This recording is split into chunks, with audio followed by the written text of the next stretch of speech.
Chapter 1: The Missing Owl. The fastest update of the latest chapter of Hogwarts on the tip of the tongue. Hogwarts School of Witchcraft and Wizardry.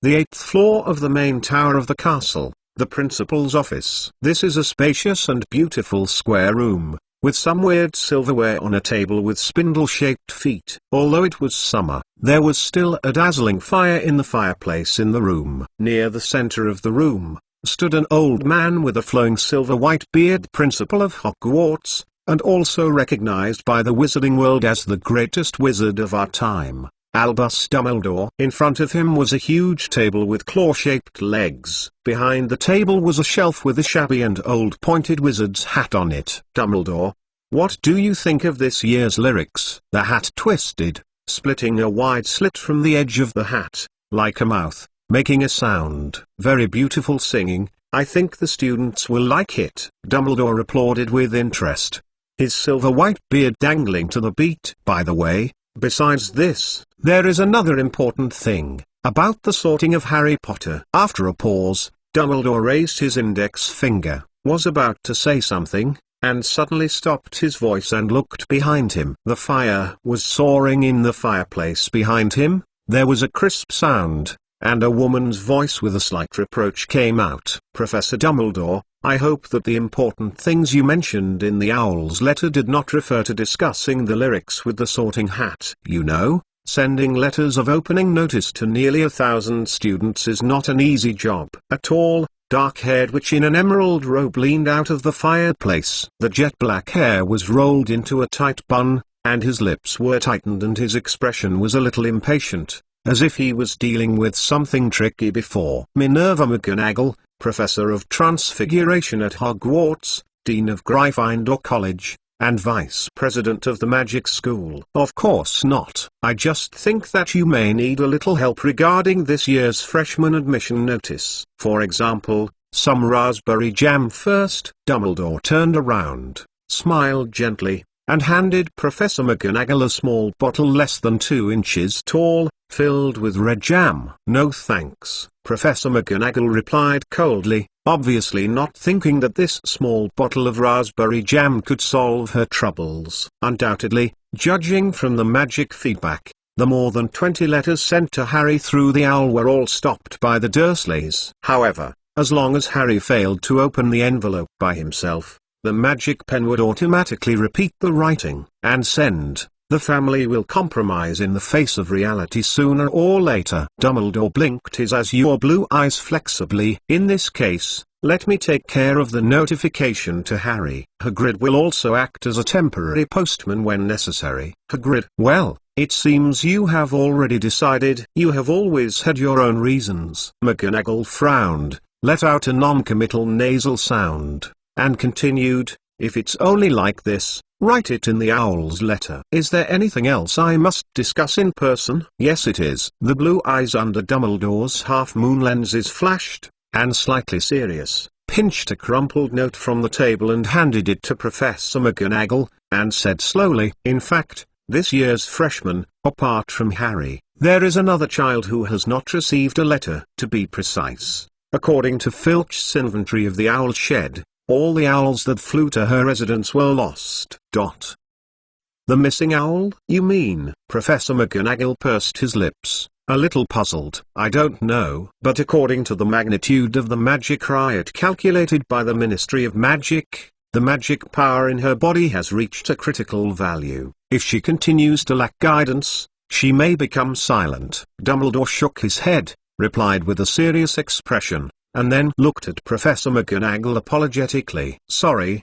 I should have gone for this kid's situation. But you know the situation on Harry's side. So, I may need to trouble you to visit in person. We all understand that the influence of that person is still there. Professor McGonagall pursed his lips and shrugged helplessly to express his understanding. Besides, as the vice principal, this is my job. What is the child's name? Elena Castellana. This is the name she gave herself, and she currently lives in a Mull orphanage in the Scottish Highlands. Dumbledore helped his eyes on the bridge of his twisted nose and added, by the way, pay attention to the way of communication. If I remember correctly, she is half-veiled. which may be a bit difficult. Scotland. The largest inland lake in the British Isles, lies a small town on the shore of Loch Lomond. There is a simple little church in the south of the town. Just behind the church, there is also a small orphanage connected to it. The priest and the dean of the orphanage were both a Spaniard named Benitez. The orphanage is not big. Most of them are children transferred from other orphanages, including Benitez. There are only 7 people in total. There is no doubt that among the many children, Elena Caslana, who has a pair of star-like lake blue and waist-length silver hair, is a particularly special existence. Not only is she the only child with a surname, but more importantly, as early as a few years ago, Elena was responsible for almost all the financial distribution and 3 meals of the orphanage. At this time, a group of children were gathered around the kitchen door, looking at Elena, who was preparing breakfast for everyone. Like most children in the orphanage, the 10-year-old Elena is thinner than her peers, and she is only 1.2 meters tall. She can only get the kitchen console by standing on a small wooden bench. However, if she only looked at her skillful shoveling posture, no one would have thought that this would be a little girl less than 11 years old. In the sizzling flat-bottomed frying pan, the tempting scent of fried eggs spread out, mixed with the burnt aroma of the slices of bread that were baked in advance and placed aside, making the children around the door unconsciously. He swallowed heavily. The funding of the orphanage has always been tight, and they can smell it only at breakfast every Sunday. Beside the frying pan, some kind of poultry seems to be stewed in a big black iron pan. The tumbling soup has been boiled milky white, and there are some golden oil beads floating on it, and a particularly mellow scent is floating. Just asking about the fragrance can make people feel warm. Putting the last piece of omelette on the iron plate, Elena picked up the spoon and tasted the tumbling soup, and touched her mouth slightly. It seemed that she would need to cook for a while. Elena bent down, looked at the fire that had become less bright, frowned, picked up a stack of thick parchment envelopes on the table and stuffed it into the stove, and pounded it in with tongs. Let the flame flourish again. After all this was done, the girl lightly jumped off the small wooden stool used to step up her feet, turned round and looked around at the little greedy ghosts around the door, with her small cheeks and clapping her hands. Well, now, everyone will go back to the table immediately. Otherwise, don't even want to drink chicken soup today. The girl put her hands on her hips, tried her best to straighten her chest, tried to make herself look more imposing, and threatened with a super fierce tone. Sister Elena, can't the priest still have breakfast with us today? The question is that Bran, the youngest child in the orphanage, may be particularly clingy because of his young age, and can be regarded as the #1 follower of Elena in the orphanage. Elena shook her head, pushing Bran out of the kitchen, and replied angrily, I have said many times that Dean Benitez's typhoid fever is not healed, and it is easy to infect you. However, I estimate that 1 or 2 days of drinking chicken soup should be able to completely recover. So, Bran stood on tiptoe, moved his gaze over the wooden table to the tumbling iron pan, and swallowed. After the Dean recovers, can we still drink Scottish round-faced fat chicken soup every day? This. Elena turned her head and glanced at the burning fire under the iron pan. In the pulsating flame, an envelope made of thick parchment slowly curled up and lit, and a unique shield heraldry on the envelope flashed away.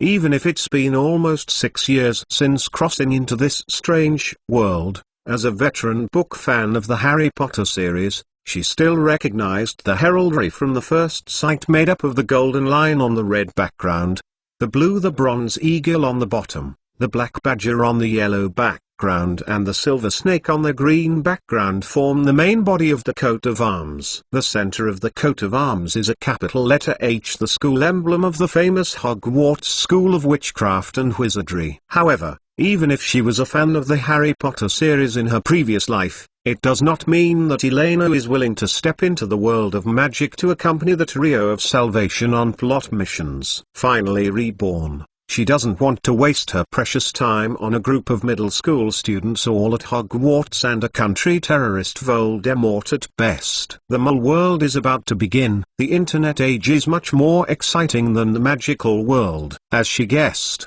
The letter from Hogwarts has special magic attached to it. Not only will the address change with her actual living location, but the school should also have magic to judge whether the little wizard actually opened the envelope, the content of it. Therefore, she grabbed the owl to make the soup in the first place, and burned the letter directly by the way. Believe that this way, even if someone from the school came to investigate, she would be angrily cancelled her admission qualification. Right? Kneeling down, Elena rubbed Bran's chestnut hair, plucked a dark brown owl hair accidentally on his hair, threw it into the fire behind her, and licked her feathers. There was a soft crackling noise. Don't worry. Before I opened the envelope, this Scottish round-faced fat chicken would have it every day. So what does the Scottish round-faced fat chicken look like? Bran asked curiously. Elena shook her head, did not answer, stood up, ended the discussion on the issue of the Scottish round-faced fat chicken,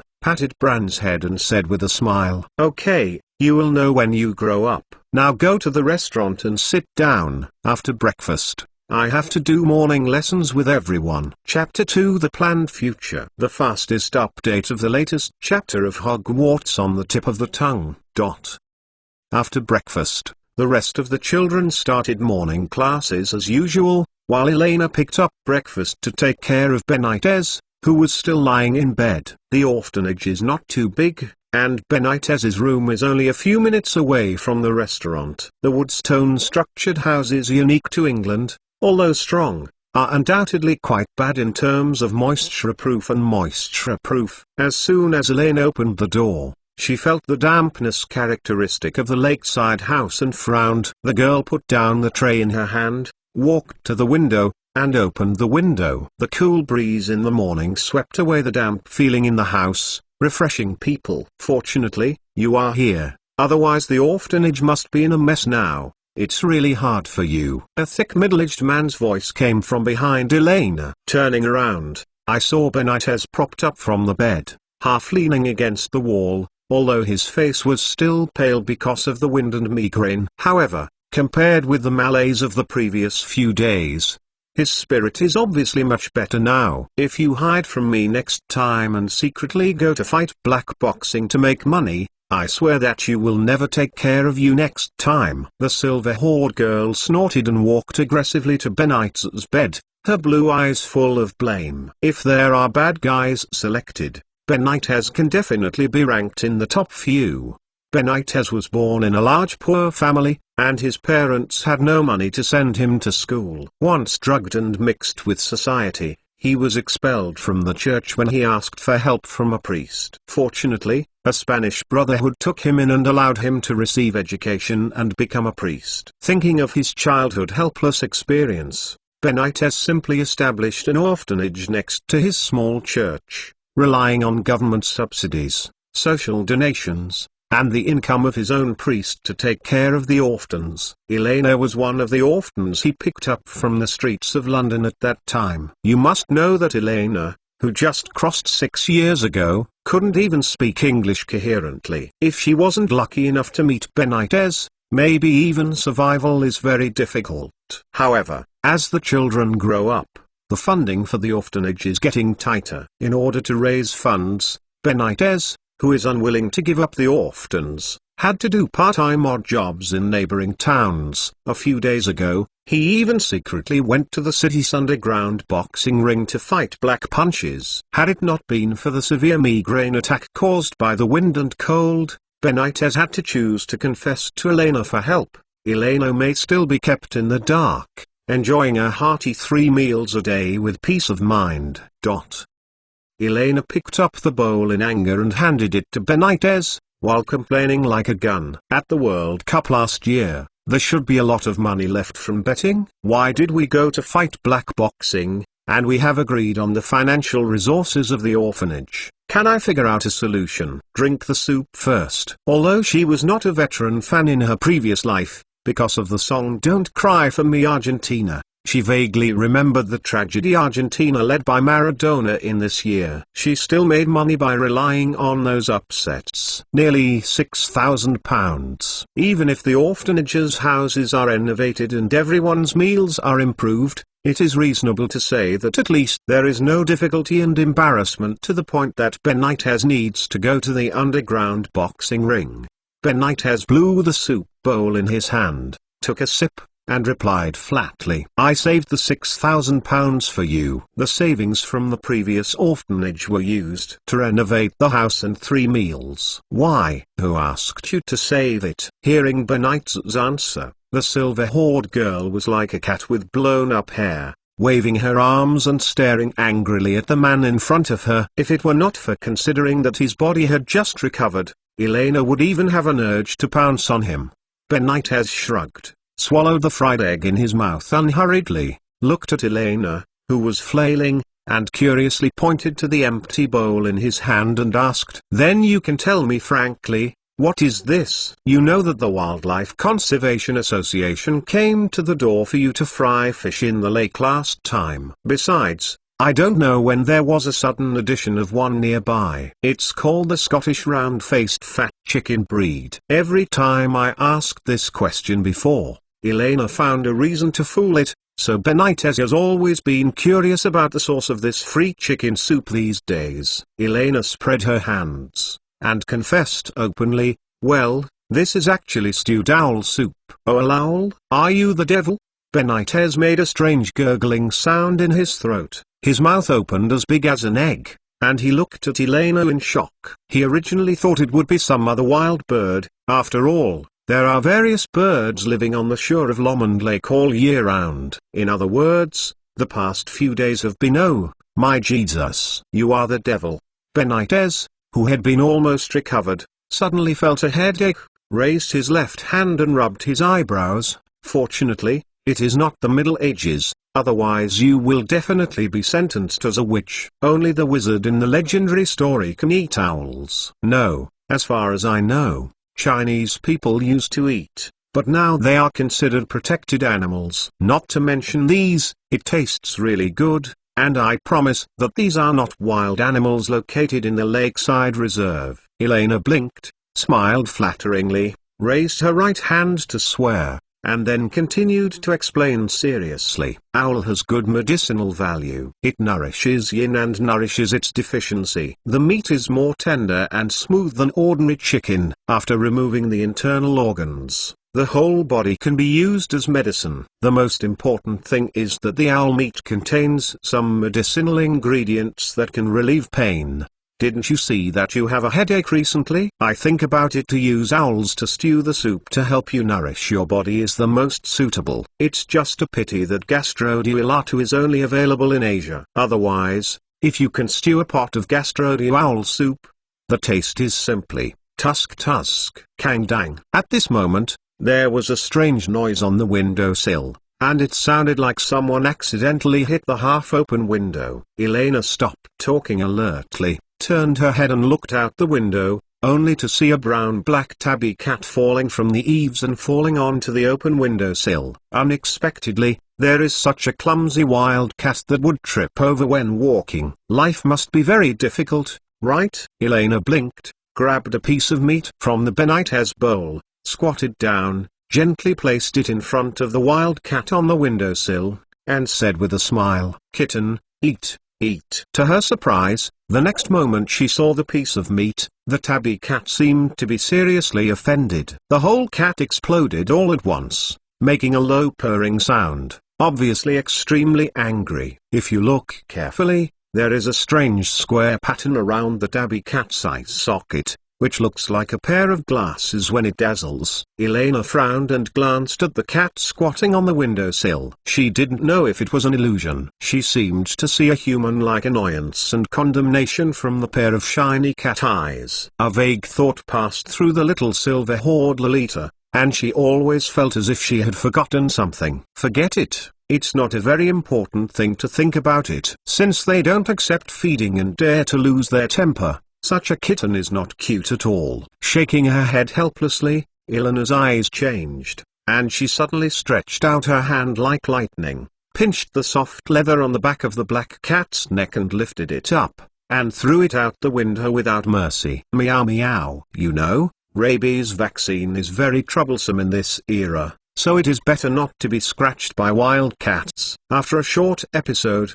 Elena patted her palms, looked at Benitez again, and said angrily, "In short, I have confessed. Now it's your turn. Why do you want to work so hard, even by hitting black punches to earn rewards?" Benitez sat up straight, looked at the girl he had brought back from the streets of London 6 years ago, and said in silence for a while, "You wanted to leave here a long time ago and go to America to study, right?" "Hey, I was especially worried when I was a kid, and I was surprised and talked in sleep every night," Bannister said softly. "Although you can't understand most of what you say, some words that are often repeated are still recognizable." Daydream! Fortunately, I usually speak Chinese in my dreams. Elena was afraid for a while, and then looked at Benitez in confusion and asked, "Words?" "Well, such as Harvard University, Silicon Valley, Microsoft, Wall Street." Benitez frowned, trying to recall. "Most of the rest are some strange words, such as Apple, Blizzard, Amazon, Facebook, Alibaba." "That's not a strange word," Elena blinked. "In another 10 years, they are almost the entire world of the internet." As a rebirth, she is constantly thinking about how to get on this train to the top of the great era almost every day. After a pause, Benitez stretched out his hand and rubbed the silver hair on Elena's head. "Going abroad to study is a big expense. You shouldn't be confined to the Scottish Highlands by me and the orphanage. If you don't mind, if so, I can find a way to apply for adoption." Father. The silver-haired little Lorry had mixed feelings for a while,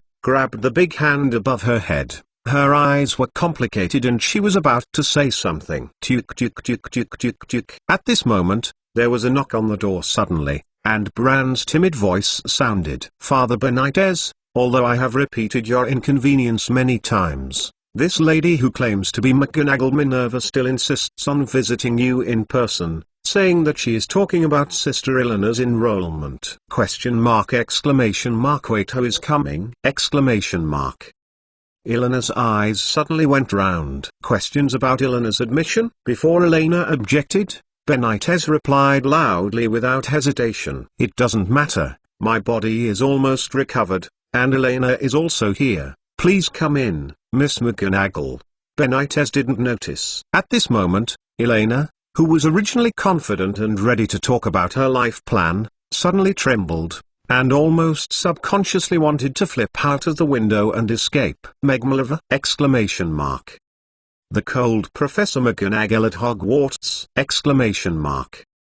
Elena suddenly reacted to what the fleeting vague thought was before. Professor McGonagall is an animagus who can become a cat. In that case, the tabby cat that was thrown out of the windowsill by the Scottish round-faced fat chicken just now. It's over. Let's get cold. She didn't want to experience the feeling of being turned into a kind of little animal for violating school rules. It's hard for other people to say. As a woman, Elena would never believe that Professor McGonagall would pretend that the previous thing hadn't happened so magnanimously. Over. Now, even if the knife rests on her neck, starves to death on the street, or gets hit by a car, Elena will never step into Hogwarts. Chapter 3: Invitation from the Wizarding World. The fastest update of the latest chapter of Hogwarts on the tip of the tongue. "Well, the priest said he can let you in." Outside the door, Bran, who opened his hands in front of the doorknob, glanced suspiciously at Professor McGonagall, and reluctantly stepped aside. "Thank you." Looking at the little boy who was guarding the door like a guard, McGonagall smiled and shook his head, thanked him, and walked into the room. "Hello, meeting for the first time. I am Professor McGonagall. I am glad to meet you." Nodding friendly towards the two people in the room, Professor McGonagall looked around. As she saw when she turned into a cat before, the room is not too big. A little silver-haired girl is standing on the edge of the bed. Benitez, the owner of the orphanage, is lying on the bed, Next to the table, there is an unfinished breakfast on it. She tried to restrain herself and didn't think about the Scottish round face and fat chicken soup. Before coming to the orphanage, Professor McGonagall had already inquired about Elena among the residents of the town. Different from the situation of most orphans, the relationship between Elena and Benitez is actually more like a father and daughter, and the two jointly run a small orphanage together. Therefore, after thinking about it again and again, McGonagall still believes that Benitez, as the guardian, should know that Elena was invited to study at Hogwarts, and he did not deliberately leave Benitez alone and stand alone with Elena. Chat. Benitez looked at the unexpected visit curiously. It seems that his age is slightly older than he estimated. The curly black hair in a high bun and the amber-framed glasses match the appearance of the professors in Benitez's impression. She is wearing a dress, a coat with a traditional Scottish plaid pattern. All in all, it doesn't look like the kind of untrustworthy liar or idlers who come here to play pranks. Professor McGonagall, please sit down.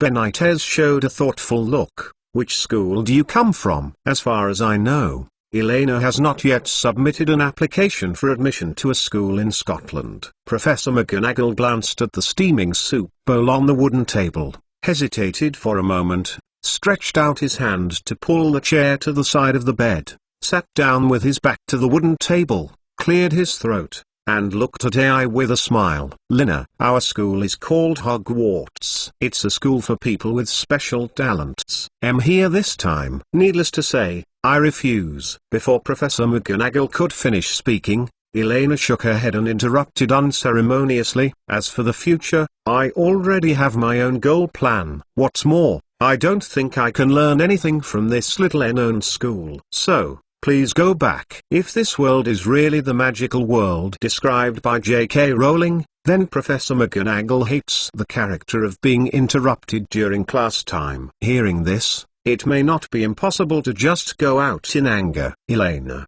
Benitez frowned slightly. In his impression, Elena was rarely so aggressive, let alone interrupted others to speak directly. He had seen it for the first time in these years. Sorry. This kid is not like this usually.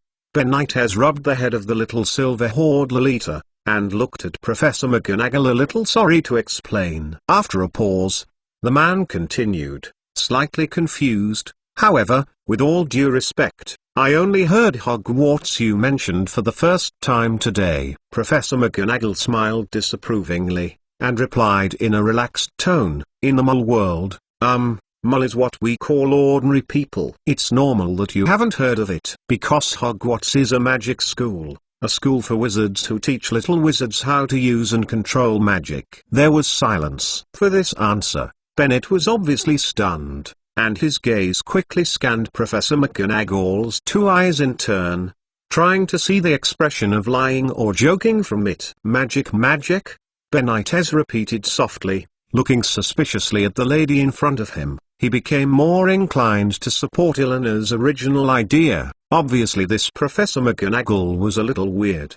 Benitez sat up straight, preparing to end this boring fuss, after thinking about it, and politely replied, you mean magic, or something like acrobatics? Excuse me, I still prefer you let Elena go to a public high school. No. I mean Professor McGonagall shook his head with a brighter smile on his face. He drew his wand from his pocket and waved it towards the chair. The old wooden chair slapped and turned into one. A gorgeous high-backed chair with goose-down cloth. Like this, real magic. After doing all this, Professor McGonagall took out an envelope made of thick parchment paper from his coat and placed it on the side of Benitez's bed. He patted it lightly and glanced over the two people in front of him. McGonagall, this is the admission letter. After all, we all know that you are not an ordinary person. Elena, you are a born witch. Joining Hogwarts can help you learn how to control and use your talents. The calm on Benitez's face,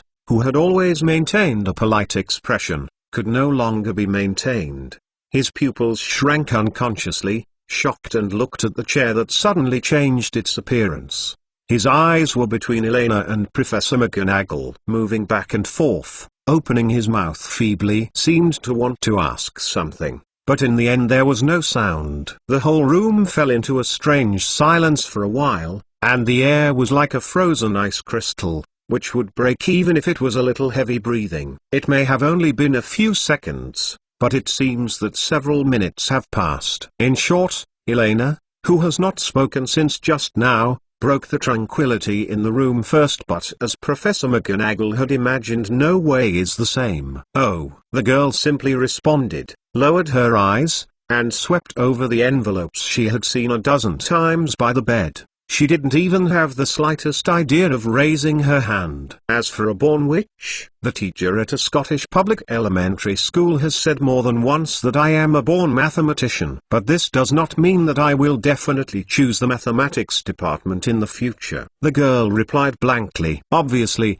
nothing touched what Professor McGonagall said. After a pause, Elena raised her head, looked directly into Professor McGonagall's eyes for the first time, and asked calmly, "Sorry, ma'am. As far as I know, the diploma and learning experience of the magic school is no different from a piece of waste paper in the entire mole world, provided that if you really will issue a diploma." Regarding the Hogwarts enrollment invitation, Elena had already thought about it perfectly since the first time she received a letter from the owl. As a rebirth, she knew very well that the future from now belonged to muggles. Rather than wasting 7 years of learning skills such as magic spells, potions, transformations, etc., she would rather spend the precious time learning computer programming or corporate strategy. At least these can ensure her in the future for decades.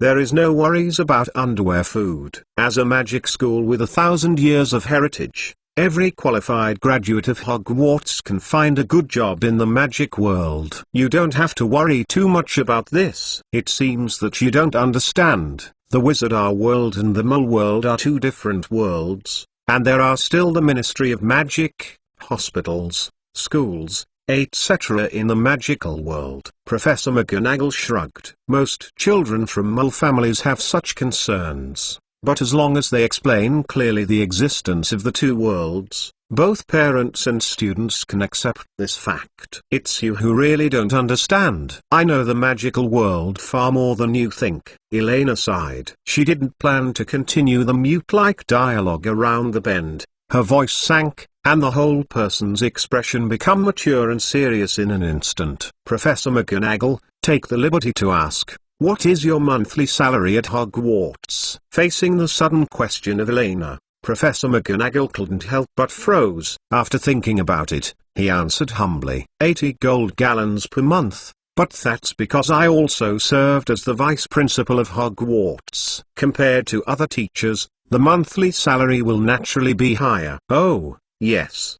The currency and miles used by our wizarding world, it's not the same. So it doesn't make much sense for you to ask this. Although the tone is extremely humble, both Benitez and Elena can clearly feel the pride hidden behind them. Obviously, as Professor McGonagall, he is quite satisfied with his treatment. Of course it makes sense. As long as it still exists in human society, all monetary systems can be easily understood after a simple conversion of purchasing power. Hearing this answer, Elena raised her eyebrows unconsciously, and the light in her eyes became shining. Even if she just listened to the voice, she could feel the strong sense of confidence in the girl's words, as if the king had returned to her own territory. The same dominance after all. The financial industry was her previous life. The silver-haired little Lori folded her hands, her 2 index fingers tapped on each other rhythmically, and whispered, if I know that is correct, 1 gold gallon equals 17 silver psyche equals 29 copper nat.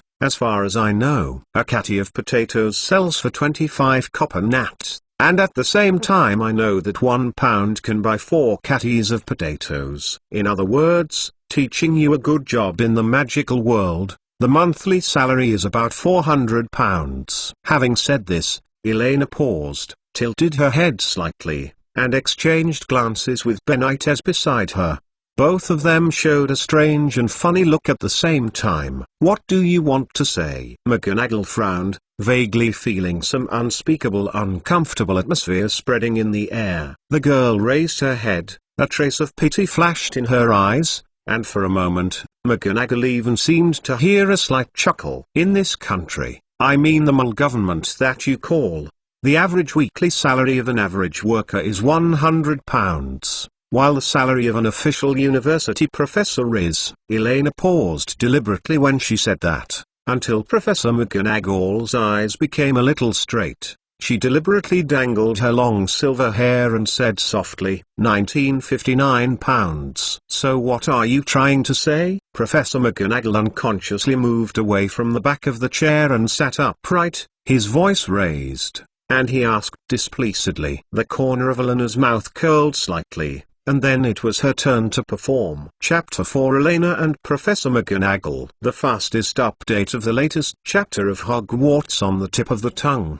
Elena glanced over Professor McGonagall, paused for a while on her plaid coat that looked at least 6 or 7 years ago, and shrugged. You're right, we are indeed people of two worlds. When I was in college in the previous world, Elena minored in a particularly interesting course called Social Economics. In the class, the middle-aged Mediterranean teacher who seemed a bit cynical said a sentence that made Elena feel particularly suitable for the current scene. Mystery and unknown will only create distance but not classify. Elena raised her finger and said seriously, the only thing that can divide the natural social creatures like humans into two worlds. In the final analysis, there is only inequality. Undoubtedly, since the first time human beings recognized the existence of magic, the group of wizards in charge of supernatural powers did have an advantage far less than ordinary people in terms of the accumulation of wealth, power, and fame. After all, before the technological explosion, most of the efforts of ordinary people were no more than a simple wave of a magic wand by a wizard. Tracing back to history, the 28 most famous pureblood families in the magical world are all rich and powerful families with at least 100 years of heritage and prestige and wealth, such as the Gunter family, the Longbottom family, the Potter family, etc. All at that time, relying on their own magical powers, gathered a lot of wealth, power, and fame. Therefore, a long time ago, the magical world and the mole world were artificially distinguished. If you look for the reason, it is nothing more than the arrogant ancient wizards who deliberately improved access in order to maintain their sense of mystery highly forced. It's just the threshold. However, with the passage of time, the positions of the two worlds have inadvertently exchanged. You know, magic is not omnipotent. To be more precise, in Elena's view, the positioning of magic is actually to provide convenience, break through the inherent limitations of natural laws, and add icing on the cake. Unfortunately, it is clear that most wizards do not realize this. The backward workshop-oriented education system has even faced severe challenges for generations of wizards to make even the most basic livelihoods. For example, the Gunter family from a certain Voldemort's mother who did not want to be named was once an evil and rich man from his ancestors. However, by the 1990s, the family wealth had almost been defeated, except for one ruin. Apart from the dilapidated old mansion, no decent property remained. Times have changed, Professor McGonagall. Elena shook her head and said softly, this world has long ceased to belong to the stage of wizards. I have no interest in the poor and backward magic world in your mouth. There is no way to teach me what I want to know. In fact, it is not that there has been a huge decline in the magical world, but because the technology of the mole world is advancing too terribly under the stimulus of war, and it leaves the wizards to accept and digest all this time, and too short. Even in this, there are a few wise adult wizards who can see this.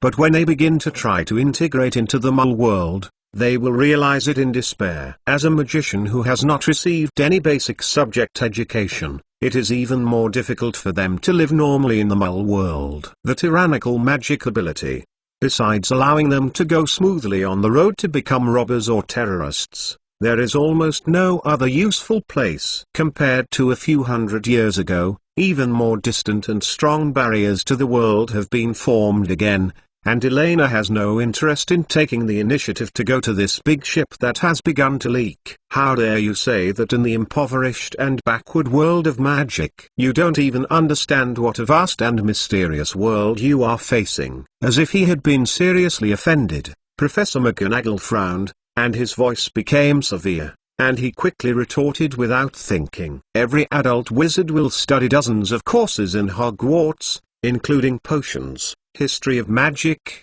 astronomy, herbalism, transfiguration, spells, etc. However, even for 7 full years, they have only learned a little bit of these courses. No matter any branch of magic, it is enough for a wizard to spend a lifetime studying. But what is the value of these courses? If the content of learning cannot even guarantee basic survival, then no matter how unpredictable it is nothing but unrealistic empty talk. Elena twitched. The silver hair on his shoulders answered casually. Every graduate of Hogwarts can find a decent job in the magic world. Professor McGonagall continued to retort, a little angry in his heart. If everyone can find a decent job, what is the point of hard work? You know, although the Mole World's degree certification model is a bit imperfect, at least it is an objective manifestation of basic ability. And in me it sounds like it doesn't seem to matter whether the wizarding world works hard or not. Raising her head, Elena glanced at Professor McGonagall with unwavering expression, curled her lips, and continued to question without hesitation. Compared to Professor McGonagall, to a certain extent, Elena thinks she has a better understanding of the adult society of the magical world. After all, even a schoolmaster such as Hermione Granger was only an employee of the Magic Law Enforcement Department. The savior Harry Potter and his little partner Ron directly joined the official violence organization in the magical world. In other words, in fact, the certificates and examinations they worried about during their school years had almost no effect on their actual work. This made thousands of people struggle in the abyss of judicial examinations, and finally they were able to shoulder justice and society. How can the moles of order feel so sorry? Professor McGonagall's eyebrows were erected, and there were a few more wrinkles on her forehead. She had never seen such a difficult freshman before, and her tone became cold. We will issue OWLs certificates and higher level S certificates based on the students' test scores. At the same time, the knowledge students learn at Hogwarts is not independent. They will run through the entire life of a wizard. More important than mole lessons. Feeling Professor McGonagall's dissatisfaction, Elena, who had made up her mind not to go to Hogwarts, shrugged her shoulders indifferently. But this cannot be changed. The same person is paying the same time and energy cost. Below, the fact that you can get more generous rewards in the Mole world. While talking, the girl looked at the wall clock next to the bed. This conversation has been going on for nearly a quarter of an hour. Although she is confident that she can defeat Professor McGonagall's arguments from all angles, it does not mean that she is interested in getting along with one another. An old wizard at the level of a gram analyzes the drawbacks of the magic world. Elena decided to use her big move to quickly end this senseless debate. Without waiting for Professor McGonagall to refute again, Elena raised her palms and interrupted first. Well, we will not discuss whether these courses are useful or not. Dear Professor McGonagall, may I ask your professor, is it true that so many students can fully grasp the content? Or let me ask another question. Elena stretched out her finger and nodded on the gorgeous chair under Professor McGonagall, raising her eyebrows. How many graduates can accurately reproduce your transformation magic? How many students have actually achieved your expected teaching goals? In the so-called magic world,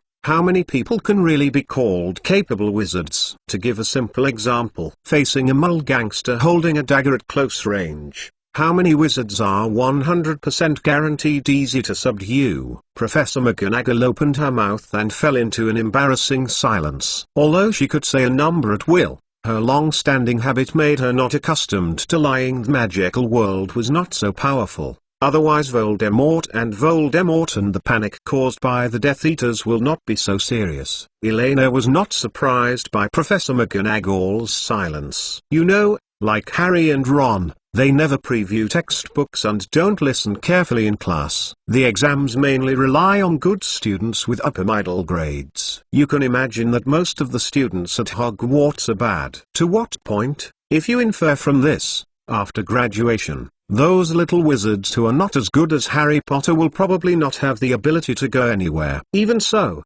Hogwarts is already one of the premier schools in the entire wizarding world, so the education level of the entire wizarding world can be imagined. Even the children who came out of the most remote mountain elementary school in China in the previous life are more promising than these people. However, facing the silent Professor McGonagall, Elena does not intend to let it go. She intends to stop all the topics about magic today, so that her life trajectory will return to the happy urban rebirth business war. Among the students you have taught for so many years, are some of the students now earning higher salaries than you? I think more cases are not as good as one. To be more blunt, they are absolutely most people. If they accidentally encounter a disaster and cannot go to work, they may go hungry next month, even if it is the end of the year, to buy a few well-made new clothes for themselves and their children. It is already a good life, right? Professor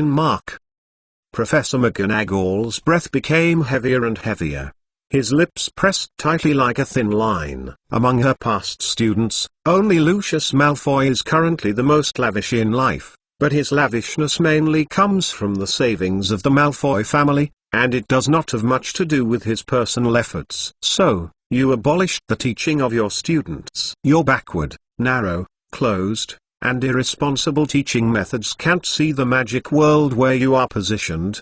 The most ridiculous thing is that you still enjoy it. One generation after another destroys the infinite possibilities of your students. Elena stood up straight, raised her head, looked directly at Professor McGonagall without timidity, raised her volume and said loudly, "You are just a group of poor and backward terrorists who are immersed in a false illusion constructed with magic and dare not look up at the outside world and mislead their children. I, Elena Caslana, will never step into your inexplicable world." You, Professor McGonagall stood up suddenly, his chest undulating violently like a bellows, his eyes pierced into the face of the little silver-haired girl in anger like a sharp sword, and opened his mouth as if he wanted to refute something, but in the end he didn't say anything. Any sound. Seeing Professor McGonagall's wand tightly held in his right hand, who was on the verge of rage, Elena secretly swallowed her saliva quietly. Doesn't it seem to be a bit too much? Glancing at Benitez, who was pale and thoughtful behind her, Elena gritted her teeth, opened her hands to block in front of Benitez, and continued to speak hard. Finally, Lexikian is ready to do it, forgetting it or digging out the bones. Come on, let me see what the final pride of the great wizard looks like. Remember what you said, we will meet again. Professor McGonagall took a deep look at Elena, and after making a heavy nasal sound, he took a deep breath, tried to reduce the pressure of the fire in his chest, put away the magic wand in his hand, grabbed the lady's top hat on the table and strode. Go away. So, you are really a professor, but from the magical world? At this time, Benitez, who had been on the sidelines since just now, finally managed to sort out his thoughts, looked at the back of Professor McGonagall, and subconsciously opened his mouth. Since it's hard to come here, why not sit down and drink a bowl of hot soup before leaving? No wizard can eat an owl. Professor McGonagall's furious roar came from outside the door, and Miss McGonagall, who has excellent conservatism, finally couldn't help but explode and slam the door heavily. Elena spread her hands innocently and shrugged. But that's a Scottish round-faced fat chicken. Meng is begging for dinner. Please recommend votes for support. A big chapter with more than 3,700 words. Chapter 5, bringing her back to Hogwarts. The fastest update of the latest chapter of Hogwarts on the tip of the tongue. The cool morning breeze peculiar to the Scottish Highlands passed over Loch Lomond, bringing a little moisture, and gently blowing across the town of Rat. Professor McGonagall, who left the orphanage angrily, gradually calmed down in the gentle breeze. I calmed down and carefully recalled the conversation in the previous cabin. Professor McGonagall quickly discovered many abnormalities in it.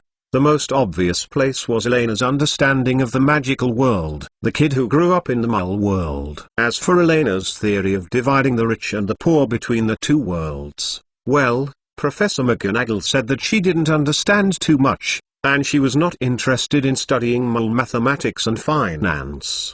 Result. However, Professor McGonagall was caught off guard by the ease and domineering arrogance that Elena exuded in her words and behavior, which far surpassed most adults. However, McGonagall did not hesitate to choose to leave the town of Russ and return directly to Hogwarts to seek Dumbledore's opinion. It was the spell that was theoretically impossible to appear in the mouth of a child of Eleanor's Azure black magic spell called one of the 3 most unforgivable spells. In this way, this Miss Castellana knows the magical world better than we thought. To be precise, she has seen more deeply than most people in the magical world. This is indeed beyond my expectation. In the Hogwarts president's office, Dumbledore's slender fingers were crossed on the table. After listening carefully to Professor McGonagall's experience, he was a little bit lamented. Professor McGonagall nodded sympathetically. She also felt that although Eleanor's bold statements were a bit too absolute, at least some of them were not completely unreasonable. Sorry, Professor Dumbledore. It stands to reason that I should have continued to talk to her a few more words, but I don't know why. I always feel that it is difficult to control my emotions in front of that girl. More importantly, she actually ate owls. As soon as he said this, McGonagall felt a little angry again, and his right arm waved excitedly in the air. Can you imagine, Dumbledore? There is actually a new student in this world who will catch and eat the letter delivery owl. Calm down, Minerva. It may not be your fault. Dumbledore blinked flexibly, helped his half-moon glasses, and said with a smile, I didn't remind you before that she is a mixed-race Veal. Although she is still young, but with her talent, simple emotional hints and guidance can still be completed. After a pause, Dumbledore continued, the smile on his face gradually disappearing, and he became serious. This child's purpose is terribly clear. She thought from the beginning that she would never enter Hogwarts. But that doesn't mean she doesn't understand her potential. Professor McGonagall frowned and asked suspiciously, but what is her purpose for doing this? This is also what she has never understood the most afterwards, because according to Eleanor's talent, if she learns magic, it will obviously be easy to realize her ideals. Because of the International Secrecy Act, the Mole Protection Act, and the Wizingamo Wizarding Court. As long as she does not step into the magic world, she can always live as a mole and become a magical power. The unconstrained and transcendent existence. But she is just a child, Professor McGonagall said subconsciously. To be precise, it is a child who can accurately say the spells of forgotten mantras and heart-drilling mantras in a chatty tone. Dumbledore shook his head with a particularly solemn expression. I have no doubt that even most 5th-grade students can do this. As a mixed blood she is inherently more accessible to the magical world than most wizards. Obviously, someone in the magical world should have been in contact with her before us. As for the uneasy feeling you mentioned, I think maybe you need to look at this. While talking, Dumbledore stood up and took out a shallow stone basin from the black cabinet behind him. Runes and symbols were carved on the edge of the basin. A strange silver substance was preserved in the basin. It is difficult to determine whether it is a liquid or a gas. It has a bright silvery white color and is still moving. Its surface ripples like wind across the water, but like a cloud, it separates for a while and spins for a while. It is like a liquid of light and a solid like the wind. Pediatric basin? You don't want to say that this child appeared in your memory? Professor McGonagall raised his eyebrows. As Dumbledore's best friend, she naturally knew that this was an incredible magic item that Dumbledore used to preserve the thoughts and memories in his mind. No, this is a memory from Mr. Newt Scamander. Many years ago, someone said something similar, but with a slightly different position. Dumbledore reached out to Professor McGonagall, and dragged her into the memory.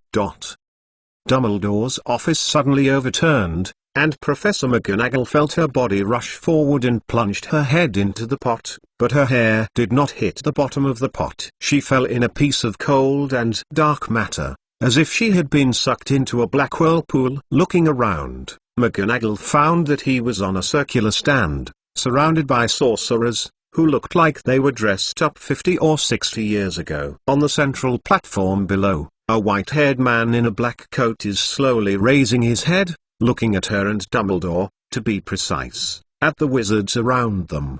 The iconic white hair and almost a handsome face that every wizard can't admit. Wrong. Grindelwald, one of the most dangerous dark wizards in ancient and modern times. Professor McGonagall felt that the heart was held tightly by something. With the extraordinarily similar arrogant eyes, she looked at Dumbledore with a shocked expression, and couldn't help but blurt out, "Grindelwald, you don't mean to say?" Dumbledore shook his head, and raised his finger in front of his lips, beckoning Professor McGonagall not to speak. Grindelwald's voice was slow and clear from below. "My brother, my sister, we have run out of time." The man's voice was a little low, as if there was a magical power in it that people couldn't help being convinced and continuing to listen. "Magic will only bloom in a few people, so we must lurch in the dark." Grindelwald raised his eyebrows, showing a look of disdain, and continued gently pacing. "But the old rules no longer apply." Following Grindelwald's words, there was a commotion among the wizards. The wizards who were summoned were whispering to each other. Many of them had already guessed what Grindelwald wanted to say today. "My dream is that those of us who live for truth and love, it's time to fight for our place in this world." Without paying attention to the commotion among the crowd, Grindelwald looked around for a while and raised his voice. "At that time we wizards will regain freedom." With that said, Grindelwald raised his wand. Suddenly Dumbledore's voice came in McGonagall's ear. "Okay, I think this is about the end, we should go back." Dumbledore whispered to Professor McGonagall, reaching out to support her elbow. In the next moment, Professor McGonagall felt that he was slowly rising into the air. The square stands began to dissipate, and in a blink of an eye, only pitch black remained. Then she felt as if she turned over in a slow motion.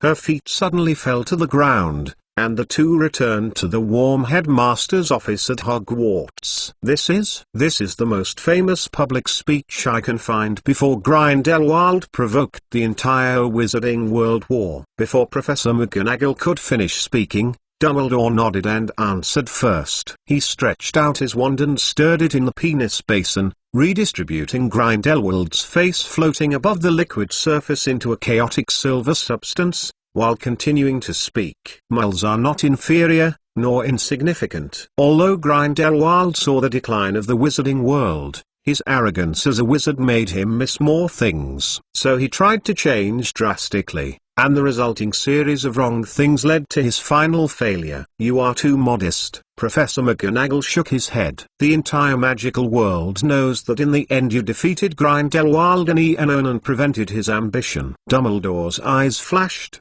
neither denying nor admitting, shook his head and turned the subject off. "But that was 46 years ago, I mean, we are all old now, Minerva." Compared to Professor McGonagall, who is devoted to teaching, he has been guarding Hogwarts and Dumbledore in the British magical world like a patron saint. In fact, he has already seen the growing relationship between the magical world and the Muggle world. The distant chasm, or to be precise, as a close friend of Grindelwald in his youth, Dumbledore still holds an extremely complicated attitude towards Grindelwald even to this day. In the past few decades, some of Grindelwald's seemingly alarmist predictions are being realized. Muggles have completely surpassed wizards in many areas. Dumbledore remembered a Muggle weapon called the atomic bomb he had accidentally encountered a few years ago. That is not what the Ministry of Magic's Department of Prohibition of Muggle Supplies believes, that only wizards can insult Muggles. Unknowingly,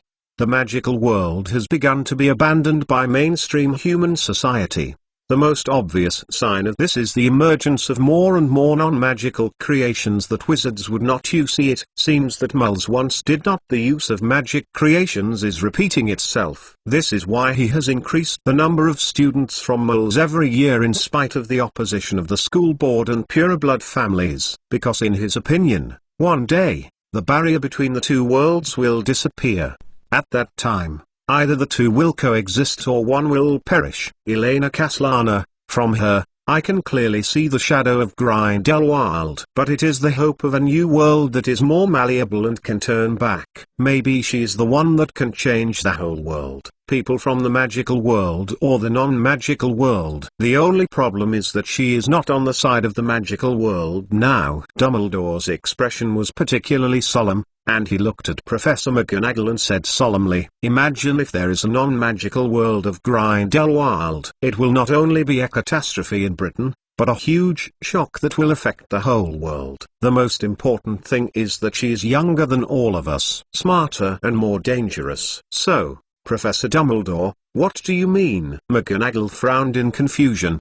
"Bring her back to Hogwarts." Dumbledore thought for a while, and added, "Of course, try to be gentler. If she can be enrolled voluntarily, it would be best." Chapter 6 Parent Conference. The fastest update of the latest chapter of Hogwarts on the tip of the tongue. At this time, Elena, who was far away on the shore of Lomond Lake, did not realize the consequences caused by her brief talk. In her thoughts, Dumbledore should still be continuing the Harry Potter warrior-raising game, and there is no time for a wayward little girl who refuses to go to school. Such a trivial thing. Of course, she can't be blamed. After all, before she crossed the movie Fantastic Beasts, the Crimes of Grindelwald had not been released. She could not know that Dumbledore and Grindelwald, two old rivals, finally waited for the official HCP real hammer. It is even more impossible to know the paragraph that Grindelwald said that was very similar to her. The most urgent dilemma facing Elena today is how to break the silence in the cabin that has lasted for almost half an hour. Yes, since Professor McGonagall slammed the door and left, she and Benitez have never spoken. Elena sat down at the end of the bed and quietly played with her fingers, while the priest was eating breakfast slowly, as if to lick the bone marrow in every fine bone. "Oh, are you planning to stop talking from now on?" Finally, Benitez sighed helplessly, put down the clean soup bowl in his hand, and broke the silence first. "I'm sorry." The silver-haired little Lorry raised her head, whistling her lips, and said weakly, "For this man who took her back from the streets of London to the orphanage, taught her to communicate in English as patiently as teaching a dumb girl, and then raised her awkwardly, although Elena usually does not forgive others, she has already treated him in her heart, exist as a father." However, no matter whether it is the magical world or the journey through the whole story, she will not be able to tell the other party as calmly as Benitez. In a sense, this may be the biggest curse carried by the Traverser, always carrying an unspeakable secret. Well, it seems that this is a much more complicated problem than stealing the explosives from the stone workshop and going to the lake to fry fish.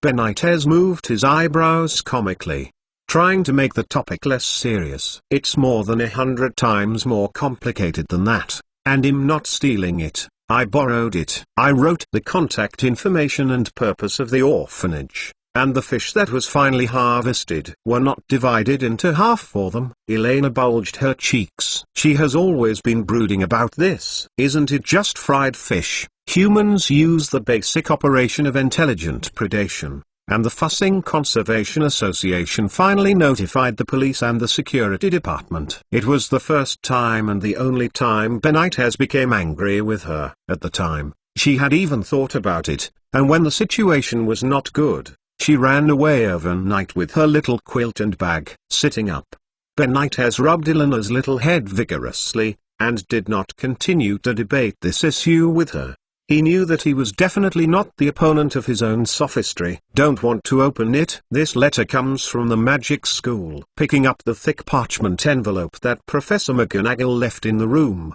Benitez reached out and handed it to the girl, asking gently, "There is no postmark on the envelope, and the address and recipient are clearly written on the front in emerald coloured ink. Scottish Highlands, Hard Rock Street, Rat Town, the cubicle next to the kitchen of the Benitez orphanage. Received by Miss Elena Caslana. No, you can open it yourself if you want to watch it. It's nothing more than the start of school time and the school supplies that need to be prepared. I won't go to school there anyway. Elena took the thick envelope from Benitez, rubbed her fingers on the Hogwarts school badge back and forth, then threw the letter back into Benitez's arms, shook her head, and slandered secretly.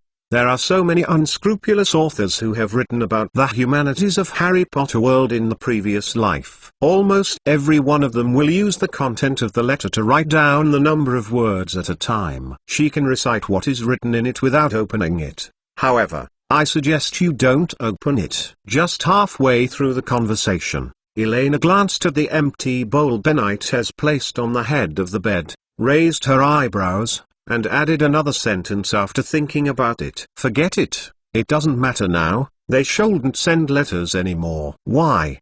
Benitez frowned and asked in confusion. Because the magic world uses owls to deliver letters, otherwise you thought I had eaten so many Scottish round-faced fat chickens where I caught them. The silver-haired little Lorry opened her hands and replied with a natural expression on her face. Oh, my goodness. Hearing Eleanor's answer, Benitez stroked his forehead with one hand, and suddenly felt a throb in his temple. He instantly understood the reason why the previous Professor McGonagall heard the invitation to dinner and suddenly slammed the door in a rage. This kind of thing will be maddening no matter who is changed, and this child is becoming more and more lawless. The man's face sank. Elena, come over here. We need to have a good talk. He felt that it was necessary to discuss with the child in question what is the basic social etiquette. Fortunately, he thought that after the last fishing incident, Elena would mature a lot, but there was no change at all. I'm not stupid. Glancing at Benitez, whose face was so gloomy that water was dripping, Elena stuck out her tongue cutely and made a face. Yeah. It suddenly occurred to me that there are no more vegetables in the kitchen. I have to go to the market to buy them. Before Benitez had a seizure, the girl braced her hands, jumped off the bed flexibly, waved her hands, and ran out quickly without looking back. She didn't want to be inadvertently caught by Benitez and nagging all morning like last time. This girl.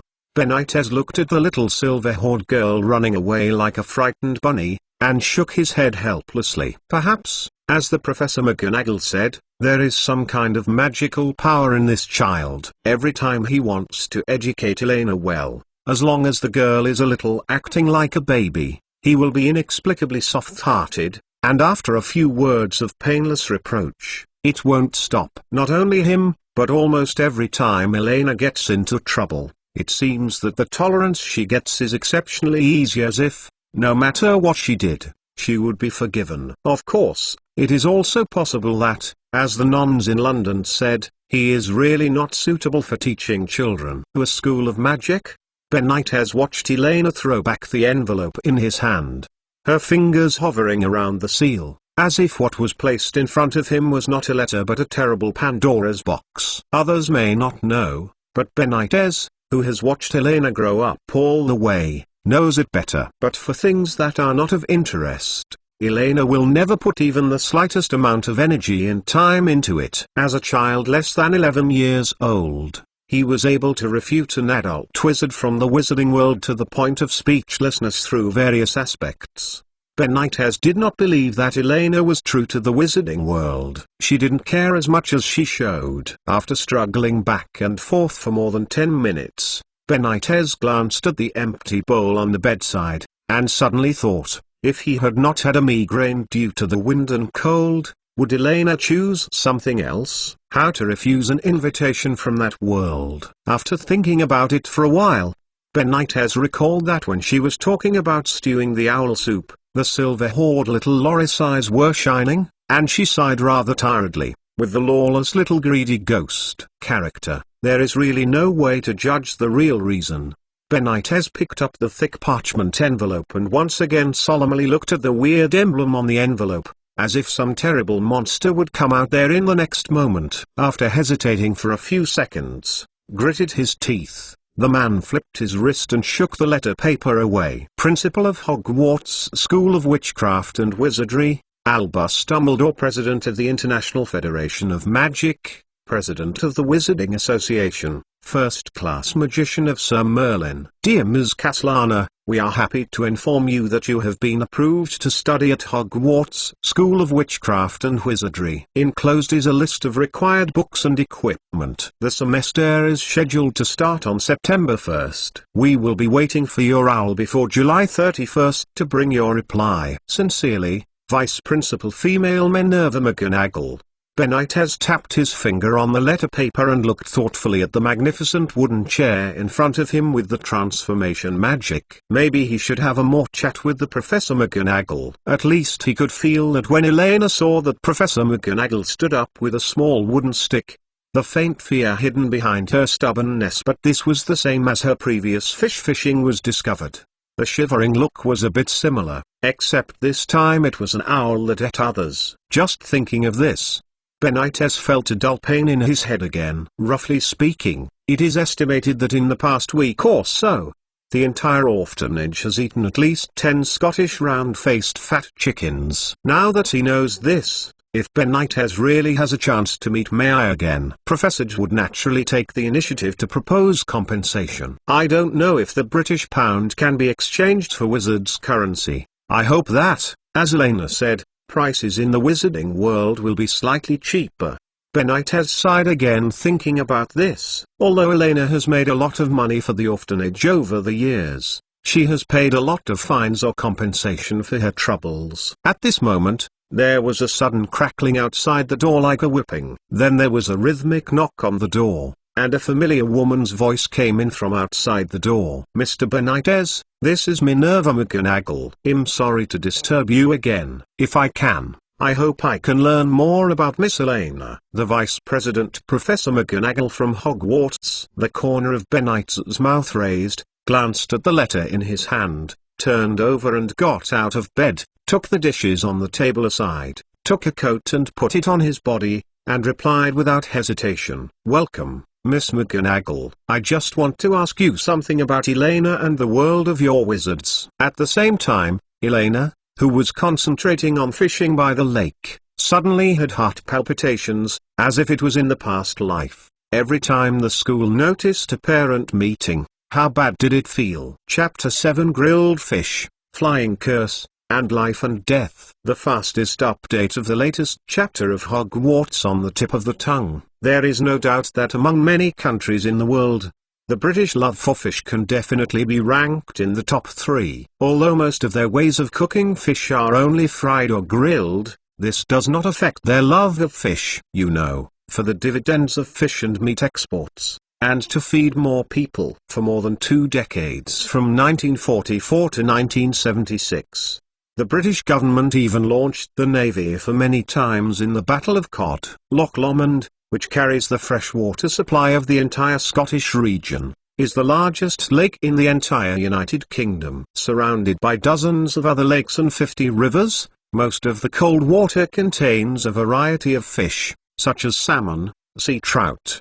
rainbow trout, grayling, etc., and sometimes even brown trout and snakehead swim into it. Regrettably, however, the government explicitly banned all fishing boats from fishing, and because of some small accidents a year ago, they added a lot of additional items such as no throwing anything, no electricity to the lake, etc. Wait for weird terms. Nowadays, if you want to taste the delicious Lomond Lake fish, you only have to hold a fishing rod and sit on the lakeside to fish. All other methods will be regarded as stealing fishing. However, Elena, who claims to be a senior foodie, has always been very resistant to fishing. Different from normal people, the normal fishing steps of baiting, hooking, and closing. Before the harvest, Elena usually needs to pray for this bait fish. It will not happen to be the dozens, or it may be hundreds of big, sturdy, fat guys wandering in Loch Lomond with little power. The little silver horned lily was dragged into the water by the hooked fish in shame more than once. In the most miserable time,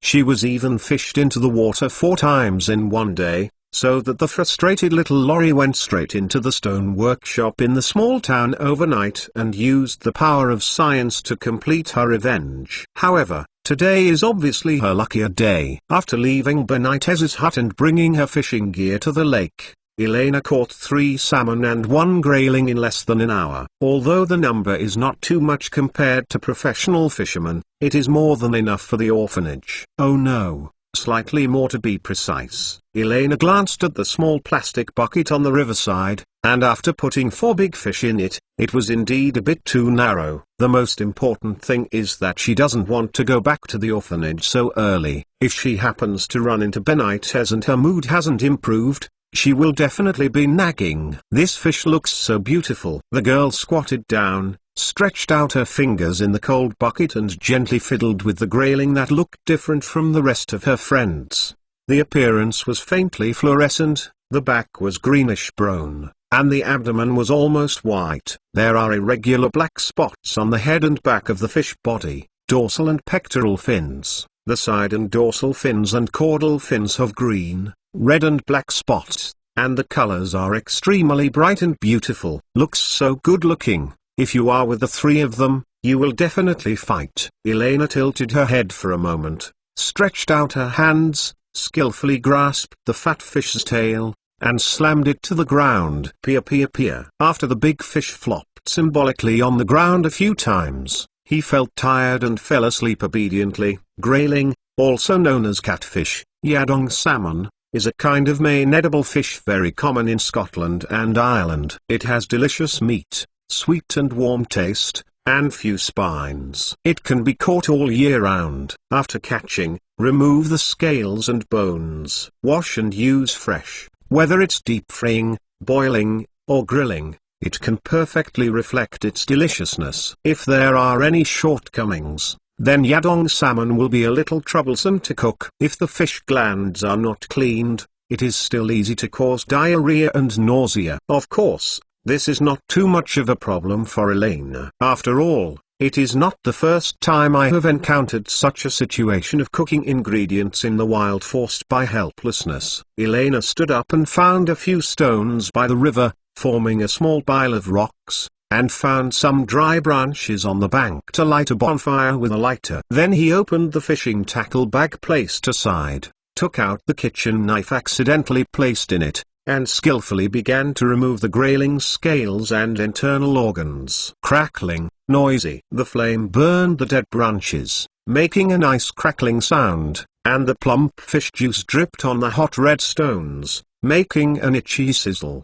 The branches of the lakeside are actually not very suitable as a fire source for barbecue, because the smoke it raises is more choking than other fire sources, and the thick smoke will inevitably affect the taste of part of the grilled fish. However, Elena, who was squatting on the ground and flipping the grilled fish intently, obviously didn't care about these trivial flaws. Wow, this one is really beautiful. Elena licked her lips, her little nose twitched, her eyes glistened as she watched the grilled fish in her hand and swallowed. The white and tender skin of the fish has been roasted to a golden brown. Because of the fishing ban on Lake Lomond, the grayling in the lake is obviously more plump than the ones sold in the market. The golden fish oil slowly seeped out from the cracked fish belly, and people couldn't help but move their index fingers. It smells so good. The saliva is almost flowing out. But there is one last step. Taking a closer look at the brown fish that had been roasted, Elena tried to suppress the idea of biting directly. The girl happily picked up the salt and pepper shakers placed next to the rock pile, and quickly sprinkled the fragrant grilled grayling, then pinched the small oil brush and brushed the whole fish body as much as possible. Evenly. Hey, done? Start eating. Elena rubbed her hands contentedly, picked up the grilled fish from the fire, closed her eyes and inhaled the compelling aroma of grilled fish. Her little head swayed intoxicatingly, her mouth opened, she couldn't wait. Bit down. At this moment, Elena vaguely heard the voice of a slightly familiar adult woman nearby, and she felt the right hand holding the barbecue sign suddenly disappeared. Flying grilled fish. Huh? Exclamation mark.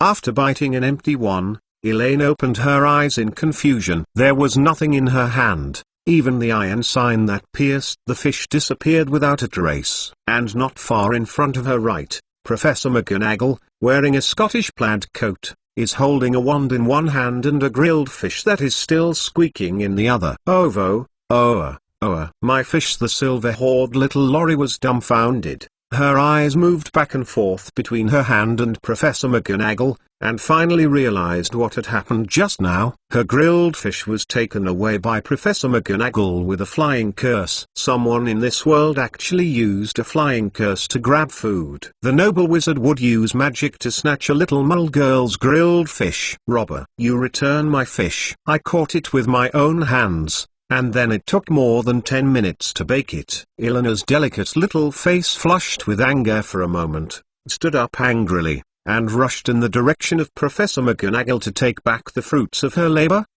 Before she ran 2 steps, Elaine only felt a tingling in her legs. Then the girl stepped on her right foot without a teacher, and slammed onto the grass by the lake. Hey, it hurts. I squat for too long and my leg cramps. Elena sat up and poked her calf carefully with her finger. The soreness like an electric current immediately made little Lorry saw that she was about to shed tears. Helplessly maintaining the original posture and daring not to move anymore, Elena sat on the ground and raised her head, tearfully crying with a small face, unwillingly look at Professor McGonagall ahead, and shouted angrily, "Give me back! What the hell do you disgusting old woman want to do?" As I said, I will never go to school at Hogwarts. Old woman! Forget it, don't bother with children. Professor McGonagall couldn't help but flicked his eyebrows. He glanced at Elena, who fell on the ground and threw herself on the ground. She was angry and funny. She was really a stubborn little girl. Her tears were about to fall, but she was still maintaining a super fierce appearance with teeth and claws. His mouth is not willing to subdue at all. Rest assured, Hogwarts has always enrolled voluntarily. I am here this time just to have a good talk with you. While talking, Professor McGonagall pointed to Eleanor's calf and asked gently, "Is it uncomfortable? Or let me see it for you first." Although gloating at this time seemed a bit too much, Professor McGonagall's mood really eased a lot with Ian's fall on the ground. No matter how precocious she is still only a child under the age of 11, the most naive, the most capricious, the most arrogant, but at the same time the cutest and easiest time to be corrected. As if feeling the smile in Professor McGonagall's sight,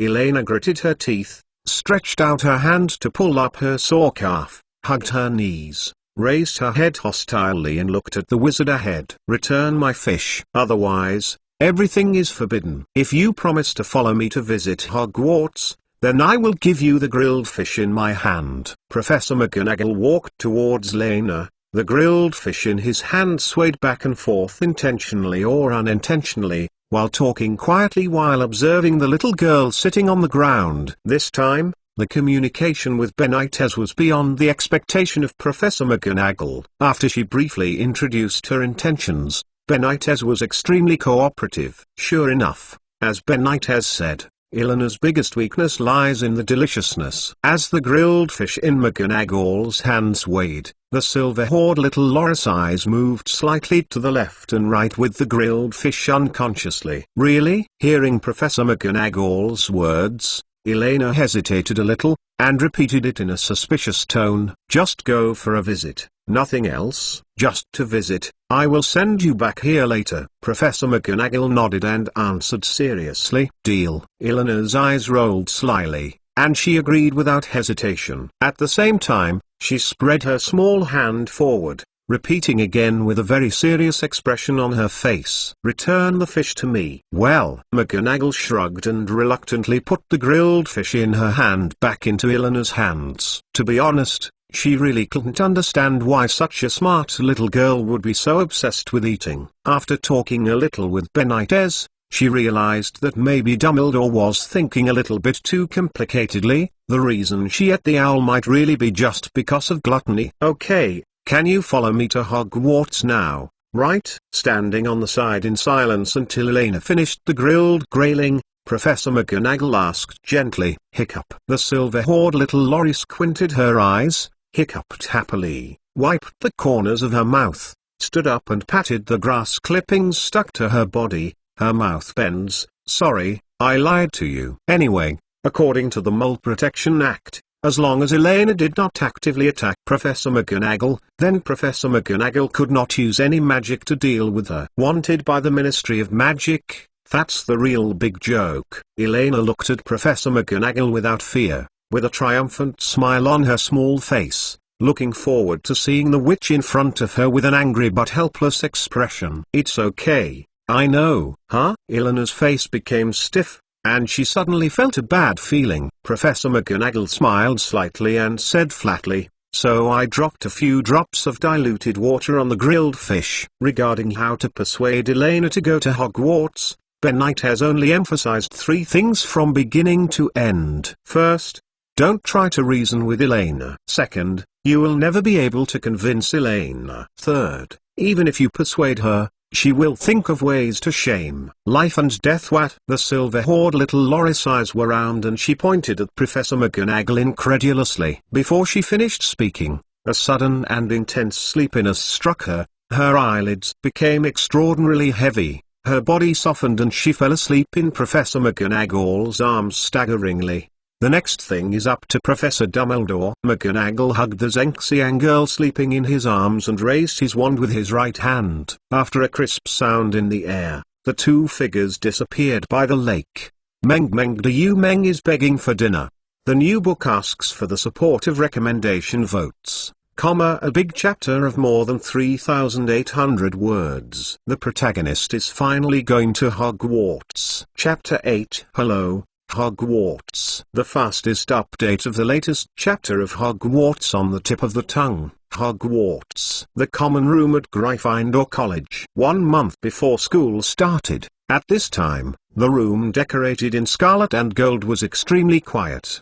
A girl's dream, like a kitten born, suddenly came out of the room. A small body sat up on the bed near the door, stretched lazily, with long silver hair like a waterfall hanging behind him, rubbed his eyes, and looked around with sleepy eyes. Hey, here is it? Elena yawned lightly, and subconsciously squeezed the soft velvet pillow in her arms, looking around with confusion. Under her is a warm and comfortable big bed with 4 curtains around the bed, and there are 4 or 5 beds of the same shape around her, which looks like a dormitory in a legendary aristocratic school. Staring blankly at the crimson flannel curtain hanging at the end of the bed, Elena's eyes slowly focused, and she finally remembered that she seemed to be grilling fish by the lake before, and then met Professor McGonagall, and the 2 of them finally dialogue. Hogwarts! Exclamation mark. It won't be. Elena jumped up suddenly from the bed, stepped barefoot on the furry carpet and rushed to the door of the room. What greeted you was a familiar rotunda, full of soft armchairs. Opposite the extinguished fireplace, there were 2 spiral staircases leading to 2 rooms and she was standing in one of them. Doorway. Several paintings hung on the walls of the hall. With Elena's sudden appearance, the characters in the paintings raised their heads and looked at her in unison, whispering to each other quietly. Gryffindor Lounge. Elena, who was holding on to the railing at the top of the spiral ladder, let out a weak moan with complicated meaning. The moving magical portrait, the big bed in the dormitory, the color combination of scarlet and gold, and this lounge that has appeared in her dreams in her previous life countless times. When these information are put together, for her, it is enough to infer where it is. Crackling. At the same time, the air beside Elena suddenly made a small explosion. A strange creature appeared beside her, very small, with ears as big as a bat, protruding green eyes the size of a tennis ball, and a relatively long, flat nose. Ms. Castellana, welcome to Hogwarts. It stroked its chest with one hand, like a staid gentleman butler, and bowed deeply to Elena with grace.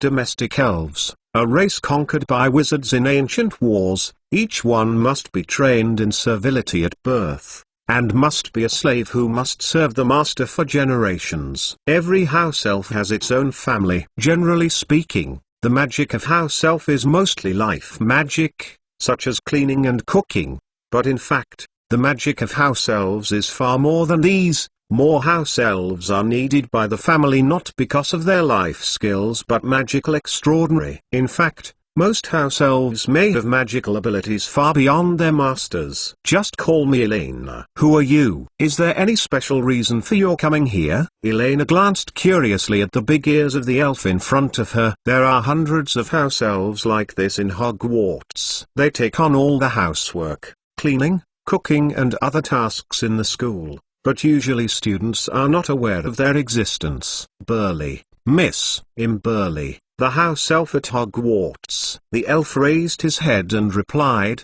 Professor Dumbledore asked me to wait for you to wake up and serve as your temporary guide in school. Temporary guide? Elena snorted, raised her eyebrows, and repeated it non-committal. The girl looked at Burly with blue eyes, and suddenly asked, if I don't want to visit, what should I do? Professor Dumbledore ordered that you are free to leave at any time. He is now in the principal's office next to him. Does Miss Elena want to leave? The elf replied without thinking. Well, Elena glanced thoughtfully at the house elf in front of her. She was a little unpredictable what Dumbledore was thinking. Was it really just as Professor McGonagall said, inviting her to visit Hogwarts? Of course not. The corner of her mouth curled slightly. Elena touched her finger on the wooden railing lightly. Her eyes lit up. Maybe this is my only chance to enter Hogwarts, so I have to take a good stroll. The girl turned around, with her hands behind her back, barefoot, and bounced back to the dormitory and started putting on shoes. This is Hogwarts, which is full of countless mysteries, where all dreams and fantasies begin. During the time when she was most obsessed with the Harry Potter series in her previous life, she dreamed of traveling through all corners of the castle almost every night. Gryffindor's common room is located on the 8th floor of the main tower of Hogwarts, connecting the Gryffindor Tower and the main tower of the castle. The female dormitory where Elena slept before was in the Gryffindor Tower. From the window, you could see the sparkling lake and the corner of the Forbidden Forest. Following Burly's guidance, Elena walked through the portrait of the fat lady and walked out of the Gryffindor common room. It is a pity that the fat lady seems to have stopped by other portraits, so Elena failed fortunately to meet this character in the painting with the highest appearance rate. And not far from the Gryffindor common room is the principal's office. Miss Elena, this is Principal Dumbledore's office. He is already waiting for you inside. Burly stretched out his scrawny arm and pointed to a spiral staircase ahead. Normally, there will be an extremely ugly giant stone monster guarding the principal's office door, and only after reading the correct password, the stone beast will jump aside and let out the automatic spiral staircase behind him. At the end of the stairs is a shiny oak door with a brass knocker in the shape of a lion's eagle head. Many people in previous lives have speculated that the current principal's office was once one of the 4 founders of Hogwarts, one of the rooms once used by Godric Gryffindor. But at this time, the stone beast that was supposed to be squatting in front of the stairs had already moved away and let out the way to the stairs behind him. Okay, I get it now. Glancing at the direction of Burly's fingers, Elena nodded politely. Without hesitation, she turned around and walked in the opposite direction. She didn't want to go intrigue with the most elusive wizard in the magical world as soon as she woke up. That would be disappointing. As for Dumbledore, just wait slowly, and look for him when she is almost done shopping. Standing in the middle of the corridor, the girl looked at the stairs that moved from time to time in front of her, and the characters hanging on the wall like gifs moving back and forth.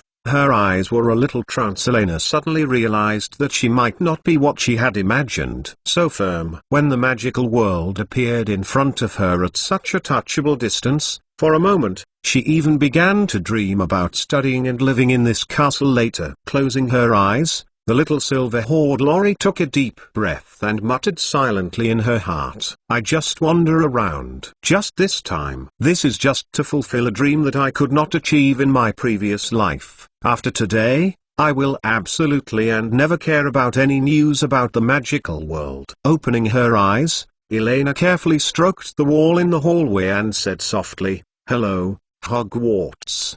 Meng Meng Do You Meng is begging for dinner. The new book asks for recommendation votes for support. Exclamation mark. Chapter 9 Bronze Door Knocker and Piano Music. Please ask for a ticket. 4,000 words. Chapter. The fastest update of the latest chapter of Hogwarts on the tip of the tongue, accompanied by Burley, the house elf. Although Elena is particularly interested in the tapestry where the giant stick on the 8th floor of the castle beat Barnabas, and the legendary House of Requirement, she can only curb her curiosity. Anxiously follow the normal road to visit. If the previous understanding of the magical world can be fooled by her past experience, then a little girl who has never been to Hogwarts, from the beginning, accurately found this kind of thing that most students may not know until graduation. The place is a bit too much. In the same way, there is the prefect's bathroom on the 4th door to the left of the stupid Boris statue on the 6th floor of the castle. A luxurious chandelier lit with candles casts a warm soft light into the room. Everything is made of snow-white marble,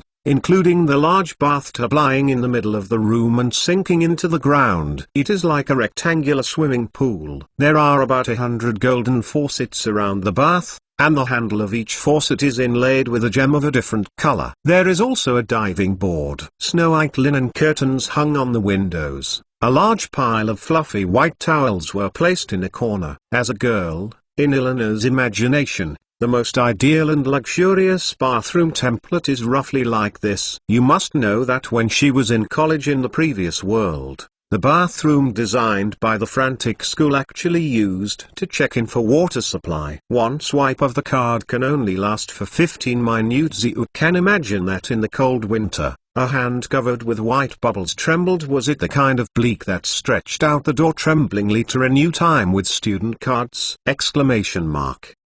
Only then did Elena realize a problem in frustration. If it weren't for a student of Hogwarts, she wouldn't be able to visit many secret rooms full of magic and magic. Both the teacher's office, Filch's office, or the library where 103,000 magic books are stored are blocked by magic and cannot be entered freely. This makes Elena want to borrow some snacks from a certain half-blood prince, or see the prohibited toys of the bear children in the wizarding world. Oh no, the door of Professor McGonagall's office on the 2nd floor of the castle above the marble staircase in the foyer was hidden. But Elena was still very sensible and didn't knock on the door. Who knows if this dangerous Professor McGonagall suddenly remembered what happened before and took the opportunity to retaliate. And the empty classroom is even more meaningless to visit. After all, except for the potions classroom, in Elena's view, most classrooms seem to be the same. They are all made of a wooden podium, tens of empty tables and chairs. Of course, even so,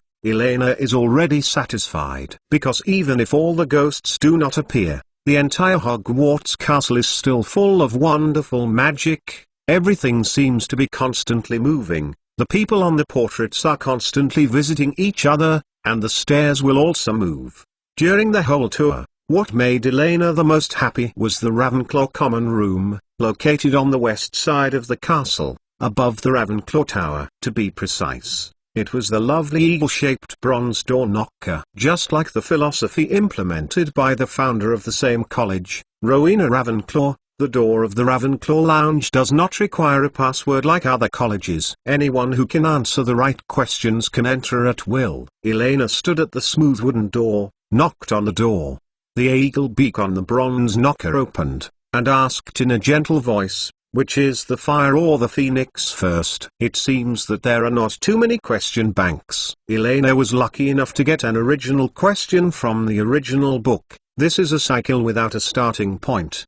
The answer is correct. After that voice, the door creaked and opened automatically. However, Elena, who answered correctly, did not choose to rush into it. "My dear knocker, how do you ensure that the answers you have prepared are the only correct solutions for questions like yours?" Elena squinted her eyes cutely, and shrugged at the eagle-shaped knocker. "Know that language and writing are the most prone to have multiple meanings. All colloquialisms may be given new meanings at any time." Ying-Tu opened his mouth and made no sound, but she vaguely felt that there was a magical power looking at herself from the knocker in front of her. Obviously, this magic knocker had its own consciousness like the Sorting Hat. "Since I came to Hogwarts, I had to leave some traces, otherwise it would be boring. The silver-haired little lorry smiled wickedly and said in a very seductive tone, as far as I know, many mathematical problems usually have the only objective solution at the basic level. Mathematics problems, simple calculations cannot test a student's wisdom. The voice of the eagle-shaped door knocker was obviously a little confused. What about this, for example? Elena recalled a little, and said slowly in a particularly excited tone, keep the chickens and rabbits in the same cage. Counting from the top, there are 35 heads, and counting from the bottom, there are 94 feet. How many chickens and rabbits are there in each cage? After a pause, the little silver-haired Lolita continued to add, moreover, you only need to change a few numbers to extend an infinite number of interesting questions like this. After the eagle-shaped knocker was silent for a few seconds again, he nodded slightly. What you said makes sense. I have to think about it. Thank you. After speaking, the door knocker did not speak anymore, and turned into the original bronze sculpture. It was a success. Elena shook her small fist secretly and turned away happily. Burley, I think it's almost done. Let's go back. May God bless the students of Ravenclaw this year. However, as long as they are patient enough, they can still count the correct results. Soon, Elena, with a little joy that no one knew, returned to the 8th floor of the castle with the house elf Burley. Next, in going to see Dumbledore, Elena took a deep breath, looked at the stairs next to the huge stone beast, and was about to go up, suddenly discovered that at the end of the corridor, there seemed to be a classroom that hadn't been in. It seemed that he had accidentally ignored it when he turned around and left. Elena looked at the front curiously and carefully. In her impression, there should be no special scenes on this floor except for what is needed. Wait, is it possible to achieve a house of responsiveness? Exclamation mark. The silver-haired little Loris' eyes lit up suddenly, and she asked eagerly, Burley, what's that place? Isn't it that? Burley, who was walking behind Elena, raised his head, looked in the direction of the girl's arm, and replied in a flat tone, it seems to be an abandoned classroom. No, I obviously didn't see it just now. Elena shook her head seriously, told herself to herself, and ran to the classroom without hesitation. Hey! The silver-haired little Lorry opened the door hopefully and looked inside. Her face collapsed suddenly and she let out a sigh. As the same Burley said, this is indeed an abandoned classroom. Wooden desks and chairs are piled up in the back of the classroom. Judging from the dusty empty bottles and wooden shelves, it seems that this place was once used as a classroom for potions or herbalism. Well, what is that? Elena glanced one last time, and was about to turn around and leave. Her eyes stopped suddenly. In the front of the classroom by the window, there is a strangely shaped black grand piano. Different from the clutter at the back of the classroom, judging from the bright piano cover, someone should come here regularly to play or take care of this expensive piano. I didn't expect that there would be piano-loving professors at Hogwarts. This is not mentioned in the original book. Elena searched in her memory, but did not remember Hogwarts. Which professor has this hobby? Standing at the door, Elena can just see the logo on the side of the piano. Steinway and Amp. Sans logically speaking, in this era, only Germany and the United States should be able to see it. Yes, one of the top pianos in the world. For most piano lovers, every Steinway handmade piano is no less attractive to drug addicts. From Tokyo to New York, Steinway grand pianos are used in all major concert halls in the world. Elena couldn't help but flicked her fingers in the air a few times. In her previous life in the financial industry, her usual way to relieve stress was to play the piano. However, she was often a $1 million Steinway piano. She was just playing music. At the meeting, he glanced greedily from a distance. After a moment of silence, Elena suddenly remembered that if she said that she would leave Hogwarts forever, there was one very memorable thing she had not done. Can I play a piece on this piano? Then take me to see Professor Dumbledore.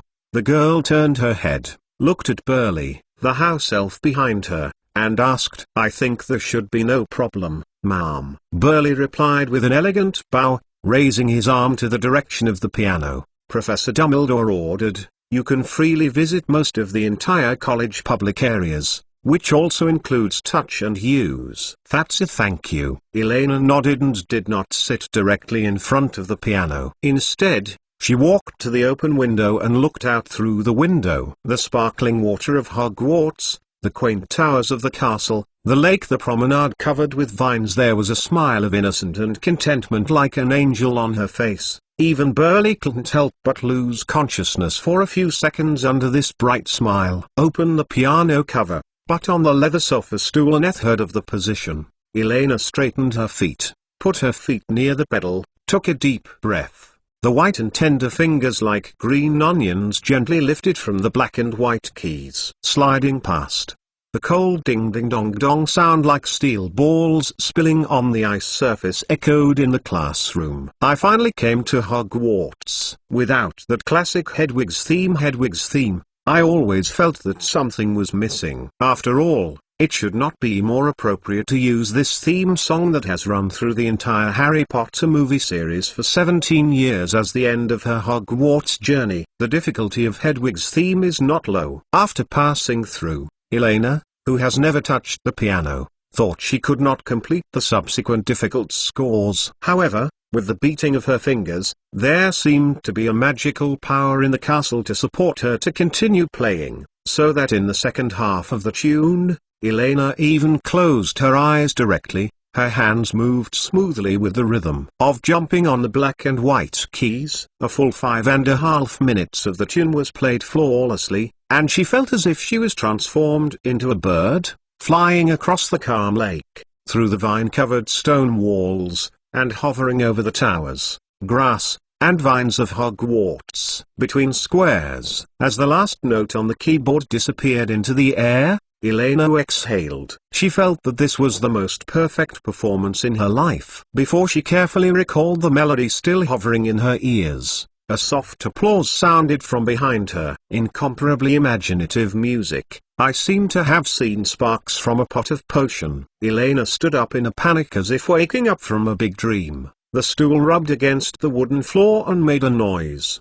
Behind her, an old man wearing a blue wizard robe, tall and thin, with a long silver beard and a pair of bright blue eyes appeared at the door of the classroom somehow, clapping in surprise on his face. "What's the name of this song?" Albus Dumbledore asked curiously, not knowing why. When he heard this piece of music, he suddenly had a strange feeling. The child in front of him, she was born to Hogwarts. Hedwig's Variations, Hedwig's Theme, a piece of dream and miracle beginning. "Thank you for your piano, Professor Dumbledore." "Oh, to be precise, I'm not good at piano. This is just for a friend to keep it temporarily." Dumbledore blinked flexibly. His half-moon glasses showed a naughty look. "If you like it, you can come here any time to play. I promise to help you keep a secret." Elena stood up. On the back of the piano cover, there was a figure that looked like a triangular eye, and there was a vertical line in the middle of her pupils. When she saw this figure, she had already understood that the real owner of this piano was who. Looking around reluctantly, Elena smiled relievedly. It was time to say goodbye. She calmly looked at the greatest white wizard in the world, shook her head and said softly, "I'm sorry. Meng Meng is begging for food. The new book is asking for recommendation votes for support, a 4,000-word chapter. It is right to ask for votes. I almost didn't finish it. Fortunately, I caught up with it. Tomorrow I will stay at home and retreat the code word. After tomorrow, the Hogwarts plot will end for a while, and school will start next time." Chapter 10: The Third Way to Confront the Contemplation of Mind. The fastest update of the latest chapter of Hogwarts on the tip of the tongue. "I want to go back." Elena lowered her eyes, avoided Dumbledore's sight, looked at the end of Dumbledore's long silver beard, and whispered. "If we say, I want to ask Elena to choose the person she least wants to meet in the magic world. Without a doubt, it must be Albus Dumbledore, the principal of Hogwarts School of Witchcraft and Wizardry. Not only because of his superb magical power, but more importantly, Dumbledore is a master who is proficient in the mind consciousness. In other words, It is similar to the mind reading of Professor Charles Inksman by. Unlike other wizards who need to rely on spells and wands, masters such as Voldemort and Dumbledore who are proficient in Pantheon do not need to recite spells when they cast Pantheon, and they can easily complete the reading of their thoughts with just the contact of the sight. Therefore, when someone lied to him, they could always tell it accurately. Judging from the original work, there are no legal restrictions on the use of panic, because when Snape was teaching Harry, Dumbledore did not hesitate to use panic when he asked others in an emergency. Obviously Elena did not. I don't think Dumbledore would be so qualified not to peep into her brain. You know, Elena, as a traverser, has too many secrets that can't be known. From the moment she woke up from the Gryffindor common room, Elena had been thinking about how to get through this level. You seem to be afraid of me. Dumbledore glanced over the girl's trembling shoulders, shrugged helplessly, and said softly, "Am I so ugly?" "You know, I always thought I was liked by children." He became more and more curious about the silver-haired girl in front of him. Whether it was the wonderful piano music that seemed to be magical before, or her understanding of the entire magical world, it seemed so different. It's not that it's scared, it's just that it's just a disgusting disrespect of rude dementia. Elena took a deep breath, tried to calm herself down, and raised her head. The Lakewa eyes looked straight into Dumbledore's eyes without fear, and said, "Now that we have reached this point, the blind escape is obviously if it doesn't make sense. It is better to try a head-on confrontation. I don't think it is necessary to continue chatting with a robber who broke into Hermione's brain." Generally speaking, in the cognition of wizards, there are only two ways to resist the idea of respite. The first method is to avoid eye contact as much as possible, keep a distance from the performer, and reduce the success rate of the mindfulness. But Elena believes that this method may not be so effective for a master of Pantheon like Dumbledore.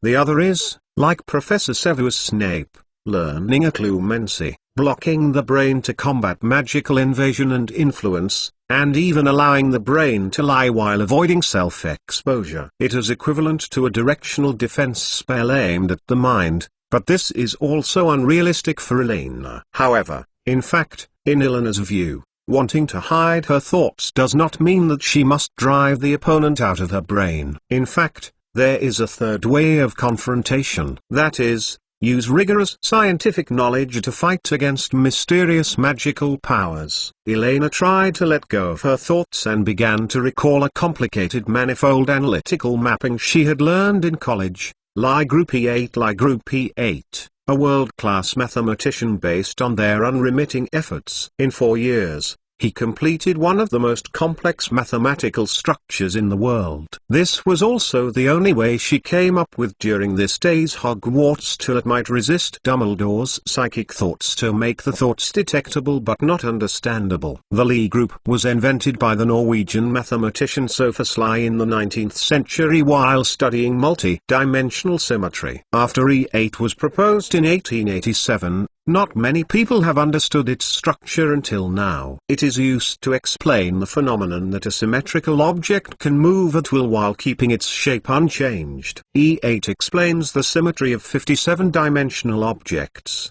and one of the reasons is only known to advanced mathematicians. 8 itself has 248 dimensions. The reason why E8 was chosen is because many scientific projects need to process a large amount of data. But the calculation of E8 is an exception. The amount of data required to be input is small, but the answer is huge and very dense.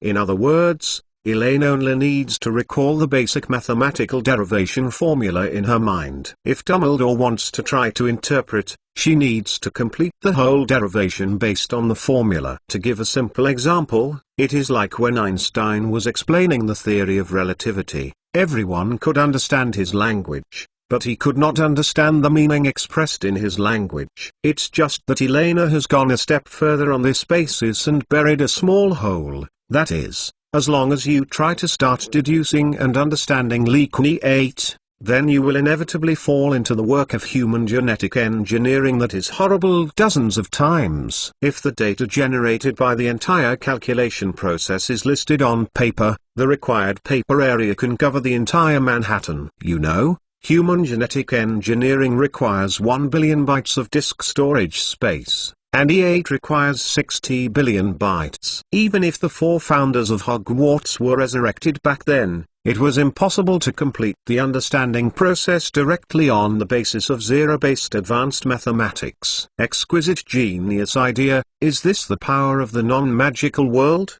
The old man's azure blue eyes behind the half-moon lens looked at Elena quietly for a second or two, then took the initiative to look away, rubbed his eyebrows slightly tiredly, and let out a very emotional exclamation. The spiritual world of the mixed bloodver is more sensitive than ordinary little wizards. Coupled with the mathematical model that exists as rigorous and orderly as a subtle art, Dumbledore only tried to interpret for a second or two before he felt his brain begin to faint, make pain. More importantly, after this simple glance, Dumbledore finally realized intuitively that what Elena said before, the terrible growth power of the non-magical world today, the research and exploration of the origin of the world, no longer it only belongs to the realm of wizards. Dumbledore settled, cleared his mind, and solemnly re-examined Elena, who was standing next to the piano. Silver-haired little Loris, a mature face, looked extremely nervous, her deal-like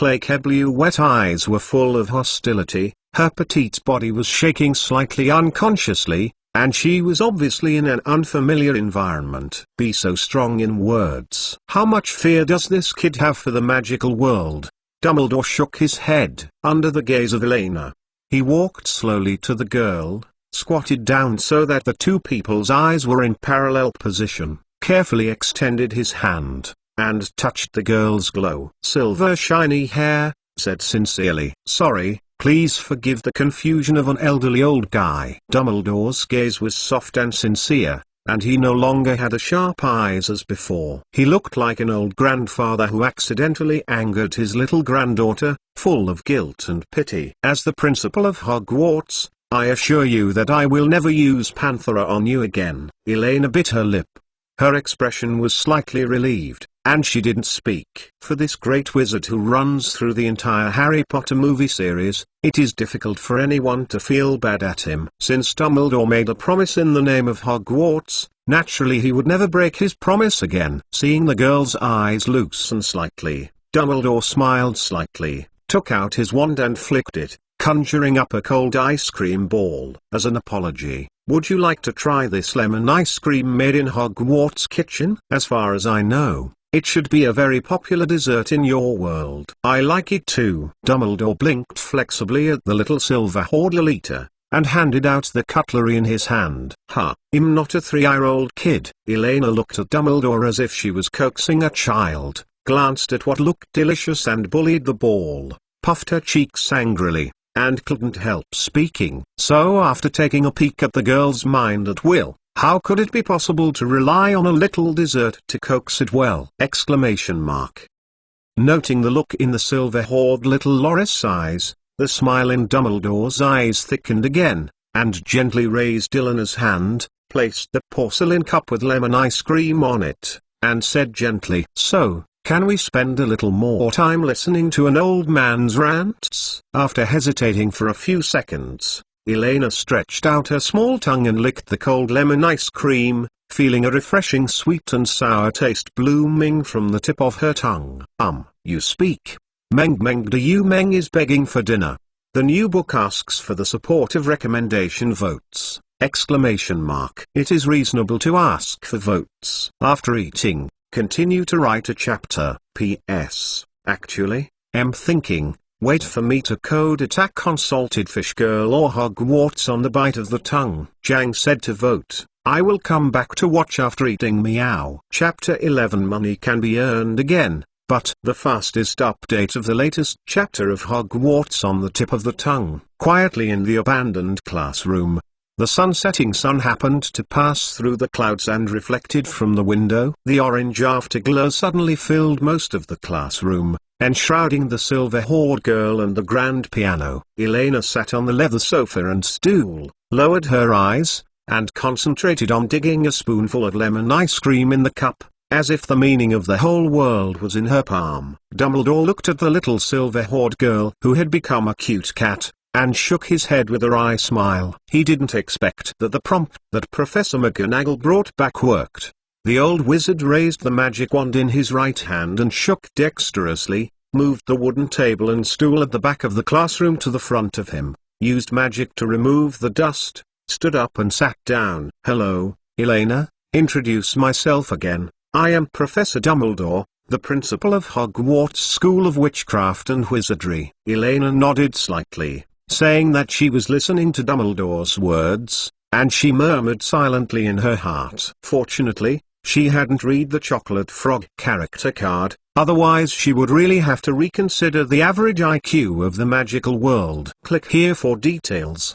Dumbledore cleared his throat and looked at Elena sincerely and continued. "As for the magical world and Hogwarts, I don't think I need to explain it again. This time I invite Miss Elena to visit our school. The main purpose is to send you an invitation to enroll again." "Oh." The metal spoon in Elena's hand poked on the porcelain plate, making a crisp sound. Her long eyelashes trembled slightly, and she whispered with resentment. "It turns out that the language habits of the magical world are different from those of the non-magical world. We usually call this kind of behavior as drug kidnapping." What made her worry the most was not to be stunned to Hogwarts, but the food used to tempt her was the fish she had caught and grilled so hard. Dumbledore's gentle smile couldn't help stiffening. He coughed, pretending not to hear the girl's condemnation, and continued speaking as usual. "Ahem, we all know that you are not an ordinary person. As time goes by, you must also be aware of those unexpected situations that occasionally occur in your normal life. Magic riots do not occur only once. Most young wizards cannot effectively control and use the magic power accumulated in their bodies due to lack of systematic guidance. They can only vent their magic power through emotional media and unconsciously dump the magic power. However, compared to most children, in Dumbledore's view, Elena has clearly realized her differences and has subtly integrated into her life. You know, the wizard's the messenger is not so easy to be hunted by muggles. You have extraordinary magical talents, and at Hogwarts you can explore your abilities to the maximum and teach you how to use and control magic. You are not aware of the power hidden in your body." "I know." Elena put down the cup and saucer in her hand and suddenly interrupted. "But I also have the right to choose to be an ordinary person." "Frankly speaking, Professor Dumbledore, do you really think that muggles live a happy life? Although it's not that convenient, but because you know less, maybe you will be happier." "So you are willing to enter Hugo?" Dumbledore frowned suspiciously, wondering why the girl suddenly asked such a question, thought about it, and replied with some uncertainty. "No, you are wrong." Before Dumbledore could finish, the silver-haired little Lolita sat up straight, with her legs folded and tiptoes, shook her index finger playfully, and said meaningfully, "Muggle happiness is beyond your imagination." Judging from the details of the original work, the magical world's luxury goods and entertainment methods are simply scarce to an unthinkable level. Whether it is the design, taste, and quality of clothing accessories, they all reveal an outdated and backward medieval European outbreak. Household style. As far as transportation is concerned, both of the two worlds' top-level existences, whether it is the Light Wheel series or the Yetable-launched Firebolt, are indeed comparable to wood brooms in front of top sports car brands such as Bugatti Veyron and Silby. There is no essential difference in value. In terms of diet, 1 kilogram of truffles, known as the king of the world's delicacies, is worth €4,000. A small can of Iranian Almaz caviar costs $25,000. Japanese dense yuk blackskin watermelon, which is the best in the world. Blackskin watermelons can sell for an average of $6,000. In Elena's view, if people in the magical world want to enjoy these, there is no other feasible way other than grabbing and plundering. In short, no matter what you think about it, being an ordinary person is much happier than being a wizard. So, why must I become a wizard and then accept the jurisdiction of your magic world? It is true that Elena in her previous life has not personally enjoyed the happiness that belongs to the local tyrants, But this does not prevent her from using this knowledge to show off the luxury of the non-magical world in front of Dumbledore. Even if some details are hidden, the information that shouldn't appear is still enough to make the entire magical world feel incompatible with poverty and lack. "Well, Professor Dumbledore, is there any drink to drink?" Elena licked her dry lips, took a look at Dumbledore, and added a cheeky last sentence, and said a lot of words in one breath that made her throat a little bit painful. "Of course you can." With that said, the non-magical world is indeed particularly attractive. After Dumbledore listened quietly to Eleanor's chewy and bye, he nodded gently, waved his wand, and a glass of iced pumpkin juice appeared in the hands of little silver-haired Lolita. He has gradually begun to master the way of communicating with this strange little girl in front of him. "However, Miss Elena, you may not understand what I mean. You are not an ordinary person." Dumbledore shrugged and deliberately used the word human, and slowly said, "The magical riots of underage wizards will cause suspension, disappearance of objects, teleportation, and flight, but it will not affect the minds of others." The silver-haired little Lolita, who was sipping pumpkin juice happily, had a sudden stop. After so many years of language tutoring by Benitez, she was no longer the English idiot at the beginning of the journey. For Dumbledore, she deliberately emphasized the replacement of words. She was able to react immediately. "So, what do you mean? Am I mutant? A mutant Inksman?" Elena gags with a dry smile, and she feels things are starting to become beyond the expected control range. "Mutants?" "No," Dumbledore repeated Eleanor's pronunciation in confusion, obviously not understanding what the girl was talking about.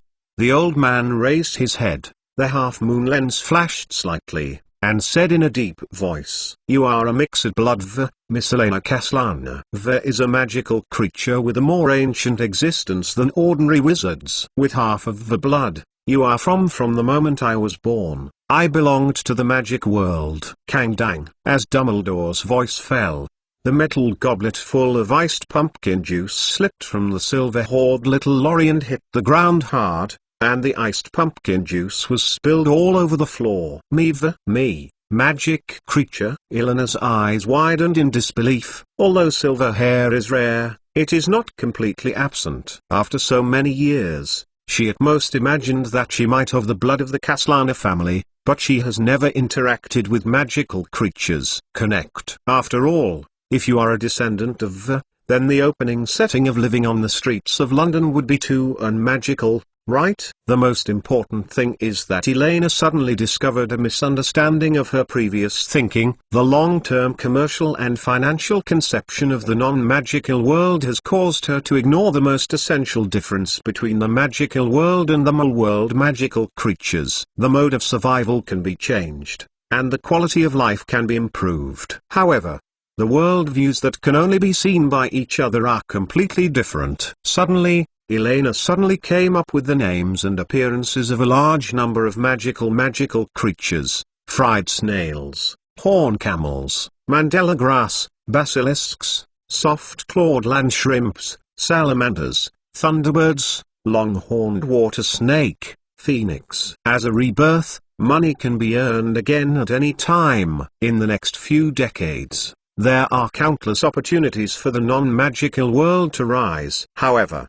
if some magical animals have missed it, for example, a certain basilisk baby who is still sleeping, Elena subconsciously licked her lips. Even if you make more money in the non-magical world, it will be difficult to have another chance. CG to these beautiful magical creatures. The most important thing for rebirth is not to re-walk the success of others, but to explore the unknown. Miss Elena, Dumbledore's anxious voice came from Eleanor's ear, and she felt that someone was shaking her shoulders back and forth. Suddenly, Dumbledore's concerned face appeared before her eyes. "Are you okay?" Suddenly learned that the life experience is really uncomfortable. "I'm sorry, I don't know that this incident will be so shocking to you." Dumbledore breathed a sigh of relief when he saw the girl finally calm down.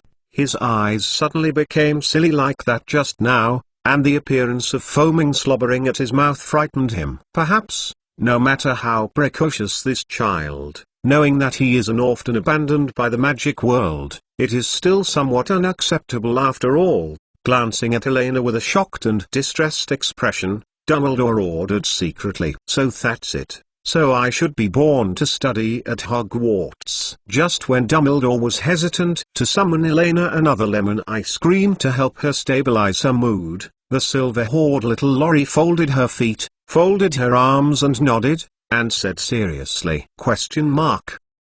Dumbledore raised his wand with his right hand and stopped in midair. He was about to start the next step. He squeezed it back into his stomach in discomfort. He looked suspiciously at the little silver-haired girl who had suddenly changed his mind. He didn't know her. "What means?" Following Dumbledore's gaze, Elena looked at her legs curled up on the sofa and bench subconsciously, and put them down embarrassingly. She folded her legs and folded her hands on her knees. She smiled shyly, said sweetly, "Dear Principal Dumbledore, I actually don't think it is impossible to enter Hogwarts. However, can you agree to a few small requests?" Meng is begging for food. The new book is asking for recommendation votes for support! It is reasonable to ask for votes. Okay, I'm going to code another one. Meow. Chapter 12. 3 Small Requirements. The fastest update of the latest chapter of Hogwarts on the tip of the tongue. First of all, the most important thing about the identity of my mixed blood I hope you can keep it secret. Elena raised her index finger and looked at Dumbledore seriously, with a very serious tone, regarding the specific origin of the wizard, because it is too ancient, it cannot be verified today.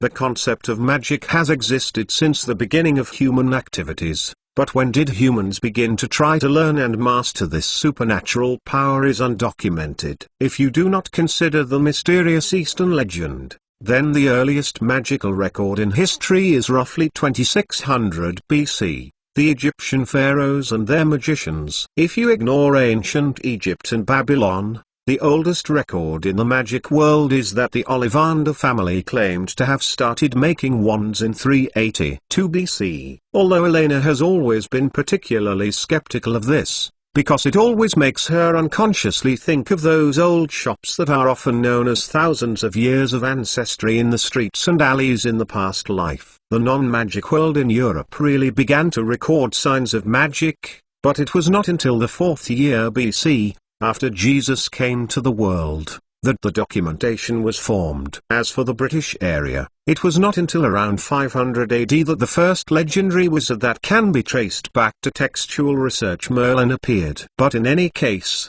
those magical creatures already existed many years before human civilization was established. To be precise, if human wizards are also attributed to a kind of magical creatures, in fact, human magic is not too powerful. You know, such as how elves can manipulate very strong magic power without a magic wand, and they are relatively weak among magical animals. Once the human wizard breaks away from the magic amplifier of the magic wand, his strength will be greatly reduced, and the core of the magic wand without exception comes from a part of the body of a magical animal. Facts have proved that most half-blood wizards are indeed much stronger than normal wizards. For example, Hagrid's incredible magic resistance and strange power originate from his giant mother, and Fleur's superb magic talents and her grandmother Vava also have it. Very important connection. However, human beings have always been in an embarrassing state towards mixed blood wizards, herein specifically referred to as semi-magical creatures. Fear, rejection, distrust, and faint envy. It can be seen from the original work. Whether it is Fleur or Hagrid, among the little wizards of the same age, they are all excluded. Elena doesn't want to be treated like an animal in a zoo every day when she goes to school in the future. That kind of treatment can only be enjoyed by the great boy who survived catastrophe alone. If this is not guaranteed, I would rather not eat. Well, the little silver-haired Lily seemed to accidentally bit her tongue, whimpered, and said vaguely, "I would rather never learn magic or come here." Local school. On this point, I can assure you that no one at the school will know your identity except me and Professor McGonagall. In fact, before this, there were many Hogwarts like you. Student. You don't have to worry about it." Dumbledore nodded and agreed without hesitation. He originally thought that the girl would make some strange and demanding requirements. Even if Elena did not mention the identity of the mixed blood, he would take the initiative to remind her not to reveal her ancestry. In fact, if it wasn't for Elena's constant desire to separate himself from the magical world, Dumbledore hadn't even planned to tell Elena these things about the mixed blood at first. "What else?" "I remember you said some, right?" Dumbledore smiled lightly, and Elena was obviously simpler and simpler than Riddle, who was more thoughtful a decade ago. In addition to being a little bit more willful, in general Elena is actually more willing to share her emotions and thoughts with others. As for the child's gluttonous nature, in Dumbledore's opinion, it does not matter at all. In addition to this, there is a simple petition that may be a little troublesome, but if it's Professor Dumbledore, it's just a matter of effort. Elena blinked, gestured with her left thumb and index finger, raised her second finger and said, "If possible, I hope I can go to the United States to study as a public exchange student by the 4th to 5th grade at the latest." As an exchange student to the United States, there was a thoughtful look in Dumbledore's eyes. His eyebrows trembled slightly, and he groaned for a few seconds before speaking slowly. "Is Hermione School of Witchcraft and Wizardry?" "This may be a little difficult.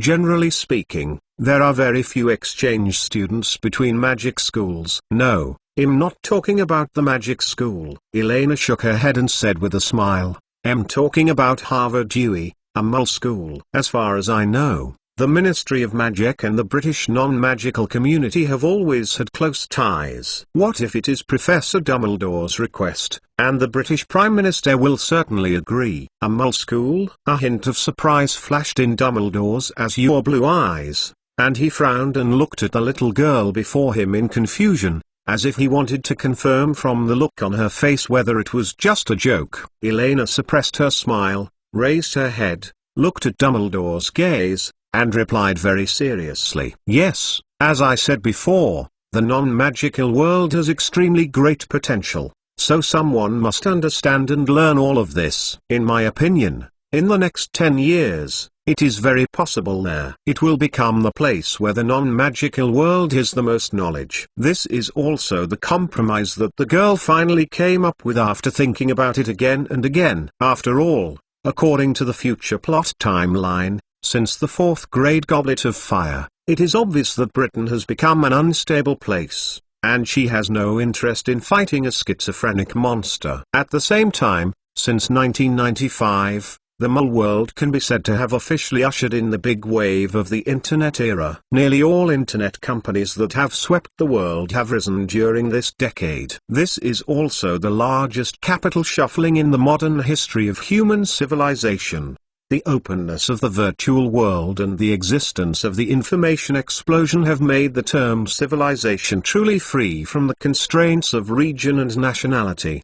Dumbledore did not speak, and fell into a strange silence. After a long time, he opened his mouth to break the silence. "Is it very important?" "Very important. It is related to the future coexistence of our magical and non-magical worlds. This may be the last wave of opportunities for the two sides to be equal, and even the magical world can be absolutely dominant." Now that she understood the connection between herself and the magical world, Elena, who was born into a half-magical creature, naturally began to use the word "we." After all, if the magical world was completely exposed after more than 10 years, she wouldn't want to be the poor alien who hides in Tibet. "I see, I need to think about this again." It's too early for the 4th grade. For the Muggle world, Dumbledore has always had this idea, but in this way, it is equivalent to using the magical potential of a wizard as a bet to exchange some unknown knowledge. "What if I can finish most of Hogwarts courses ahead of time? I'm actually very smart." Seeing that Dumbledore seemed to be a little loose,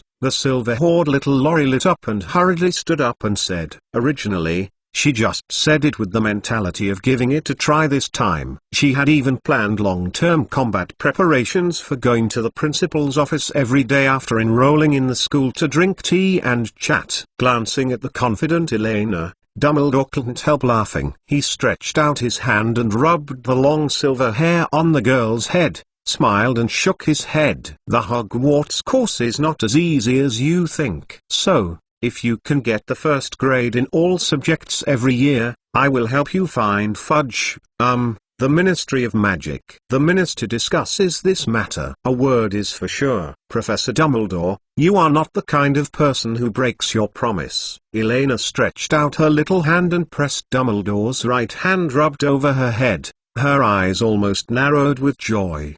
Dumbledore knows nothing about the occult powers from the East. You must know that every student who can survive the purgatory difficulty of the college entrance exam copy is at least comparable to Miss Know-It-All Hermione Gran, the existence of G. Not to mention, from an angle that Dumbledore could not see, a sly flickered in the eyes of the silver-haired little Lorry, not to mention being the number one in the school every year. If her conjecture is established, she can even become the eternal number one in the history of the entire Hogwarts school. On these 2 points, as an elderly person, I can't remember too many demands. After several conversations, the relationship between Dumbledore and Elena has obviously become much closer. The old man knocked on the forehead of the silver-haired little Lorry, and said with a half-joking tone, "If you have to say something, there is actually one more point." Well, as compensation for kidnapping me to Hogwarts, it's just about Professor McGonagall. Elena bit her finger, tilted her head for a moment and said, "What's the matter?" "If Professor McGonagall is involved, I can't guarantee you." Dumbledore raised his eyebrows and replied, spreading his hands, "It's a very simple thing. Is it possible to put my name Alina Kastner first when I am studying in the school roster?" Although she seemed to use a careless and cute tone, in fact Elena was extremely nervous, and her eyes carefully looked at Dumbledore's expression. Regarding the change of crossing and the world line, there are various sci-fi speculations in previous lives, and even in the Harry Potter series of stories, there will be props that may trigger paradoxes such as time tracers. And this time, it was Elena's small attempt to change the line of the known world. She wanted to see whether the legendary world inertial constriction really exists, and whether the so-called Hannah Iboid will really change because of her existence. It's just that. That's fine. Dumbledore waited for a few seconds, and found that Elena didn't mean to continue, so he couldn't help but asked, a little surprised. This request is hardly a decent request to him. Well, it's just that. The little silver-haired Lily smiled and nodded. As long as it can be confirmed that there is no so-called world constriction, it is enough. Everything seems to be getting more and more interesting gradually. Meng is begging for dinner. The new book asks for recommendation votes for support! ! It is reasonable to ask for votes. Meow. Chapter 13. This phoenix is so beautiful. The fastest update of the latest chapter of Hogwarts on the tip of the tongue. Regarding Dumbledore's response to these 3 requirements, most of them did not exceed Eleanor's expectations. This is the advantage of knowing the characters of the plot. Unless the Dumbledore in front of you is a fake who drank the compound decoction. According to Eleanor's understanding of Dumbledore, most of the needs she put forward happen to be. It is in line with the philosophy that Dumbledore has always pursued. In fact, Dumbledore is arguably the most enlightened principal ever at Hogwarts. If it was replaced by Professor McGonagall standing here, the atmosphere would definitely not be as relaxed and pleasant as it is now. Then next, Miss Castellana. Just when Elena began to dream about the wonderful future of magical schooling, Dumbledore said with a smile, "I also have a small request here. I need to communicate with you a little bit." Eh? The silver-haired mixed-race little V blinked, and suddenly a somewhat unpleasant premonition rose in her heart, as if it was exactly the same atmosphere as when she was caught by Benitez every time she got into trouble when she was a child. I can add one more request, which is Professor Dumbledore, can't you ask me? Elena raised her hand weakly, turned her eyes, took Dumbledore's head and swayed it from side to side, and said cutely, "Although I don't know what Dumbledore will say, it is always right to object in advance." It seems that a lot of the owls delivered by Hogwarts have disappeared this year. Has Miss Castellana ever heard of this? After Dumbledore appreciated Eleanor's spoiled cuteness with great interest, the corner of his mouth curled, his eyes followed his twisted nose and looked down at the little silver-haired Lolita, and asked gently, "Ha, Ha ha ha. How would I know? Maybe they have heat stroke or lost their way. Well, Professor Dumbledore, please tell me, what's the requirement? Eleanor's sweet smile froze suddenly, and she let out a few dry laughs in embarrassment. Under the pressure of Dumbledore's silent gaze, she sat down and obediently back on the leather sofa chair in front of the piano. You don't need to be so serious. There is actually only a very simple point. Looking at the boyish Elena, Dumbledore shook his head slightly, and said sternly, I hope you can promise that you will never cast an unforgivable spell on anyone, never let greed, hatred and ambition blind your pure soul, never turn your back on Hogwarts and the magical world. Hey? The silver-haired little Lorry looked around subconsciously. Such serious words really meant to be said to such a harmless little cutie as her. How could it sound like something to be said to a big demon reserve? But, Professor Dumbledore, more than a little Elena Shanks then tried to diverge topic. Assure me, Dumbledore repeated it unmovedly, a pair of sharp and bright blue eyes firmly locked on Eleanor's face. I have to admit that as the greatest white wizard of our time, Dumbledore is indeed extraordinarily powerful when he speaks seriously. At least it is not a problem to bluff a little Lolita who is strong outside and inside. Okay. I promise. After staring at the old man for a few seconds, Elena looked away a little uncomfortably, kicked the chair leg with her heel angrily, and hummingly agreed, even though Dumbledore didn't mention what she was interested in becoming. The third generation of the Dark Lord. Hearing Eleanor's answer, Dumbledore nodded in satisfaction, helped the half-moon glasses on the bridge of his nose, and was about to say something. Boom! The door of the abandoned classroom was slammed open. A giant more than 3 meters tall bent down and squeezed in from the door with great effort. His face was almost completely covered by unkempt long hair and thick tangled beard. But you can still see his black beetle-like eyes gleaming under his hair. Professor Dumbledore, I have found you. Tomorrow is Harry's birthday. We have to pick it up, the giant said anxiously. His voice sounded like thunder. Halfway through speaking, his eyes swept to Elena, who was leaning out from behind Dumbledore, and couldn't help but stop talking. Sorry, Professor, I didn't know you had a guest. I'll wait for you outside the door. While talking, the giant scratched his face in embarrassment, stomped his feet and prepared to go out. It's okay, Hagrid, it just so happens that Miss Caslana and I have almost talked. Dumbledore shook his head, signaled Hagrid not to leave, turned to look at Elena, and said apologetically, I'm sorry, I have something to discuss with this Mr. Hagrid first. If you don't mind, Elena, you can come to my office and wait for a while. Just go up the stairs next to the huge stone statue. You can enjoy the snacks, biscuits, snacks and drinks in the room at will. Can you eat all the food in the room? Eleanor's eyes lit up. Dumbledore thought about it carefully, and made sure that there were no dangerous magic items in the principal's office. He slightly nodded and replied gently, of course. Well, then you talk, I'll pass it first. The silver-haired little Lorry looked up, and finally looked at the giant Hagrid who suddenly appeared in the abandoned classroom. In her mind, she recalled the description of Hagrid in the original book. This may be the few people most Harry Potter fans know best. One out. Compared with the actor image in the previous Life movie, Hagrid in front of him seems to be taller, but Elena, who knows the giant's kind heart, is not afraid at all. But when passing by, she boldly stretched out finger, poked Hagrid's forearm secretly. Rock-like hard feeling made her almost think that she was poking a finger on a piece of granite. Professor, who is this kid? Hagrid turned around, looked at Elena jumping out of the classroom, and asked in confusion. It was the first time he had encountered this. Not only was he not afraid of him, but even dared to poke his forearm with a bold child. Elena Caslana,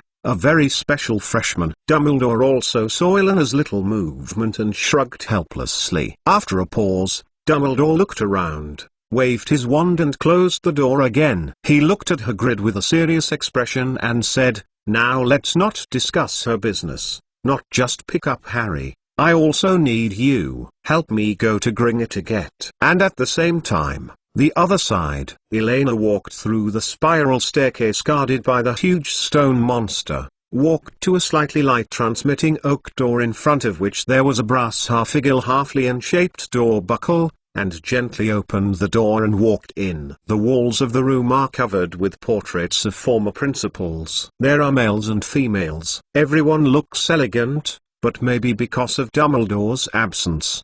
The person in the portrait is either absent or silently closes his eyes. Repose. Just as Dumbledore said, there were a lot of food stacked on the huge wooden table in the middle of the room, including cookies, candies, cakes and other snacks. Just when Elena was about to step forward to taste the principal's special snacks, a strange voice suddenly came from behind her, as if someone was singing. Elena turned around, and saw a luxurious, bright red bird standing on the bird shelf behind the door, similar in size to a swan, with a long golden tail, long beak and claws, and golden. Dumbledore's pet, Phoenix Fox. The phoenix is also known as the phoenix. It is a magical and immortal bird. The Latin poet of it said in the poem, however, there is an animal that is eternal and unchanging, regenerating an immortal copy over the years. This is the bird called the phoenix by the Assyrians. This is a kind of magical creature that is difficult to truly die. When its body begins to fail, it will take the initiative to enter nirvana and rebirth in the fire. Theoretically speaking, no matter what kind of damage the body has suffered before, what kind of attack it has received, or even which part is missing, it will magically recover after rebirth. From the original work, Phoenix Fox is undoubtedly one of the wizard's most ideal pets. Tears can heal wounds, detoxify, and can withstand the weight of a few people flying. Its singing voice has magical powers, and it can also serve as a whistle and send a message. Using Hogwarts, which is operated, Dumbledore can use its power to instantly disappear from the principal's room when DA is caught by the Ministry of Magic, and even blink to help his owner resist fatal damage. Swallow it directly rebirth after Voldemort's Avadaso spell. Therefore, according to Newt Scamander's rating in the book Where Are the Fantastic Beasts, the phoenix is classified as a super-advanced magical creature of XXXX. Just because the phoenix is not an animal that kills wizards and has been proven by Dumbledore to be tameable. This phoenix is so beautiful. Elena looked at Phoenix Fox's towering chest and strong wings with scorching eyes, and subconsciously licked her lips. If she remembers correctly, what Professor Dumbledore said just now is all the food in the room can be eaten, right? Meng is begging for dinner.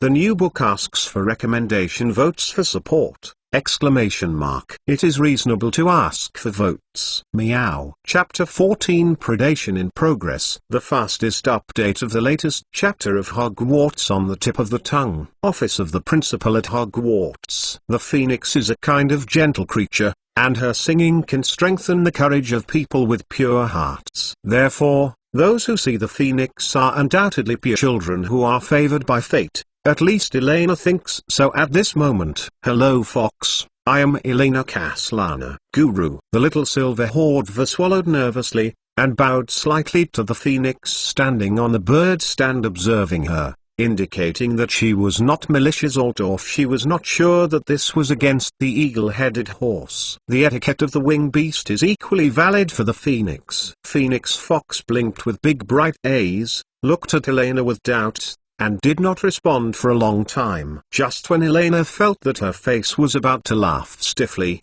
Phoenix Fox suddenly bent down his beautiful neck covered with red feathers and bowed in a proper manner. Thank you Hagrid, thank you Mr. Newcastle. They have made outstanding contributions to helping people understand the magical creatures. Elena breathed a sigh of relief, walked over slowly, and carefully stretched out her hand to stroke the phoenix's golden red feathers. She could clearly feel the warm and fleshy, strong wings under its soft feathers. Phoenix let out a sweet cry and closed her eyes lazily, as if she liked Elena's gentle touch. In fact, wizards have always speculated whether there is a certain mysterious connection between the phoenix and because when a purebred is provoked, It can turn into a bird-shaped creature to throw a fireball to attack. It's so warm. Seeing the golden-eared bird closing her eyes relaxedly, Elena quietly placed her other hand on the other side of Phoenix's body, rubbing her small face against the smooth feathers happily. Unlike the stinky Scottish round-faced fat chicken,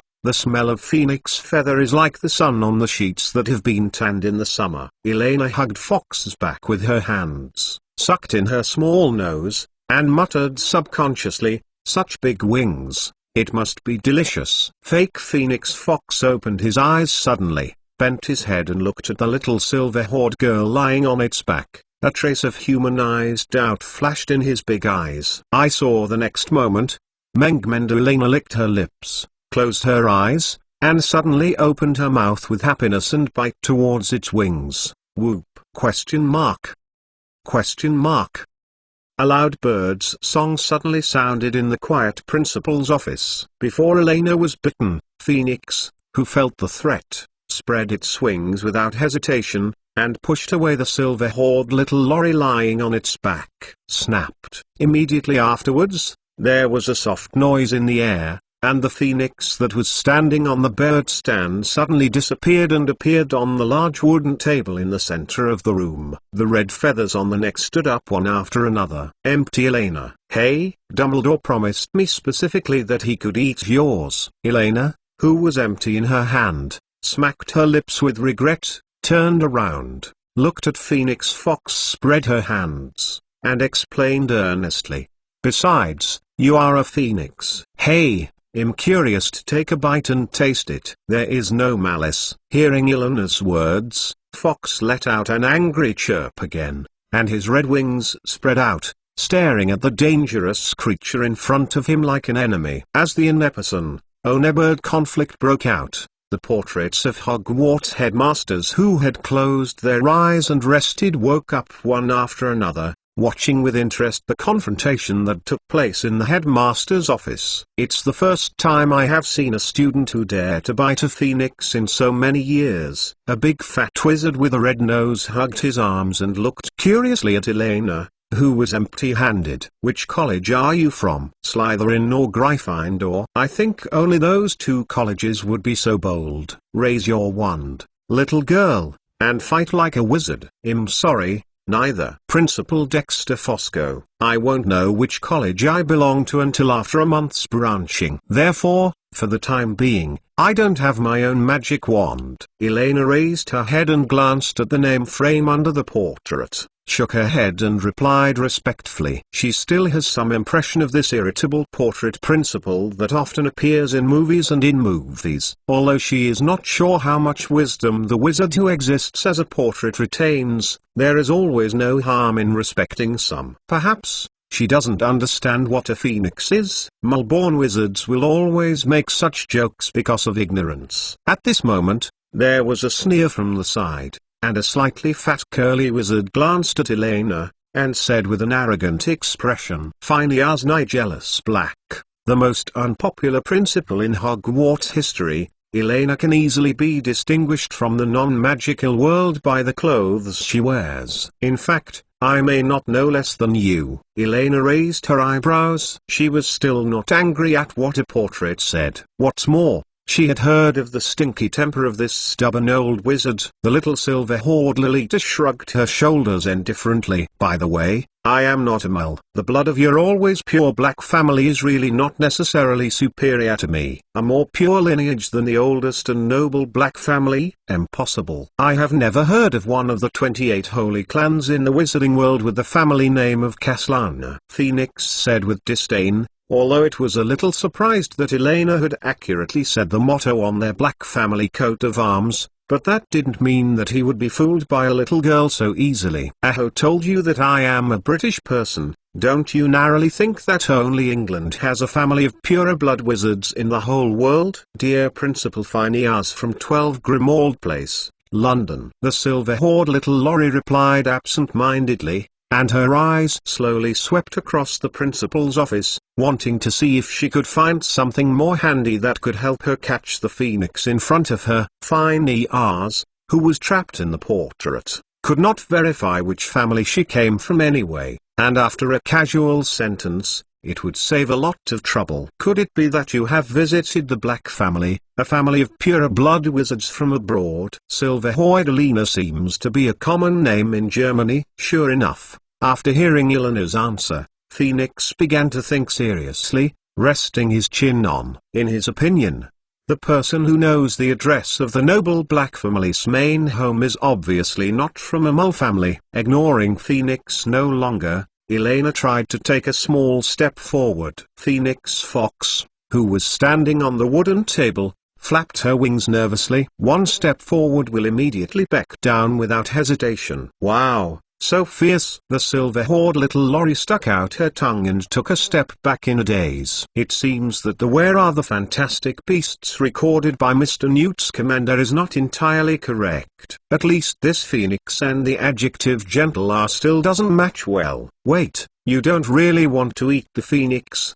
do you? Give up, it is impossible, not to mention whether you can successfully capture the phoenix. As a flame spirit, the phoenix is not afraid of any flames and high temperatures, and at the same time it can also summon flames when in danger, and then rebirth in the ashes. From ancient times to the present, I have never heard of a phoenix being successfully preyed on. The speaker was an old witch with long silver curly hair. Her tone was very soft, and she sounded like nuns from a London monastery, with nice endings at the end of every sentence. Dara Derwent, one of the few female principals at Hogwarts, served from 17,411,768. Prior to that, she was a therapist at St. Mungo's Hospital in 17,221,741. Because of her previous work experience, she has been exposed to and learned a lot of knowledge about magical creatures with high risk and high magic. Dear Principal Dallies,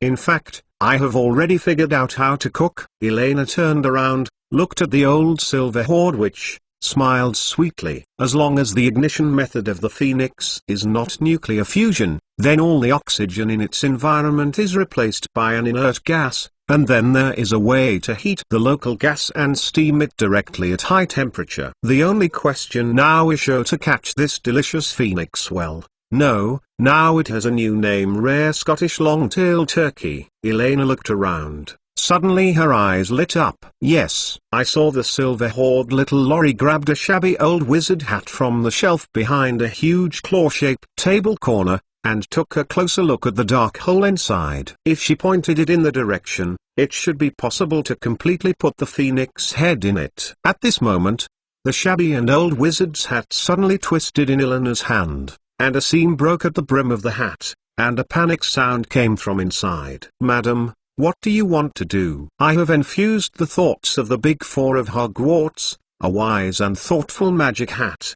Do you know what rude things you are doing? Quiet. Of course I know what I'm doing, dear Sorting Hat. Elena rubbed the big hat in her hands vigorously, pinched the brim with her hands, pointed the black hole of the hat with the golden long beak of Phoenix Fox standing on the table, and squinted her eyes triumphantly. In this way, it should be able to avoid hurting this very important hat for Hogwarts. After all, if the sorting cap breaks, it will affect this year's sorting. Elena raised her head, looked at each other with the guarded look of Phoenix Fox, smiled slightly, opened the sorting cap and slammed forward. Human wisdom lies in using tools to pray. Don't worry, it will hurt all at once. Soon, the sorting hat swayed awkwardly from side to side, and the struggle became more intense, accompanied by Elena's movements, and screamed fiercely. Wait a minute. Wait a minute. You don't think of the wise magic hat as a trap net,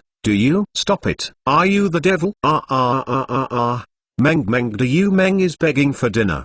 The new book asks for recommendation votes for support! Exclamation mark. It is reasonable to ask for votes. Meow. Chapter 15: The Frightened Phoenix. The fastest update of the latest chapter of Hogwarts on the tip of the tongue. Don't move, or if my hand shakes, you will cut the sorting cap off.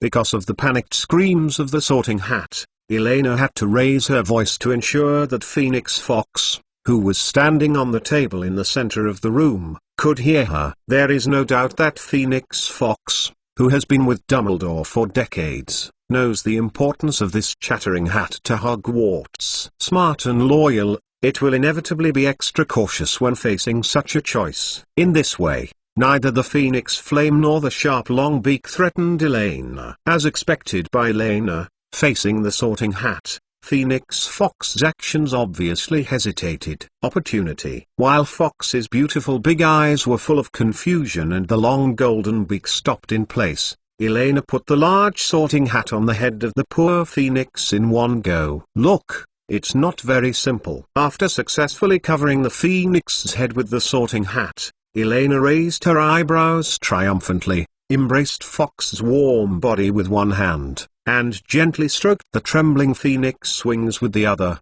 gently comforting. Don't be afraid, I didn't prepare any kitchen utensils today, and I won't eat you yet. Goo-oo-oo. Following Elena's voice, Fox trembled and let out a begging whine. The big gold-eared bird with its long beak bound in the Sorting Hat lay quietly on the table, not daring to move, fearing that the little silver hoard demon on its back was unhappy, and asked its long beak to pierce the Sorting Hat. Stupid, even if you can catch the Phoenix, what can you do? Obviously the characters in the portrait have their own unique ways of contacting each other. A young witch with dark long hair appeared in an empty frame near the bookshelf and snorted. Another old antique looking for faults. The little silver hoarder curled her lips helplessly, and was about to retort, when she suddenly heard the witch's conversation suddenly change. The Phoenix is not afraid of flames or high temperatures. Although I have never cooked a Phoenix, when I have grilled a fire gray snake, I have proven that this path is not feasible. Have you carefully thought about how to prepare it? A BBQ fire gray snake. It sounds like it's another kind of delicious cuisine. Does the former Hogwarts principal actually have friends who have the same hobbies as her? Elena didn't answer. First, she carefully looked at the name tag and introduction under the frame of the young witch with dark long hair curiously, and she was immediately in awe. Fire spore, unfortunately died in 1408 after eating the highly poisonous fire spore. The principal of Hogwarts School of Witchcraft and Wizardry, a famous herbalist, thousands of magical herbs and author of Mushroom. It is simply the female version of Shannon in the European magical world. If there is no such fearless herbalist, the level of potions in the entire magical world may not be known for many years. Thinking of this, looking down at the shivering Phoenix Fox, the original sense of guilt in Elena's heart suddenly disappeared completely. So, it turns out that she was for a greater ideal. Principal Fee Leader, you are right. The cooking method I thought of before is indeed a bit wrong. Magical creatures shouldn't be considered in conventional thinking. Elena, who had always refused to admit defeat, thought about it for a while, nodded with conviction, and generously admitted her mistake. It is indeed a witch who can become the principal of Hogwarts, even if the remaining wisdom in the portrait hundreds of years later is enough to give future generations guidance. The magical creatures in the magical world have their own characteristics. If you blindly obsess over the appearance of the creatures and forcefully imitate the cooking methods of the non-magical world to think, it would be too violent. For a long time, the reason people are used to eating cooked food is nothing more than that compared to raw meat. Cooked food that has undergone high-temperature sterilization not only lasts longer, but is also healthier and easier to digest and absorb. On the other hand, cooked meat is generally speaking the taste will also be more in line with preferences. However, although the Phoenix looks like a golden-eared large turkey, in fact it can't be viewed completely in accordance with the way birds are cooked. As a magical creature that is reborn from the ashes, every piece of meat on the Phoenix body has been sterilized at high temperature from the very beginning, and is in perfect condition. There is no need to think about recooking such superfluous things. In that case, you can actually cut the Phoenix meat directly into thin slices, prepare a bowl of ice water and a small dish of dipping sauce next to it, dip it in the ice water, wrap it in a thick layer of seasoning, and stuff it into your mouth. The temperature difference between ice and fire, coupled with the explosive seasoning, is simply the most delicious enjoyment in the world. Elena stroked the soft feathers of Phoenix Fox thoughtfully, swallowed, and frowned somewhat annoyed. But this way, the requirements for the freshness of the meat will be extremely demanding. It's not that every time you want to eat phoenix meat, you have to catch it specially. If you accidentally kill it, you have to wait for it to slowly just grow up. Hearing the murmur of the silver-haired little lorry, Phoenix Fox's body trembled violently again, and the head bound in the sorting hat began to shake left and right in a panic, as if trying to break free. Be obedient, don't make noise. I think about things. Feeling the phoenix under her body began to get restless, Elena gently patted Fox's wide wings. Don't worry, I generally don't like sashimi. Well, that is raw meat, that way of eating without technical content. Indeed, if eaten raw, it seems a bit too savage. We are wizards. Phileida Spool in the portrait nodded in agreement, and hugged her arms in confusion. However, other than that, it is really difficult for Phoenix to find a suitable cooking method. Unknowingly, all the portraits in the principal's office have woken up, holding their breaths, nervously watching this man draw a dangerous conversation back and forth. Wait, Principal Phileida, I seem to have thought of a way. Elena's fingers swam back and forth along the muscle lines of Fox's wings unconsciously, and suddenly a bright light flashed in her mind, looking at Phileida Spool happily. Have you heard of the way fishermen in the non-magical world deal with those extra fish? Huh? You mean salted fish? The young witch with dark long hair lit up and nodded approvingly. This is indeed a good way. Just place the thick salt on the phoenix wings and phoenix legs in a cool and dry place, and let it dry slowly. It can be stored for a long time! Degrees A degrees!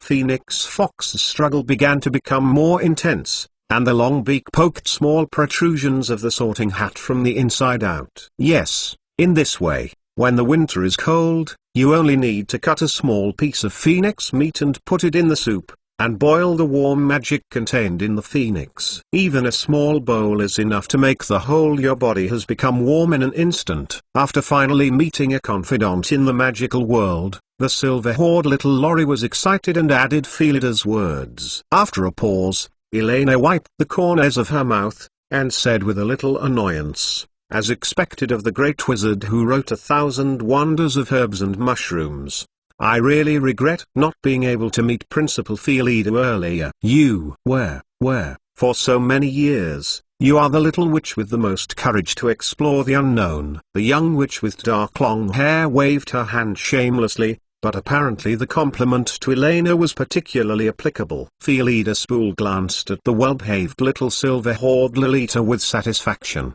thought for a while, raised her finger and said slowly, as for cutting magic substances, I can actually teach you a little trick. Grumble. Woo. At this moment, Phoenix Fox suddenly uttered a series of unusually high-pitched chirps, and the trapped neck began to shake desperately, no longer worrying about whether the sorting cap would be pierced. Immediately afterwards, Fox's huge golden red wings spread directly to both sides, and his wings vigorously flew directly. Hey!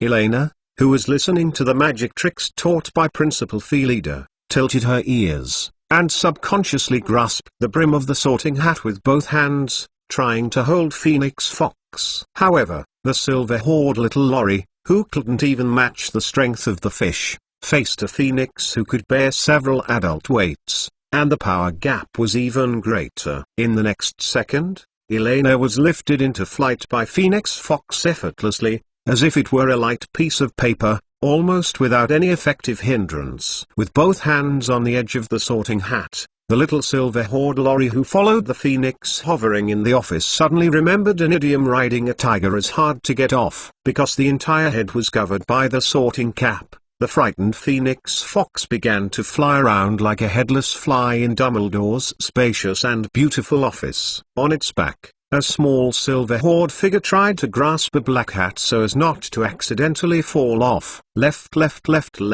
Ah, stupid bird, don't fly around, I won't eat you today. Right, don't go over, that is the bookshelf. Boom. The tall wooden bookshelf let out a sour groan, and slowly fell down. All kinds of books scattered all over the floor like a goddess scattered flowers. Stop. I'll hit the chandelier when I go over. Duang. Several of the lampposts were directly broken by Fox, and they fell crookedly. Don't come. Don't come. Oh, my goodness, who will inform Dumbledore? Elena, who had finally escaped the impact, heard the exclamation of Hogwarts' previous highly respected principals and heads. Wait a minute. There are portraits of principals. The girl raised her head, her pupils shrunk slightly, and the next time she hit the headmaster's frames, some of the portraits were out of print. It would be a shame if they were damaged. After all, she didn't know whether Dumbledore could repair them. The most important thing is that she thinks the thoughts of the principals are quite interesting. Forget it. After gritting her teeth, Elena grabbed the sides of the sorting cap with both hands, swung her body along her inertia, reluctantly pointed the bird's head in the other direction of the room, and then curled up with a look of death, so as not to get hurt too badly. Wow! Wow! The completely frightened Phoenix Fox rushed straight to the wooden table where it was standing before, like a falling airplane, hitting the various snacks and desserts all over the floor, and finally hit Dumbledore's wooden office heavily. At the table, stopped. The ink bottle on Dumbledore's desk rolled down gruntingly, staining the spread letters with ink. Elena's small body slammed into the wall with portraits of principals with her inertia. The girl was in a panic, as if she had caught the edge of a wooden frame, slightly cushioned her strength, and then slowly slid down to the corner of the wall.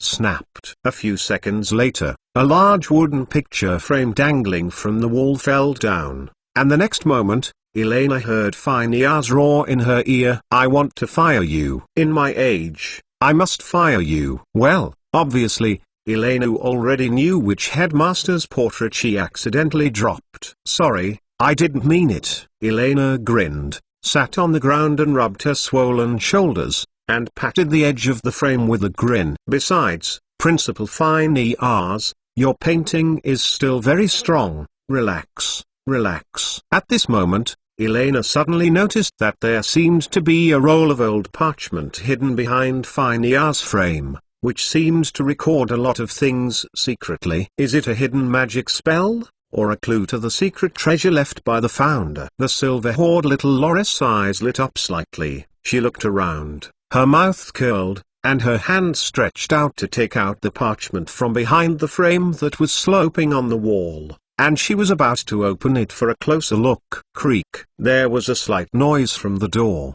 and someone seemed to be pushing the door in. "Dumbledore is back." Elena's face was serious, and she hurriedly tucked the parchment paper along the neckline into her clothes, and then fell to the ground and began to pretend the pain. Dumbledore opened the door and looked at the messy office with shocked expression on his face. The entire principal's office seemed to have just experienced a fierce battle. The giant chandelier on the ceiling has a strange twist on one side. Candies, biscuits, and various snacks are scattered all over the floor. The huge wooden bookshelf is tilted in the center of the room. The ground is full of messy papers and books, still rumbling. The ink in his ink bottle spreads around. The bright and attractive Phoenix Fox, all feathers messed up, lay languidly in front of his desk, next to his rumpled sorting hat, while the silver-haired Elena shrank in the corner with pain, not knowing how to fall. The portrait of Headmaster Phineas who came to the ground blocked most of the little girl's body. So, what happened? In Hogwarts history, the principal who was respected by all teachers and students, and the greatest wizard of our time, finally felt the sense of confusion once again after many years. Meng Meng is begging for dinner. The new book asks for the support of a recommendation ticket! It is another 4,000-word chapter, which has not been opened. It is reasonable to ask for a recommendation ticket. Meow. Chapter 16 is at the top of the food chain. The fastest update of the latest chapter of Hogwarts on the tip of the tongue. So that's it. I understand it roughly. Under the wailing of Phoenix Fox, the condemnation of the Sorting Hat, and the babbled explanations of the portraits, Dumbledore quickly figured out what had happened in the principal's office in these short 10 minutes. Glancing at the little silver-haired Lily who was sitting quietly on the rattan wooden chair, watching his nose and nose, and looking like a well-behaved, quietly sloppy little silver-haired lily with iced pumpkin juice, Dumbledore rubbed his eyebrows with some headache. After teaching at Hogwarts for so many years, he has encountered many students with weird characters. But it was the first time he had met a student like Elena, who was sometimes as obedient as a model student, and sometimes even more unscrupulous than Pippi. At least in Hogwarts' long school history, she was definitely the first to dare to stew the owl that started school to deliver letters. Ms. Castellana, it seems that you have a different understanding of the term food. Combined with the disappearance of the owl in the mouth of Professor McGonagall, Dumbledore even produced a strange guess. In the eyes of this well-behaved little girl, perhaps everything in the world is simply and rudely divided into two types: edible or inedible. However, this behavior is actually, after thinking about it, Dumbledore spoke euphemistically and said slowly, thinking about how to guide the girl to understand her problem little by little, "I'm wrong." Before Dumbledore could finish speaking, Elena blinked, put down the iced pumpkin juice in her hand, and answered with a serious face, "I'm not accusing you, but..." Dumbledore paused, shook his head, took a breath, and continued gently. Based on his experience in teaching students for many years, simply emphasizing or blaming a student's faults, apart from venting his own anger again and again, does not actually help these children find the right path. Discussing issues together from the perspective of an older friend is far more effective than using coercion as a professor. And this is what Dumbledore is most proud of. He can always be friends with all the students. "Well, before today, I know where I went wrong," Elena interrupted again.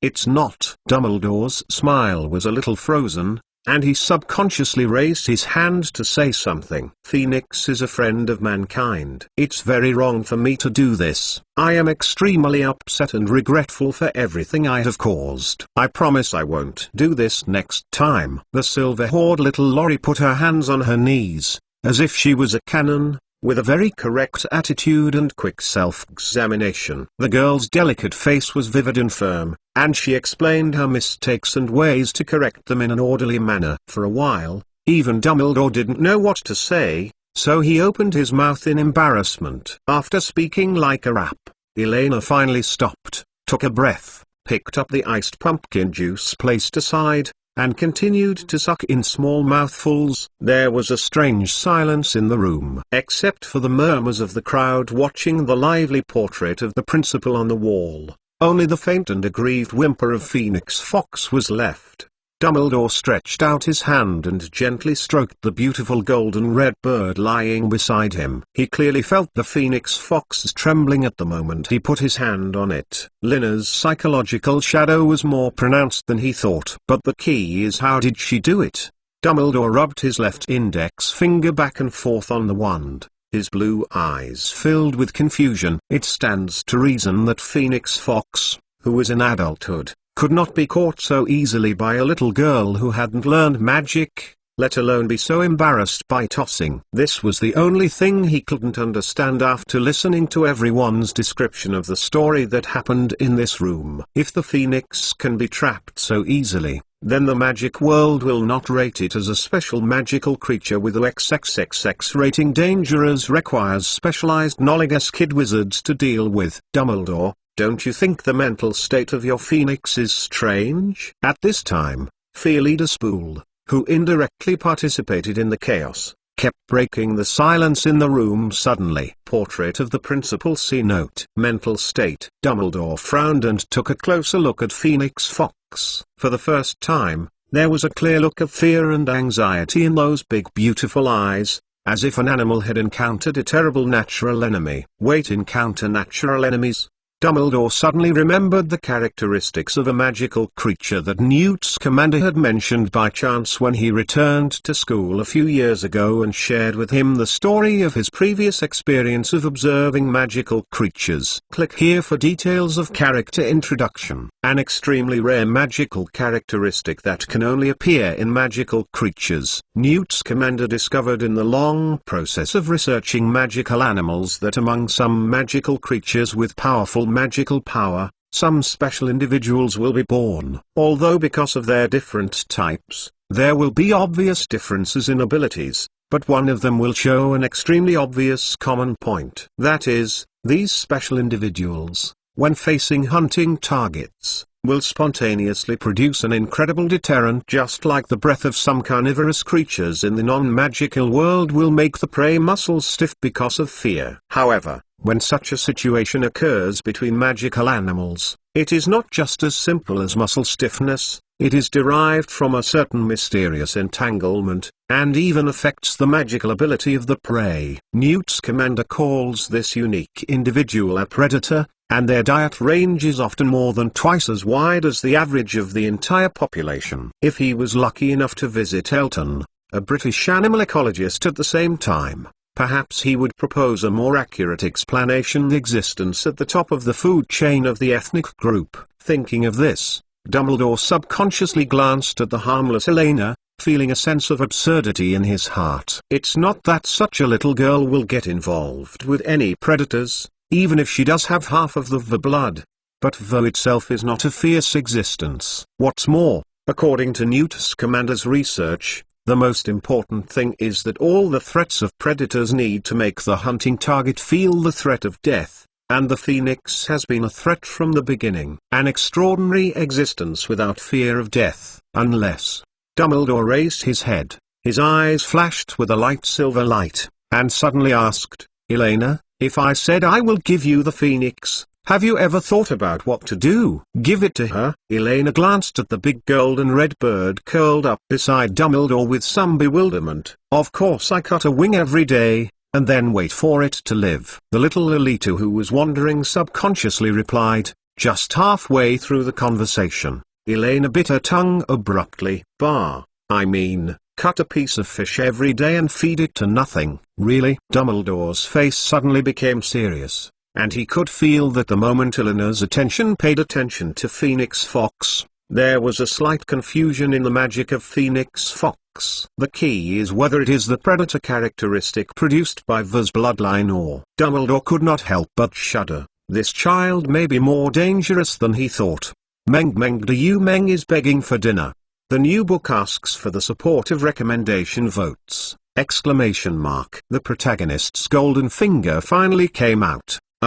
This one, refer to the animal world of teacher Zhao Zongxiang and the record of the handsome Bee. It is straightforward to ask for it. Recommended ticket. Meow. Chapter 17, Grindelwald's Prophecy. The fastest update of the latest chapter of Hogwarts on the tip of the tongue. For the first time, Dumbledore condensed all his ease and looked at Elena sitting right in front of him seriously. At this time, the little silver-haired girl was embarrassed because of her previous slip of the tongue. Her small face was full of flattering expressions, and her clumsy look at her hands and feet seemed to make people laugh dumbly. However, Dumbledore's gaze stayed in the beautiful blue eyes of the girl's lake. Apart from a little bit of annoyance and panic, what was left was pure like autumn water without impurities. Whether it is Phoenix Fox, the portrait on the wall, or the indoor facilities that are slowly restored with magic, she has not attracted any special attention in her eyes. Her emotional changes are more from the event than from where she is. World. Dumbledore finally understood what Professor McGonagall was and his vague sense of incongruity when facing Elena. She is too calm. As a child living in a non-magical world, facing everything in the unknown magical world, Elena's eyes hardly had any awe or fear. Even if she knew the information about the magical world in advance, she saw it with her own eyes. After all, there is a fundamental difference. I'm curious. Dumbledore pushed the half-moon eyes on the bridge of his nose and spoke slowly. If you didn't guess wrong, this should be the first time you have seen a phoenix. Don't you be afraid of the flames on its body and the magic that suddenly disappeared and appeared. Afraid? Why are you afraid? The silver-haired little Lorry glanced at Phoenix Fox, tilted her head for unknown reasons, and replied in confusion. The flame is just a basic natural phenomenon that emits light and heat. To be precise, isn't combustion an exothermic reaction between combustibles and oxidizers? As for space travel, after a pause, Elena carefully recalled the scene where Fox suddenly disappeared and appeared, and said hesitantly, "The sound made when this happens is very similar to the sound of air suddenly compressed together due to a vacuum. I guess this should be closer to a short-distance curved transition, right? But, besides, it is really beautiful. Oxidant? Exothermic reaction? Vacuum? Curved transition?" Hearing Eleanor's answer, Dumbledore was even more puzzled. If it weren't for the girl's serious look, he even thought she had suddenly spoken an incomprehensible uncommon language. "So, do moles look at magic this way now?" After a moment of silence, Dumbledore rubbed his eyebrows again and reorganized his language to ask. Elena shrugged a little speechlessly. She didn't understand why it was almost the 20th century, why the wizards still thought that magic would panic moles. "Professor Dumbledore, you may have a bit of a misunderstanding. It is not the way to look at magic, but the basic operation of cognition of the world. Unlike the wizard's perception of the world similar to inheritance stories, the non-magic world uses in the detailed fields of chemistry, physics, biology, mathematics, etc., a little bit to understand the origin of the world. People in the Middle Ages may be surprised and shocked by the flames rising out of thin air,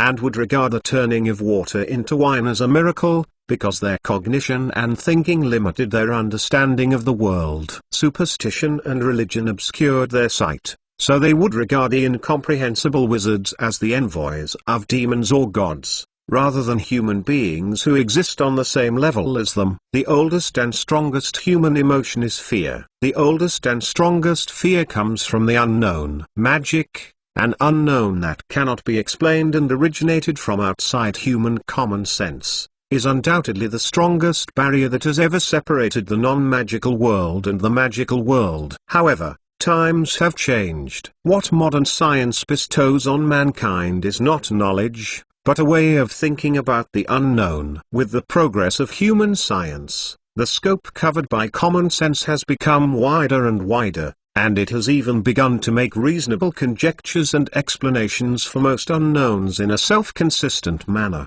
For example, when a modern person sees flames appearing out of thin air in the hands of someone on the street, he will most likely regard it as a kind of performance art, applauding with admiration, and curiously guessing which way he did it. To achieve this effect, in Elena's view, magic is just an undetected energy source. Although it cannot be completely understood according to the knowledge learned in the previous life, it only needs to temporarily add a few black box theories, and does not involve the internal structure and nature of magic. It is not difficult to sum up the cognition of regularity if the relationship is analyzed only from the characteristics of its input and output. Looking at the little silver-haired girl talking, Dumbledore suddenly realized that his knowledge of the magical world does not prevent Elena from cognizing and observing the magical phenomena that appeared in front of her. To be more precise, she used a mole thinking to explain the magic phenomenon to a certain extent in her mind. Even if it may not be correct,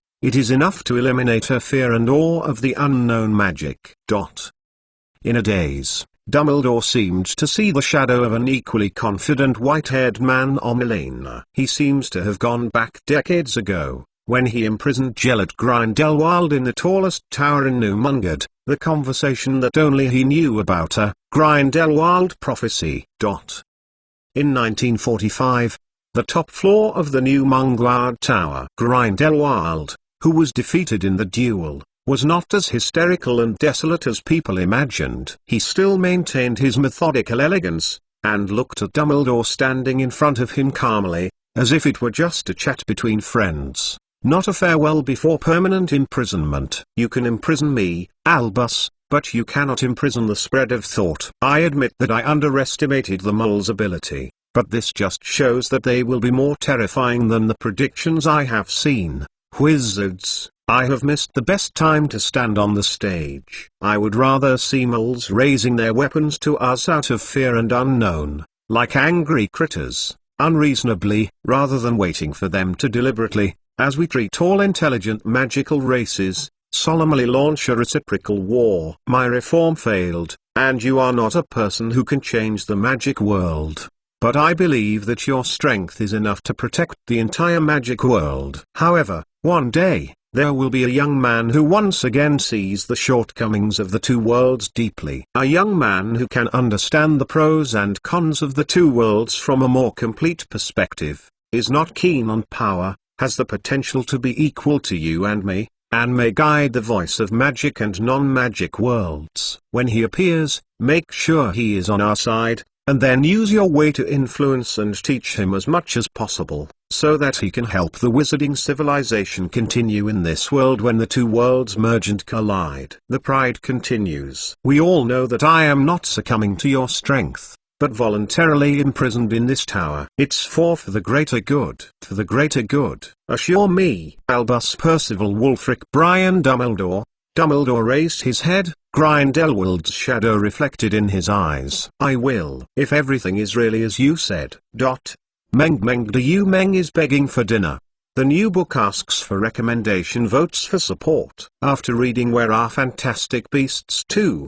The Crimes of Grindelwald, I feel more and more that Voldemort is a younger brother. Compared to Voldemort, Grindelwald not only has hair, nose and face, but also has an international follower. There is a complete worldview and a lofty goal. The magical ability is handsome and strong, the lethality is from point to side, and Dumbledore's love, it is a victory. Let Captain Jack play Grindelwald and Watson play Dumbledore. The face value and temperament contest is really cruel for the nose monster. There is no harm if there is no comparison. Sure enough, the world of adult wizards and the world of children wizards, the gap is too big. A lot of shots have been cut in the country, so that the whole movie looks a bit broken. At least 5 scenes in the trailer did not appear. Chapter 18. Why does the magical world still have makeup lessons? Exclamation mark. Thanks to the leader of Huanyu. The fastest update of the latest chapter of Hogwarts on the tip of the tongue. Professor Dumbledore. Dumbledore felt someone calling him. He felt someone stretch his hand over and gently pull his sleeve. Aren't you asleep,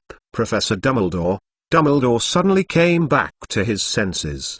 The cold grey tower bricks were gone, and Grindelwald's appearance was gone, replaced by the warm and comfortable Hogwarts headmaster's office.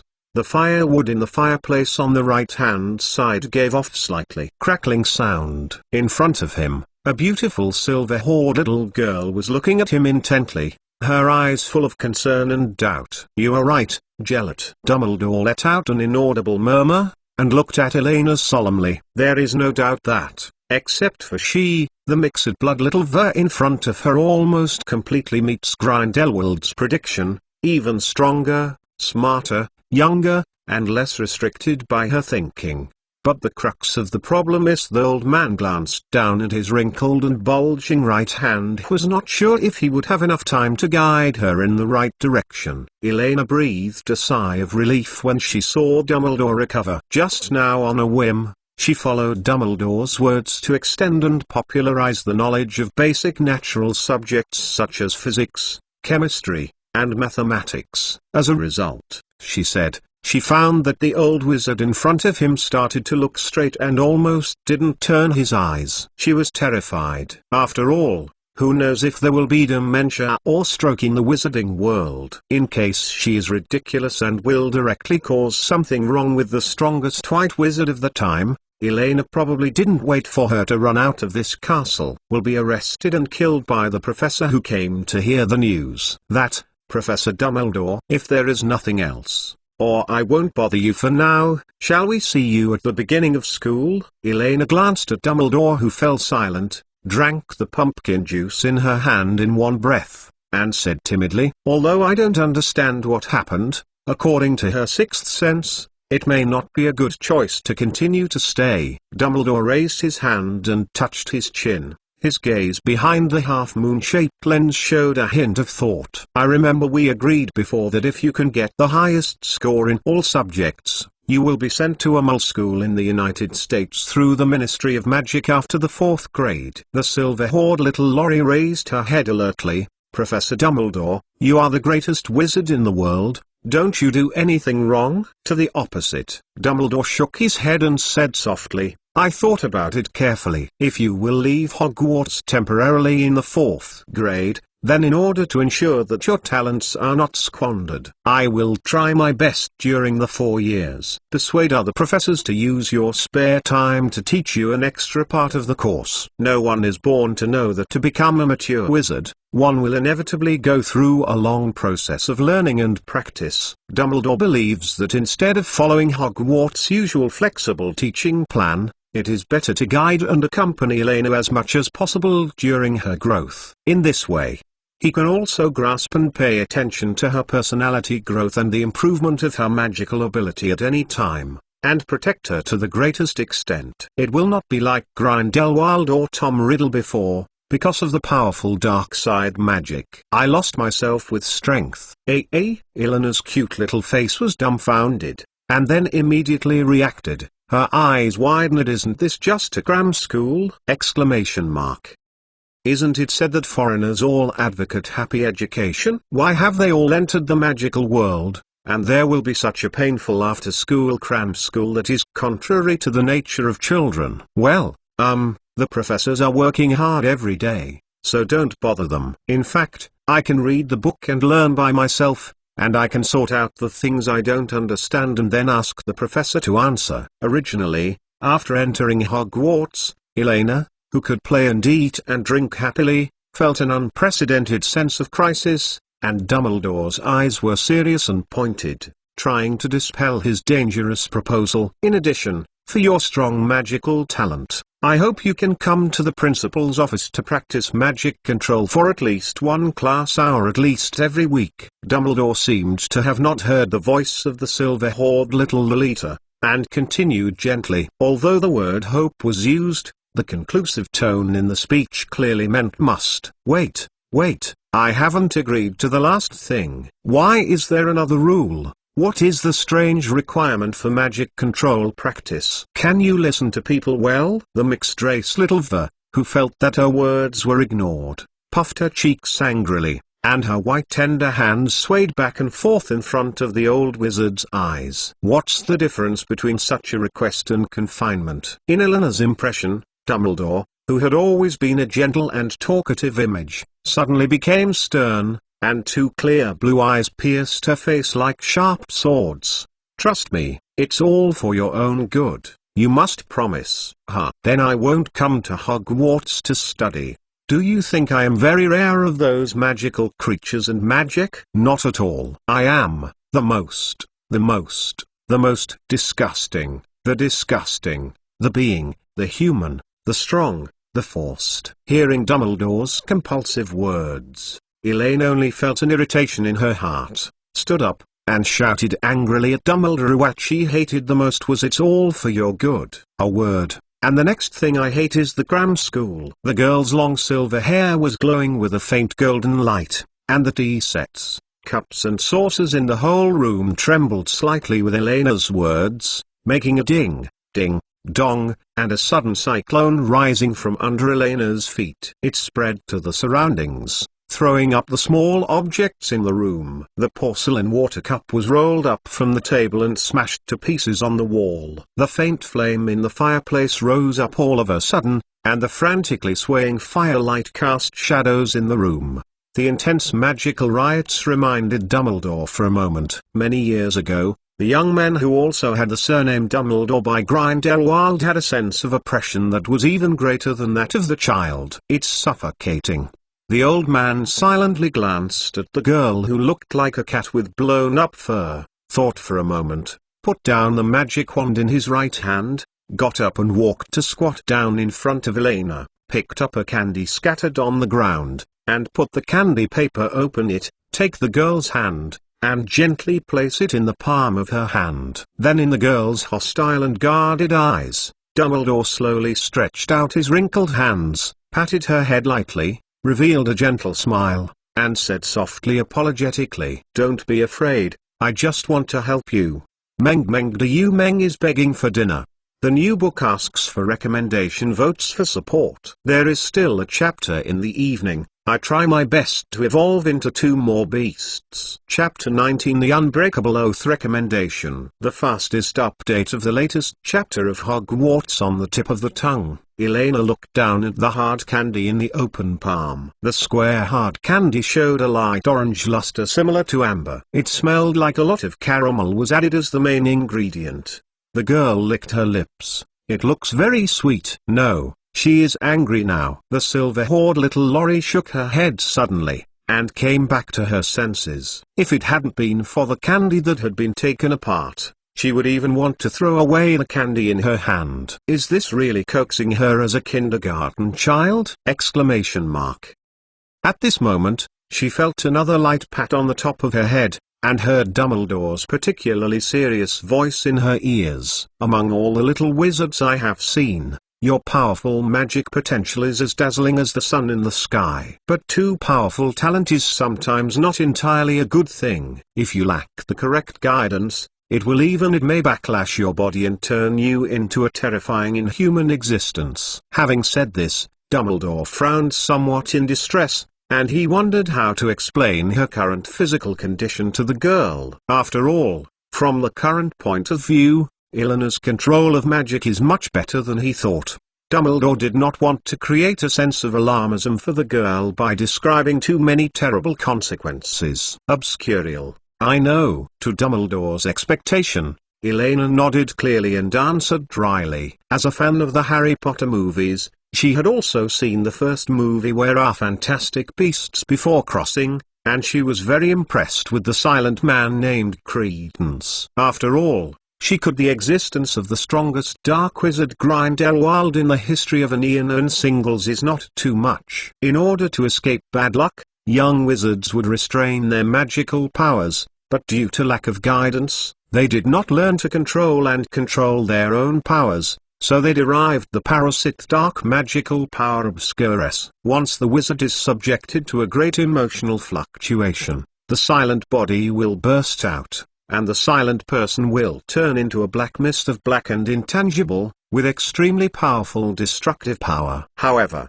in the historical records of wizards, apart from Credence the Silent, there is no case that proves that the Silent can live beyond 10 years of age. And Elena is now 10 years old. Elena subconsciously squeezed the hard candy in her hand, and then said nervously, "But I have always used the ability secretly, although I always called it Charm Humanoid before I received the letter from the owl." "Professor Dumbledore, do you mean that I will become that way?" The mixed-race little ver bit her lip hard, and said rather unwillingly, "In other words, if I refuse to join Hogwarts." If she didn't guess wrong, this should be the killer Dumbledore had prepared for her enrollment, joining in to get treatment or resigning to fate. Dumbledore shook his head, raised his hand to stop the words behind the girl, and said sternly, "Even if you don't join Hogwarts, I will still teach you how to control magic. Human life is not a bargaining chip that can be used for trading. It's just that, other than that, Hogwarts and the magic world will not provide you with any shelter or intellectual help." Dumbledore continued in an orderly manner, "And, when you threaten the peace of the non-magical world or the magical world, I will not interfere or advise on the reasonable behavior of the Ministry of Magic." Elena took a deep look at the old man squatting in front of her, known as the patron saint of the magic world. Her lips moved, and she swallowed the thank you that was about to blurt out. Turning her head, avoiding Dumbledore's sight, the little silver-haired Lily kicked the thick carpet fur and whispered, "It's like if I join Hogwarts, you'll help me back after I get into trouble." "Same, backpot." A look of helplessness flashed in Dumbledore's eyes, and he discovered another problem that had always arisen in communicating with Elena: too many strange mull words. Even if he could hear every word clearly, he couldn't understand exactly what the girl wanted to express. You know, when he was young, one of the advantages that Dumbledore was always proud of was that he was always able to accurately understand the ideas of most people, including various intelligent magical creatures. Perhaps, just as many people outside have said, he is really old, and he can't keep up with the young people's thinking. Dumbledore shook his head, put aside the thoughts in his mind, met Elena's eyes, and spoke seriously in a very firm tone. "In fact, what I want to say next is, if you become my student, I am willing to protect you as much as I can, and impart all the magic knowledge I know to you without reservation, until you grow into a witch who can be alone. Until, guardian, magic knowledge all of them. Elena raised her eyebrows and repeated it. She didn't think that Dumbledore would be so confused that he couldn't tell the difference between the words protection and guard, including OWL ordinary wizard rank examination and advanced wizard rank examination content. Yes, you deserve it all. Dumbledore smiled calmly. But Professor, what's the price? Elena said leisurely. She doesn't think she has any kind of domineering spirit in her previous life, which can make Dumbledore believe her suddenly and unreservedly, especially when Dumbledore has witnessed the growth of more than one Dark Lord. After the experience, there is no cost. Just make a pledge, to ensure that you will never start a war between the non-magical world and the magical world, and when the two worlds merge, stand up and guide everything in the direction of peace. Always maintain Hogwarts School of Witchcraft and Wizardry and the interests of the magic world. Dumbledore replied smoothly without thinking. It could be seen that this was not an improvised rhetoric, as if he had already been prepared, just waiting for Elena to appear. Since the promising Tom Riddle gradually turned off to become Voldemort more than 10 years ago, Dumbledore has been reflecting on this issue. Young wizards with outstanding talents are often more susceptible to the temptation of power. At this time, if there is a spiritual defense helps them keep the bottom line, and maybe everything ends up differently. Professor Dumbledore, I think you may have overestimated me. Elena smiled awkwardly. She has no interest in being the patron saint or savior of the magic world.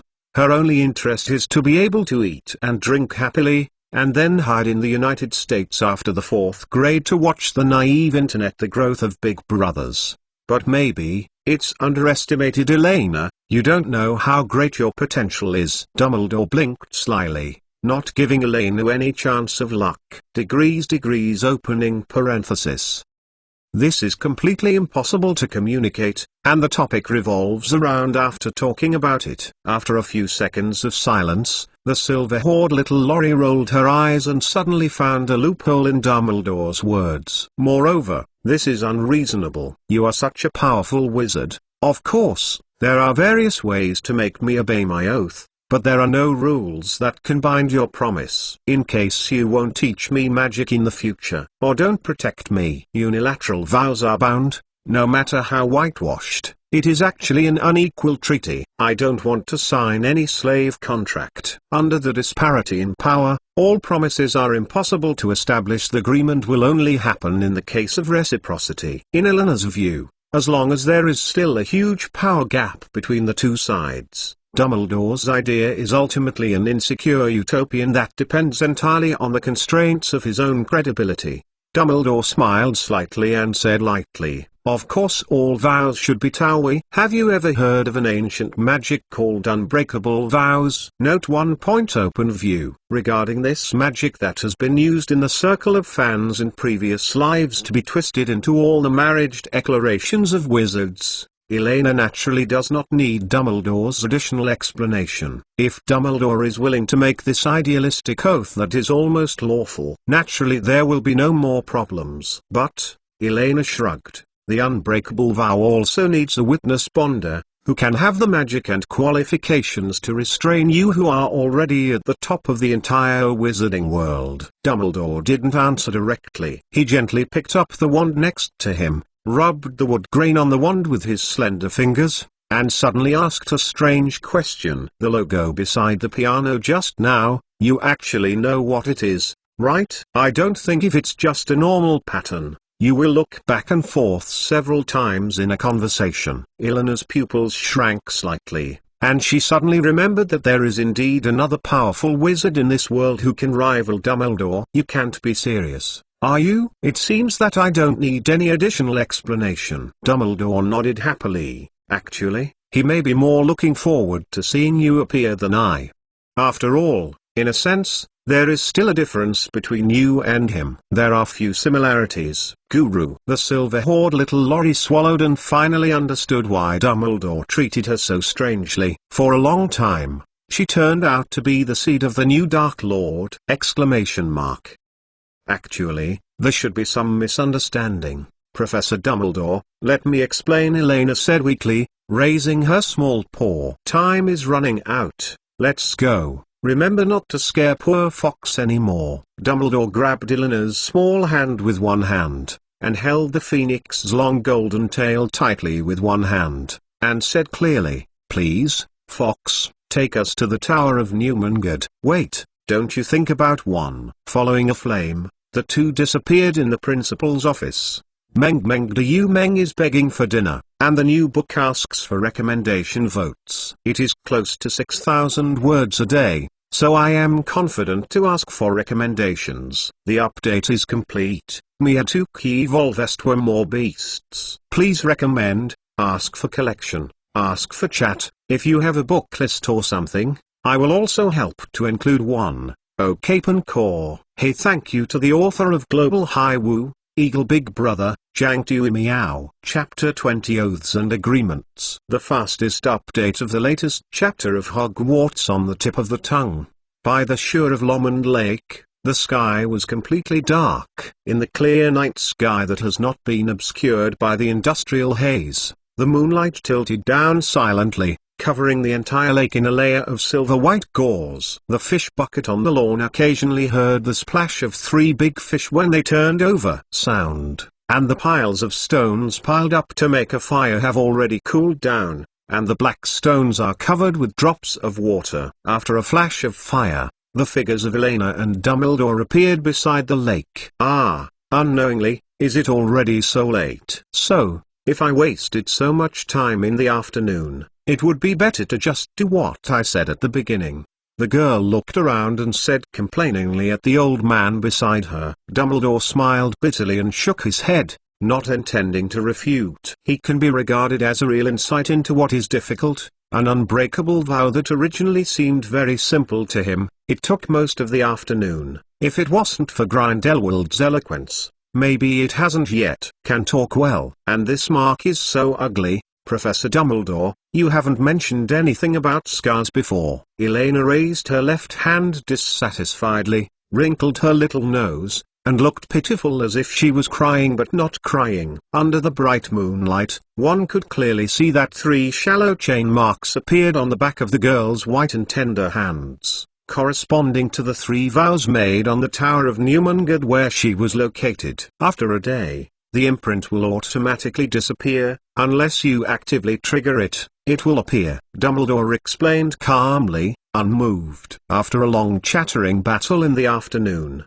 he has learned how to maintain a happy mood in the conversation with the little silver-haired Lily, that is, to selectively ignore some of the girl's insignificant complaints, which also includes pretending. Pity this behavior. Seeing that Dumbledore didn't react anymore, Elena curled her mouth boringly, rolled her big bright eyes, and tugged at the long sleeves of Dumbledore's wizard robe, and said tentatively, Professor, regarding your itinerary to accompany me to Diagon Alley tomorrow, I thought about it carefully, and it turned out that something was wrong. Or, let's forget it. There is no doubt that in the wizarding world, Dumbledore is definitely the top national male god that no one knows. Not to mention the series of high-gloss titles of Savior and Patron Saint, it is only the principal of Hogwarts. It was enough for his every move to affect the sight of the entire magical world. Elena couldn't imagine what a brutal and inhumane crowd would be met when people found Dumbledore appearing in Diagon Alley tomorrow when they were helping a cute, weak and helpless little witch purchase school supplies. In fact,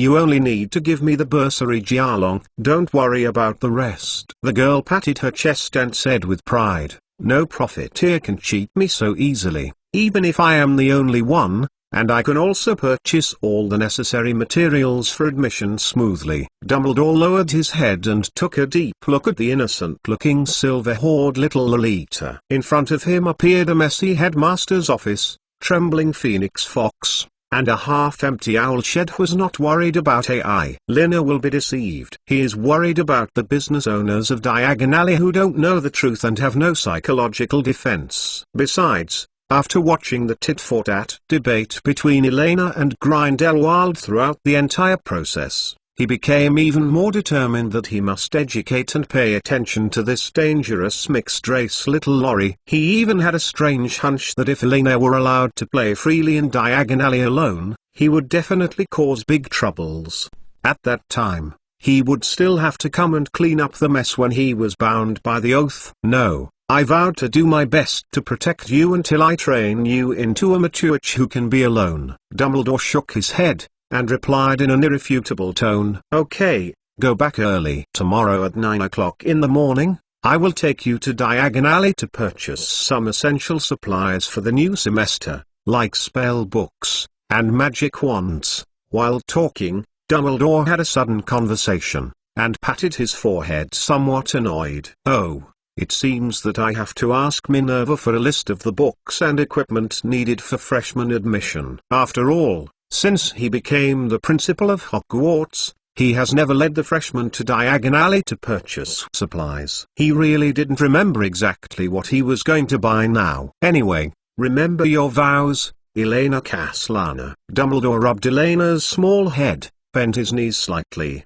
and looked at the girl's blue eyes seriously, and said, "Although there is no sorting yet, you are already a member of Hogwarts from now on. Up. You know, don't rub my head all the time. Your hair is oily." The little silver-haired Lily pushed her big hand at the beginning with dissatisfaction. She decided that after a few years she grew a little taller. She must wear 10-centimeter high heels to see who could touch her head casually. "As for the oath or something, it will remind me by itself. Don't worry about it." Elena smiled slightly, raised her left hand, and slammed a fist.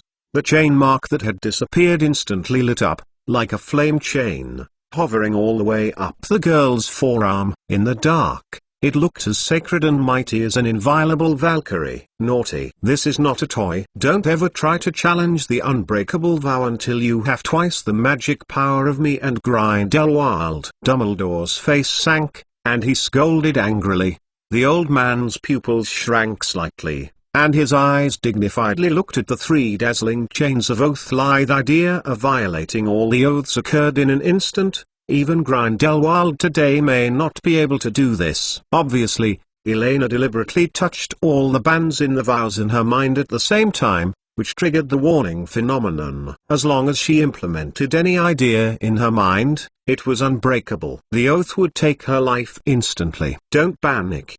The problem is not big. It's just a joke. I don't want to die so early." Elena put out her tongue playfully, let go of her fist, and patted Dumbledore with a black face like an adult, and said lightly, "Isn't it? Don't take the initiative to hurt others, don't be enemies of the magical world, and do my best to continue the Hogwarts heritage. It's very simple, even if you don't say it. In fact, I won't violate it. Remember, tomorrow morning at 9 o'clock. The always kind Dumbledore finally couldn't help but stared at the little silver-haired Lolita. He had begun to wonder if it was the wrong thing to call this little scourge to Hogwarts. "Wait, Professor Dumbledore, there is another very important thing." Seeing that Dumbledore seemed to be leaving, Elena waved her hand quickly, grabbed his sleeve, and stopped him. "What else, dear Miss Caslana?" Dumbledore took a deep breath and asked patiently, keeping a gentle tone, "Some and some. Just a simple task." The silver-haired little Lolita turned around,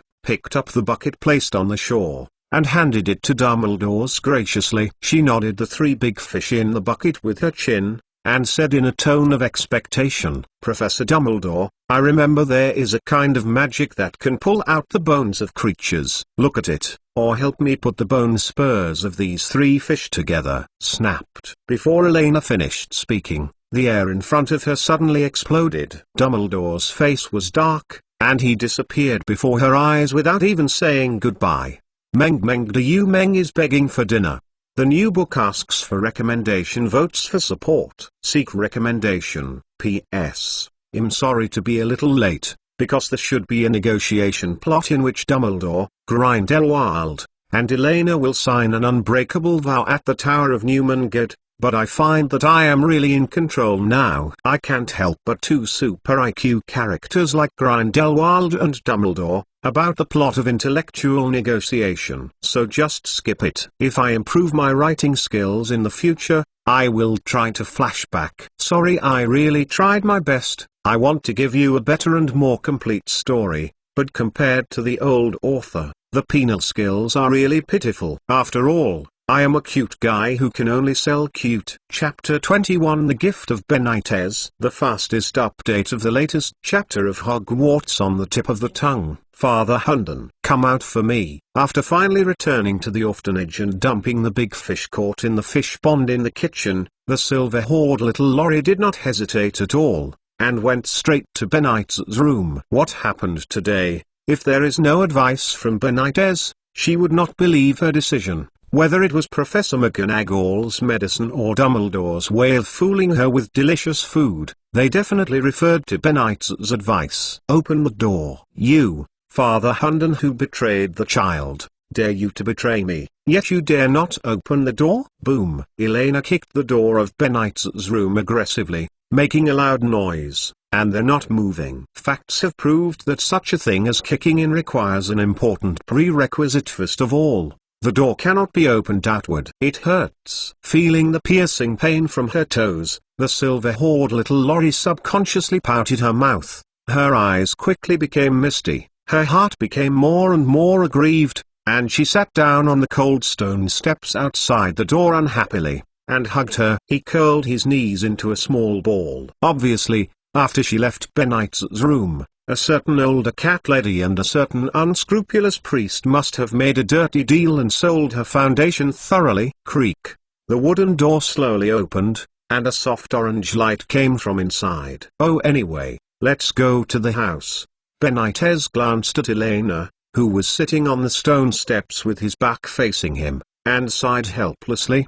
He knew that with this Niz's character, he would definitely get angry after returning.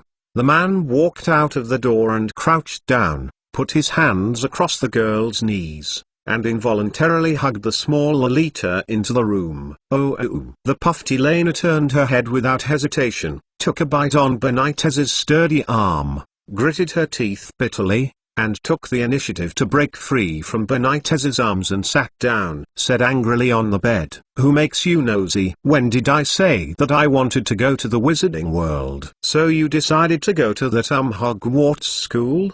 Benitez carelessly rubbed the tooth marks on his arm, closed the door, did not answer Elena's words, but asked gently, "What else can I do? The unbreakable vows have been taken, and it won't work if I don't go now." The silver-haired little Lorry raised her left hand unhappily. Fortunately, she fought hard on reason, and she didn't sign a too demanding sales contract. Overall, the result was not bad. "Look at you. It's not like I want to learn magic. It's also time for you to fly in a wider place." The corners of Benitez's mouth raised, and he rubbed the top of Elena's head vigorously. "In more than 6 years, I grew up from a small child to an almost 11-year-old girl." No matter how resistant Elena may seem to be in language, the desire and hesitation shown in her eyes and small body movements cannot be concealed at all. Benitez knows very well that the only reason that prevents Elena from going to the Wizarding World is actually his bondage with the orphanage. So when Professor McGonagall visited, after a little understanding of the magical world, he promptly expressed great interest and cooperation. "Don't rub my head. The president is not high." Elena shook her head slightly dissatisfied, trying to break away from the control of the big hand above her head. She did not refute Benitez's statement, nor did Benitez want to send her to school. First mention. "So, what are you doing?" Elena's eyes slowly swept across the room. The whole room was more than twice as messy as when she left in the morning. It looked like Benitez turned all the cabinets and boxes over. "Come out the same."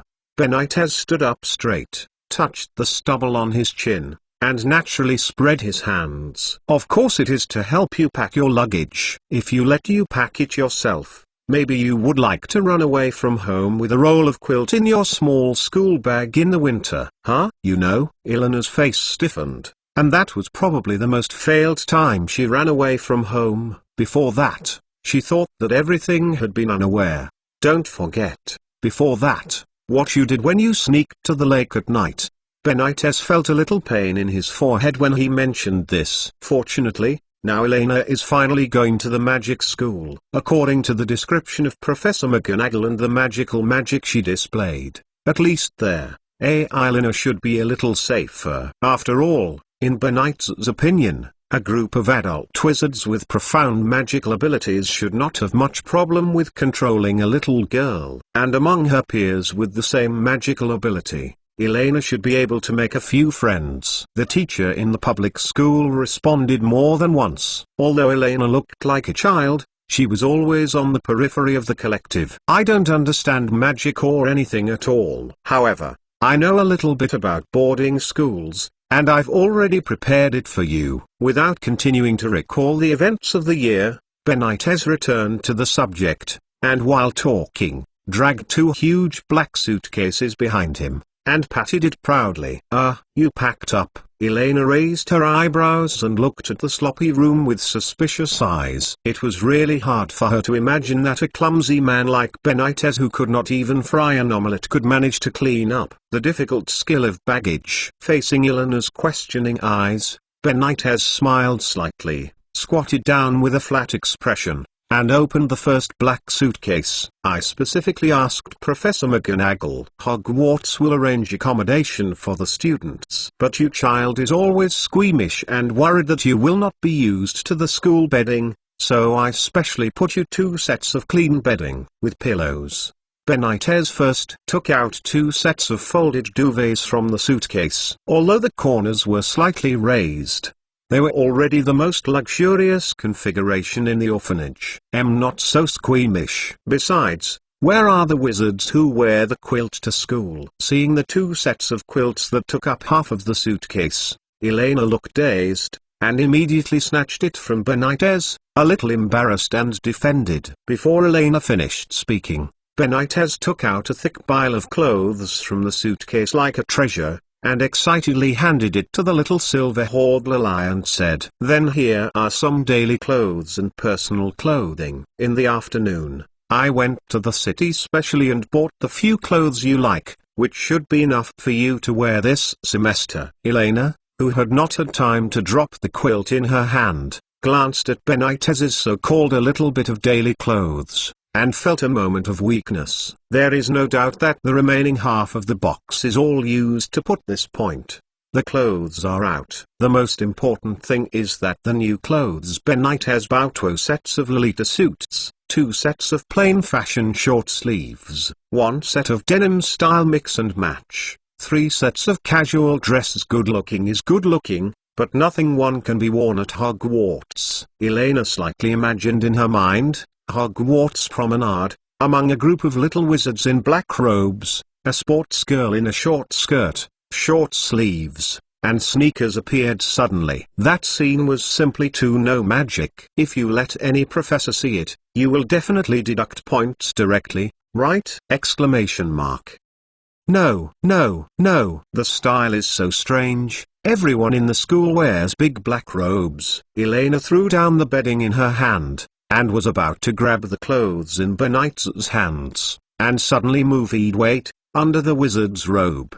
"What are you wearing?" She suddenly remembered that in the original work, when poor Professor Snape was in school, after hitting the fuchsia, it seemed that there was no other clothes under the robe except for the underwear. Having said that, neither in the movie nor in the original work, it seems that there is no mention of what the clothing is underneath the wizard's robe. Think about it carefully. Even if you go into battle in a vacuum, as long as you are not deliberately picked up, it is difficult to be discovered!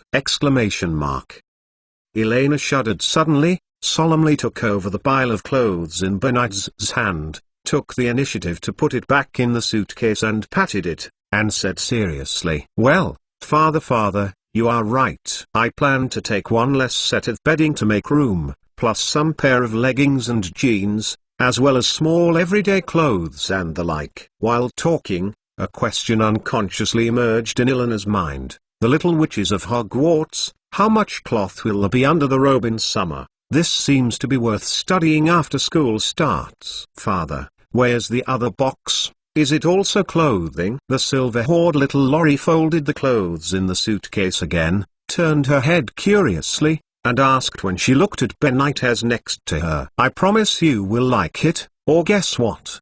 Benitez shook his head unpredictably, pushed another big black suitcase in front of the girl, and motioned for her to open it expectantly. Cut, it's mysterious. Elena curled her lips, her eyes softened. In her opinion, it is nothing more than some normal learning tools. Accidents are probably unlikely, but the touch is real. Snapped. As the leather buckle opened, the black leather suitcase lid bounced. This. Elena turned her head in surprise and looked at Benitez sitting on the side chair. These are all for me. The items in the huge box are clearly divided into 3 categories. On the far left are neatly arranged paper books. The top 2 are advanced mathematics and an inquiry into the nature and causes of the wealth of nations. The far right is filled with all kinds of snacks that are available on the market, as well as products such as cola and cans. In the middle, there is a set of brand new German Zwilling-Forstau series knives lying upright. Elena has been greedy for this series for a long time. Benitez smiled, lightly shaved the nose of the little silver-haired Lolita, and commanded indulgently, I won't be able to accompany you all the time from now on. Be safe in a strange world and remember to take good care of yourself. Meng do you Meng is begging for dinner. The new book asks for recommendation votes for support. Please recommend. It is still more than 3,000 words. Chapter 22, 2 or 3 things on the eve of departure. The fastest update of the latest chapter of Hogwarts on the tip of the tongue. Huh? Did you hide something in your clothes? Benitez suddenly noticed that the little silver-haired Lolita's chest was bulging, obviously stuffed in it. Huh? By the way, the roll of parchment hidden behind the frame. Following Benitez's sight, Elena looked at her chest, and suddenly remembered that the roll of old parchment filled with small prints she picked up in Dumbledore's office this afternoon. Because of the subsequent series of things, if it weren't for Benitez to mention, she almost forgot that she hadn't opened it to see what was inside. I don't know, but I think it's nothing more than a spell, a potion formula, or some literature records. Elena shook her head. While talking about taking out the yellowed parchment from her clothes, she glanced curiously. The first thing that catches the eye is a huge snake-like shaped emblem, which looks a bit like the logo of Slytherin College, but is more primitive and mysterious. Below this emblem, there were several strange, slightly faded imprints crowded. A little further down, there is a dense row of text. The first sentence at the beginning is, "This land registration document proves that the great Slytherin family will always enjoy the property rights of the following land, the registrant, Salazar Slytherin." Land registration certificate. Elena shook her hand and swallowed. Like most countries in the world, the United Kingdom implements a property rights registration system. British land can be registered in the form of absolute property rights, limited property rights, possession property rights or effective leasehold property rights. The so-called land registration is actually the registration of land and its buildings, that is, real estate or immovable property registration. For the land-carrying buildings, in accordance with the principle that houses are subordinate to the land and the houses go anywhere, the land ownership certificate and the attached parcel cadastral map shall be stated in text and graphics together. In other words, a valid land registration certificate is equivalent to land ownership certificate plus proof of property of all the buildings on it. As for the specific location of this piece of land and the buildings on it, Elena doesn't even need to carefully write the details. The familiar castle building drawn under the parchment is enough to explain everything Hogwarts. In an instant, this light and fluttering parchment seemed to become hot and heavy in an instant. Elena, what is this?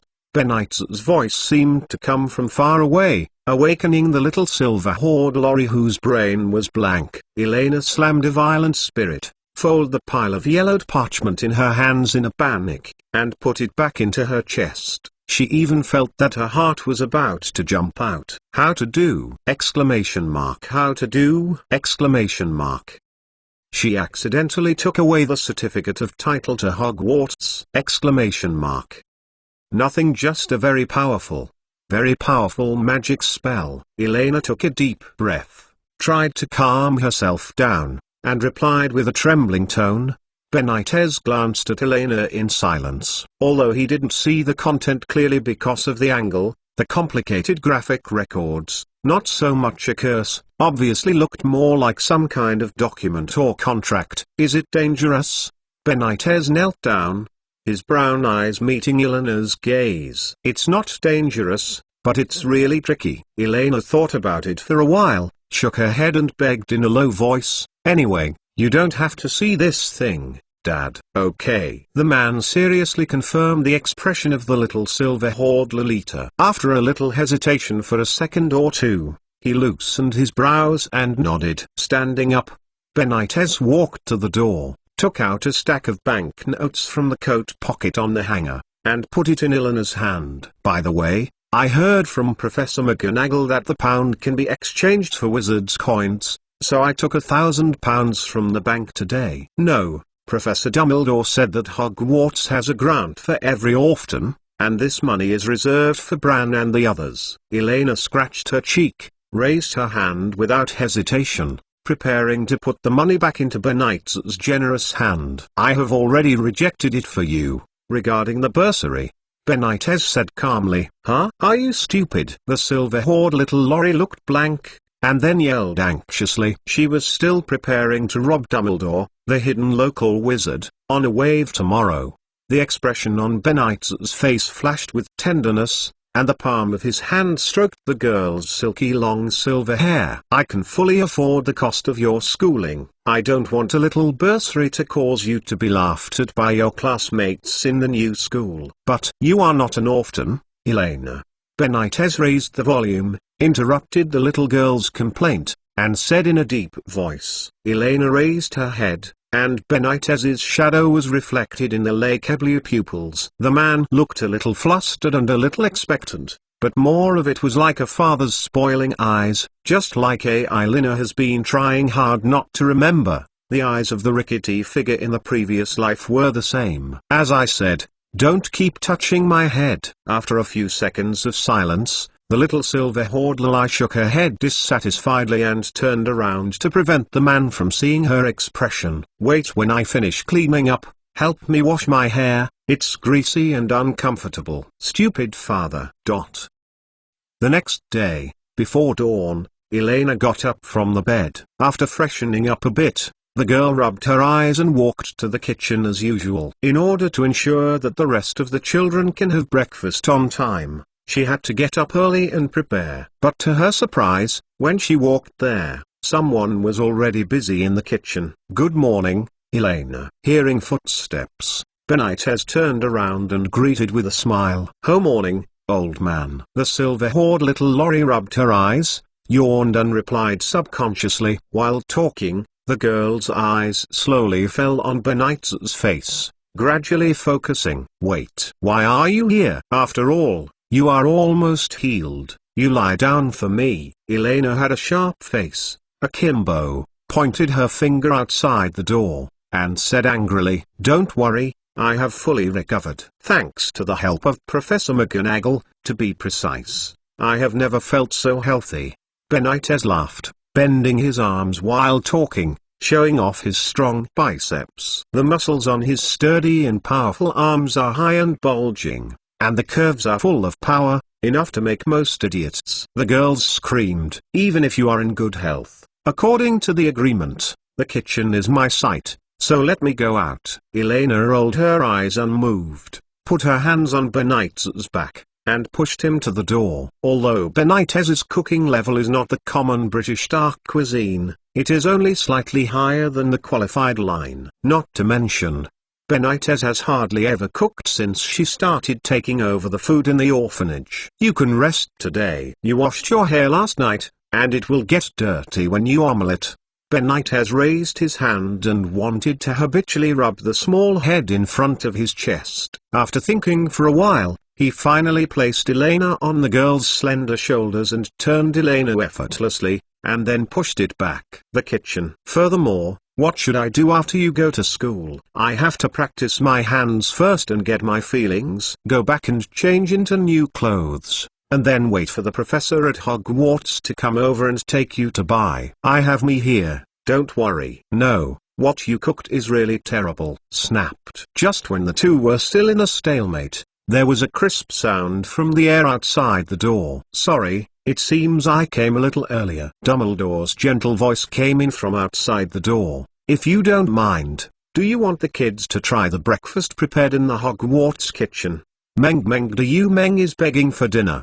The new book asks for recommendation votes for support. Seek recommendation. Chapter 24 A long-term meal ticket. The fastest update of the latest chapter of Hogwarts on the tip of the tongue. Before long, the children in the orphanage woke up one after another. After a simple wash as usual, they obediently came to the restaurant and waited for the meal. After the baptism of various surprises by Lane over the years, the children have shown a high degree of acceptance for the luxurious breakfast that clearly exceeds the normal specifications. After all, after anyone has experienced a full fish feast breakfast that can feed almost 50 adult men, many things are no longer so impactful.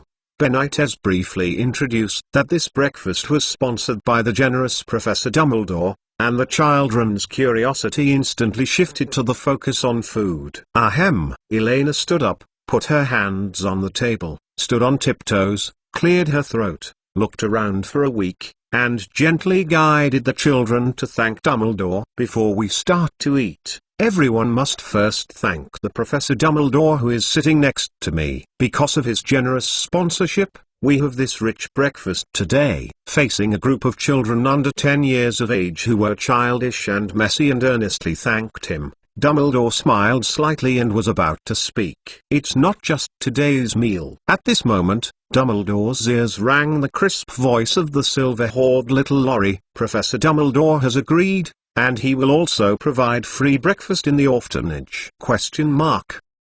The old man's long silver beard trembled, his smile stiffened slightly, and he looked at Elena beside him in confusion. Really? Wow, that's great. Long live Sister Elena. Can you eat these every day from now on? Before Dumbledore could refute, it was as if a scoop of cold water was poured directly into the boiling oil, and the children blasted the pot instantly. Hey? No. Dumbledore, who was unprepared, rarely appeared a trace of confusion, trying hard to sort out the logic. Professor Dumbledore, if you feel embarrassed, of course I will continue to prepare breakfast for everyone in the future, but this way. Elena pulled Dumbledore's sleeve with her left hand, intentionally or unconsciously showed the back of her hand to Dumbledore, and said softly, "Only this time? Then go to school with peace of mind."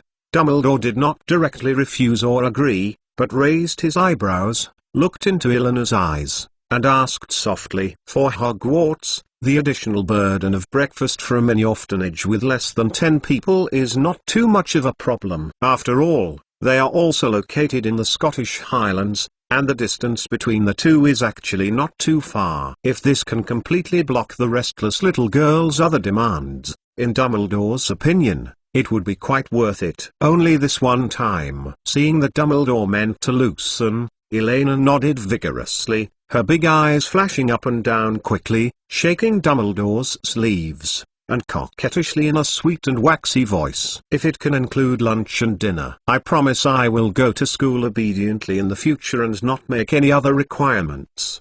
Please." If it weren't for the reminder today, she almost forgot, after she went to Hogwarts to go to school, the orphanage's 3 meals a day again fell on Benitez's shoulders. If in terms of daily diet, the orphanage can rub the food at Hogwarts like it is today, then the pressure on Benitez will be much less. At least Benitez no longer has to go to Black Punches secretly or do more dangerous things in order to raise funds. This is the last patch she made for the orphanage.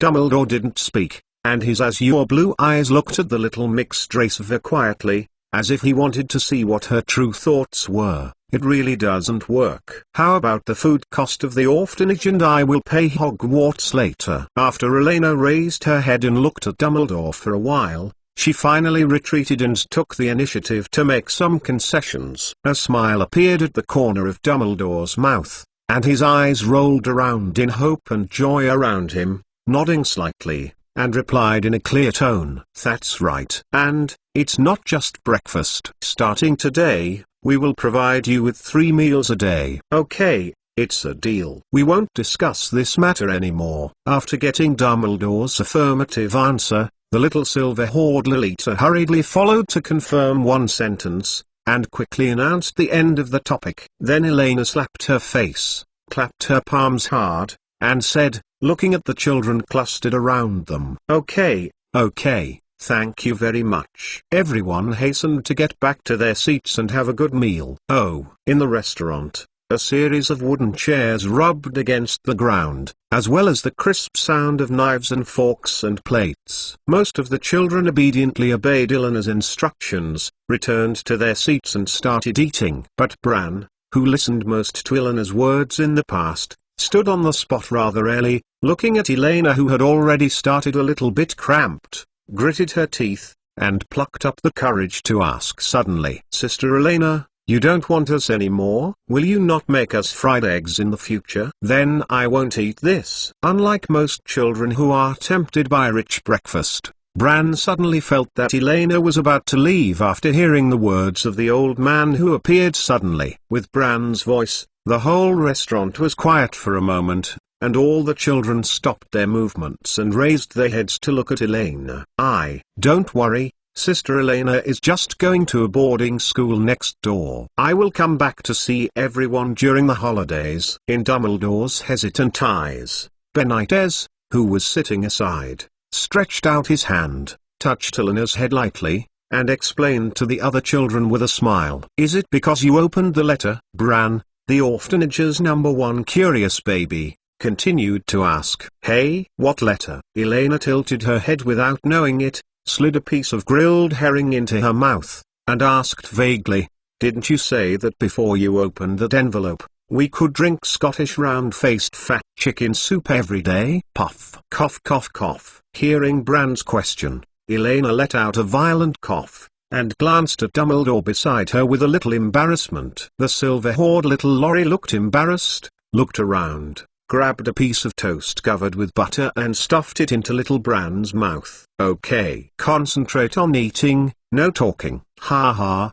Bran, you are so stupid." The older child next to him slapped Bran on the shoulder gleefully, and corrected him with disgust. "Sister Elena said before that those fat chickens were all flown over from a chicken farm called Hogwarts. What does it have to do with the letter?" Elena became more embarrassed, picked up the spoon, and knocked on the forehead of the older child next to Bran. "Just count, you smart. Eat breakfast quietly. Talk again. Today's homework doubled." After all, she had just blackmailed a long-term meal ticket for the orphanage from Dumbledore, and at this time, it was indeed a bit inappropriate. "Scottish round-faced fat chicken? Will you keep coming without opening the letter?" "Hogwarts chicken farm?" Dumbledore turned his head and glanced at the violently reacting silver-haired little Lolita. With a weird look on her face, it seemed that this mixed-blood little V had done some research in order to eat the school owl. Cough cough cough.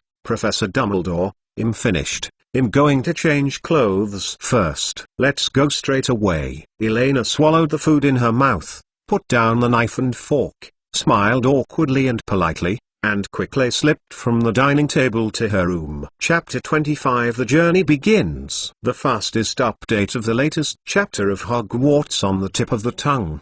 The breeze in the morning after the summer is especially refreshing. The soft sunlight, passing through the thin mist of Loch Lomond, fell on the water, shining with mottled golden light. A little silver-haired girl was sitting on the grass by the lake with her knees on her knees, her delicate little leather boots kicking restlessly on the turf under her feet, obviously not as quiet as she was. And not far from her, a grey-haired old man with his hands holding his hands, was looking at the birds passing by the lake with interest, as if it was something extremely interesting. "Well, Professor Dumbledore, what are we doing now?" After hesitating for a long time, Elena finally couldn't help standing up and taking the initiative to break the silence. After breakfast, Elena followed Dumbledore to the lake. Because of her guilty conscience, she almost used simple tones along the way, such as and good, respond to Dumbledore. However, After Dumbledore took her in a daze by the lake for at least a quarter of an hour,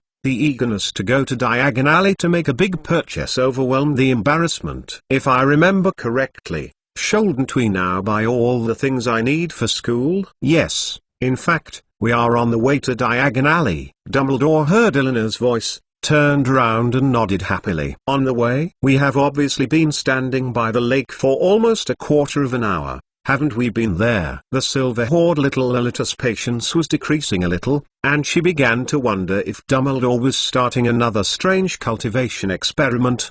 The old wizard blinked his eyes and revealed a mischievous smile, glanced at the turf that had been ruined under Laura's feet, and replied with a smile. Sometimes, waiting is also a necessary part of the journey. So, can't you apparat directly? You don't want to say you are still waiting for the cool down of your skills to improve. Elena kicked the grass under her feet frantically, so she said that what she hates most is to talk to this kind of guy who doesn't talk well and always talks about some philosophies. Apparition? Of course not. After all, our destination is hundreds of kilometers away in London.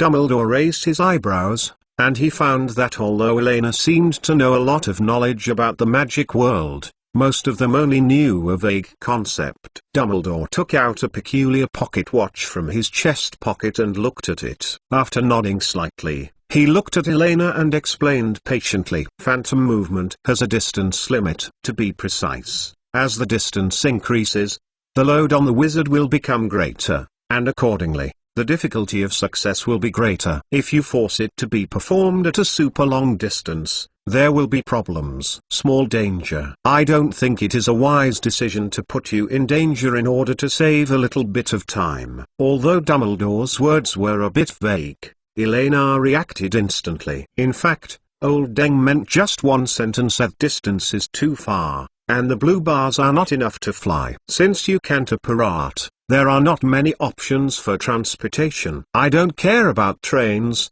flying broomsticks, flying fans, and door keys. Logically speaking, mole transportation can be directly ruled out. After all, it takes at least one day from the Scottish Highlands to London. And Elena did not think that an old Professor Dumbledore would imitate the young man, holding her on a flying broomstick, and flying to London in broad daylight. In addition, in Eleanor's impression of the original work, using flue fans to transfer between cities should be the most common way for wizards to travel. For example, in the second Harry Potter and the Chamber of Secrets, the Weasleys used flue fans to arrive directly from the burrow where they lived to Diagonal Alley. But flue powder needs to borrow a fireplace to display it, and the Shire of Loch Lomond is obviously not like a place connected to the flue net fireplace, so to say. The silver-haired little Lorry who was holding her fingers suddenly changed her face, showing a strong expression of resistance. Wait, you are not talking about the door key? No,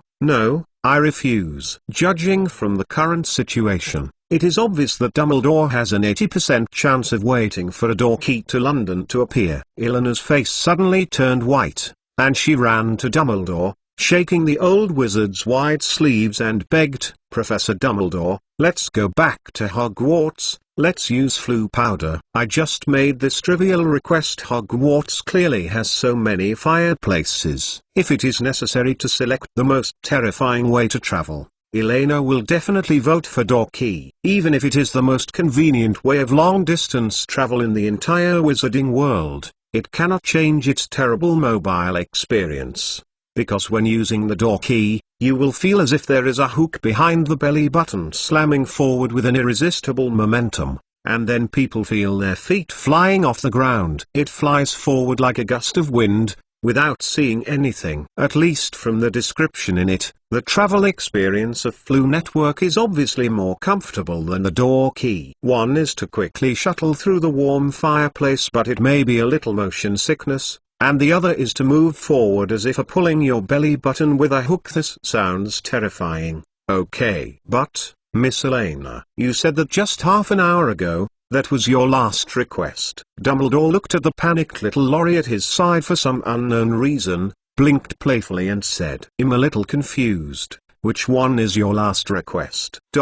Hey? Eleanor's expression stiffened. She thought about it carefully, stretched out two fingers timidly, and whispered flatly, "Or, that was the second to last one just now. Is this the last one?" Although I don't understand why Elena is so resistant to door key travel, this does not affect Dumbledore's choice. "Go back to Hogwarts and use flu powder." Dumbledore glanced at the hopeful little Lolita, extended his tone, and said quickly and playfully, "Of course no." Hearing Dumbledore's answer, the silver-haired little Lolita instantly collapsed her face and pursed her mouth silently. Her big lake-blue eyes looked at Dumbledore aggrievedly, with a pitiful "I'm about to cry" appearance. When words can't win, she usually has the last choice, which is to activate the talent magic in the Bloodline mixed pass.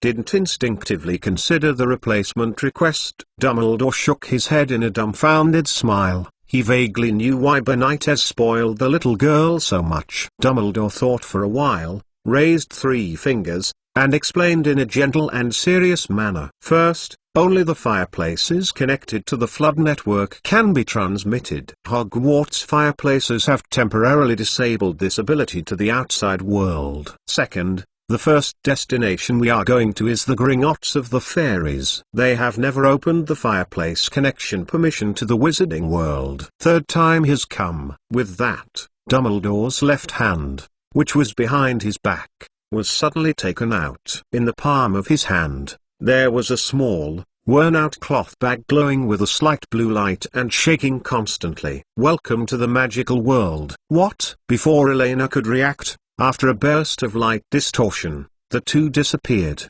Meng is begging for dinner. The new book asks for recommendation votes for support. Seek recommendation. Chapter 26 The Goblin Pavilion in the Great Era. The fastest update of the latest chapter of Hogwarts on the tip of the tongue. Gringotts. A VIP room with a slightly strange layout. The reason for this is that it is different from the layout of VIP rooms in most banks. In the middle of the room is a small circular platform with high steps. At this moment, a dark-faced goblin was waving his slender arms, urging the waiter beside him anxiously. "Are the tea and biscuits ready? Hurry up, don't rush, time is money." Oh my goodness, they have arrived. Along with a twist of light, two figures, one tall and one short, appeared on the small circular platform. "Dear Mr. Dumbledore, welcome to Gringotts. What can I do for you?" The goblin bowed deeply, and his sharp beard was almost poking on the floor. As the most powerful wizard of this era and the principal of Hogwarts, in terms of personal wealth alone, Dumbledore is undoubtedly one of the forefront of the entire wizarding world. Although many people have speculated that a large part of his wealth came from the spoils obtained after defeating Grindelwald. For the fairies, the most intuitive feeling is that almost every time Dumbledore visits Gringotts, it means another commission contract with a considerable income. "Maybe I will disappoint you this time." "This time the customer is not me." Dumbledore placed the old small cloth bag in his hand on the metal tray aside and shrugged. "Please help this Miss Elena Castellano exchange the currency so that she can purchase some supplies for school in the future." Based on a message delivered by Professor McGonagall and his observations, Dumbledore did not mention any orphan sponsorships. He pointed to Elena, who was still standing on the small round table, and explained to the goblin, "It's just currency exchange. Don't you plan to go to the vault to take a look?" The goblin's voice became more rapid and sharp, and Elena noticed that its two slender hands were tightly twisted together, which was obviously extra-tangled. "No, just exchange it." Dumbledore smiled and shook his head. After getting Dumbledore's reply, the goblin's excited face collapsed almost instantaneously. "You must know that in order to seize the opportunity to receive Dumbledore this time, he paid a lot of money. It originally thought that it could earn a good commission just like its previous companions." The goblin looked carefully at the little witch who seemed to be about 10 years old in front of him, and showed a smile that was uglier than crying. All right. My name is Gary Vickers, Miss Elena. Please follow me here." However, as the top clerk of the only bank in the wizarding world, Wicks quickly adjusted his mentality. Bowing impeccably, Vickers led the two into a tall marble hall. This is an extraordinarily noisy space. About 100 or so fairies are sitting on high stools behind a long row of counters. Some of them are weighing coins with copper balances, and some are checking gems with eyepieces, while going to the big account register hastily. There are countless doors in the hall, leading to different places. Many goblins are guiding people coming and going through these doors. Elena and her party walked out of one of these doors. With the appearance of Dumbledore, the noisy sound of the entire hall disappeared little by little, as if they had been enchanted. Everyone turned their heads quietly, and stared blankly at the old wizard with a long silver beard who walked through the hall. Feeling the sight of his surroundings, Vickers proudly raised his chest and led the two to an empty counter. Then, in the irritated sight of the goblin inside the counter, the goblin Vickers cleared his throat, opened his body to reveal the little silver hodler lie behind him, and whispered, "Ahem, buddy, help this little girl exchange Jinjialong." "Just exchanging Jinjialong?"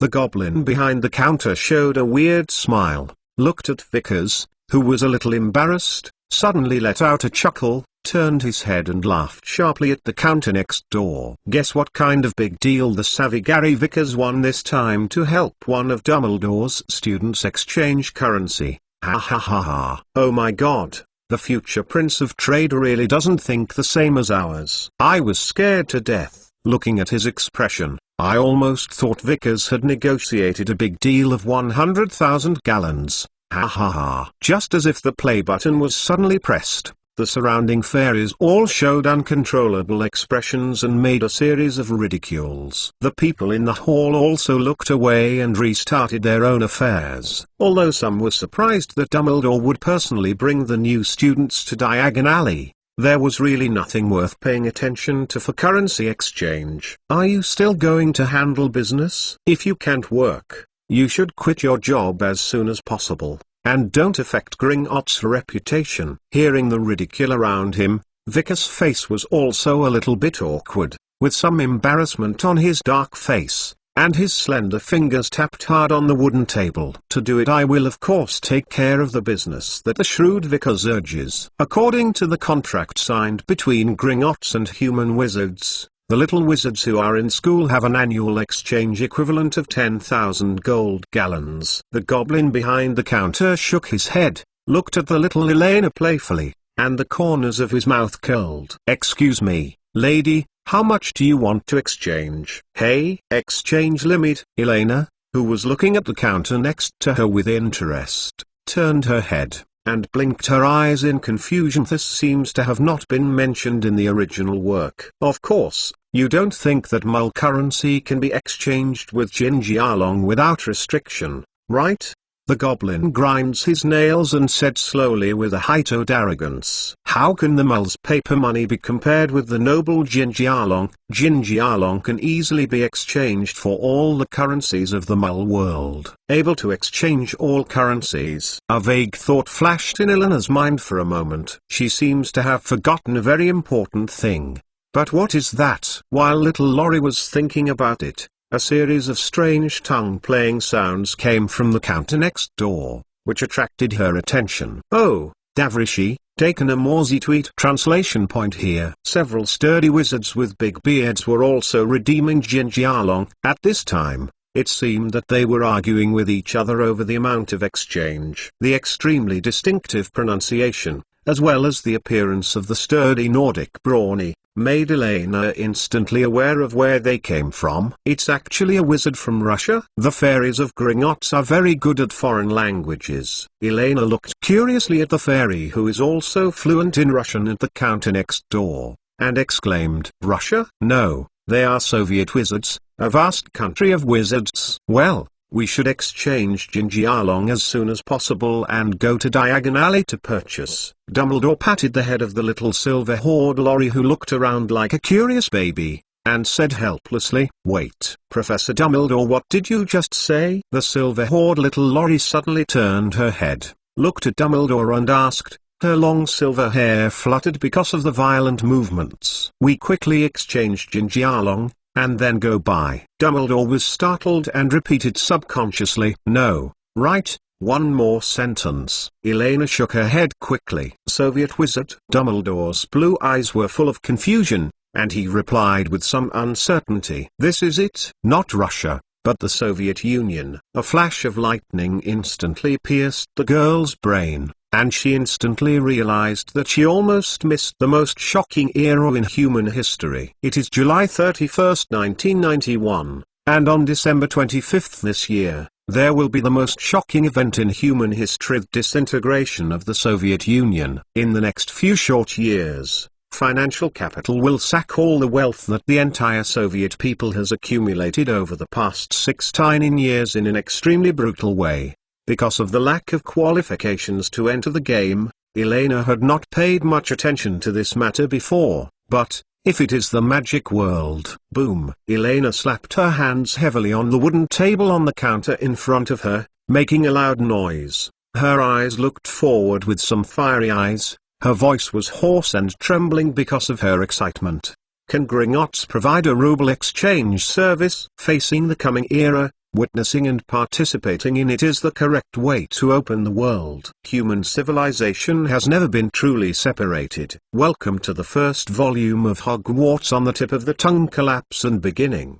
The first volume officially begins. All the puzzles are in place. As I promised, this will not be another Harry Potter clearance game. This is another world. Finally, ask for a recommendation ticket. Chapter 27. Time is running out for Elena. The fastest update of the latest chapter of Hogwarts on the Tip of the Tongue, regarding the causes and trends of the disintegration of the Soviet Union. Scholars of later generations can have a similar analysis. However, at this point in time, almost no one would believe that this huge red country would collapse overnight. Just as the world's most failed former Soviet intelligence officer said, "Whoever does not regret the disintegration of the Soviet Union has no conscience. Whoever wants to restore the Soviet Union in the past has no brains." Second only to this, the second-ranked intelligence officer who failed was James Bond of the United Kingdom.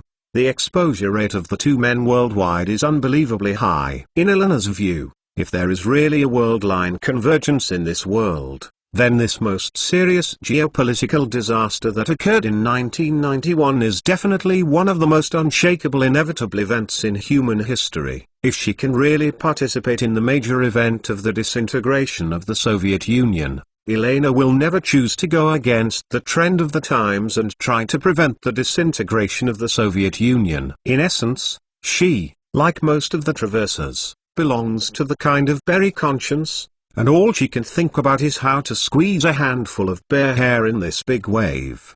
But before entering the wizarding world, to be precise, before coming to Gringotts, Elena did not devote too much energy to the event of the disintegration of the Soviet Union. After all, for Elena, all this is too far away, and her age is too young. Whether it is exchanging cheap daily goods for expensive military and industrial supplies, or imitating many financial giants to share the Soviet national economy, it is not a field that a 10-year-old girl in the Scottish Highlands can set foot in. However, opportunity came so inadvertently. If you say, "I want to get a loan in Gringotts to get a certain mole currency," Elena took a deep breath, tried to suppress her inner excitement, and asked calmly when she looked at the fairy in front of her. "Want to borrow from Gringotts to get mole currency?" The goblin behind the counter rolled his eyes and revealed a sly smile. It was another clever human wizard. As the only wizard bank in the entire wizarding world, they have seen so many pretentious existences. Stupid wizards will never know that the fairies still have a strong influence on the currency of the non-magical world. Of course, but the fees charged by our Gringotts are not affordable for ordinary people. "Okay, little girl, the answering service that satisfies your curiosity has ended. Hurry up and change your jinjialong and leave." The goblin touched the pointed beard on his chin and replied impatiently. Judging from Dumbledore's face, it thought it had been patient enough. Snapped. Elena did not hesitate to take out 2 banknotes from the small bag around her waist and bait them on the wooden table. "I don't have jinjialong. Here is £50. It should be almost equivalent to 10 gallons. Can it be worth the money for several questions?" "Oh, me dear Miss Caslana, This is enough for you to ask for a whole afternoon. Andy Serkins is happy to answer your questions. The eyes of the fairy who claimed to be Serkins lit up, and two slender fingers quickly twisted the coins and slowly put them in their pockets, sitting upright with a smile on their faces, making a humble expression of listening. It's too much, Serkins. It's just answering some simple questions from a little girl who hasn't gone to school. You can actually charge with peace of mind. You can't continue the transaction with your customers for a long time. Standing behind Elena, Gary Vickers screamed dissatisfiedly. He retracted without leaving a trace and grabbed an empty right hand on the table. Because of its standing position, it was roughly larger than Serkins' hand.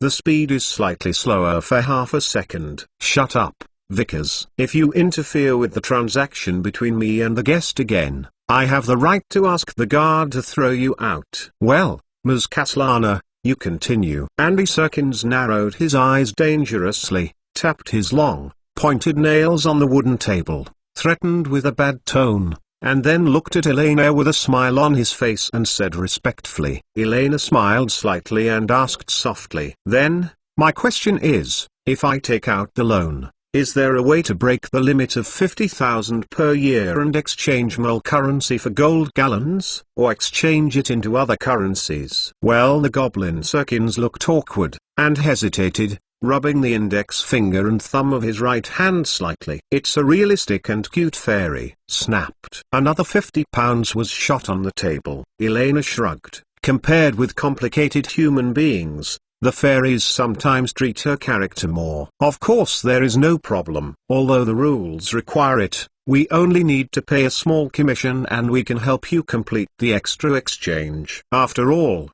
Gringotts is not only open to human wizards. Even if it is whom easy, just press it. It can also help you complete the redemption.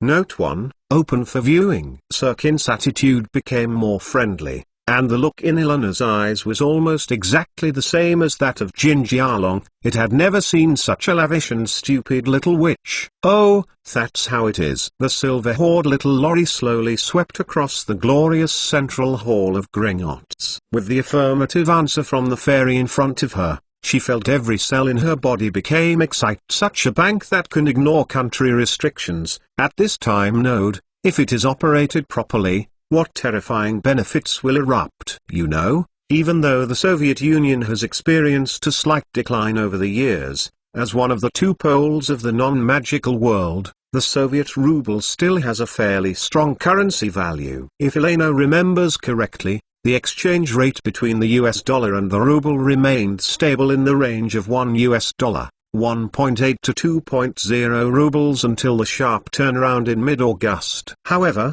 with the permanent lowering of the Soviet flag this Christmas, just at the end of 1991, the exchange rate between the US dollar and the ruble would suddenly become $1, 170 rubles. Then came the suffocating shock therapy of the Russian government. Since January 2, 1992, 90% of the prices of consumer goods and 80% of the prices of production materials have been liberalized. At the same time, the restriction on income growth was lifted, the salary of public officials was increased by 90%, and the pension for retirees was increased to 900 rubles a month, and family subsidies and unemployment benefits also increased.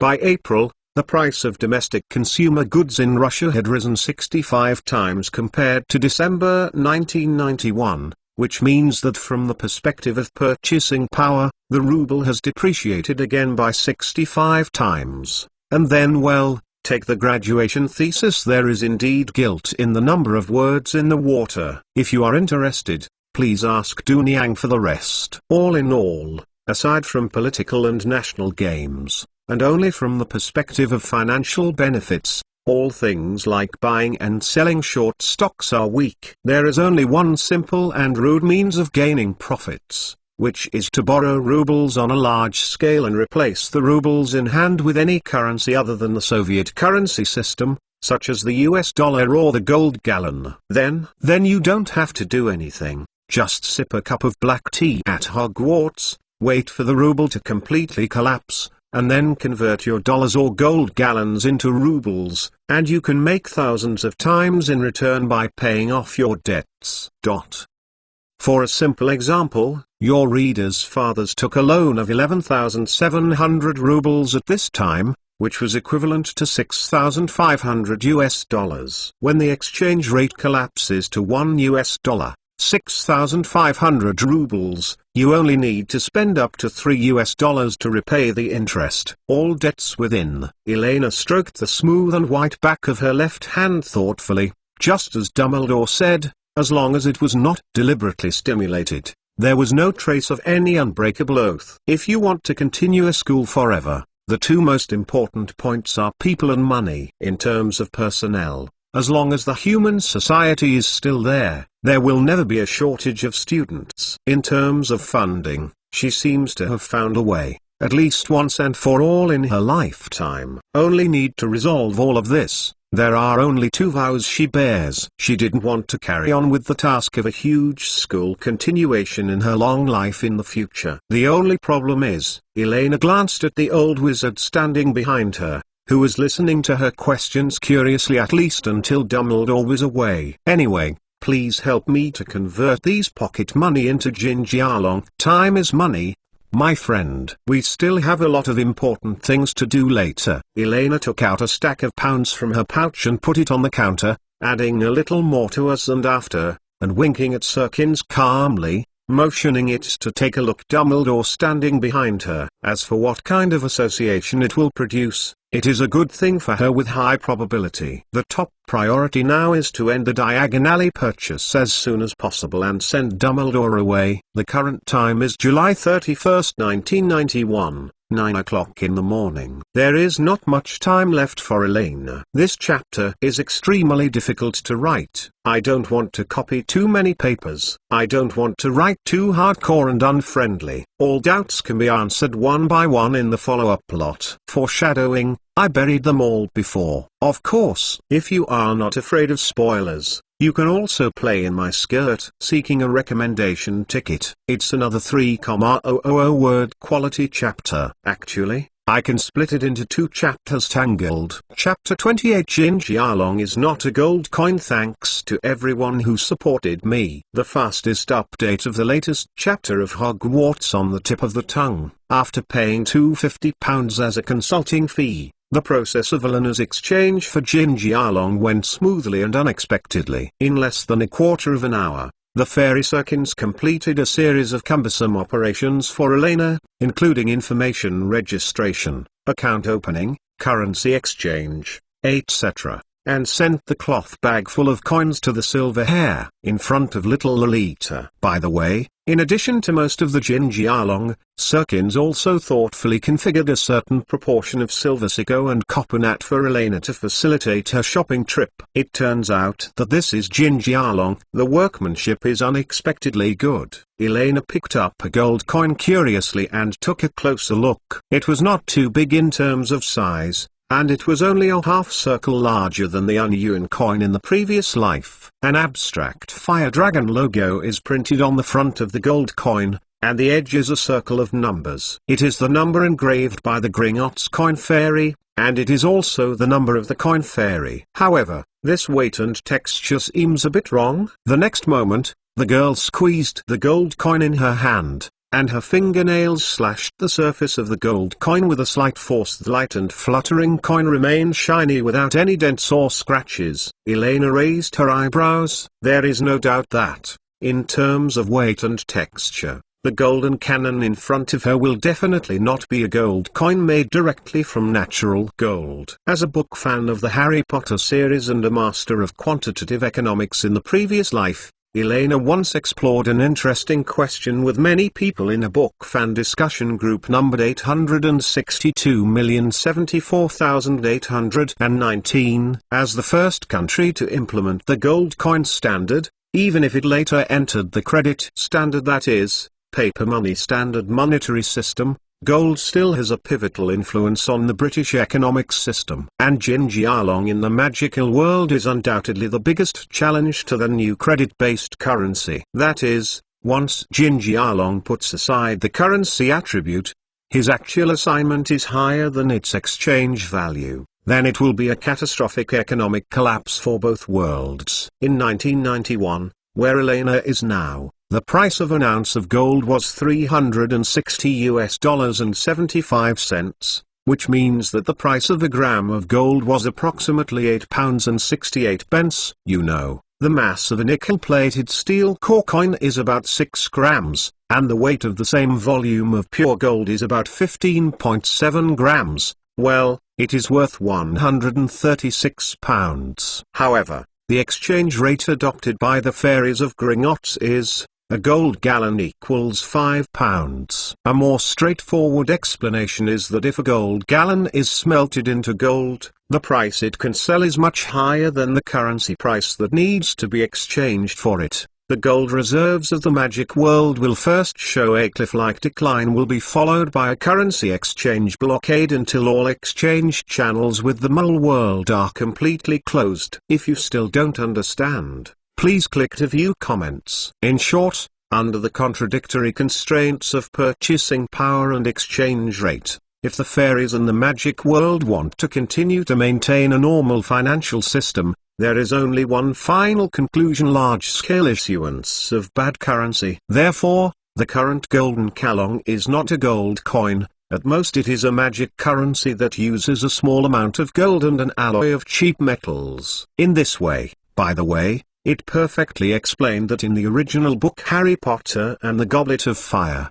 Fudge, then Minister of Magic, single-handedly threw 1,000 gold gallons bonus to Harry Potter. So incredible things, that is close to 80 kilograms. Excuse me dear Miss Elena, is there any problem with this Gingy Along? Andy Serkins asked nervously. This generous little human girl has been stunned since she got Gingy Along. She looked back and forth for close to 5 minutes with just one gold coin, even the most wealth-obsessed fairy. Oh, nothing. Just suddenly thought of something else. Recovered. Elena shook her head and did not answer. With a flick of her finger, she dexterously put the Gingy Along of her fingertips into the small cloth bag around her waist, turned to look at Dumbledore and asked, "Then Professor Dumbledore, where are we going next?" "Well, the next step is of course to go to Diagon Alley to get the school supplies you need." "Let me see first." Dumbledore took out a piece of parchment with some ink stains on the back from his arms, pushed his glasses, carefully looked at the contents listed above, and read softly: uniforms, books, magic wands, school supplies, and besides this, students can bring only oof cough. I know it roughly. The old wizard suddenly coughed a weird face, and before Elena could see the contents of the parchment in his hand, he quickly folded the list and put it back in his arms. "First of all, let's buy a uniform for you. From a personal point of view, I would recommend Mrs. Morgan's robe specialty store." Dumbledore smiled kindly, and involuntarily raised Eleanor's little hand, and walked towards the gate of Gringotts. I don't know why. Dumbledore suddenly had an ominous hunch just now. It seems that if he continues to stay with Elena in Gringotts, something more troublesome may happen. "Wait, Professor Dumbledore, did you omit something on purpose?" Standing on the sunny commercial street outside Gringotts, Elena stared at Dumbledore with dissatisfaction. If she remembers correctly, at the end of each freshman's list of requirements for starting school, there should be a special note: students can bring an owl or a cat or a toad as a pet. Yes? Then you may have heard it wrong. As the principal of Hogwarts, I am sure that these are the school supplies you need for Elena. Dumbledore blinked his eyes in confusion, and solemnly explained to the little silver-haired Lolita, the sincere tone, if it weren't because Elena had read the original at least 10 times, he would have almost fooled him. Pets. Every little wizard can bring a pet into Hogwarts. I saw the list attached to the second page with Father Benitez last night. Professor Dumbledore, how are you? It can be like this. Elena puffed up her cheeks and threw away Dumbledore's hand angrily. She wasn't a demon. As for her, she had to think of ways to deprive her of a small pet. Is that so? That's it. This ink smear just blocked the content behind. By the way, what flavor of ice cream would you like to eat? Dumbledore took out the parchment with a surprised look. opened it pretentiously, and showed a look of sudden realization, and suddenly turned off the subject and asked, "Ha ha, here comes this set again." The silver-haired little Lorry rolled her eyes and ignored Dumbledore, and walked into the Madame Morkin's robe specialty store next to the street by herself. For this kind of unscrupulous old wizard who can't even find excuses, Elena would even plan to bald his beard directly, if it weren't for the disparity in combat power. A girl's voice was heard from the crack of the clothing store door, swaying back and forth. "Chocolate and strawberry. It's best to add a bit of crushed nuts on top." The following content has nothing to do with the main text. At 4 o'clock in the morning, finally abide by the agreement. The code is over. Originally, I wrote 1,000 words at 2 o'clock and wanted to go to bed. I suddenly saw the 150,000 starting coin rewarded by the King of the King, and realized that there are still so many people who may be waiting for my update. So I washed my face in cold water and continued to write this chapter. Maybe this chapter is a bit dry, but every word is well written. There is no such thing as watering, so readers, for my good attitude, please forgive me for being so late. Chapter 29, Lily Who Loves Learning. The fastest update of the latest chapter of Hogwarts on the tip of the tongue. Perhaps because it is too early, there are no other customers in the Madame Morkin's robe specialty store for the time being. As soon as Elena walked in,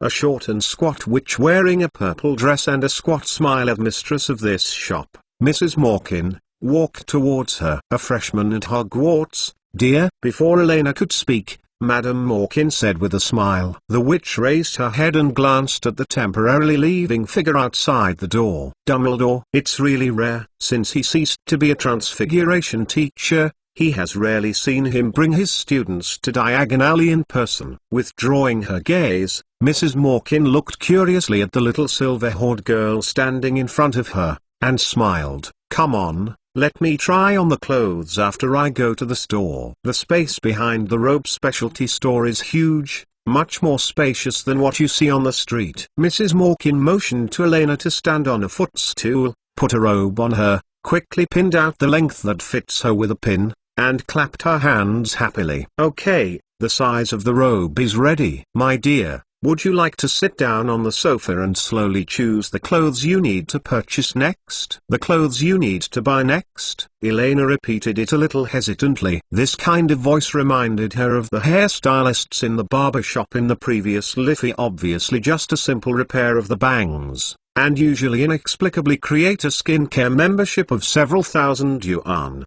Card. The girl vigilantly covered the wallet round her waist, and shook her head politely. "No, I remember only that it was written on the list." Madame Morkin shook her head helplessly, and chuckled gently. "Oh, honey, don't you think that all Hogwarts students, for a whole semester, only wear 3 sets of black wizard robes, a cloak, and a wizard hat to school?" The fat witch shrugged and continued to explain without thinking. Obviously this was not the first time she faced such doubts. As long as it is not too embarrassing, most students usually choose to order a few sets of shirts, short skirts, and standard sweaters for the autumn and winter periods. By the way, Hogwarts is a full-board teaching, and it is best to put the clothes on at once. Get ready. Isn't this the legendary semi-mandatory bundled consumption? From this perspective, if a poor child wants to go to a wizard school, the first thing he must learn is how to counter the terrible magic of fuchsia. Obviously, there is a high probability that a certain potions professor who does not want to be named is because he did not accept the semi-mandatory bundled consumption provided by the clothing store, which led to a series of follow-up tragic love stories. In fact, this part of the revenue from Hogwarts tailor-made uniforms accounts for at least 80% of the operating revenue of the Madame Morkin gown specialty store. After all, compared to the long robes that are used throughout the year, the daily uniform needs corresponding to the 4 seasons of spring, summer, autumn and winter alone are a large amount of expenditure, not to mention that the little witches also use underwear and skirts and socks. There are additional expenses. And, my dear, A beautiful little witch like you needs to prepare more sets of different types of clothes. Here I suggest that you can refer to the list of clothes that most little witches buy. After all, soon you will grow up to be a big girl. And when it comes to outdoor courses, although Mrs. Morkin spoke more euphemistically, Elena had already fully understood what she meant. All in all, if you don't want to go into battle in a vacuum, you have to purchase some additional normal base clothing to wear under the robe. Elena imagined it for a moment. She was riding a flying broomstick and was full of sour and refreshing scenes of air leaking. All the boys in the school could see her delicate pee-pee scene when they raised their heads. She shuddered and shuddered. Needless to say, you are right, I'll buy it. But, my respected Mrs. Morkin, I think we still have a lot to discuss about some of the details. The silver-haired little Lorry sat up straight, opened the reference atlas handed to her by Mrs. Morkin, and began to scrutinize one by one. The situation is better than others. After all, she is not a tough steel guy like Professor Snape, so she must buy it. But if she gave up resistance and was slaughtered obediently, then she would not be the Elena Caslana who was in the Scottish Highlands and used a skillful bargaining technique to make all the shops talk. Discolored. When Dumbledore returned to Mrs. Morkin's robe specialty store, Elena's conversation with Mrs. Morkin was just halfway through. As Elena guessed, there are actually many items that can be reduced in Mrs. Morkin's customized package. Before I was 16, I would never wear high heels. Therefore, please remove all shoes that cannot keep my heels and soles level from the list. Elena pointed to the content on the album and said seriously. At this moment, the fat witch's face had completely lost the ease it had before, and she thought for a while as if she was facing an enemy, and replied slowly, well, I suggest that you can actually replace it with a few pairs of small flat-bottomed leather shoes, sports shoes, and ladies' shoes. In this case, you will save about 11 sykes. No, I already have several pairs of flat white shoes, small tactical short boots. Faced with Mrs. Morkin's proposal, Elena refused again unmovedly. Lifting her head, she happened to see Dumbledore standing at the window holding 2 large ice creams, and the silver-haired little Lolita suddenly lit up. I'm sorry, I'll be out of company for a while. Professor Dumbledore is looking for me. Go, just let me take a break and take a look at what I've talked about before. Mrs. Morkin rubbed her eyebrows with some headaches, and waved her hands feebly. Frankly, since she started operating this paternity gown shop, she had never encountered such a terrible and difficult opponent. From the size of the cloth to the material of the button on the cloak, from the labor cost to the so-called human physiology, this little silver-haired girl can always patiently take a copper nat and a copper from a variety of tricky but difficult to refute angles. Nat cut the price. So much so that later, Mrs. Morkin even produced a kind of thing. She was not talking to a 10-year-old Hogwarts freshman, but was discussing a big business with several Gringotts goblins. It's been so long, haven't you finished buying clothes? Dumbledore passed the ice cream in his hand to Elena and asked in confusion. In his impression, Mrs. Morkin had always been a very capable and skilled witch. It's only halfway through. I have to admit that Mrs. Morkin is much better than the owner of the clothing store in the small town, and she is indeed a successful businessman who can open a store in Diagon Alley. Elena sat down straight on the stone steps in front of the robe shop, squinted her eyes and licked strawberry ice cream nearly the size of her fist. In the summer sun, there is a slight ice mist floating above the pink ice cream ball. The raspberry jam is a condiment and the crushed nuts are even more appetizing. The sweet and cold taste instantly eliminates her. All the exhaustion before. Just halfway there, Dumbledore was slightly taken aback. He couldn't imagine why it would take such a long time to buy a few sets of school uniforms. However, after this time of getting along, he could vaguely pass the frowning Madame Morkin inside, guessing that most of Elena started her almost enchanting eloquent speech. In this case, let me first go to Lyhan bookstore to help you buy all the textbooks you need for school. If you end early here, please wait for me in place for a while, and then we will buy you together. Magic wand. Dumbledore groaned for a few seconds, then quickly made a decision. turned around and was about to walk to the location of Lion bookstore. Wait. Hearing Dumbledore's words, Elena, who was still biting the ice cream, quickly stood up and stopped in front of Dumbledore because she was holding two large ice creams with one hand on the left and the other on the right. She could only do this. Dumbledore stopped quickly so as not to accidentally bump into the little silver-haired Lily who sprang out recklessly, and asked slightly confused, "Huh? Any questions?" "Yeah, Gingy Along. To buy books. Use my money." Elena swallowed the ice cream in her mouth, turned sideways, and showed Dumbledore's small bag with ginger on her waist. "You know, Hogwarts has special funds. It's okay to buy a set of textbooks for you." Dumbledore knelt down, his eyes parallel to Elena, and said with a smile, "Father Benite has said that I am not an orphan, so I don't need the school aid." Elena shook her head and said firmly. Dumbledore was silent for half a second, nodded solemnly, stretched out his hand and counted 20 gingy along from the small bag on Elena's waist. "I'm sorry, I will give you the receipt of the book later." "Are there other things?" "Other things." The silver-haired little Lorry blinked her big bright eyes, pouted a little cutely, tilted her head and thought for a while, whispered, "If you can. Besides the monsters and their origin as indicated on the list, can you help me buy more copies of Mr. Newt Scamander's books? I have always liked magical animals in the magical world.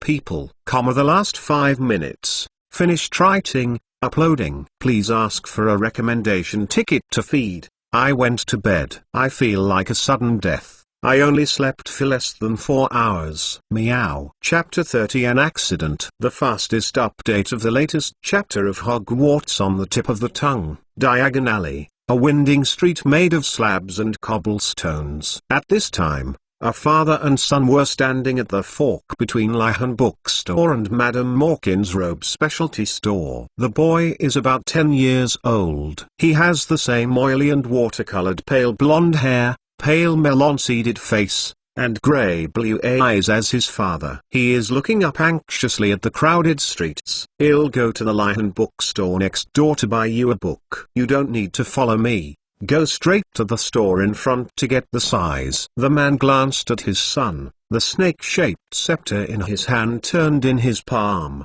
His brows were slightly furrowed, and he said in a deep voice with a bit of discomfort, "Draco, I repeat, you are from the ancient Malfoy family, and I don't want to see you with such a naive and weak look again. I just don't want to deal with those poor people." "Don't worry, father, I know what to do." The blonde boy, Draco Malfoy, took a deep breath and replied calmly, trying to imitate his father's tone, "That's best." In recent years, Hogwarts has recruited too many different people. Always remember your own identity. Old Malfoy nodded arrogantly, raised his hand and patted his son on the shoulder, his tone slowed down. "Anyway, let's separate here first. If I don't come after measuring the size, you can go to the magic wand shop and find your mother." "I see, you don't need to say more." Draco moved his shoulders slightly uncomfortably, and walked in the direction of Madame Morkin's robe specialty store without looking back.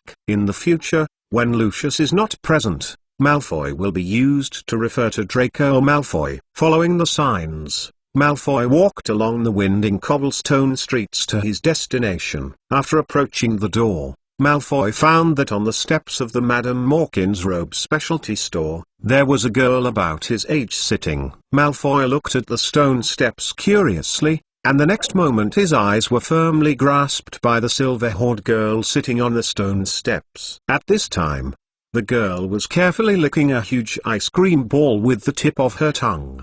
The concentration that seemed to be non-existent in the whole world looked very cute. The sun shone on the girl's long satin-like silver hair, sparkling with dazzling golden light. On the delicate face like an elf, the long eyelashes tremble slightly, and almost every pedestrian passing by will slow down subconsciously and look at her more. "Ah, this classmate, are you also a Hogwarts student?" Malfoy pulled the knitted shirt on his body a little, cleared his throat, stepped forward slowly, and politely reached out to shake hands with the girl. The girl didn't speak, she didn't even bother to move her eyes, she continued to concentrate on licking her ice cream. "Hey, did you go to Hogwarts too?" Malfoy raised the volume a little, and his hands in midair shook in front of the girl's eyes. "Xiao!" The little silver-haired girl took a sip of the ice cream ball and squinted happily, still ignoring Malfoy, who was standing in front of her,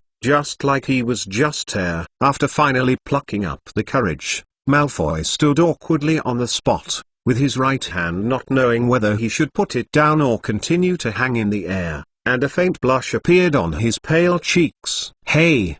Didn't you hear me talking to you?" Malfoy walked up the steps angrily, sticking his right hand out, trying to shake the girl's shoulder. This time the girl finally had a reaction. Just before Malfoy was about to touch her, she turned to the left, successfully avoided the boy's movements, and then continued her eating. The pedestrians around seemed to have noticed this interesting scene, and they stopped and watched with interest the small accident in front of Mrs. Morgan's robe specialty store. Perceiving the gaze behind him and the whispering voices, the blush on Malfoy's face, which had been emptied, became more obvious. With a cold look in his eyes, he rushed towards the girl's arm in anger. "How come there are so many nasty bear kids in this world?" Exclamation mark.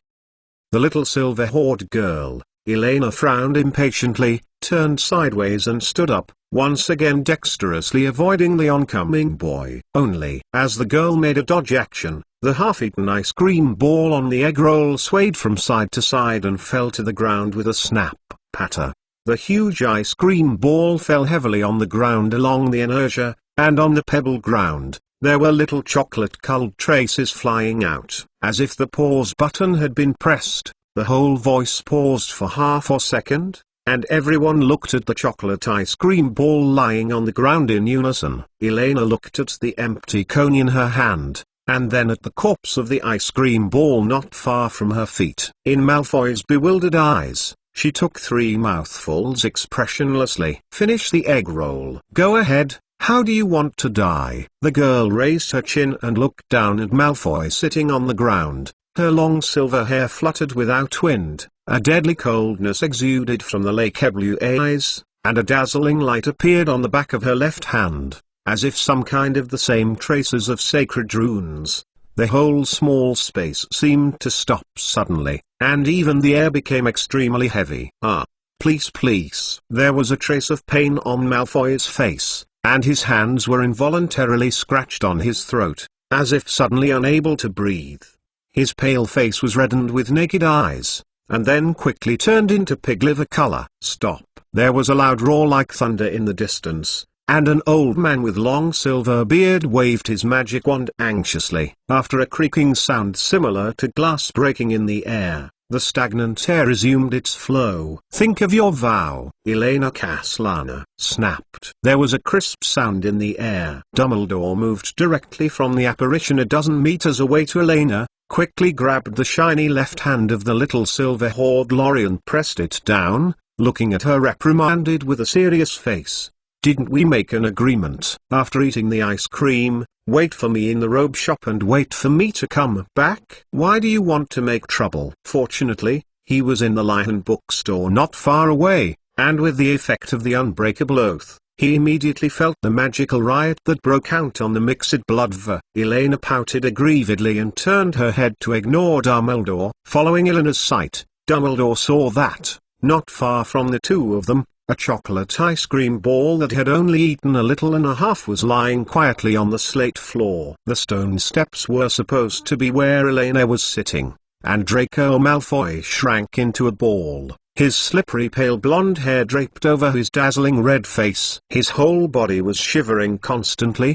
His eyes were full of horror of escaping from the dead. "Oh okay, but after you learn to control the magic, don't hurt others by accident." Dumbledore could roughly guess what was going on, stroked Elena's head with a headache, and said weakly, "I'll take you to the Florin cold drink shop later, until you are happy." "What happened, Draco?" "Dumbledore, what did you do to my son?" There was a commotion on the periphery of the crowd of onlookers. Lucius Malfoy roughly pushed away the people in front of him, ran to Draco Malfoy who had shrunk on the ground and checked, and took out his wand from his arms in a rage. Turned around and snarled at Dumbledore. "Good morning, Lucius," Dumbledore said happily, quietly blocking Elena behind him. "I think I need an explanation." Lucius Malfoy stared at Dumbledore with cold eyes, and the anger in his eyes was almost erupting. "As you can see, Lucius," Dumbledore said with a calm smile, "it's just a small accident between the children. After all, things like magic riots, neither you nor I can predict in advance." "Oh?" Lucius Malfoy asked sarcastically, narrowing his eyes dangerously and looking at the little silver-haired girl who was shrinking behind Dumbledore. "This is called a small accident. I think Mr. Malfoy Jr. may need to learn more about how to get along with girls correctly." Dumbledore shrugged and said helplessly, "You know, the little witches in Hogwarts are not a minority. Mr. Malfoy, I can attest that it was your son who wanted to catch that girl first, which caused the magical riot after she was frightened. Fortunately, Dumbledore arrived in time to save your son." At this moment, Mrs. Morkin suddenly walked out and looked at Lucius Malfoy and said, "Yes." Before this, the little girl had never said a word. A wizard in the crowd nodded and agreed. Yes, fortunately Dumbledore was there. Just now it was a wandless cast, right? It's Dumbledore. Immediately afterwards, the wizards who witnessed the whole process on the side also echoed one after another, and babbled the ins and outs of the matter. "Thank you so much, Dumbledore. Let's go." Lucius Malfoy's face turned pale, and after forcing himself to say thank you, he violently pulled Draco Malfoy, who was shrinking on the ground, and prepared to leave. "Wait, why are you leaving?" "It's just an accident. I haven't entered the store to measure the size." Draco Malfoy stood up and glanced at Elena, who looked good at the scene in front of him. Suddenly throwing away his father's hand, standing still, with a stubborn expression on his face, he raised his head and looked at Lucius Malfoy without timidity. "If you haven't finished buying the book after I measure the size, I will go to the magic wand shop by myself." "Humphrey." Lucius Malfoy lowered his head, glanced coldly at Draco Malfoy, raised his eyebrows, and snorted non-committal. He didn't speak anymore, didn't even glance at Dumbledore and Elena. Turned around and walked straight to Lyhan Bookstore. "Well, Professor Dumbledore, I haven't finished bargaining yet." Elena tugged at Dumbledore's sleeve slightly, and said cautiously, although it wasn't her fault on the whole, and Dumbledore was obviously favoring her, after all, she almost hurt someone, and she was still a little guilty. "I'm really scared of you." "Forget it, dear. I will make all your clothes for you for free." Hearing the words of the little silver-haired Lorry, Mrs. Morkin, who was standing at the door, waved her hand with a headache and looked at Elena with a smile. "I think I might understand why Dumbledore brought you here. It seems that it won't be long before another great witch will appear at Hogwarts." "Huh? It's a deal, thank you beautiful Mrs. Morkin." Elena blinked in surprise, nodded violently, quickly agreed, then looked up and looked at Dumbledore and said happily, "Then let's hurry up. Florin Cold Drink Shop, last minute, finished writing, uploading." It is reasonable to ask for a recommendation. A chapter with nearly 4,000 words. As a cute new author, I can't do both with the word count of just 2,000 and ensure coherence. Solemnly declare that there is no male lead in this book. Pure King Lily. Little boys are being beaten up by girls after all. If you think back to your junior high and elementary school experiences, well, you will happily remember that the girls did not chase for long the years of the little boy playing with eyes. Chapter 31 Elena, come out for me. Thanks to Yan Bao's leader. The fastest update of the latest chapter of Hogwarts on the tip of the tongue. After a morning experience, Dumbledore now had to admit that bringing Elena to Diagon Alley to start school personally was one of the most correct decisions he made this month. In Dumbledore's long life, he has met many wizards who are passionate about potions or herbalism, and even among the professors at Hogwarts today, there is one who may be the best of his age. Master of Potions. When they face various potions and herbs, they will show enthusiasm that is very different from usual. Dumbledore had no doubt that after entering Hogwarts, This little silver Hordlil must have done quite well in potions and herbal medicine classes. Of course, the premise is that she was not driven out of the classroom by angry professors, because the enthusiasm shown by Elena is not the same as everyone else before. Hello, please help me cut half a biting kale. This is our two-headed cow's liver, please cut a catty for me. Hey, can you add some salt to this manny turkey blood, and sell it to me after it coagulates into a blood clot? Peppermint. It sounds good. It should be nice to sprinkle some on the grilled fish. Grab a hand for me. Thank you. And this white bean, I think I can buy half a catty. Ai, Professor Dumbledore, you do not pull me. Ah, I have not finished. Dumbledore nodded toward the pharmacy staff with a gentle face, put the learning utensils on the counter and a standard dose of various powders into a small pocket, and stretched out his hand to pull out the drooling silver hoard little Lolita. To the pharmacy. Let me see, we have already bought books,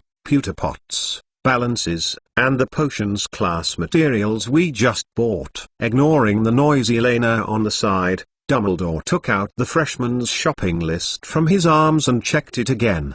The only thing left is your wand. I won't listen to you. I'm going to buy groceries. Elaine wrinkled her nose and grimaced, and while Dumbledore was not paying attention, she broke free, ran back into the drugstore, and said to the wizard behind the counter, "Hey, as I just said, help me prepare quickly." While talking, the little silver hoard lorry opened the small wallet around her waist, ready to continue her grocery shopping plan. I'm sorry, but Professor Dumbledore specifically instructed you not to sell all the supplies except the admission list. So, the pharmacy clerk was a young wizard.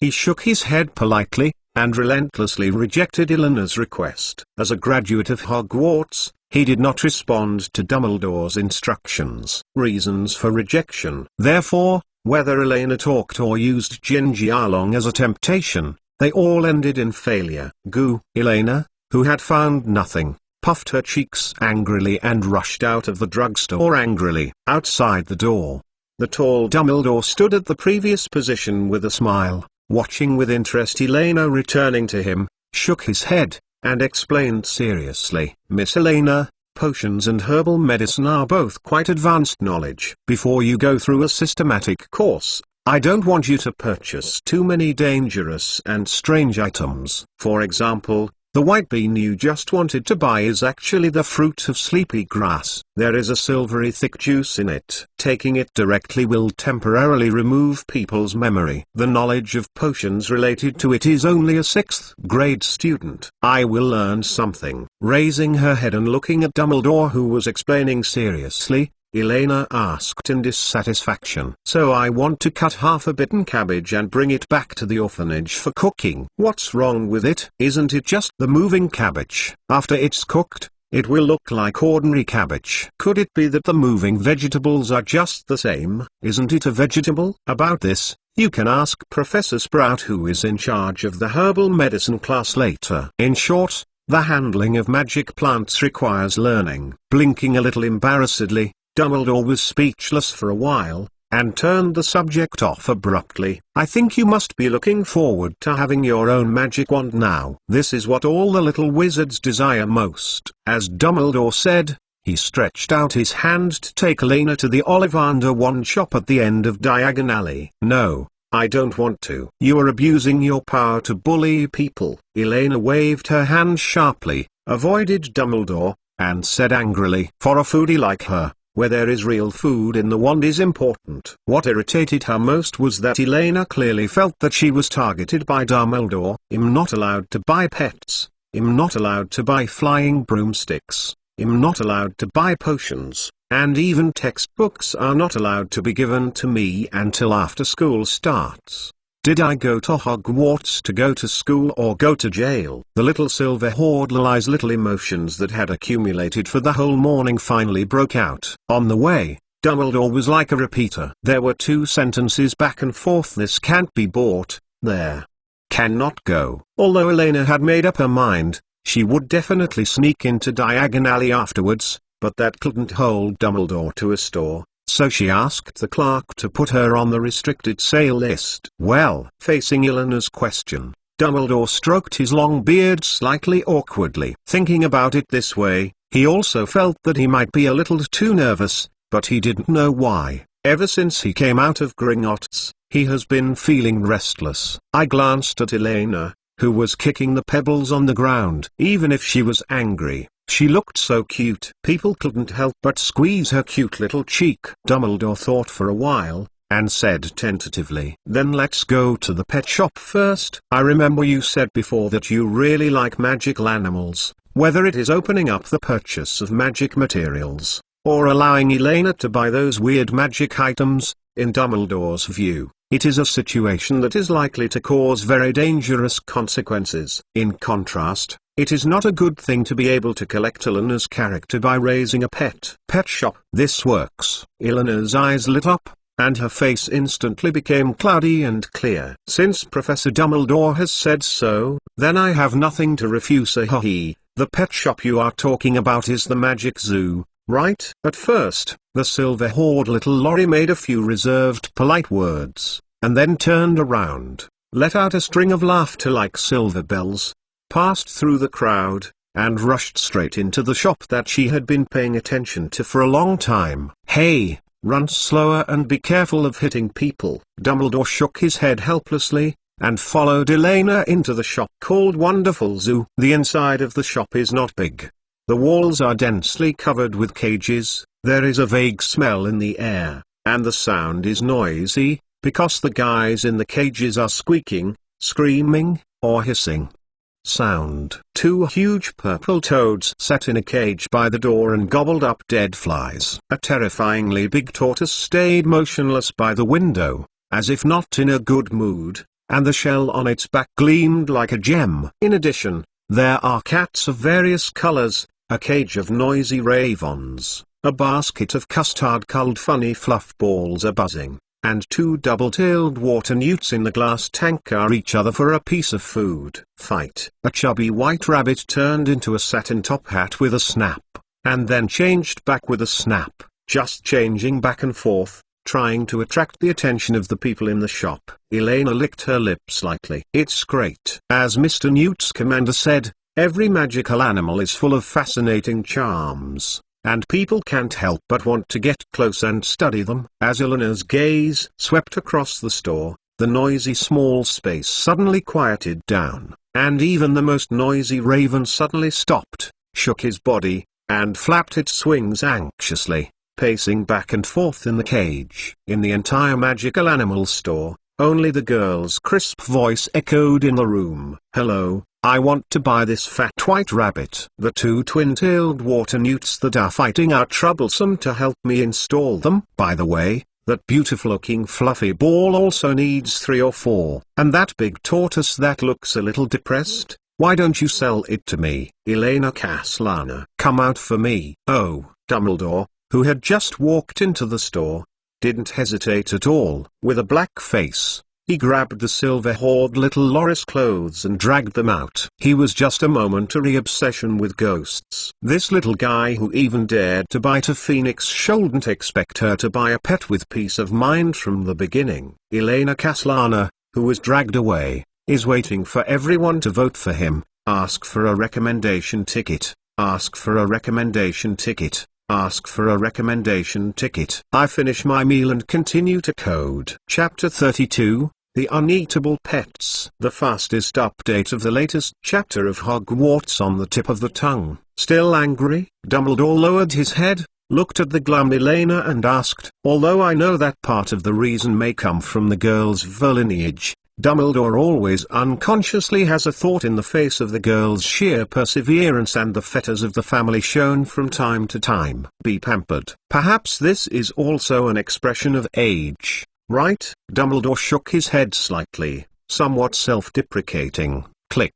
The silver-haired little Lorry lowered her head and said nothing. Her calfskin boots kicked the uneven pebbles between the slabs of Diagon Alley, and allowed the old wizard to take her to the Ollivander wand shop, apparently still in anger. Elena actually knew that with Dumbledore's long-winded patriarch's character, She would never sit back and watch that she would turn diagonally into a magical vegetable market. But when she saw so many things that she had never seen and eaten before, especially, the big white rabbit was still attracting her attention with a special slap, as if she was saying, "Eat me, eat me, eat me." What can she do? Don't she know how to pretend to be step by step? But she really can't control herself. Now it's all right. Except for the wonderful zoo just now. The only pet shop left on Diagon Alley is the Ella Owl shop not far away. Harry Potter's snowy owl named Hedwig. I bought it here. Elena would not be so naive to fantasize that Dumbledore, who knew the truth about the missing owl incident at Hogwarts, might take her to an owl shop. However, understanding, being picked up by Dumbledore from the store twice in a row still made Elena quite unhappy. She had decided that she would not say a word to Dumbledore from now on. When the girl was secretly angry, she suddenly felt Dumbledore pulling her to a stop, and the old wizard's gentle voice came in her ears. "Wait for a moment. Elena, stand here, don't run around." Dumbledore let go, rubbed the soft silver hair of little silver-haired Lolita, knelt down and looked into her eyes and said seriously. Elena raised her head and glanced at the sign of the shop next to her, Ella Owl Shop. Going across the gate and going inside, it seems to be in line with the owl's living habits of sleeping and sleeping. Even the inside of the shop is dark. Only through the sound of rustling wings and the shining jewel-like eyes in the dark,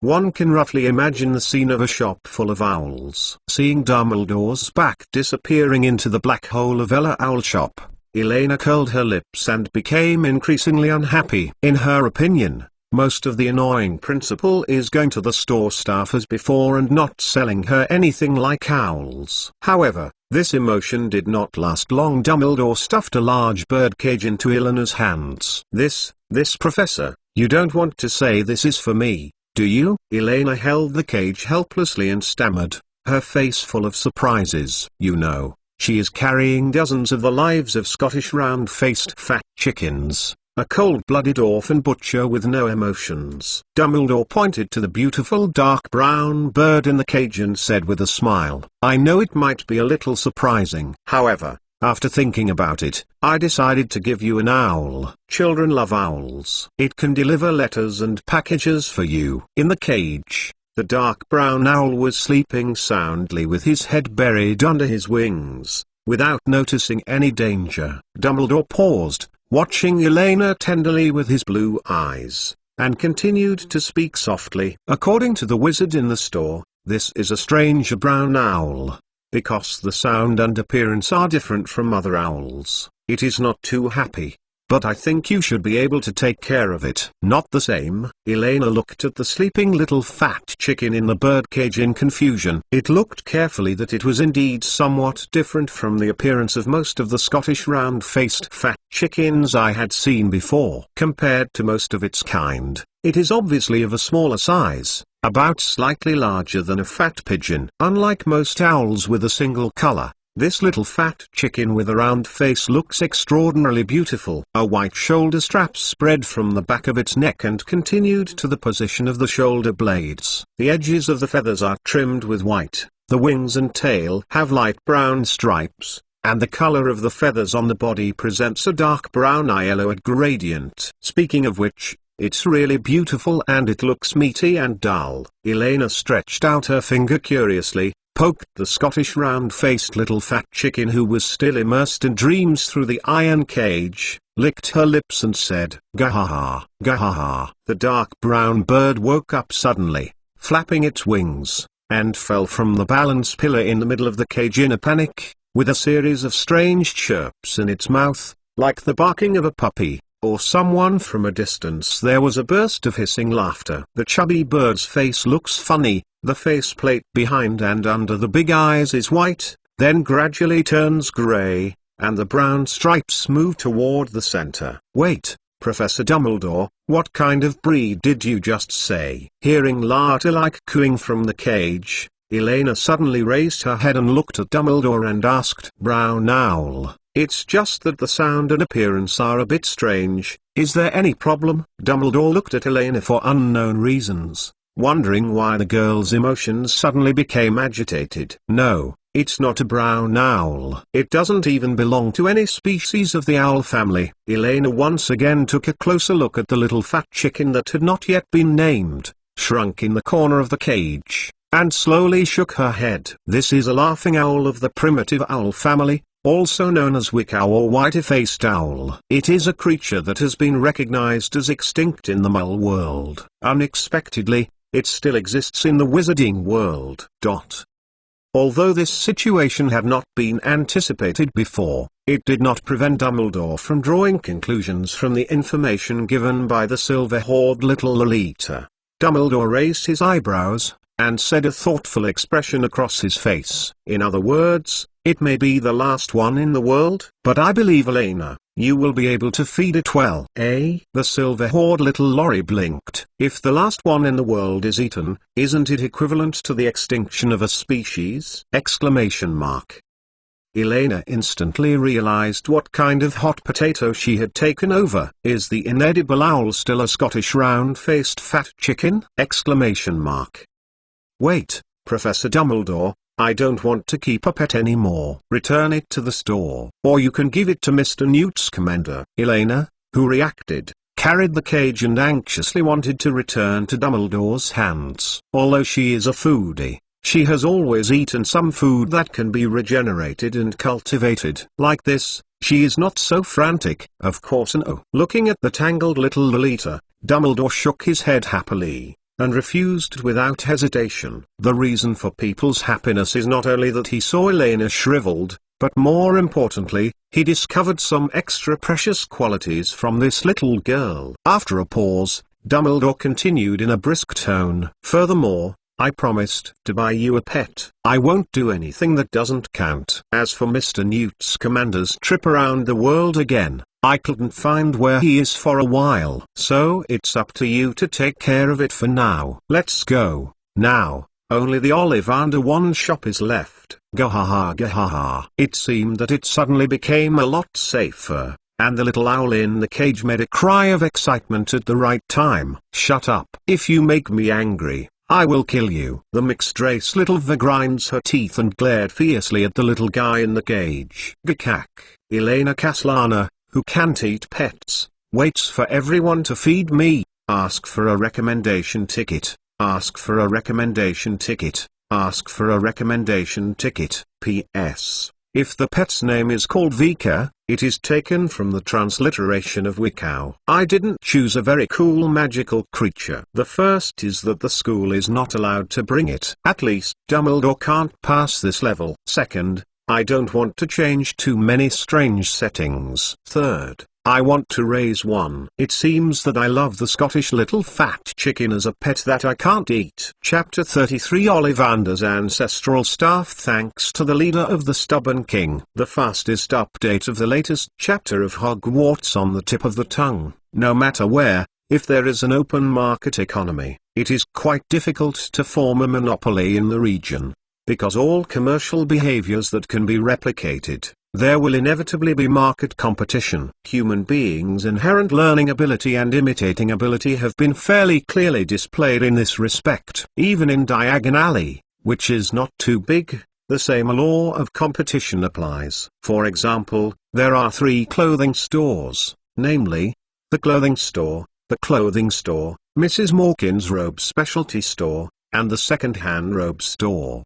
When wizards want to buy magical animals, magical medicinal materials, and even various newspapers and books, they often have more than one option. If you count the shops in the knockdown alley next to it, this kind of market competition will become more obvious and fierce. However, 2 of these industries are exceptions. One of them is completely controlled by the goblins, a large global chain of banks Gringotts.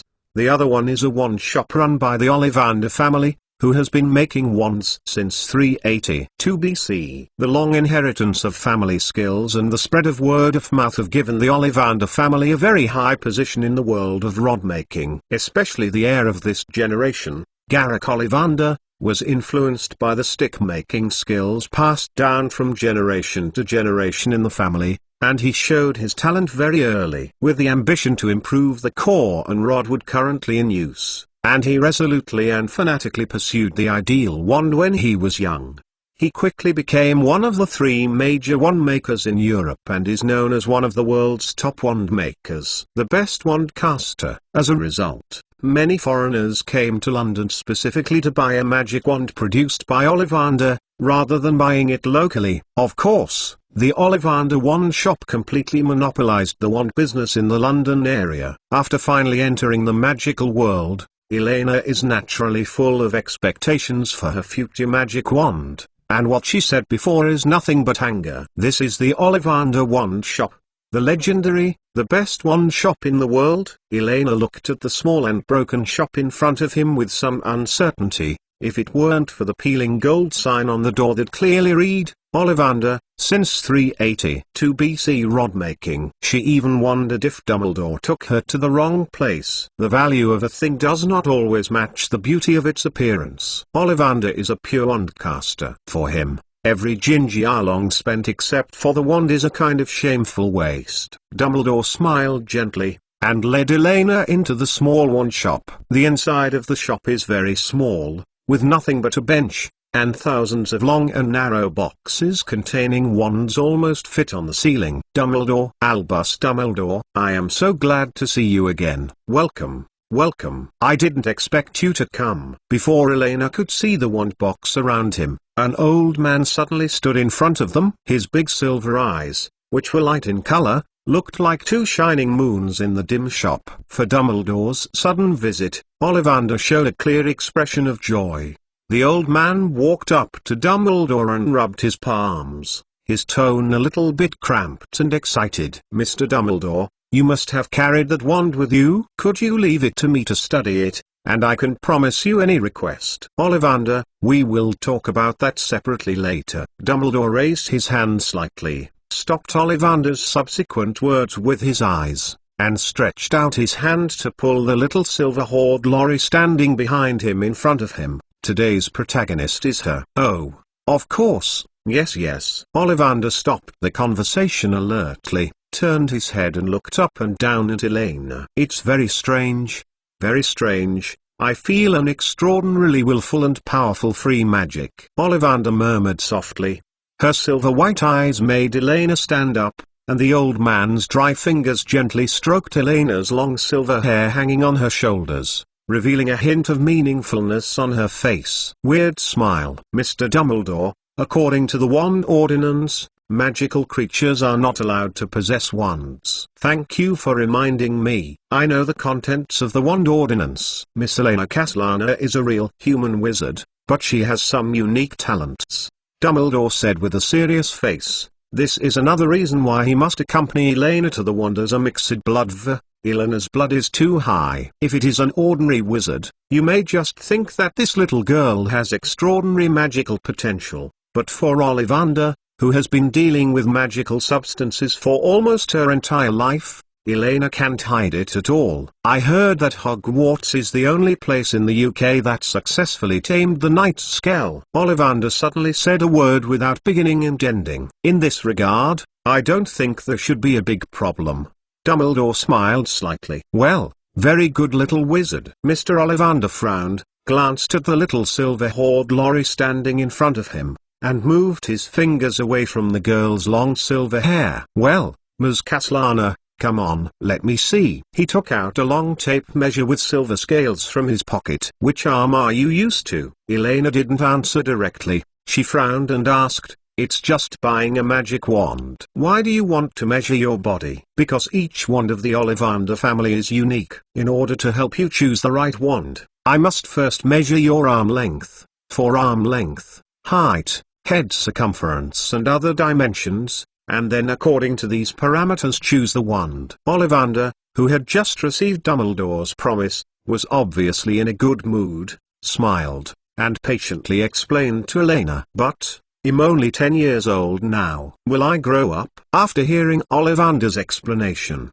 Elena became even more puzzled. She shook her head and asked in confusion, The data you measured will become meaningless after 1 year. Is it possible that I want it? Do you change the wand once a year? Amount. The smile on Mr. Ollivander's face instantly froze, and the corners of his mouth twitched, not knowing how to answer. For so many years, he had never thought about this issue before. According to your theory, if a child with a height of 1.2 meters uses a 12-inch magic wand, after he becomes a Tomato Man, he won't be able to use such a pocket-sized magic wand. If it increases proportionally, what? You have to replace it with a short stick with a thick wrist. The magic substance inside should also increase, right? Elena tilted her head and gestured with her fingers. Regarding magic wands, which can be counted as weapons, Elena has always had such doubts. As an important existence of augmented magic effects, the weapons of adult wizards should be bigger,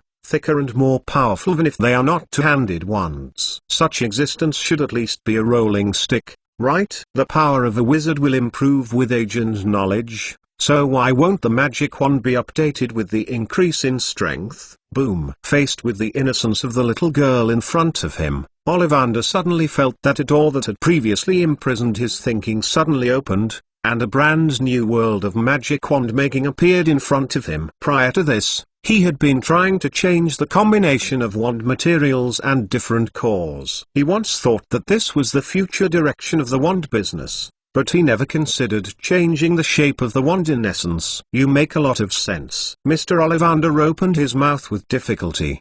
His expression became particularly dignified, and his voice answered dryly. Sour. Another poor wizard is in the process of reshaping the three. They ask for a recommendation. I suddenly felt that Elena might distort the style of the entire magical world in various senses. Chapter 34 The Wand.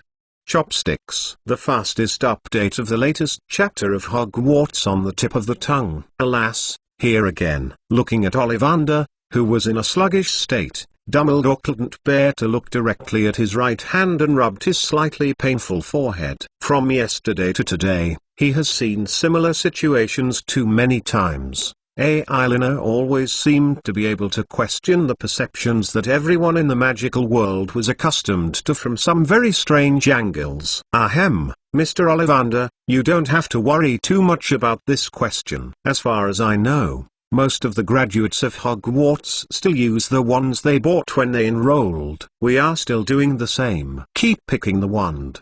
Dumbledore gave a light cough, gave Elena a majestic look and wanted to say something, and patted Ollivander on the shoulder to try to get everything back on track. Oh, yes, honey, please raise your arms. Ollivander regained his senses suddenly, snapped his fingers lightly, and the silver tape unfolded automatically, flying around to start measuring Elena. And Ollivander himself shuttled between the shelves, busy moving down the long box with the magic wand. Every Ollivander wand has a super magical substance, and this is its essence, Miss Castellana. Ollivander returned to Elena with a bunch of swaying boxes, and explained, we use unicorn hair, phoenix tail feathers, dragon tendons, snake nerves, etc. as the core. If you want to fully utilize these powerful magic items, at least you need to grow up 4 or 5 years old. Dragon's tendon, snake's nerve. The silver-haired little Lorry keenly caught the words in Ollivander's mouth. Before Dumbledore had time to stop,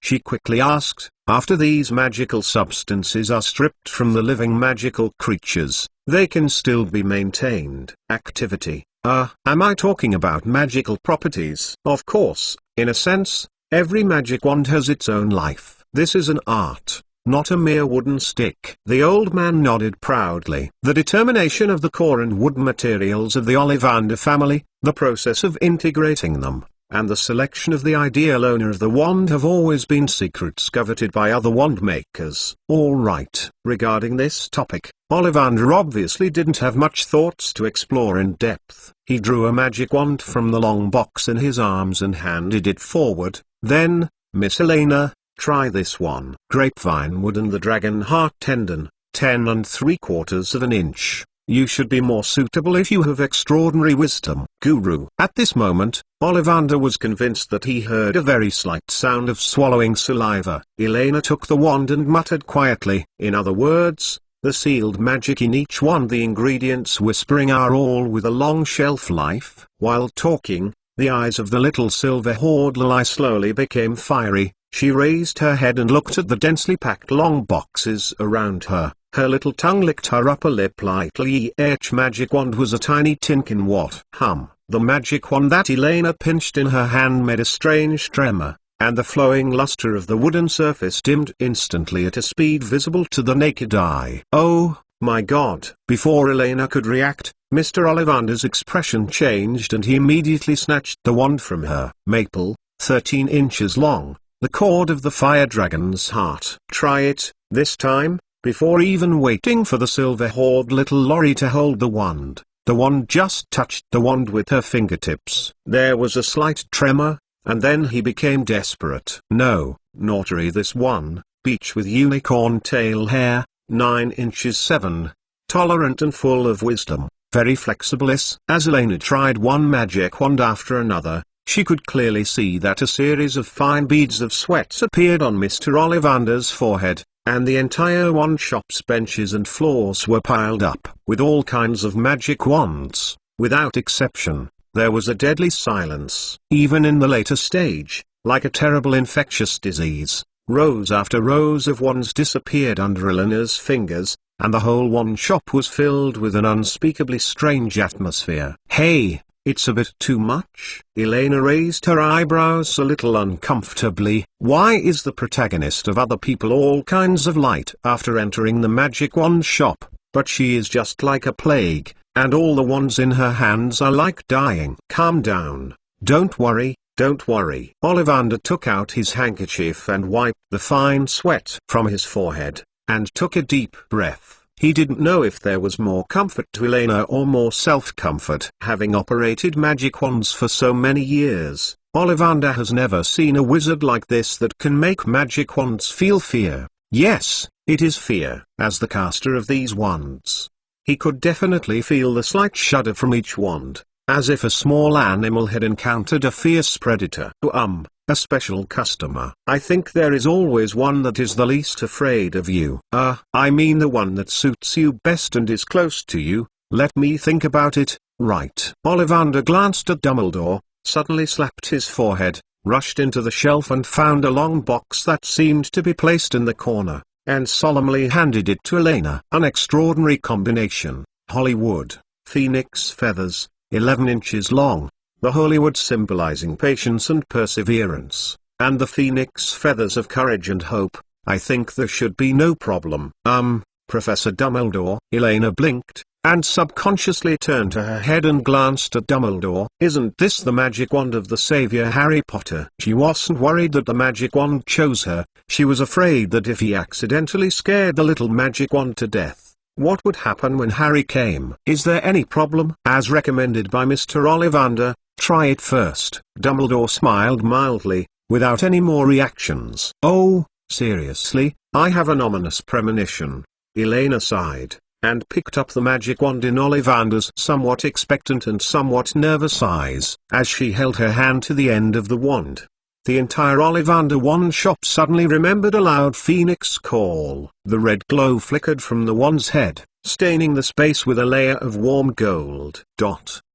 Mr. Ollivander breathed a sigh of relief and applauded with a smile. Oh, great. Really? Great, huh? I saw that the wand held in Elena's hand seemed to be suddenly mad, trembling violently with an unprecedented magnitude, more intuitive and violent than the state shown by all the wands before. Whoosh, patter. Next, the crazy phoenix wand broke free from the palm of the silver-hoard little Lolita, rushed straight up, and hit the hard ceiling heavily before falling to the ground again without strength. So this magic wand that symbolizes courage, is it scared away by me? Elena's face was dark, and she rubbed her palms with facial expressions because of too much force. There was a visible red mark on her palms. She has decided that during this period of time at Hogwarts, she must eat phoenix meat to relieve her anger. Probably. Ollivander nodded sluggishly, glanced at Elena and the wand corpses scattered around her with a kind of suspicion, and fell into a long silence. It was him. For a while. I can't find a suitable wand anymore. At this moment, Dumbledore, who had been quietly playing the spectator next to him, suddenly broke and said, "It looks like, Garrick, you need to order an extra magic wand for Miss Elena Castellana, just like you did before." In fact, before Garrick Ollivander took over the family business, most of the wand casters in the magical world were more casual in this regard. A customer often gives the magic wand maker their favorite, inherited from their ancestors, or a magical substance trusted by the family. This perception has not changed until Garrick Ollivander, that is, the appearance of Mr. Ollivander in front of the two. Garrick Ollivander is a purist. He insists that the core of the best wand will never be the beard of the cat's beloved cat, or the dad that protects the customer's father from poisoning branches, or the hair of a mermaid that customers encounter while on holiday in Scotland. On the contrary, the best magic wand should contain a wand core with powerful magic power, made of carefully selected materials that complement the characteristics of the wand core, and the wand chooses the most attractive wizard for it. Although everyone initially resisted this arguably subversive way of making wands, people soon discovered this fact. Ollivander's wand was better than any other wand. Customized wands? It seems that this can only be done. Ollivander frowned, although somewhat reluctant. It seems that there is only this way. After all, the signature of the Ollivander family, which has been passed down for a long time, cannot be flawed in his hands. There is only one other thing. Problem. I have vaguely a few options for the material of the wand. But Albus, what do you use for the core? A hair. My hair. The voices of Dumbledore and Elena sounded almost simultaneously. Ollivander thought about it, spread his hands, and said seriously, "Number. If I'm not wrong, this Miss Elena Castellana should be a half. The magical material contained in her hair is not enough to build a powerful wand. She doesn't need a magic wand that is too powerful." Dumbledore shook his head. The magical potential in her body is already amazing enough for her. The most important thing is to learn how to control, not to be stronger. I think it's not difficult for you, Garrick, right? While speaking, Dumbledore waved his wand lightly, and a long silver hair fell silently and floated into Ollivander's hands. Well, okay. If you insist. But, say in advance, custom-made wands are not cheap. For the material, I recommend black walnut. Ollivander pondered for a while, then reluctantly shrugged and agreed. Wait, hiss, there is a request for a little. Elena gritted her teeth, pulled out several long silver hair from her head in one breath, and handed it to Ollivander with tears in her eyes. It hurts? ? Then, little Lolita begged with an obedient look, Grandpa Ollivander, can you make 2 wands for me? After all, I am a special one, and there is a spare one if I break one. 2? Ollivander looked at the silver-haired little Lolita in front of her with a dumbfounded smile. Does this little girl think that wand casting is a simple craftsman's job? Shook her head, and said proudly, each Ollivander wand is unique. So, ahem. Dumbledore glanced at the teary silver-haired little Lorry, and cleared his throat. I remember a colony of unicorns living in the Forbidden Forest. Of course, out of the use of cherishing magical materials, we occasionally use the same material to make wands. Leave an address, and I will ask Owl to send it to you in a week. Ollivander changed his words without hesitation, and didn't notice the subtle change in Dumbledore's expression next to him. Huh? Thank you, Professor Dumbledore. Thank you, Mr. Ollivander. Elena was overjoyed and thanked again and again Black Walnut, which is quite rare to make chopsticks. Ah yeah, the top wood for magic wands. Click to view the Black Walnut introduction. P.S. Regarding the previous chapter, what needs to be explained is that the protagonist did not propose a new concept, but inspired Ollivander from the path of studying materials and cores to the path of the former heterogeneous staff shape. It is similar to the quill pen gradually disappearing into the mainstream society after the emergence of the hard rod pen. Since the magic wand became a systematic production, the heterogeneous wand has completely withdrawn from the market. But the short and simple small stick-shaped wand has become the mainstream format, But this does not mean that it has complete advantages and applicability in all scenarios. For example, some people like big swords and big sticks. PS2, I have placed a description of the magic wand material outside the fan, which was carried from Pottermore. Interested little wizards can check it out. PS3, ask for a recommendation ticket to feed. This is a super large chapter close to 4,000 words. PS4, stay up late to write this chapter, and finish writing the story of the magic wand in one breath, so that everyone won't have to wait too long. Can watch my plot smoothly. Nature of Wandwood. The fastest update of the latest chapter of Hogwarts on the tip of the tongue. Acacia. Very unusual tree species. The wand made of it is very alert, usually refuses to provide magic to anyone other than the owner,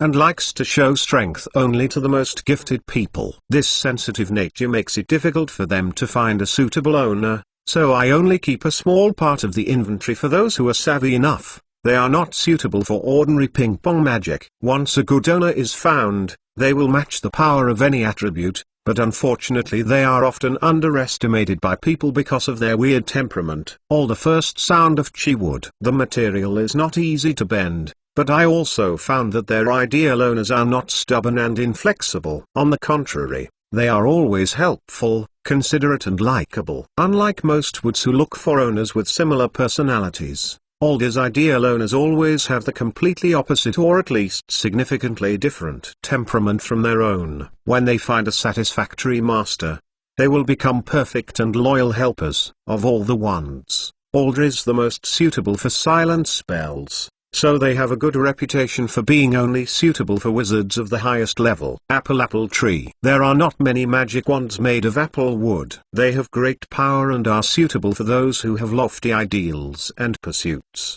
because they have a bad adaptability to black magic. It is said that holders of apple sticks, how do you feel like Apple's new product equals will be loved and live a long time? I also noticed that customers who fit apple sticks always have a strong personal charm. The owners discovered that their wands also have the ability to communicate with other magical creatures, including mermaid. A comprehensive guide to language and customs written by the famous writer Bine Ash. An ash stick is inseparable from his true master, and he should not be changed hands or given to others to make him lose his power and skills. This tendency is especially obvious when the core is a unicorn. The old superstition thinks that the magic wand is not suitable for the distance test, but I found that the ancient saw bus this is not exact. The original text is rhyme, such as rowan, chestnut, ash and hazel rowan wood. There are some real treasures in the wand. According to my observation, those wizards suitable for ash never doubt their beliefs, but those arrogant or conceited wizards who insist on trying this prestigious wand always go down. The ideal owners should be those who are truly tenacious and brave but never rude and arrogant. Aspen populus. The white aspen has a beautiful texture, and all wand makers have marked a high price for his ivory-like stylish appearance and outstanding power. The proper owner of the aspen wand is usually a skilled duel or a destined fighter, because the aspen wand is particularly suitable for combat magic. In the 18th century, a notorious secret duel club, the Silver Spear, only had aspen stick holders as a condition for admission. According to my experience, the owner of aspen sticks is usually firm-willed, more inclined to the new order than most people or attracted by their own pursuits. This is a magic wand of the private sector. Beach. A wizard who is really suitable for a beach wand is more intelligent among his peers if he is a young person. If he is an adult, he will have a wealth of experience and tolerance. The beach rod will be weak in the face of narrow-minded users. These are not particularly suitable for owners of beach wands, although they love his rich color and high price. They always appear in front of knowledgeable wand makers such as me, and ask why their beautiful wands lack power. When the right owner is found, the beach wand will have very keen and artistic skills, which has created a reputation that other woods can barely match. The glory. Dawn Blum. An extraordinary material, In my opinion, he is very suitable for a warrior. This does not mean that his owner uses black magic, although it is undeniable that wizards who use black magic will be amazed by the magical power of the wooden stick. People find that many use the wooden stick and also have many as sticks. The tenants of Caban use them. The plum stick has a strange characteristic. Just like the plum tree always bears the sweetest fruit after the harshest frost, the wand made of blackthorn seems to have to undergo a severe test with his owner to be able to compete with the owner. Really break in. After finishing the break-in, he will become an incredibly faithful servant. BCK walnut. Unlike ordinary walnut wands,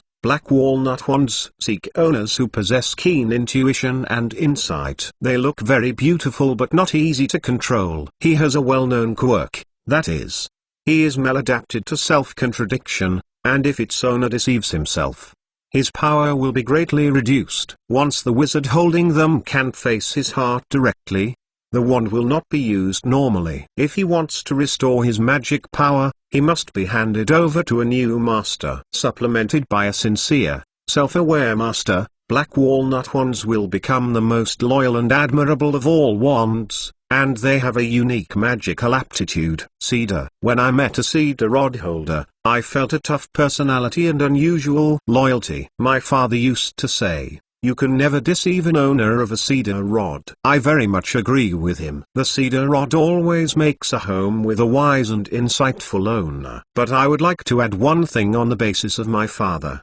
that is, I have never encountered any cedar rod owner who came to me for maintenance, especially those ones that were damaged but cherished by the owner.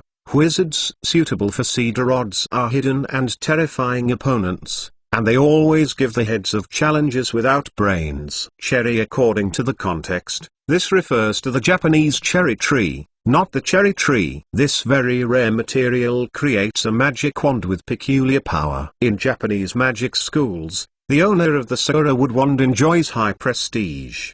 Buyers of Western wands must abandon any claim that trees with pink flowers can only be used to make trivial or decorative low-level wands, because no matter what kind of inner core, cherry wood wands usually make his owner have lethal power. Special attention should be paid to the fact that if it is accompanied by a dragon heartstring, he must not be given to a wizard who has no self-control and strong spiritual power. Chestnut. This is a very versatile wood. Its properties vary greatly according to the inner core of the wand and are influenced by the personality of the wand holder. The wizard suitable for this kind of wand is well versed in the taming skills of magic creatures, has a strong talent for potions, and is naturally good at flying. However, when chestnut wood is paired with godson, the owner who suits them is a little too indulged in luxury and material comfort, and doesn't care much about how they obtain it. In contrast, the three successive leaders of Wisingama possess chestnut unicorn core wands, and this combination of wands shows a special preference for justice. Cypress. Cypress wands are always inseparable from nobility. The great medieval wand-maker Geraint Ollivander once wrote that he was always honored to find a master for the cypress wand, because he knew that the wizard in front of him would be a hero when he died. Fortunately, in peaceful times, the holders of cypress sticks rarely dedicate their lives, although there is no doubt that they will do so if necessary. Cypress rods are looking for their soulmates among those who have the courage to sacrifice themselves, those who do not fear the shadow of themselves and others. Dogwood flower. Mizuki. Dogwood is one of my personal favorite woods, and I find it a very pleasant and entertaining thing to find a master for them. They are very treacherous and mischievous. They have fun and hope that their partners can provide them with a certain degree of entertainment. But if you think that they are not suitable for serious magic, you are very wrong. They know how to cast excellent spells under bad conditions. If supplemented by a properly smart and dexterous master, they will create people-dazzling magic. Many dogwood wands have a small disadvantage that they refuse to use silent spells and they are always very noisy. Ebony. Black ebony. The black jade-like ebony has a charming appearance and reputation, and they are highly compatible with battle magic and transformation. Ebony most likes to have the courage to be his own master. Usually non-religious people, people with a high degree of self or good relations with foreigners. There are ebony rod holders in the order of the Phoenix and Death Eaters. According to my experience, the ebony stick is most suitable for those wizards who cling to their beliefs, ignore external pressure and remain unwavering. Elder, the most precious of all woods, with a notoriety that incurs great misfortune. The old wand is more harsh on its owner than all wands. He has powerful magical powers, but he despises those masters who are not outstanding among the wizarding groups in which he belongs. He needs an outstanding wizard as its master. The old superstition says that the old magic wand, nothing can be done, leads to the fear of the old magic wand. In fact, this superstition is unfounded. There are so many makers who refuse to make elderberry wands because they worry that they can't find the buyer instead. Fear of incurring misfortune. The truth is that only highly extraordinary people can fit the old wand, and this rarely happens. I am sure that qualified wizards will have a special destiny. Another fact that I have obtained after years of digging is that the owner of the elder wand almost invariably feels attracted to the holder of the rowan wand. Elm. Many people believe that only pure-blood wizards can use elm wands. This undoubtedly originated from some elm wand owners who tried to prove their ancestry. However, I know that there have been wizards from mole families who fit elm wands. The fact is that elm wands like to have manners, magical talents and inherent noble masters. Of all the wands, as far as I know, elm wands are the least faulty and have elegant magical powers. They are wands of wisdom and can perform advanced magic in the hands of the correct owner, of course. This once again approves of elm wand very suitable for pure-blood philosophy. English oak, a magic wand suitable for all kinds of good or bad situations. This is the most loyal friend a wizard can have. The oak wand requires strength, courage and responsibility. What is less known is that the owners of oak wands often have keen intuition and an affinity for natural magic, animals, and plants. Between the winter solstice and the summer solstice, the oak tree is called the king of the forest, and oak can only be collected during this period. The holly replaces the oak tree as the king of the forest after the summer solstice, so the holly can only be collected at the end of the year. People think this method of distinction stems from the ancient superstition: if an oak wand owner meets a Hollywood wand owner, then their combination will be stupid. An unfounded superstition. It is said that Merlin's wand is made of English oak, although his tomb has not been found, so it cannot be proved. Fir. My stern grandfather, Gerbold Octavius Ollivander, often referred to the fir wand as the survivor's wand, because the 3 wizards he had sold to the fir wand all experienced fatal danger and were unharmed. There is no doubt that this kind of wand is derived from his most resilient wood. It needs stability and strong power to become their true masters. They are bad props in the hands of changeable and indecisive people. Firwood wands are especially suitable for polymorphism. They like masters who are focused, strong-willed, and occasionally behave strongly. Hawthorn. The wand maker Gregorovitch once wrote, "The hawthorn wand is a peculiar, paradoxical wand. Like the tree itself, the leaves and flowers of the hawthorn tree have healing properties, while the smell of the hawthorn branches can be lethal." Even though I couldn't agree with Gregorovitch on many things, we resonated with the complex and fascinating properties of the hawthorn wand, and they only accepted the owner who was most suitable for them. Hawthorn wands may be very suitable for healing magic, but they are also very good at curses. I often observe the hawthorn wand's preference for contradictory personalities, or a wizard who is passing through his own chaotic period. Hawthorn wands are difficult to control, so I will only give them to the obvious and gifted wizards, otherwise the consequences may be very dangerous. They also have another noteworthy feature: if they do not operate properly, the spells they release may flash back. Hazel tree. A sensitive wand. Hazelnut wands often reflect the emotions of their masters, and they work best with masters who can understand themselves and control their inner emotions. Users other than the owner must be extra careful, because if his owner has recently been in a bad mood or suffered a huge emotional setback, the hazelnut wand will absorb and release this negative emotion without warning. Apart from the inconvenience of smiling, The hazelnut wand also has a good side. They can be competent in superb magic with skill, and dedicated to their master until the death of the master, and with that is, they squeeze the magic power of the wand itself until it can't work, which often leads to the need to replace the inner core of the wand. If this wand is still needed, if the core of this wand is a unicorn mane, then he is hopeless. This wand is almost dead. Hazelnut wands also have a unique ability to find underground water. If they pass through a hidden spring fire well, they will release a silvery, tear-like smoke. Holly wood is a very rare magic wand material, usually considered to have defensive properties. They are suitable for those owners who need to deal with anger and anxiety. At the same time, the Hollywood wand often chooses owners who are involved in dangerous and spiritually pursued events. The performance of the Hollywood wand is largely determined by its inner core material, and their collaboration with Phoenix Feather is notorious because the Hollywood has a strong resistance to the material in the Phoenix body. In special circumstances, when this pairing occurs, no one or anything can stop them. Hornbeam. Carpinus. My wand is made of hornwood. Forgive me to tell you that hornwood wands choose those wizards who have talent and are obsessed with a certain kind of pure passion. I prefer to use their vision, and their vision is usually will come true. The horn sticks can quickly adapt to the magical style of their owner, and they are so fast that they can be personalized so that other users will find it difficult to use them to release a simple little spell. The horn sticks also absorb the honor of their master. No matter what, good or bad, they will refuse to take action on things that do not conform to the master's principles. This is an extremely principled and self-aware magic wand. Larch, strong, durable, and with a warm color. Larchwood has long been considered a very valuable and attractive magic wand material.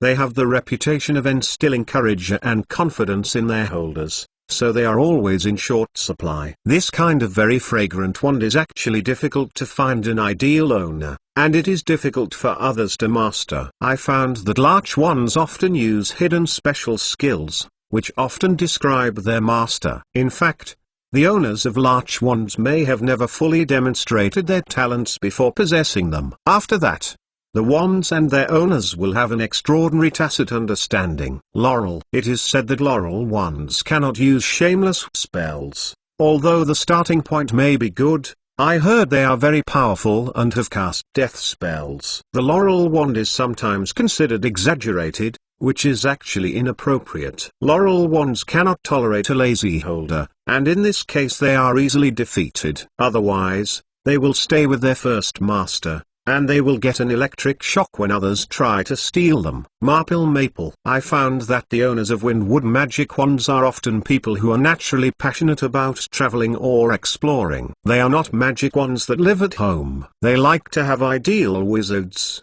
otherwise their spells will become heavy and lifeless. Fresh challenges and changes from time to time will make the maple wand shine, as if the ability and state of growing with his companions. This is a charming and desirable wand. The price of maple wands has remained high for centuries. Holding a maple wand has long been used as a sign of status because he is considered the wand of a high achiever. Bear. The wands made of wood with the color of gold have the magical ability of contact, and this power will be exerted to the extreme when they encounter an enthusiastic, generous and wise master. According to my experience, the owner of the pear wand is always popular and respected. I have never heard of any pear wand being found to belong to a dark wizard. Lemu sticks are the most adaptable wands. I often observe that they can still perform as well as new ones after many years of rigorous use. Pine. The straight-grain pineapple wand always chooses an unfettered, independent, and perhaps considered unsocial,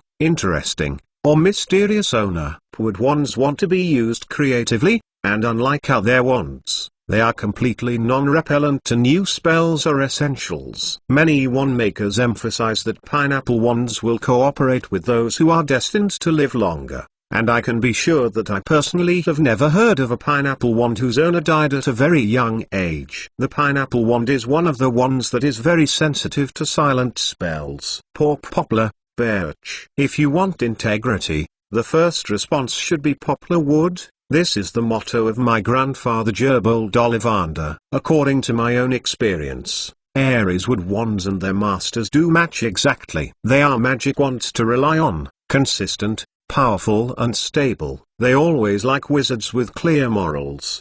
There is an old joke that people are tired of circulating among wand makers. They say that aspen wands never choose politicians as their masters, but they ignore the sad truth. There are 2 aspen wands made by Ollivander belonging to 2 the most accomplished officials of the Ministry of Magic, Eldrith Diggory and Evangeline Tunn. Red oak. You will often hear ignorant people use the red oak wand as a reliable indicator of the wand owner's frizzy temper. In fact, the holders of the red oak wand have unusual reaction speeds, which makes them an excellent fighting wand. Not as common as English oak, I find that the owner of the red oak wand is witty and easygoing, usually unique, and enthusiastic in the face of battle. In my opinion, the red oak wand is the best of all wands. Redwood. The mahogany wand is always in short supply, because it has a reputation for bringing good luck to the owner. In common magic wand legends, everyone can know a hidden truth. Mahogany wands themselves cannot bring luck, but they are always strongly attracted by those lucky people to choose the right one and catch it in disaster.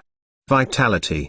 Wizards combined with mahogany wands are always very interesting, and when I sell a pair like this, I often expect to hear some wonderful deeds. Rowan European Sorbus.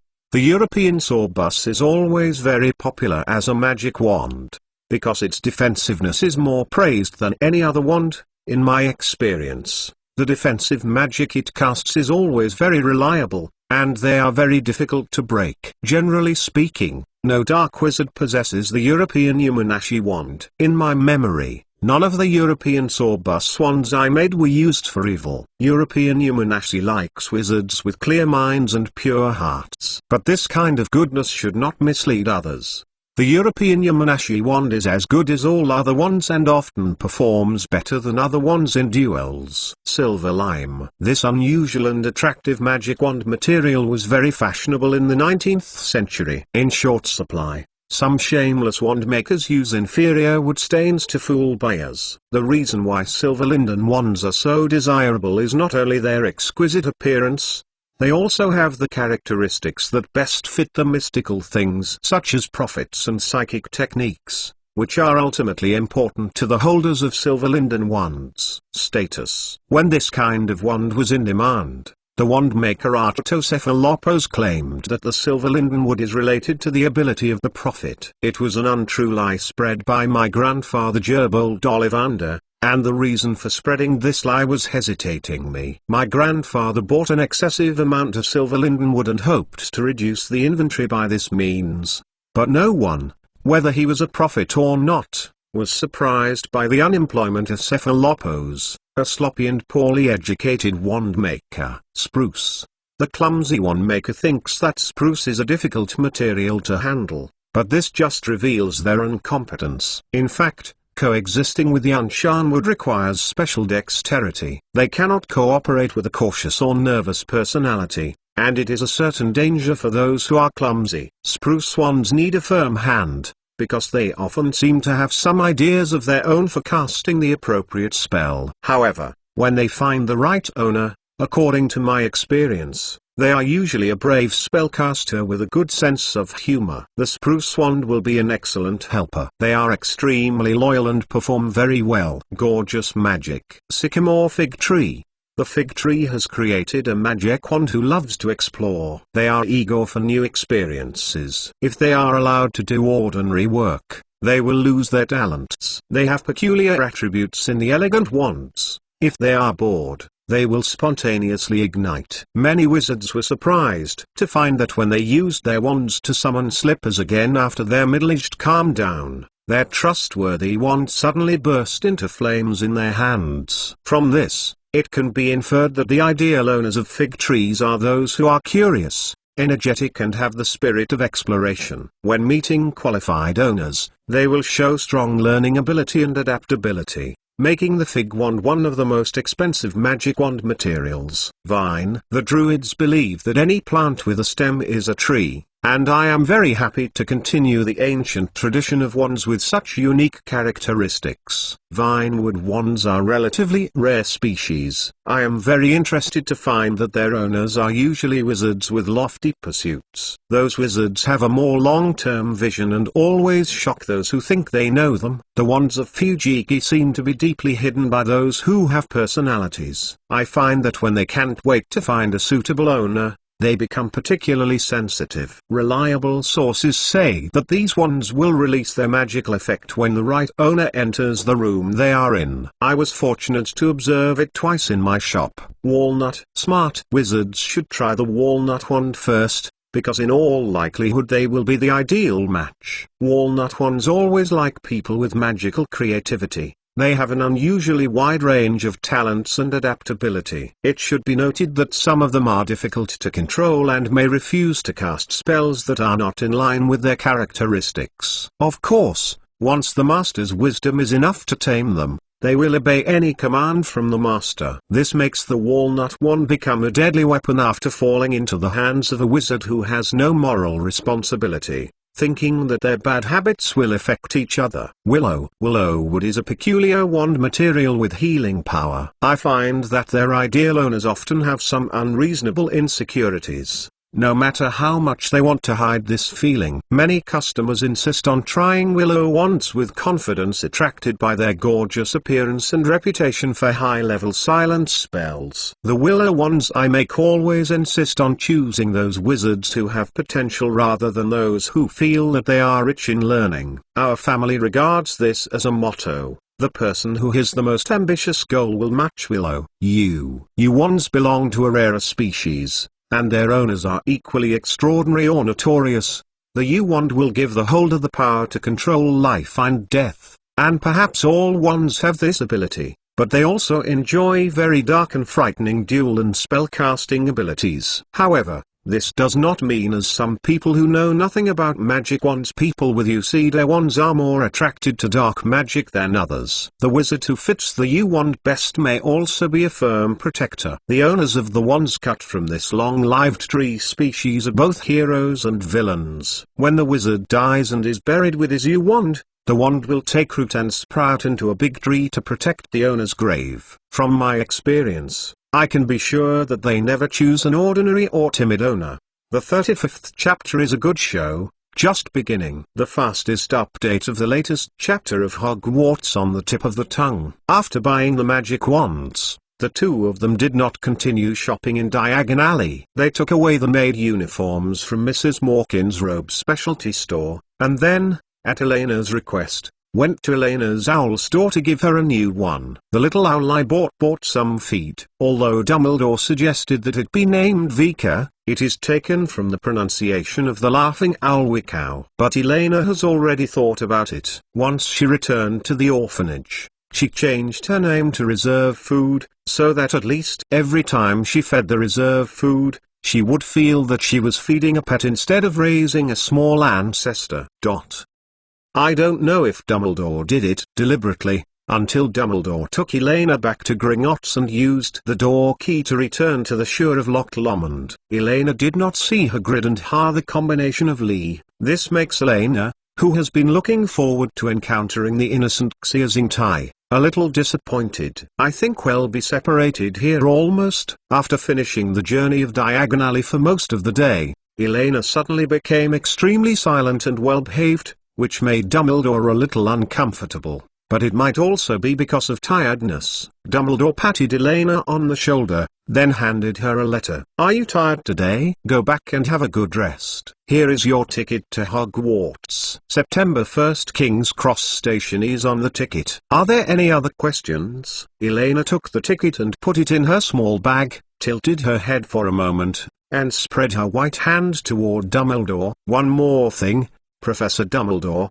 Did you forget to give me the textbook?" the girl said with a serious face, her eyes full of curiosity. "After all, I am fully aware of the course that I am about to face. I don't know anything. If I can preview it a little bit, it should be more helpful for my future study." Dumbledore lowered his head, glanced at the little silver-haired Lolita, shook his head, and showed a kind smile. There is still a month to go to school. During this time, relax and play. Don't think about studying too much. But Elena tried to continue to work hard. The whole looked like an easy-to-learn 3 good student. Don't worry. At Hogwarts, everyone starts learning from the basics. It doesn't matter if you don't preview. Besides, I believe that with your talent, you can definitely be among the best. When the school starts, I will send the textbooks to your dormitory. Then you will need to bring less luggage, right? Dumbledore refused, unimpressed. You know,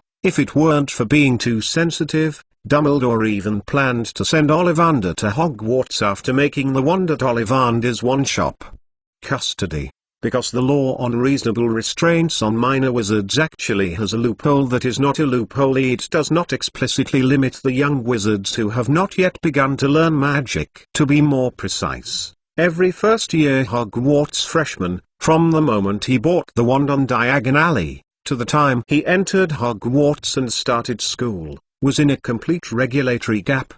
After all, people generally assume that the spellcasting ability of little wizards during this period is equivalent to nothing. However, Dumbledore already had a considerable degree of understanding of the Silver Horde Loris IQ, mobility, and ability to cause trouble. He didn't want to wait until the Department of Magical Accidents and Disasters was dispatched before he was forced to clean up Eleanor's mess. Well, then don't read books about spells and potions. Some basic popular introduction books can always show me pastime, right? Seeing the old wizard's resolute attitude, Elena blinked her eyes cutely and took the initiative to take a step back and said, "Basic popular introduction books." Tell me. Dumbledore tapped his fingers thoughtfully, with a trace of looseness on his face. He asked curiously. Elena raised her right hand swiftly and jumped happily, her face filled with curiosity, and said, "First of all, the history of magic. I believe there must be many interesting stories in the long history of the magic world." "This is no problem,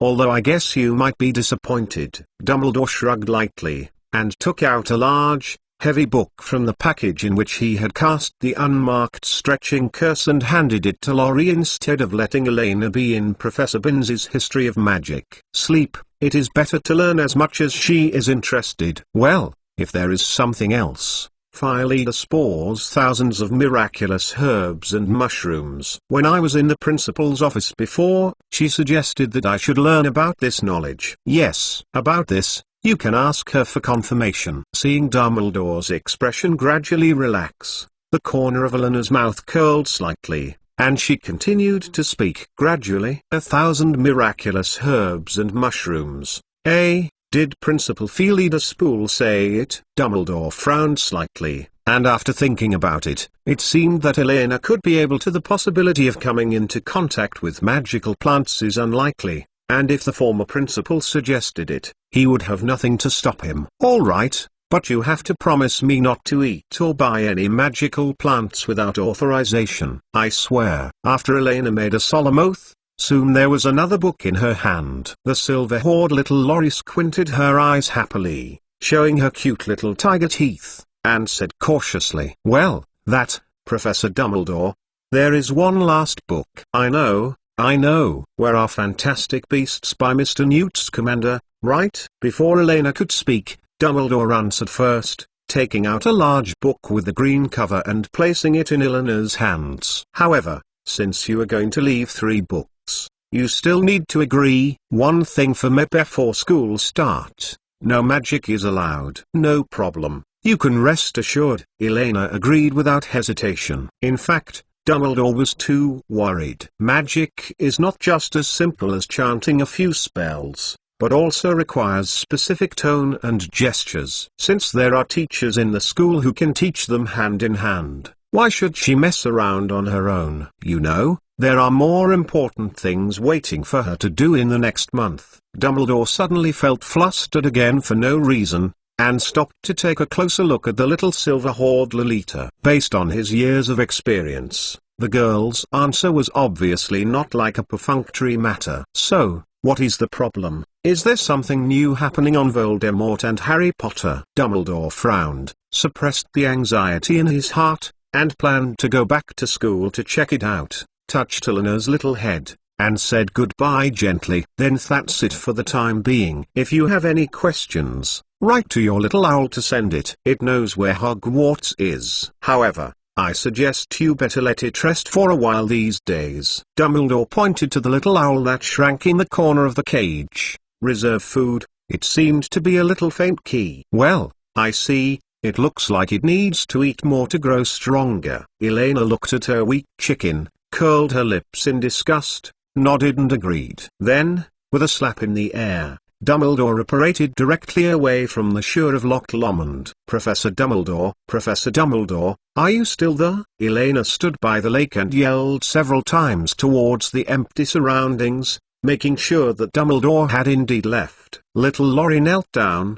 shook the owl cage, and said with a pity, food reserves. Depending on your poor health, it is estimated that you won't live long, or let me eat you. Goo! The little owl, which originally looked like a rattling owl, stood up instantly, and began to flap its wings 100 times more vigorously. HMPH, I knew you were pretending to be dead. The girl wrinkled her nose angrily. She hadn't seen any animal that was sick, and her ears could turn around flexibly. Facts have proved that as the last laughing owl in the world, the intelligence of the reserve food is at least good. Get up. I need you to help me send a message to Benitez, that is the man who lives in the bluestone hut behind the church in the town. Then bring him here, and he will feed you these days. Elena stretched out her hand and took her little pet out of the cage. She tore a blank page from the textbook on the history of magic with a sound, and took out the pencil she just bought today and wrote on it. Father, the lake is all my clothes and luggage.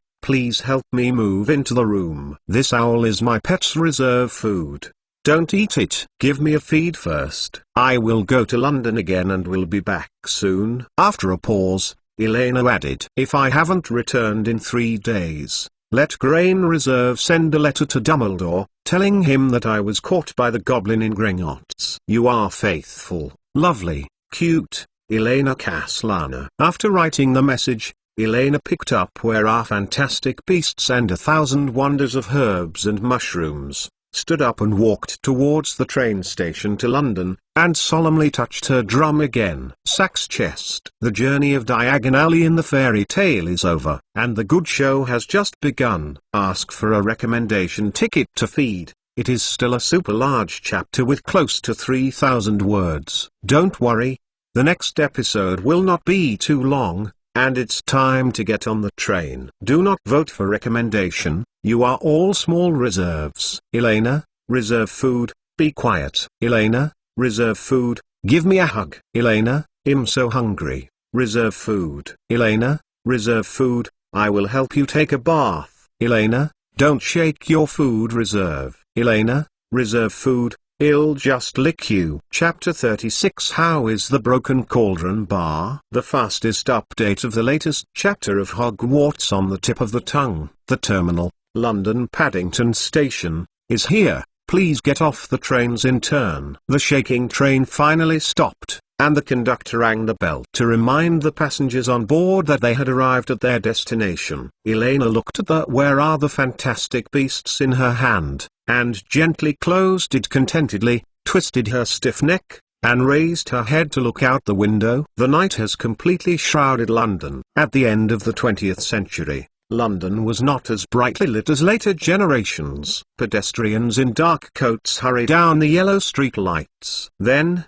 the next step is to go to Diagon Alley through the passage of the Broken Cauldron Bar. Well, by the way, how does the Broken Cauldron Bar come around? Sitting alone on the bench in the train station with 2 books in her arms, the smile on Eleanor's face gradually disappeared. Although her first memory was from the streets of London, in fact, she was picked up by the kind Benitez without wandering for a few hours. Therefore, Elena is completely unfamiliar to this huge city, not to mention that 99% of them will not map the specific location of the Broken Cauldron Bar on the mole map. Elena realized for the first time that without a guide, the magical world's concealment ability was too powerful. Merely the 2 spells, the Unmarkable Curse and the Mala Expulsion Curse, are enough to hide any magic channel in any city in a low-intensity search state. It seems that I can only find a way to go to the Ministry of Magic for help first. The railway station at night is definitely not a place for a little girl to stay for a long time. The warm lobby and comfortable benches will soon attract many wanderers in the city to gather. If the original description is correct, Elena still remembers that the guest entrance of the British Ministry of Magic was an abandoned red phone booth near the British Ministry of Defence where the mole deportation curse was cast. Dial 62442 magic. According to the operator's prompt, the issued pass will fall out of the coin refund slot, and the phone booth will descend to the ground to reach the main hall on the 8th floor of the Ministry of Magic. As a mixed blood the mole deportation curse will naturally not have any effect on Elena. The only problem is that the original book does not describe the location of this abandoned red phone booth in too much detail. She is not sure about the so-called how big is the nearby interval. Anyway, let's go and take a look. Elena quickly made up her mind and was about to stand up and leave the train station. After all, as long as she enters the Ministry of Magic, Elena can use Gingy Arlong's power to reach diagonally smoothly. At this time, there was a strange owl cry in the air. Immediately afterwards, Elena felt a small furry thing hit her arms heavily from midair, rubbing against her flatteringly. Reserve grain? Why are you here? Elena grabbed the little owl in front of her with both hands and asked curiously, in her impression, it should stay in the orphanage in Benite as obediently at this time. Goo! The little owl stood on Elena's knees, excitedly spread her wings and flapped twice. Only then did Elena notice that it was carrying a thick envelope under its feet. Pay attention to safety and keep in touch every day. If I don't receive a reply before dinner tomorrow, I will inform Mr. Burley, the elf who provides meals. Benites. In addition, there was an additional £2,000 in the envelope, as well as a few blank letter paper and a small pencil. I have to report my itinerary every day. It's really a troublesome uncle. I don't understand anything, Elena complained in a low voice, with a slight bend at the corner of her mouth, carefully folding the envelope and putting it in her arms. The problems she is facing now cannot be solved by the pound sterling. Wait. Besides going to the Ministry of Magic for help, there seems to be another way. The silver-haired little Loris' eyes fell on the food reserve on her knees. At this time, the little laughing owl was flapping its wings excitedly for its first long-distance mailing success. Speaking of it, how did it accurately find itself over such a long distance? Elena's eyes lit up, and she took a happily kiss with her stored grain, her eyes gleaming at the little owl in her palm. Reserve food, I really love you, huh? Exclamation mark. In Elena's view, in addition to delivering letters and making the meat more delicious, the owls in the magical world also have a large number of derivative uses that can be developed. In fact, as an important link between the magical world and the real world, the owl acting as a postman can also be regarded as a kind of magical animal in a broad sense. Although if it does not possess magic power, it can perceive magic power and enter some parts, a region hidden by magic. As long as it is not deliberately hidden or interfered by a wizard, the owl can always accurately deliver the letter to the recipient. Therefore, it is obvious that the owl as a postman can identify, or more accurately, lock the coordinates of a specific natural person within a certain range. And another practical problem that can be caused by this is that, in a sense, the owl of the magic world can be used as a wayfinding wizard or even a searcher. After all, you only need to write a letter and follow the owl, which has a high probability of helping you find your goal, especially when the target is at a fixed coordinate, such as Hogwarts, or for example Broken Cauldron Bar. Holding a small reserve of grain, Elena walked through ordinary streets one after another, past bookstores, record shops, burger shops, movie theaters, and finally stopped in front of a big bookstore and a record shop on the other side. There was a small dirty bar in between, and people passing by in a hurry didn't even look at it, as if they couldn't see it at all. It's hard to reserve food. Cough, cough. I don't need to post this letter. Seeing the little owl with a piece of paper in her arms and flapping her wings excitedly about to fly into the bar, Elena smiled slightly and pulled the piece of paper out of its beak, which read, London Broken Cauldron Bar collected by T. Abbott. Elena can remember the name of the owner of the Broken Cauldron Bar, thanks to the many writers who wrote Harry Potter colleagues in the previous life, and they tirelessly mentioned it over and over again. In fact, it is just the number of words in the book Hannah Ibo this character, so that she specifically searched for information about Hannah the Iron Fighter, only to know such an unpopular little news. Click here for more details. Otherwise, her final solution is to ask the reserve to take Gingy along to go to Gringotts Goblin Gary Wicks to help lead the way, but this way, it will definitely have an uncontrollable impact on the follow-up plan. Shaking her head, Elena didn't hesitate anymore, pushed open the door of the Broken Cauldron Bar, and went straight in.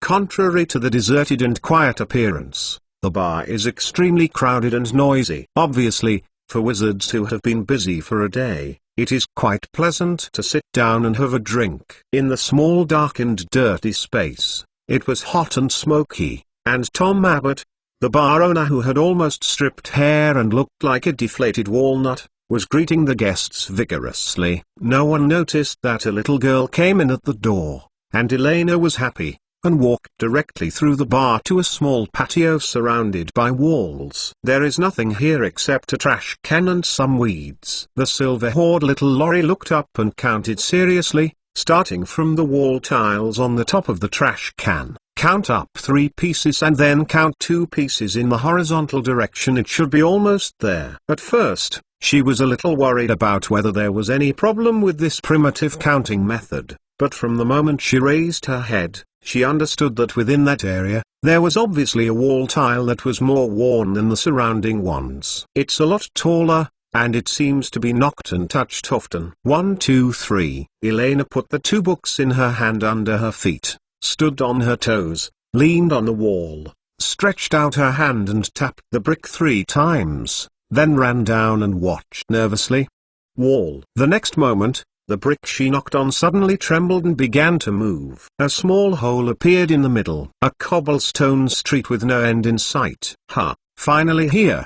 The most important goal of the new year is to grow taller. Elena breathed a sigh of relief, with an expression of joy on her face. She picked up the book with her left hand, and pressed the food reserve standing on her shoulder with her right hand inside the neckline, leaving only a small head exposed outside. Hurriedly inside. Run away. I hope Gringotts is open 24 hours. Adorable Elena, I beg everyone for your recommendation ticket to feed and encourage. Recently, the collection recommendation has been so sluggish. If you vote for the recommendation, I will lend you a small reserve of grain. Chapter 37, The Unprecedented Deal. The fastest update of the latest chapter of Hogwarts on the tip of the tongue. Diagonally. The streets under the curtain of night are no longer bustling in the day. Because of the lazy nature of the British, many shops have closed. Except for shops like the Florin cold drink shop that also work as a part-time hotel. There are only a few small shops on the streets that are still shining with candlelight. Elena tightened the clothes on her chest to prevent the small reserve from sliding down her chest, and her pace could not help but speed up a bit. It's not business hours, please go back. Next to the glittering bronze gate of Goulin Pavilion, a goblin in a scarlet and gold-encrusted uniform waved his hand and signaled Elena to leave quickly, apparently treating Elena as a child still playing around. I think Gringotts should have a fairy who can handle business, right? Elena looked at the light shining through the cracks in the bronze door, and walked along the white stone steps unmoved to the goblin and said leisurely, this goblin is about a head shorter than her, and she is a clever one. Dark face, pointed beard. Little girl, this is not a playground, go home and sleep. The fairy in uniform frowned, stopped in front of Elena, and said again impatiently, ding. But, this Gingy Arlong told me it doesn't want to sleep. What do you think? Elena smiled slightly, took out a Gingy Arlong from the small bag, and flicked it toward the sky with her thumb. Go tell Gary Vickers and Andy Serkins that there is a big deal from Hogwarts that I want to talk to them. It's yours. Ah, of course. You are right. Gingy Arlong never sleeps. A smile appeared on the dark face of the goblin. and he reached out his hand to accurately catch the tumbling gold coin, bowed to Elena, and cleared the way. "Please come in, I will inform them." Goulin Pavilion, a well-decorated VIP room. Elena was sitting in a soft sofa chair with where other fantastic beasts spread out on her knees, while the little owl squatted quietly on the girl's shoulders, slumbering with her eyes closed. "Sorry, dear Ms. Caslana, I hope I didn't let you wait too long." The door of the VIP room suddenly opened, and a goblin walked in quickly, with a raspy voice in it. It was Gary Victor, the goblin who had just received Dumbledore and Elena during the day. "Well, Miss Elena Caslana, now everyone is here. Can you tell me what the big deal is?" Andy Serkins, who had already been sitting in the room, rubbed his fingers anxiously, and couldn't help breaking the silence. If it weren't for Gingy Arlong's charm and Dumbledore's company during the day, it would even think it was just a bad joke. Snapped. Elena gently closed the page, put it aside, hugged the food on her shoulders in front of her knees, stroked it slowly along its soft feathers, and said unhurriedly, "During the day, you said that Gringotts can provide loan services similar to Mulbank, right?" "Mulbank?" Andy Serkins let out a sneer, with a look of disdain on his face. "Gringotts appeared far earlier than Mulbank. Even Merlin has traded with us." Looking at the little silver hodler lie in front of him, Andy Serkins showed a disappointed expression on his face. It should have known how an ordinary young wizard could really have a big deal. Holding it up long and sharp, shook his fingers. "But I must remind you that Gringotts is not a cheap and dirty black market pawn shop. We only accept high-value collateral. If your idea is to steal some rare silverware or magic from your home if your items are mortgaged, you'd better go to Knockoff Alley and try your luck." Elena nodded in satisfaction, ignoring the frivolity of the goblin's tone, and continued to ask, "Then, if the loan I want is a certain mul currency, and then I change it into Jingaran or other mul currency, can Gringotts do this?" "Of course you can. The Fairy Bank is not only in London. We are present in every wizarding country in the world. No matter how much you want, we can find a way for you." "But," Andy Serkins grinned. Suddenly the conversation turned, rubbing his fingers slyly, "our fees and interest rates are not cheap. To be honest, handling fees and interest rates have never been within my consideration." Elena shrugged easily, leaning on the soft sofa, her eyes swept over the two fairies. "The last question, how much authority do you two have to decide?" I said, "This is a big deal." Buying and selling. Since entering the room, Gary Vickers, who has not been able to find a chance to join the topic, patted his chest and said proudly, "Ms. Caslana, don't worry. No matter how big the deal is, we can continue. Even if Mr. Dumbledore mortgaged all his property, there is no problem." "So, what if I pledged Hogwarts?" Elena smiled slightly and said softly, "Hogwarts School of Witchcraft and Wizardry?" The two goblins glanced at each other, showing a funny look at the same time, and then let out a series of sharp laughs. "Ha ha ha ha ha, you are really joking." "But you are right. It really is not what we two can call the shots." Gary Wicks smiled and shook his head and said, "Such a big deal must be discussed and negotiated through the Gringotts Elder Council." "Of course.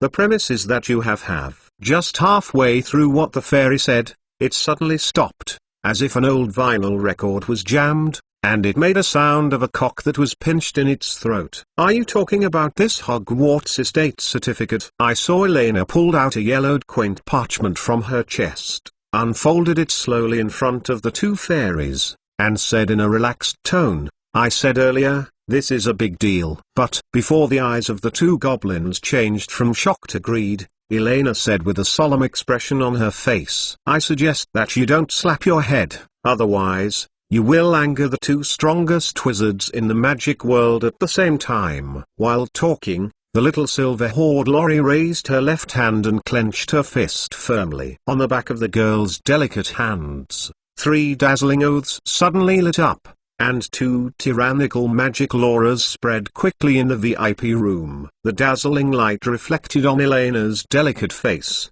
showing a trace of inviolability. "Valkyrie looks like." One of the magical breaths came from Dumbledore, and the two goblins naturally couldn't be more familiar. As for the other force that can be comparable or even suppress one side faintly, Gary Vickers and Andy Serkins glanced at each other, and got the answer from each other's fearful eyes. Grindelwald. In this way, everything in the daytime is just a cover-up. Gary Vickers took a deep breath. His eyes quickly swept across the roll of real estate certification papers flashing with magical imprints, stumbling open the door, and making a harsh scream toward the hall. Immediately hold the Presbyterian conference. Go and kick those old guys up. A big deal like never before. Adorable Elena, I beg everyone for your recommendation ticket to feed and encourage. Recently, the collection recommendation has been so sluggish. If you vote for the recommendation, I will lend you a small reserve of grain. Chapter 38. The feast begins. The fastest update of the latest chapter of Hogwarts on the tip of the tongue. Incredible. An old goblin with a grey beard slowly lowered his eyepieces, with a noticeable fatigue on his wrinkled face, and carefully put the yellowed parchment in his hands back to the center of the stone table. This is a semicircular quaint stone table. At the arc end, there are 7 elderly fairies who are obviously very old, and it was one of the fairies who just made the sound. It raised its head and looked at each other with the surrounding fairies, and nodded solemnly. It and the other 6 older fairies from the Gringotts Fairy Presbyterian Church all came out. The exact same conclusion. This is what has long been lost or hidden in the legend. Hogwarts School of Witchcraft and Wizardry, to be precise, is the original real estate certificate of the Salazar Slytherin family castle. Human girl, I don't quite understand what you mean. The fairy in the center slenderly placed her fingers crossed flat on the stone table, looked at the silver-haired girl sitting on the other side of the stone table with a deep gaze, and said arrogantly and calmly, as you can see, this is a copy of the Slytherin family proof of real estate. And your surname does not seem to be able to legally inherit and dispose of this amazing treasure. Yes, but unfortunately, as far as I know, the only surviving descendant of Salazar Slytherin, the last member of the ancient pure-blooded Gunter family, Mr. Morfin Gunter, has died while serving his sentence in Azkaban. Elena raised her head. The lake blue eyes calmly stared at the old goblin's gaze, and she answered flatly, "Oh, is that so? That's really a pity." The fairy nodded non-committal, but there was no regret on his face, and he snapped his fingers lightly. A few minutes later, a young goblin came in and whispered a few words to it. The old goblin's brows loosened, the wrinkles on his face eased a lot, and he looked at Elena with interest. It seems that dang Mr. Blido has considered everything. Let's talk about it. There is no doubt that in the time just now, the fairies have verified Elena's words through their special channels, but they obviously attributed all this to Dumbledore's arrangement. After all, no matter what point of view, it is impossible for a little girl under 10 to know so much in me. Hearing what the fairies said, Elena neither admitted nor opposed. Instead, she stayed cutely, as if she was recalling what she had recited, and slowly said, according to the rules of the ancient contract, in this case under the circumstances, Hogwarts holding the real estate certificate as an affiliated third party is deemed to have obtained the right to dispose of the land. Ah, yes, yes. We all know this rule. The goblin nodded approvingly, shrugged and said, if it is Mr. Dumbledore, the principal of Hogwarts School of Witchcraft and Wizardry, it will be no problem to come in person. However, it is just an ordinary Hogwarts as far as the students are concerned. It seems that there is still a little contact. Not the boring paper certificates of the Ministry of Magic, you know. The old goblin squinted his eyes, stretched out his slender and shriveled index finger and thumb in the air, and said slowly and softly, I mean something about magic. Hogwarts, it's not moles. Stupid stone house built with bricks. Friendly reminder, if you can, the old fairy, please fill your head in English, it will feel very good. Finally appeared, before she was completely trusted, and the final stage of this huge game that was destined to shock everyone, Elena breathed out a little nervously and raised the back of her left hand to the Gringotts elder group.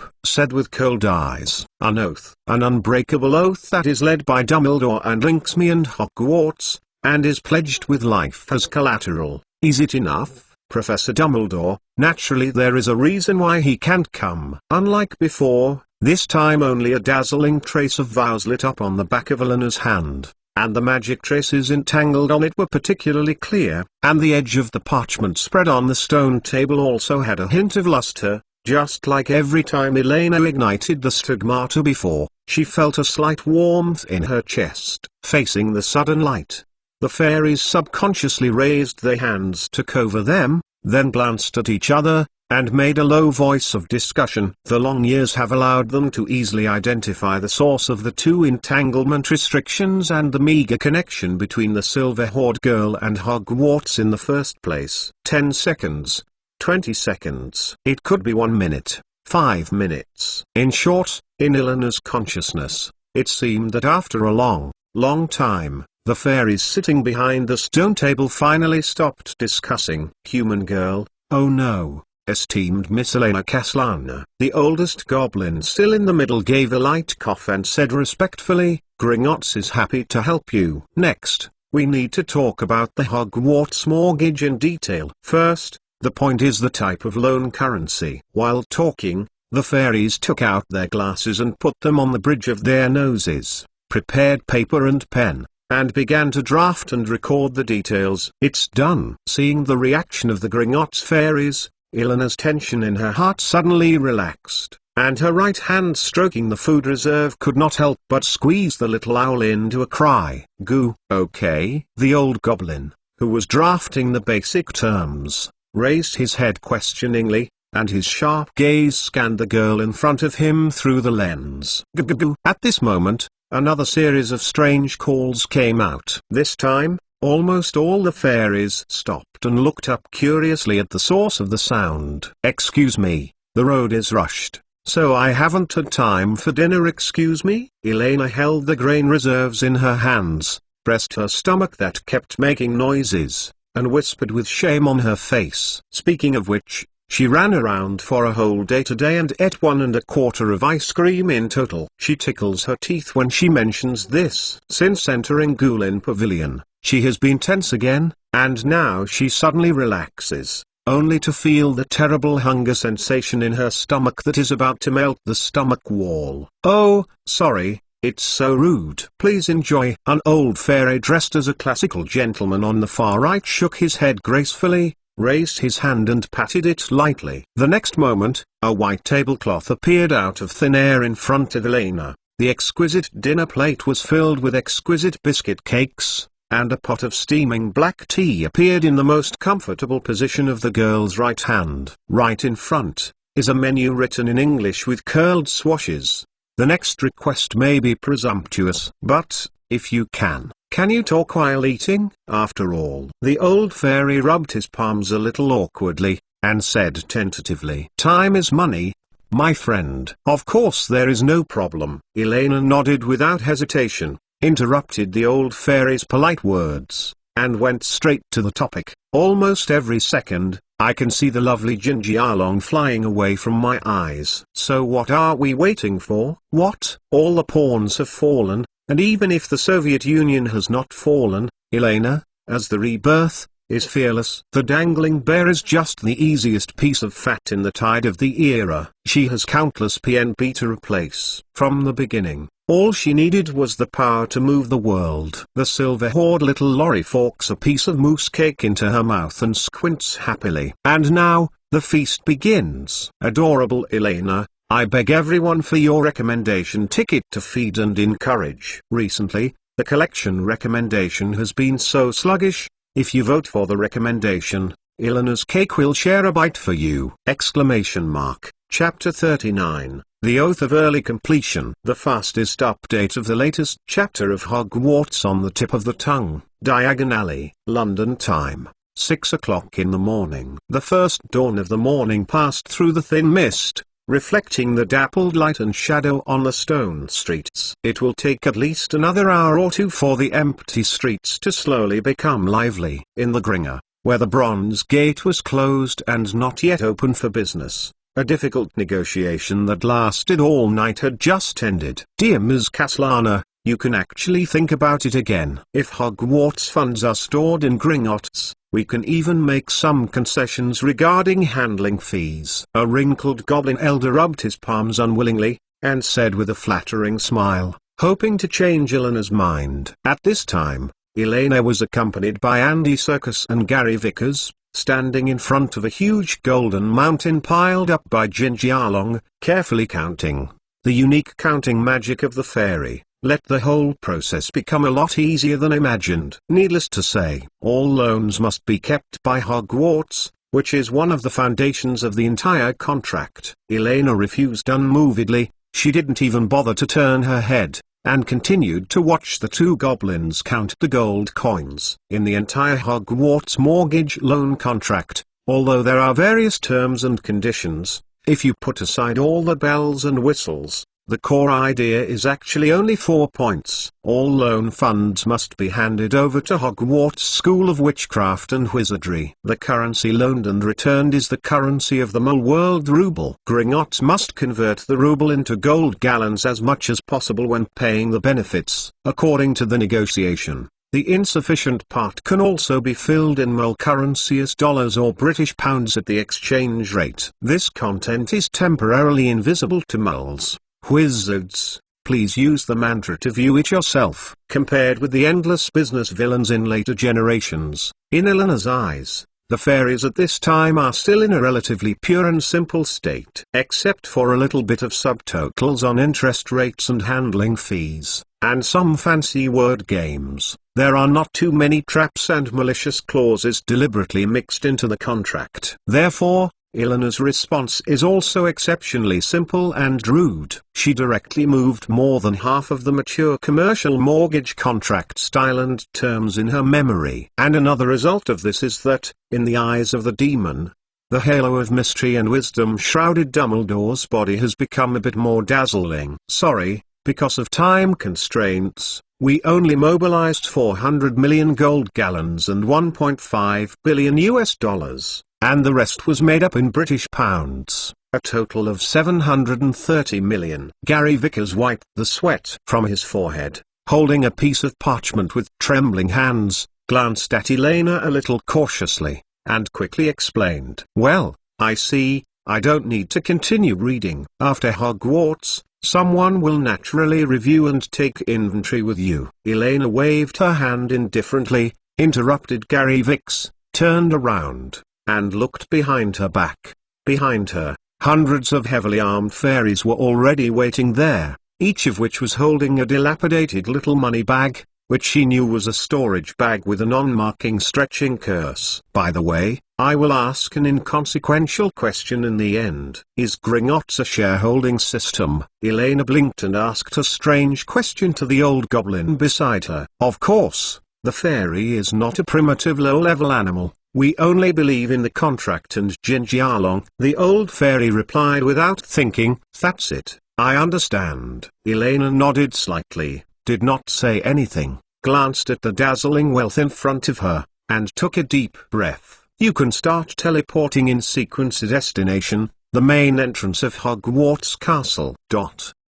Hogwarts. The sky in the Scottish Highlands usually light up later, when the sky is still slightly hazy blue. Dumbledore, in a blue pajamas, suddenly sat up from the bed and took a few breaths. For some reason, he suddenly felt a strange chest tightness. Turning his head, Dumbledore looked at the wall clock on the wall. It was less than 6:30. Sure enough, you are getting older, it's no longer than younger. Dumbledore laughed mockingly, and if Mrs. Pomfrey in the school hospital had known it, it would have been another fuss and complaint. Tuke, tuke, tuke. At this moment, there was a rhythmic percussion outside the window. Dumbledore raised his head and saw a fist-sized little owl standing by the window, flapping its wings, anxiously knocking on the window of his bedroom, with a small letter tied to its foot. Isn't this Eleanor's owl called Vika, so anxious? Has there been an accident? The old man's expression condensed. He stood up quickly, opened the window and put the little owl in, and took the envelope from the little owl's feet. Dumbledore walked over to the bed, put on his glasses, shaken the letter paper and read softly. Respected, gentle, great, kind, and never angry Your Excellency Professor Dumbledore, when you read this letter, the cute little Elena has already arrived at the gate of Hogwarts Castle. Along with me, there are 350 Gringotts fairies, and a wealth of approximately 750 million Jinjialong. Because of the huge amount of money, except for you, I suggest bringing all the house elves in the school to assist in inventory. Of course, you can rest assured this is a completely reasonable and legal asset that can be controlled by Hogwarts. In any case, this money must be shipped into Hogwarts. This asset comes from a mortgage I got from Gringotts. The collateral is the proof of the real estate of the Salazar Slytherin family, which is now the proof of the title deed of Hogwarts Castle. Seeing this, you must not be angry. This is not only bad for your health, but also can't solve the problem. I can explain. Your loyal and lovely, Elena Caslana. At the bottom of the letter paper, there is also a loan contract that Gringotts and Elena have signed, shining with magic marks. After reading the letter, Dumbledore suddenly felt black in front of his eyes, and a dull colic in his chest, as if he had been cast a heart-piercing curse. He now finally realized what the ominous premonition that had been lingering in his mind since yesterday was. Elena Caslana. He shouldn't have allowed this terrible little girl to have the opportunity to come into contact with ancient times. The greedy goblins and Ling Pavilion. As if feeling something was wrong with Dumbledore's mood, the food reserve, who was drinking water, raised his head curiously, flapped his wings and flew to Dumbledore's side, hitting the old man's finger with his small head. By the way, now is not the time to be in a daze, and there is still a terrifying amount of wealth piled up at the school gate. Dumbledore recovered quickly, picked up his wand and pointed it to his throat, voice loud. Attention all the house elves at Hogwarts, everyone will assemble with me at the gate of the castle. At the same time, a fire flashed in the bedroom, and Dumbledore nodded, looking at the sudden appearance of the Phoenix, Fox. Please. At the gate of Hogwarts Castle, above the huge open space, there are now piles of Jinjialong as high as a hill. Below the Jinshan, there are hundreds of giant coins made up of bundled British pounds and US dollars. So, how long shall we wait? Why hasn't Mr. Dumbledore come yet? Andy Serkins squeezed his fingers anxiously, looked at the closed castle gate in front, and urged. After leaving Gringotts, every second of waiting was no less than a catastrophic suffering for it. Not only it, but the nerves of all the fairies present have collapsed to the extreme, and they all hope that Dumbledore will appear soon. Relax, soon. After all, Professor Dumbledore still needs to call. Elena tried to maintain a relaxed expression to comfort the elves who were about to collapse, and kept repeating in her heart, behind them were all movie props. All movie props. Snapped. The air in front of the castle suddenly made a crisp explosion, and a small figure appeared on the bridge of the castle. Immediately, a series of dense popping sounds like firecrackers kept ringing. House elves one after another appeared in front of the gate of Hogwarts Castle. Elena Caslana, along with a brilliant fire, Dumbledore in the dark blue pajamas with stars and moon patterns appeared at the forefront of the castle. Dumbledore's blue eyes were full of anger, and on the back of the old man's left hand, a silver-white chain of vows shone with dazzling brilliance. Ah, Professor Dumbledore, it's waiting for you. Seeing the tall figure with long silver and white beard, Elena felt relieved, raised the smooth back of her left hand, and shook it weakly towards Dumbledore. She could feel that with the appearance of Dumbledore, the energy that had supported her all the way to the present was quickly receding. I completed the vow ahead of schedule. This is Hogwarts past, present, and future. Elena pointed behind her with a tired smile. We will transport them into the castle first, and then you are listening to me. Bang! Before the silver-haired little Lorry finished speaking, a strong sense of exhaustion quickly swallowed her consciousness. Her eyes went dark, and her body swayed and fell straight to the ground. Elena, Ms. Kaslana. Without thinking about it, Dumbledore's face changed, and he waved his magic wand in his right hand, summoning the unconscious girl into his arms, and probed carefully. "It's okay, but I'm too tired," and fell asleep.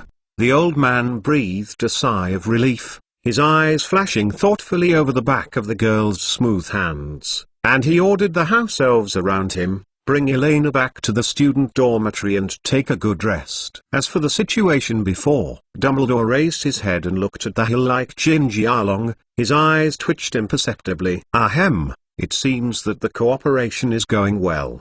Dumbledore gave a light cough, took out the original contract sent by Elena and quickly glanced at it. Then his face straightened, and he said in an unsurprising tone, "Then Mr. Fairy, let's start counting." It seems that it is not an easy project. No matter what happens, there is absolutely no problem with transporting these Gingy Arlongs into Hogwarts first. I'm so tired. It's still a 3,000-word chapter. Ask for a ticket. The next chapter can finally get on the train. After drinking 2 cans of Red Bull, I went to rest and tried to finish the plot here. Oh, by the way, the reserve ration drinks water in Dumbledore's bedroom, so feel free to touch it. Chapter 40. The Bear Child Will Not End Well. The fastest update of the latest chapter of Hogwarts on the tip of the tongue. That's it. I understand what you think. Looking across the parchment scattered on the bed, full of numbers and charts, Dumbledore rubbed his forehead a little tiredly and let out a heartfelt sigh. Is this the arithmetic divination researched by muggles? After understanding all of Elena's plans, the old wizard suddenly showed a trace of respect, not only for Elena, but also for people in another world who were searching for the realm of gods like wizards. Just now, Elena, who woke up, explained for the first time the irresistible deduction about the collapse of the ruble and the inherent weakness of the Soviet physique, as well as Hogwarts' operation method of using rules to reasonably grab huge amounts of wealth. Obviously she was only in the Slytherin dormitory on the lower level of Hogwarts Castle, but the girl's thinking seemed to be above the dome, needing all kinds of seemingly unrelated information together through a large number of meaningless numbers superimposed on each other, from the British Isles to the American continent on the other side of the ocean, from the calm after the loud noise in 1945 to the surging of the dark tide in 1991, ring like a precision gear. They are interlocking, as if predicting the huge changes that are about to take place. No, even more terrifying than the prediction, just as powerless as a superior god moving a chess piece. From the moment Gingy Arlong was transported into Hogwarts Castle, they didn't need to do anything. Unlike any previous plans and programs, this is an event that starts directly from the result, and only needs to wait quietly for the subsequent closing and liquidation. Arithmetic divination? No, we call it science, or scientific deduction. Elena shook her head slightly, explaining in a hoarse voice. The light in her eyes was exceptionally bright. The most essential difference between the magical world and the non-magical world is not the level of economic system or technological power, but the difference in social thinking between the two. Maybe there is an artificial barrier between magic and non-magic, but science and magic have not been opposites and equivalents from the beginning. Ordinary people have a narrower vision than wizards from the beginning, but this is not a reason to hinder them from understanding the world. Science is the way for non-magical humans to perceive the world. All the magic that looks incredible is nothing more than the current level of technology cannot explain it. In Elena's view, as long as it can be observed, it can be studied. As long as it can be studied, it can be influenced. As long as it can be influenced, it can be dominated and controlled no matter which world it is. This is a universal basic law. But, have you ever thought that whether it is science or arithmetic divination, there will always be accidents? If it fails, Hogwarts may cease to exist because of your reckless behavior. Facing the worst, what are you thinking? Dumbledore stretched out his hand, carefully put away the manuscript paper scattered on the girl's bed, and asked one last question. This is also his most doubtful point. In accordance with the oath, once Elena acts like this, It is equivalent to putting Hogwarts in crisis. Before the final result comes, in any case, it will be to a certain extent an early warning that triggers an unbreakable oath. Worst case scenario. Then just hand over the castle to the fairies, and then find a way to loan a sum of money the fairies can't destroy or harm Hogwarts at all from the beginning. Elena stretched and replied nonchalantly. The girl patted the soft bed under her body, lifted the quilt and walked out of the bed, walked to the mirror in front of the window, arranging her hair, and whispered in a relaxed tone, "Professor Dumbledore, I ask you, when did Hogwarts disappear and the ownership of the castle no longer belongs to us? Number. Is the knowledge we imparted has changed? Number. Is it the Ministry of Magic or nothing? The organization forces the placement of principals or teachers? Of course not. But when Hogwarts no longer trains and educates young wizards?" Elena turned around,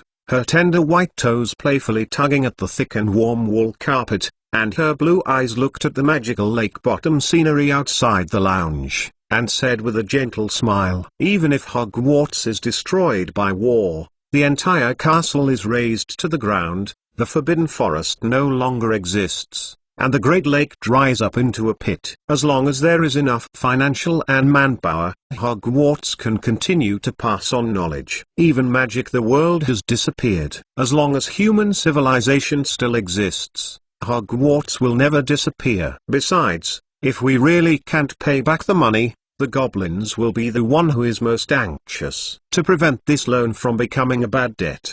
They will do whatever it takes to help Hogwarts continue in the longer term. Mortgage Hogwarts to obtain a loan has always been a means, not an end." Elena blinked playfully, and said with a smug look, "How about, Professor Dumbledore, don't you think him great?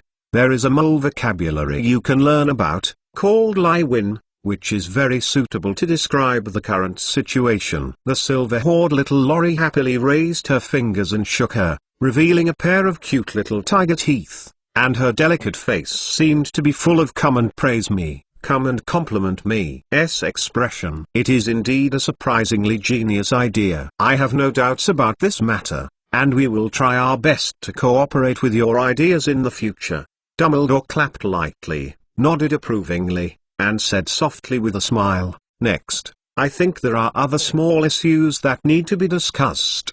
The old wizard glanced at Elena, whose tail was about to reach the sky, and his voice became more and more gentle, regarding the removal of the Hogwarts title deed from the principal's office without permission, and the signing of important contracts without authorization by the principal. Elena's happy little face stiffened slightly, and an uncombed silver hair on top of her head suddenly flicked. Why did the atmosphere seem to be something wrong? By the way, what time is it now? I haven't sent a letter to Daddy Benitez to report that he is safe. He must be in a hurry. The silver-haired little Lorry hammered her palm anxiously, stepped on her little leather shoes, and ran to the door of the Slytherin lounge as she muttered to herself loudly. Looking at Elena, who was suddenly panicked, a smile appeared in Dumbledore's eyes. He slowly pulled out his wand from his long sleeves and tapped it towards the front. All petrochemical. Elena felt stiff. Before she fell to the ground,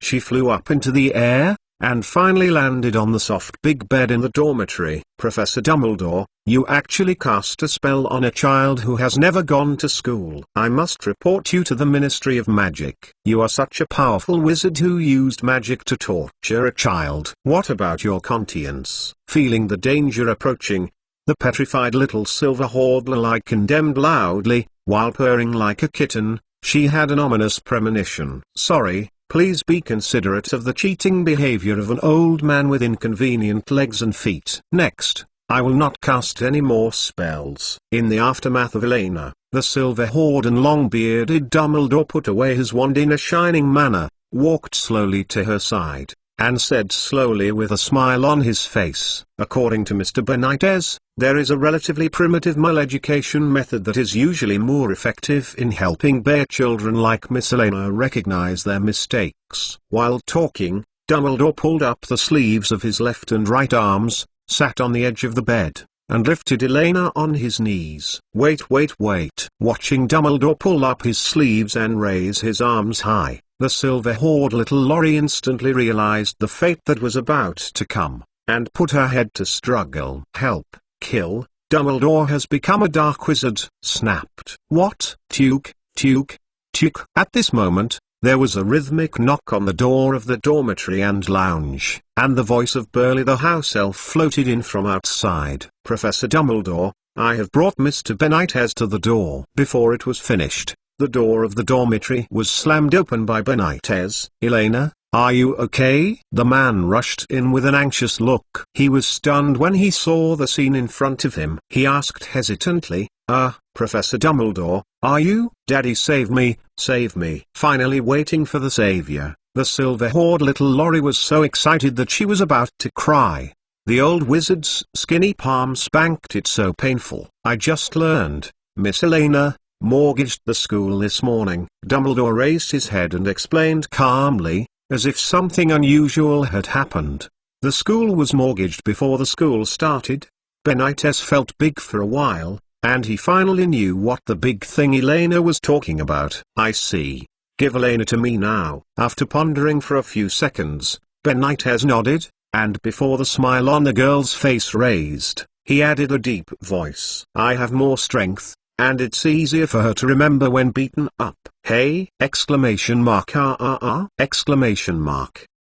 Elena's eyes went round for an instant. The script shouldn't be like this. She is a hero. She is the cutest intimate little padded jacket. Wait, all for the good of the school. I haven't corrupted a penny. Snapped. Let me go. I know I was wrong, and I promise that there will be no next time. Snapped. Professor Dumbledore, you vowed to protect me. Snapped. Oh, you bully people. Snapped. Snapped. Snapped. It's still a 3,000 character chapter, and ask for a recommendation vote. I wanted to fast forward and get on the train directly, but after thinking about it, I put it in chapter 41, because on the one hand, I need to explain the Gringotts Ruble plan. In general, as long as the goblin keeps the promise, it will only make a small profit rather than suffer a loss. On the other hand, the bear child still has to be educated, even if the result is good.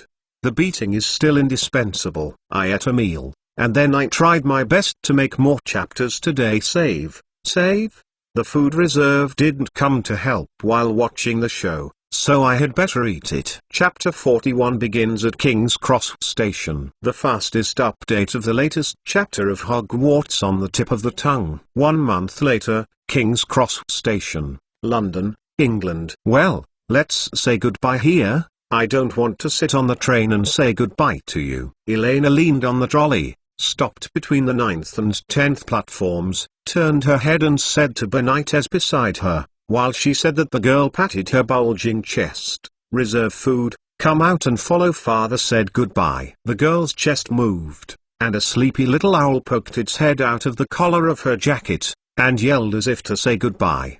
Since returning to Rat from Hogwarts that day, Elena was forbidden to touch all books related to magic, and it was not until the beginning of school that Elena touched her wand for the first time. Before that, the 2 black walnut wands that Ollivander had sent over had always been kept by Benitez. With the unsuccessful 819 coup launched as scheduled, Elena stopped paying attention to the news of the Soviet Union. This wave of change has taken shape. Unless someone can overwhelm most of the human civilization within 3 months, no one can stop the Soviet Union from disintegrating step by step. Therefore, Elena spent most of her time and energy on learning cooking skills and training Jiao reserve food. After several hot showers, the small reserve food quickly learned such things as not being able to kill the mouse home, staying in the arms of the small owner at night, not to flop, and helping to make up for the knife when there is a prey trying to struggle. Currently, for the time being, only Lakefish's opponent. This series of very important rules of survival.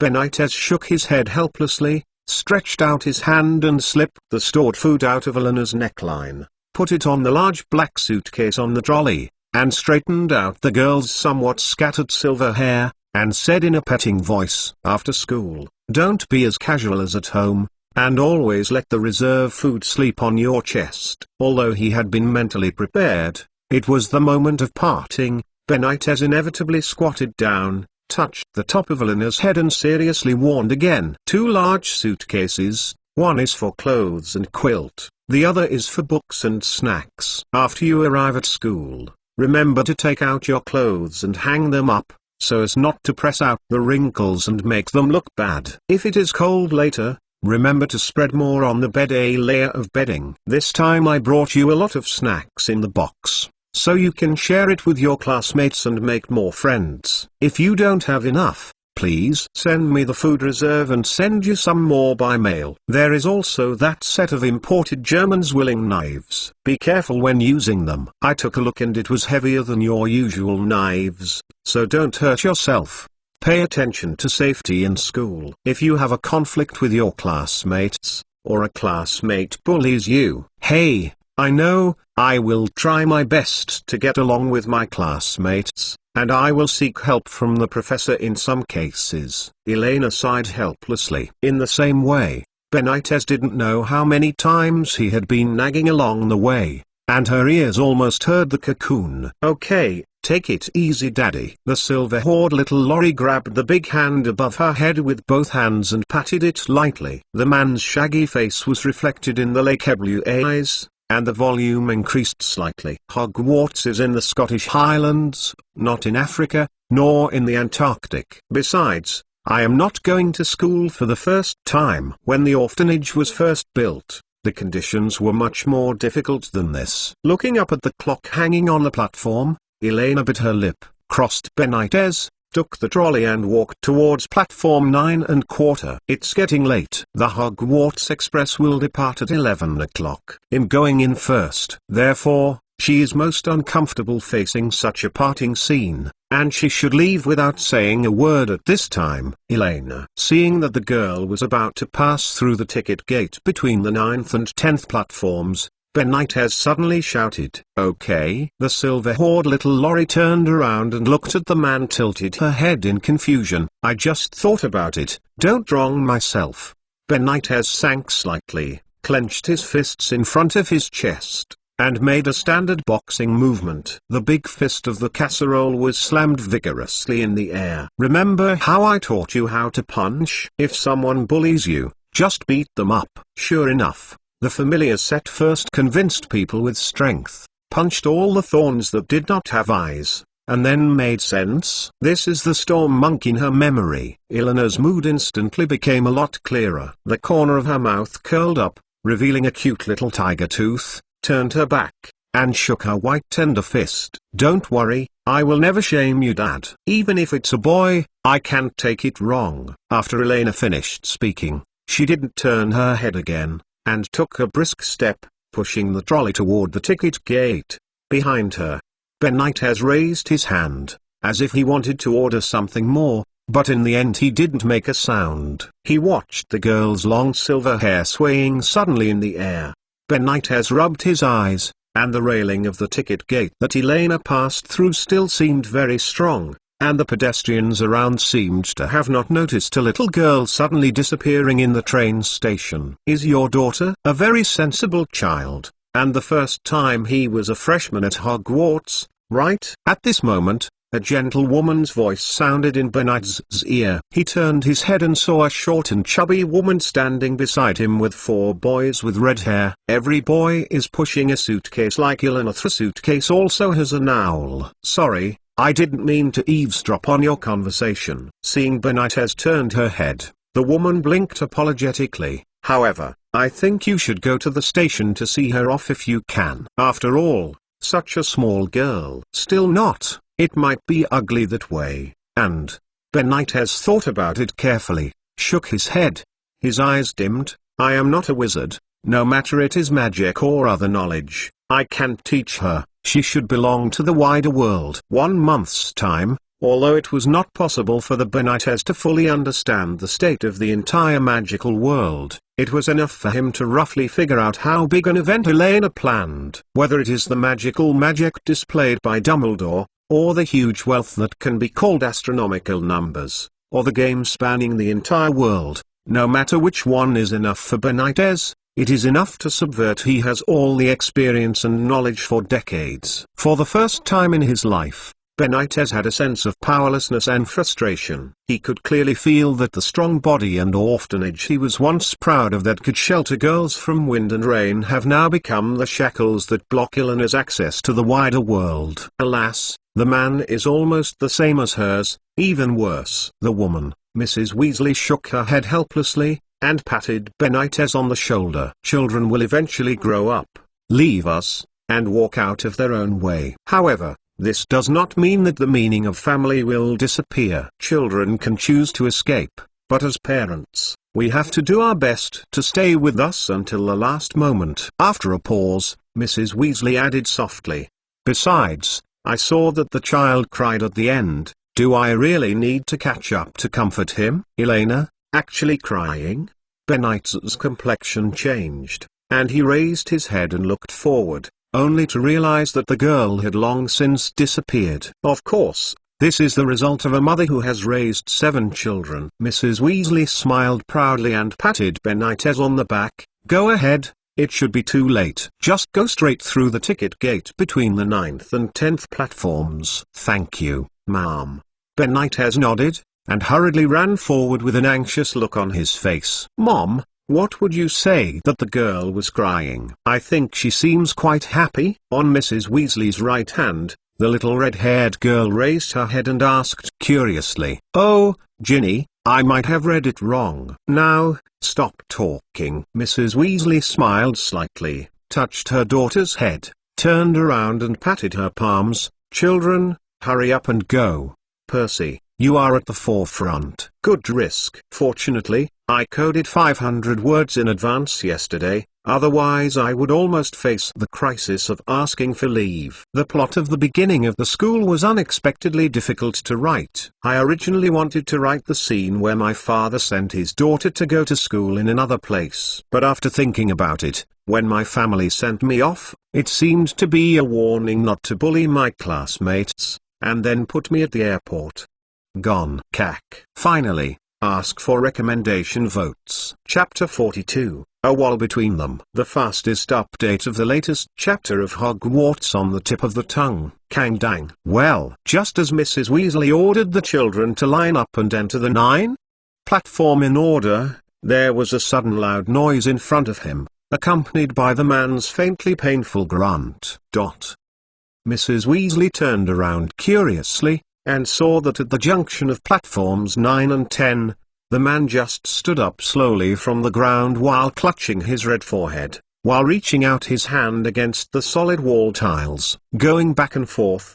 His eyes were full of anxiety and confusion. On the train station, many passing tourists stopped curiously, and looked at the strangely behaving man and pointed quietly. Not far away, the 2 men dressed as guards apparently noticed the commotion happening here for the first time. They took the baton from their waists, pinched them in a strange way, and crossed the crowd and started walking towards this side. "Mom, what shall we do now?"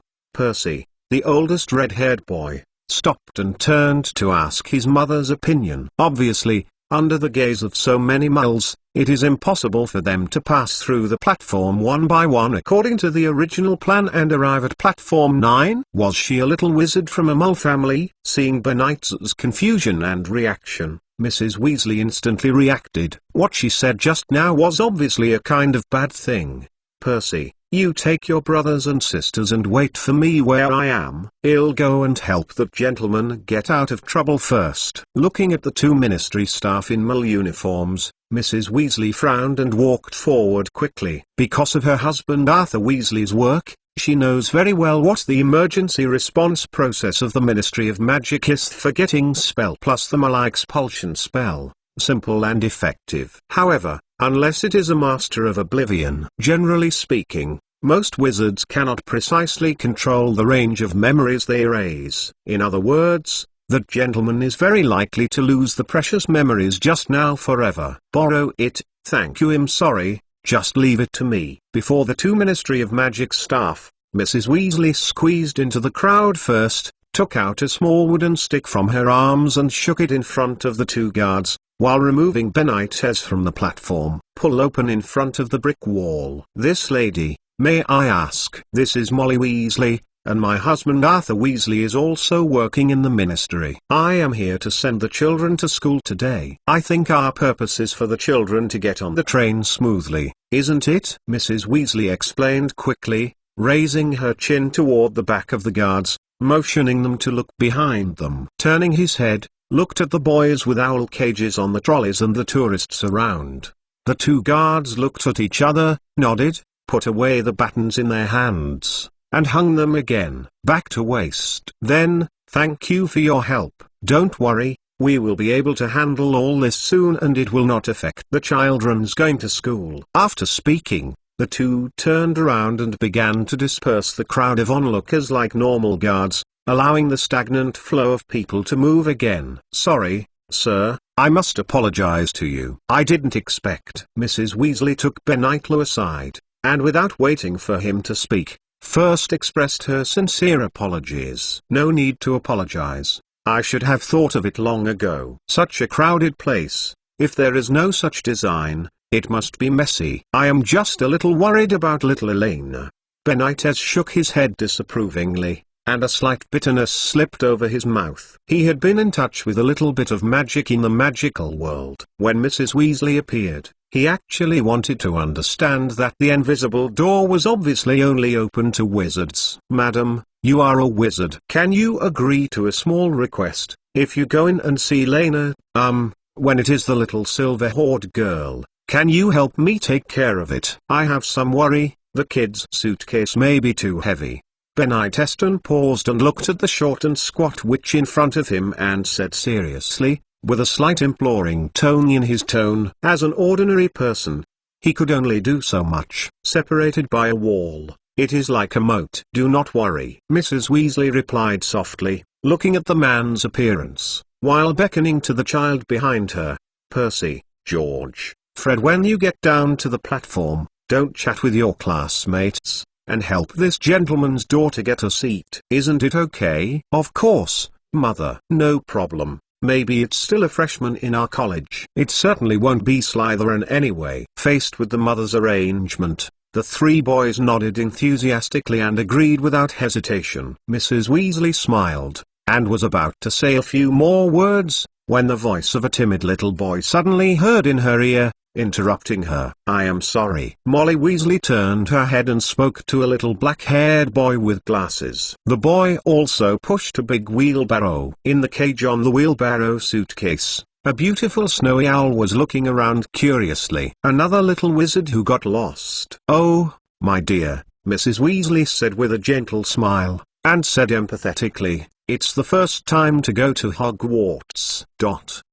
At the same time, the other side. King's Cross Station, Platform 9. Passing through the ticket gate leading to 9, Elena lifted her trolley and looked up at the scene in front of her, exclaiming, I didn't expect to see a steam train in London. This may be the last one in service in the UK, although most of the driving method has been modified by magic. On the platform, the smoke from the steam locomotive was wafting over the chirping crowd, and cats of various colors were pierced under people's feet. In the buzzing voice of the crowd and the noise of dragging heavy luggage, the owl also screamed harshly, and you called me. A crimson steam locomotive parked beside a platform crowded with passengers. A sign in the middle of the front of the car clearly reads, The Hogwarts Express, leaving at 11 o'clock. In theory, if the illegal speeding car in Arthur Weasley's house is not counted, this should be one of the few successful implementation cases of large magic machinery in the magical world. At the same time,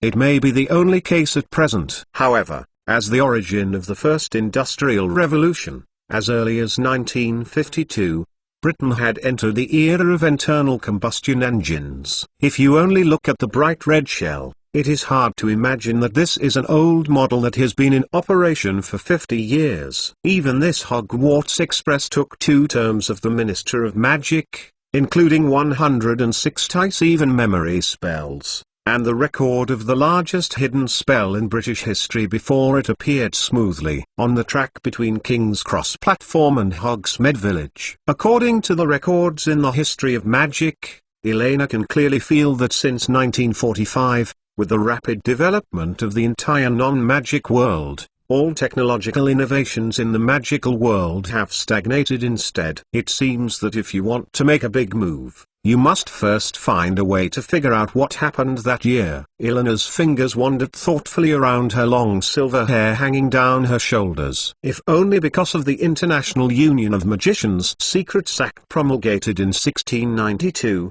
the technological innovation speed of the magical world should not have been so severely stagnated. There must be more far-reaching reasons after this. Before figuring out the entanglement behind the dark tide, Elena didn't plan to take the initiative to initiate the Industrial Revolution in the magical world. After all, the last person to do this is still imprisoned on the Tower of Newmangard. However, those are all future problems, and now there is a more serious problem. Standing in front of the carriage near the rear of Hogwarts, Elena looked helplessly at the two huge black suitcases on the trolley. How could she put these two big guys in the car? There is no doubt that Ben Knight has absolutely exhausted various methods to squeeze the two large boxes with almost no gap, otherwise it would definitely not be so heavy. Somehow, a word suddenly flashed in Elena's mind. Father love is like a mountain. She, root, move, no, move. Meow meow meow, I'm sorry, I'm sick, and I feel a little uncomfortable. It is more difficult to write this plot. Maybe I will change it many times and try to look good,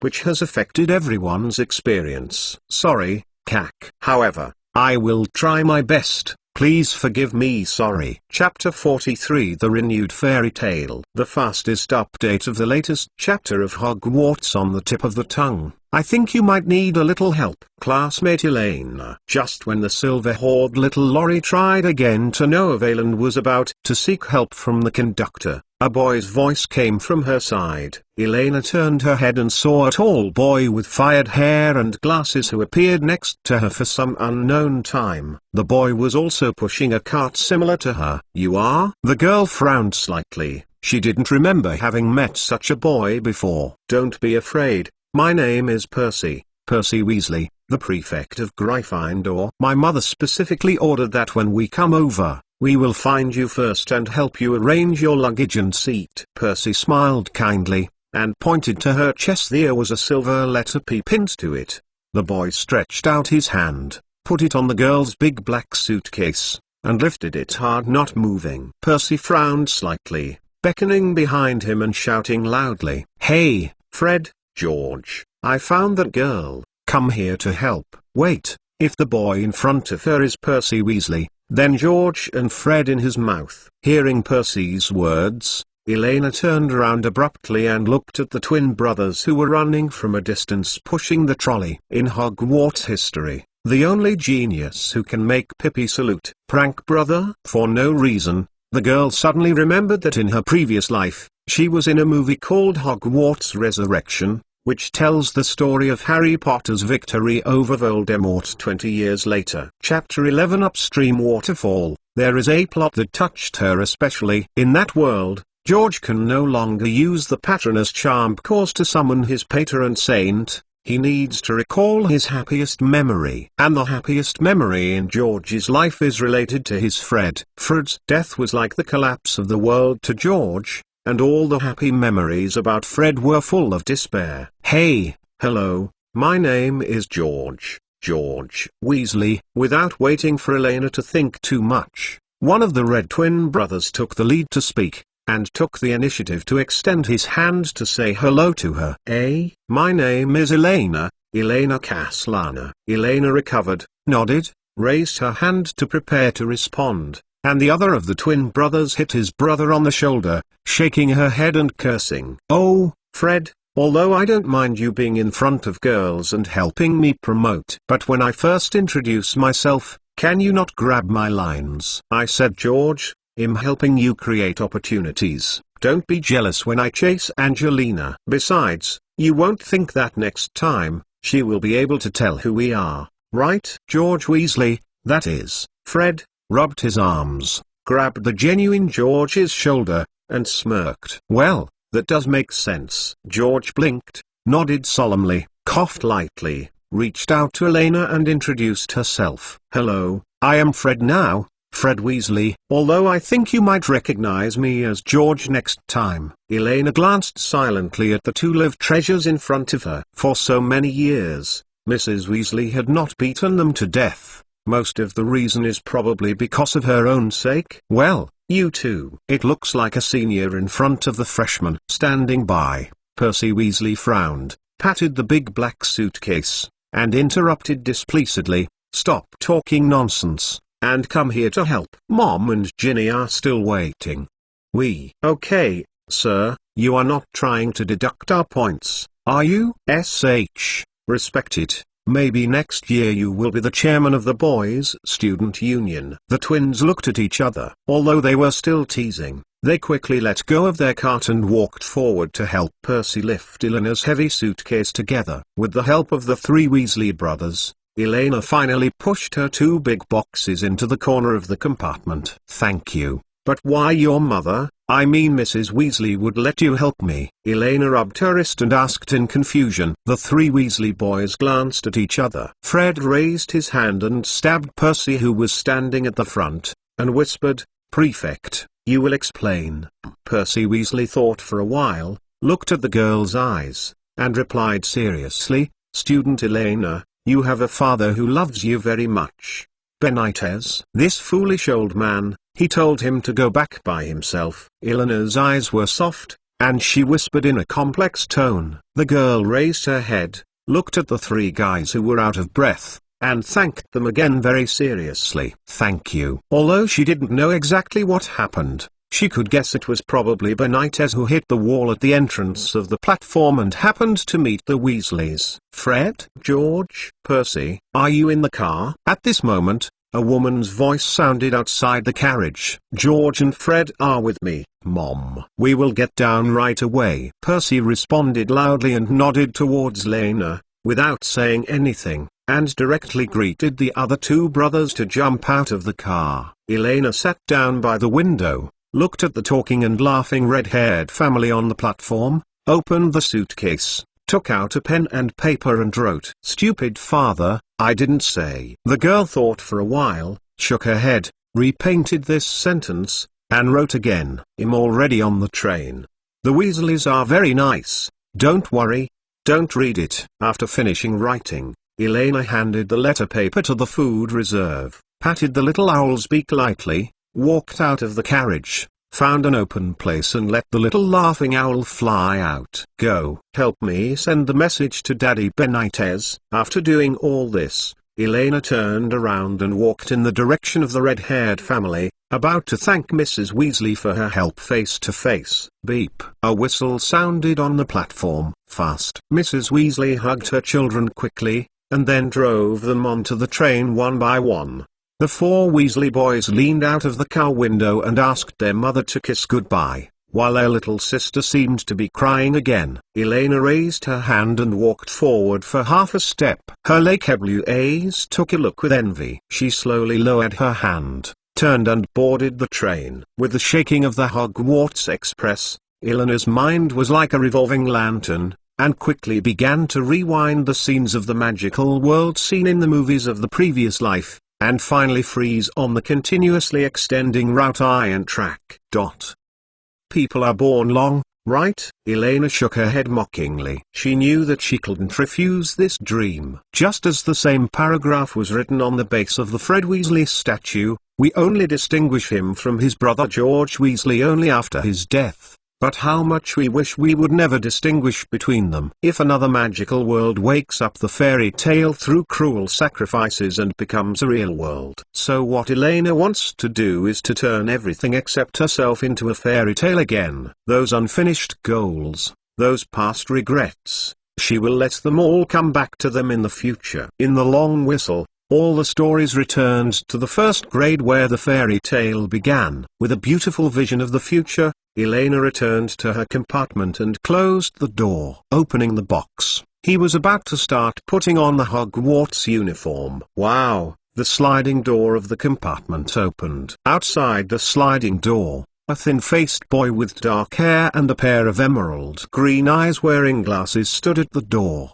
and said awkwardly, "Sorry, the car in front is full. Can I get in?" "No." But the boy's expression was dumb, and he swept through the empty cubicles, his tone weakened again. "Get out." Elena held the dress in one hand, pointed out the door with one finger, raised her eyebrows, and said blankly to Savior classmate, "Have you seen any ladies here changing clothes?" Well, on the first day of the fairy tale, her first goal is not to hit the protagonist of the original book. Ask for a recommendation ticket. School starts. Chapter 44. Professor Snape feels a bit wrong. The fastest update of the latest chapter of Hogwarts on the tip of the tongue. Hogwarts Express. In the aisle of the swaying carriage, Harry sat on his heavy big box and watched the houses flashing by the window of the car. The excitement in his heart began to cool down slowly, and he wondered what should be done later. Apologize. Thanks to his cousin Darlie Dursley, Harry didn't have a friend in the previous school. After finally getting rid of Dudley and switching to a brand new environment, he especially hopes to make some friends. However, it seems that the first step does not seem to be too smooth. When little Harry was in distress, the sliding door of the closed compartment opened with a crash. "Sorry, I do not know." Perceiving the movement behind him, Harry immediately stood up from the suitcase and explained helplessly. Maybe it has something to do with Harry, who has lived in the storage room of the black hole for many years. He appears to be thinner than his peers. After Elena stood close, she discovered that the Savior star classmate was now half a head shorter than her. "Puff, why are you so nervous?" "I won't eat you again." Looking at Harry Potter, who was panicking and trying hard to repair the relationship between his classmates, Elena, who was deliberately stern,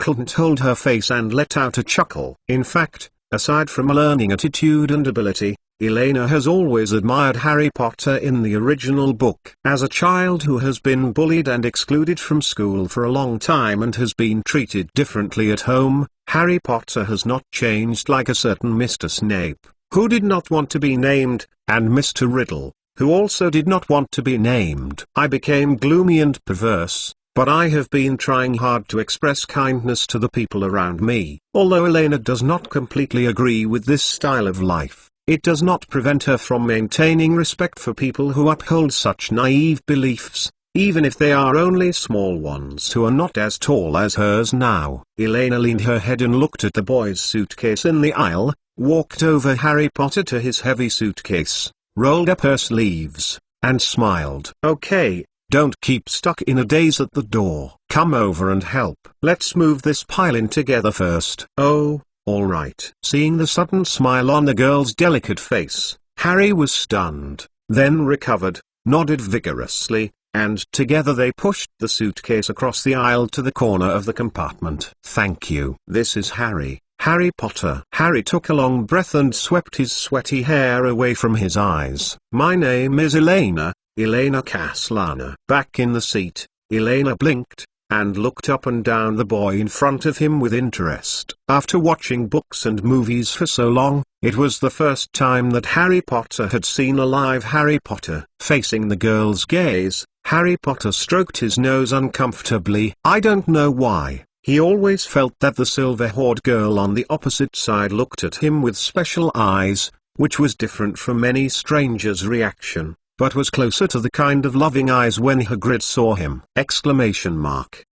So much so that he had the illusion that he was facing an older sister or aunt who had been watching his growth, rather than a little wizard of the same age. Although, in fact, he did not really have the experience of facing his sister or aunt. "Excuse me. Do you know me?" Harry hesitated for a moment, as if he didn't think it was right to say that, and he stuttered and added, "I mean, since I entered the wizarding world, everyone seems to know my name. But in fact, before Hagrid told me, I didn't know anything about the wizard or my parents, or about Voldemort." Yes, Hagrid is the one who took me to school. He is from Hogwarts." Faced with the girl's blue eyes, little Harry became more tense. The original stuttering expression became more chaotic. His immature face was a little red, and he waved his hands, wishing to cast a magic to directly change everything. Hogwarts hunting ground guard, key keeper, I know. Elena shook her head, leaned her upper body slightly forward, like a little adult, reached out her hand and patted Harry on the head, chuckled and soothed. Well, don't worry, speak slowly. Hey, you also know Hagrid. Did he take you too? Harry's eyes lit up, and when he finally found a similar knowledge point, the look on his face was obviously lighter, and he asked curiously. No, actually, strictly speaking, I have only met him once. It's just that I prefer to read books, so I know a lot about you. Elena shrugged and added to her heart secretly, Harry Potter series 17 inches is certainly a kind of book. Wait, I was mentioned in the book. Harry opened his eyes wide in surprise, and pointed to his nose. Of course, but I didn't buy those books. If you are interested, you can go to the bookstore to find them slowly in the future. The little silver-haired Lorry waved her hand with a lack of interest. Unlike a certain beaver lady with a serious addiction, she would deliberately collect these books. Besides, even if she wanted to buy it, she couldn't buy it. Since the visit to Gringotts, Dumbledore has been extremely guarded against her. Except for a history of magic, she has not been able to access any books related to magic at all. Well, wait. Eleanor's gaze hovered between Harry Potter and his large suitcase, stroked her chin thoughtfully, and asked slowly, speaking of Harry, I should have brought all the textbooks, huh? Harry nodded without understanding. If you can you lend me a copy of Standard Spells, Elementary for the time being? Elena spread out her hands helplessly, and explained with a face of Chen-Ken, for some reason, my textbooks are temporarily incomplete. There is still more than a day before we arrive at Hogwarts. I want to preview a bit in advance. Oh, my goodness. Yeah, I didn't even realize that I should preview in advance. It's over, I dare say. I will definitely be the worst student in the class. Hearing Eleanor's words, Harry Potter slapped his forehead, hurriedly got up, opened his large suitcase, took out all the teaching materials in one breath,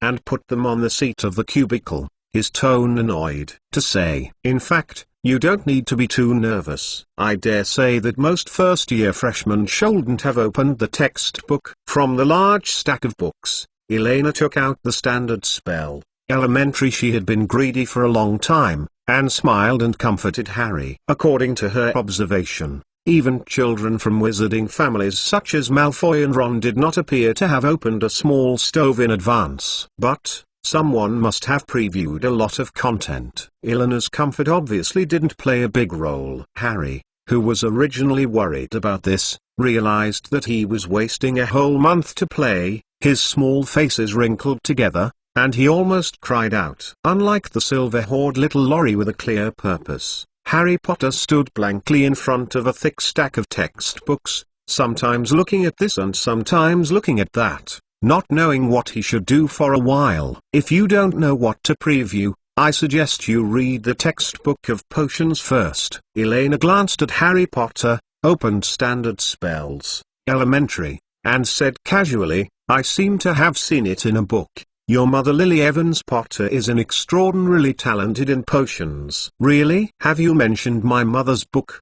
Do you remember the title of the book? Harry Potter raised his head when he heard the words and asked eagerly that he had heard Aunt Petunia mention his mother's name, and he kept it in his heart. Hearing Eleanor's words was naturally particularly excited. Bah, I accidentally hid again. I must restrain myself in the future. The silver-haired little Lolita knew it was wrong as soon as she said it, and she wished to slap her mouth, looked at Harry Potter with hopeful light in her eyes, and shook her head apologetically. Sorry, I just remember being mixed. Seeing Harry, whose eyes were rapidly dimming, Elena felt a little unbearable. After thinking for a while, the corner of her mouth curled slightly. However, I think the potions professor in the school should know which book is mentioned about your mother. Of course.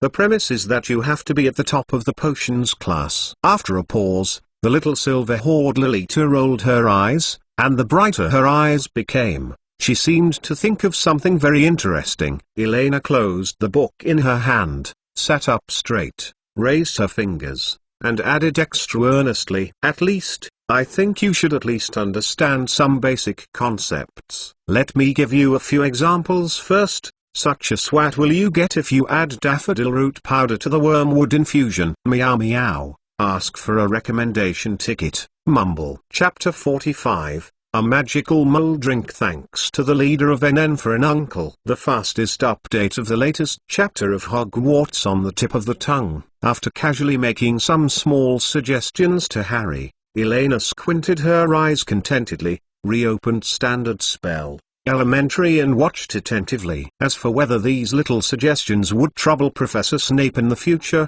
Elena didn't care at all. If she remembered correctly, a certain older cat lady who had fascinated her and kidnapped her to Hogwarts, using Snape's concoction of life and death, is now just a reasonable exchange of courtesy. Potions? News about Mum. Seeing that Elena didn't mean to talk anymore, Harry lowered his head and looked at the magic potion in his hand, repeated a sentence in a low voice, his eyes gradually firming up. The carriage fell into silence again, leaving only the sound of occasionally turning pages, until, "Excuse me, can I come in? Other places are full." The sliding door of the compartment box opened, and a red-haired boy stood by the door, subconsciously lowering his voice, and asked nervously, "The style of the painting in front of him seems to be different from that of the other boxes." This quiet learning atmosphere made him even think that he accidentally walked into the prefect's room. Elena raised her head and glanced at the red-haired boy who had half his body hidden behind the sliding door, and raised her eyebrows. She had seen him next to Mrs. Weasley just now, although she did not like Ron very much. Weasley, but who can give a good mother to the family? The girl nodded politely and smiled. "Of course, please come in." "Thank you." The red-haired boy came in, glanced at the two people in the room, and after hesitating for half a second, he sat down with Harry. After being silent for a while, seeing that the other two people didn't seem to have the desire to talk, the red-haired boy scratched his nose, summoned the courage to pat Harry next to him, and spoke actively. Hello, my name is Ron Weasley." "Hello, this is Harry Potter." Although he was still anxious about the potions class, after hearing Ron's greeting, Harry took the initiative to close the textbook, turned his head to look at Ron, and politely introduced himself. "Oh, it's over, I can't read." Quietly. Elena, who was sitting on the opposite side, rolled her eyes weakly after hearing the conversation between the two. With Ron's bluffing character, she estimated that she would not be able to continue to preview with peace of mind for at least half an hour. Sure enough, Ron widened his eyes and asked in shock, "Harry? Is that Harry Potter? Then you really have that?" Ron pointed to Harry's forehead, swallowed nervously, and whispered in a mysterious tone, "I mean, that scar." "Oh yes." Harry smiled disapprovingly, and drew a lock of hair from his forehead generously, revealing a lightning scar. "Wow, cool." Ron's eyes widened a bit, and he was about to ask more questions. "Wow." Just then, the sliding door of the compartment opened again. "Hey, Ron, looks like you have made new friends." A pair of identical red-haired boys stood in the doorway and probed inside. Ron nodded, his eyes eagerly pointed at Harry beside him, and said excitedly, "George, Fred, you can never guess who I met." "Hey, isn't this the black-haired boy standing next to us at the station just now?" The twin brothers looked at Harry carefully, and one of them said suddenly, "Oh, my goodness, Ron." One of the twin brothers patted his forehead exaggeratedly, and interrupted Ron's words, and said with a distressed look, "You won't tell me, we finally let you come in this box, but you first asked about it. Is it the name of a boy?" It's also possible that our little Ron is shy. After all, except for Ginny, he has hardly spoken to a few girls. The other of the twin brothers continued, winking at Ron. "Shut up, Fred, George." Ron glanced at the silver-haired girl who looked at the three of them with interest. His ears flushed slightly, and he raised the volume and said, What do you know? He is Harry Potter, the one who defeated the mysterious man. Harry Potter. Harry Potter. The banter on the twins' faces was repeated and repeated in unison, turning their heads to look at Harry, who was sitting next to Ron. At this moment, Harry's hair swept away from his forehead hadn't been put down yet, and the lightning-shaped scar came directly into the sight of the two of them. Oh my God, he is really. Yes. He is. Our little brother has met a big man. At this moment, the three brothers stared at Harry blankly and looked up and down, as if they were looking at some kind of exceptionally cherished animal, which made Harry feel a little embarrassed. Blushing, little Harry quickly put the hair on his forehead down, covered the scar, reopened magic potion and potion, pretending that he was reading a book. Hey, Harry. Do you remember something that happened? Do you think he will remember the mysterious man? The two brothers suddenly became excited, and after looking at each other, the two asked at the same time. Boom! Before the two of them could finish speaking, Elena closed the standard spell, Elementary, with both hands and made a loud bang, which shocked the four boys in the cubicle, subconsciously stopped the conversation, and turned around one after another. Look over at her. Well, that's it. The silver-haired little Lori lowered her face, glanced at the four boys in the room, and raised her brows. Fred, George, do you want Harry to remember unpleasant things the first day he arrives at school? As for you, Ron, have you previewed the beginning of the course? How many spells have you remembered? Haven't you seen Harry reading? And you, Harry Potter, don't just show up your hair and show scars when you see people. You look stupid. Do you know the answers to those three questions? Do you still want to know about your mother? Standing up, Elena looked at the four boys in the room with a displeased expression, calling them one after another like a gun. The majesty of the eldest sister, who has been cultivated in the orphanage all the year round, caused several boys to shrink their heads at the same time. Sorry, Harry, we didn't mean it. Well, don't get angry. Women are so scary. Just like Mother. Fred and George, the thickest-skinned ones, took the lead in regaining their senses. First they touched their heads apologetically at Harry, and then made a grimacing face in Elena's direction. Then the two looked at each other, looked at Ron with a blank face and said, Listen, we are going to the middle carriage now. Leakyodin got a big marsupial spider. You are here first. Listen to Sister Elena's words, and prepare the textbook obediently. Oh. Ron nodded nonchalantly, without even thinking of questioning why he was suddenly identified as his younger brother. Then, goodbye. The twin brother waved his hand quickly and slid out the door. Wait. These 2 bottles of drinks are given to you as a previous thank you. Although they are not worth much,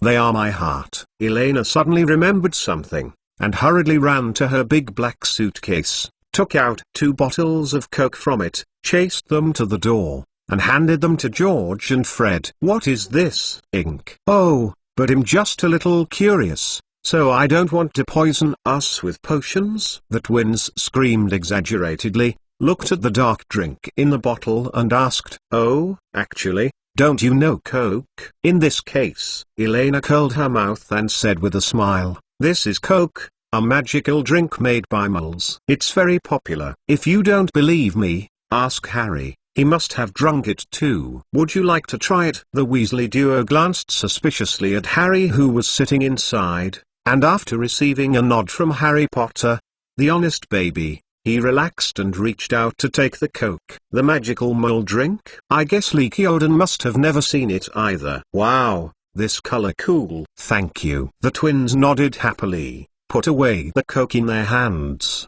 turned around and prepared to leave. Oh, right. Elena stood at the door, pulled the sliding door halfway, blocking Harry's face in the compartment, and added sweetly, I almost forgot to say it. Shake it hard before drinking, it will be more interesting. Then in the gratitude of George and Fred, Elena closed the door. Cheshire gave Harry a menacing look at Harry, whose eyes widened because of hearing her, knelt down and took out another bottle of Coke and shook it vigorously. Shake. Smiling and throwing at Ron, who looked envious and curious. Of course, Ron, come on, this bottle is yours. Meow meow meow, mutter mutter, mutter. mutter. Changed a new cover. Thank you Jang SL for the big touch. In a few days, everyone should be able to see the picture of Elena holding the food reserve. Ask for a recommendation ticket to feed! Exclamation mark.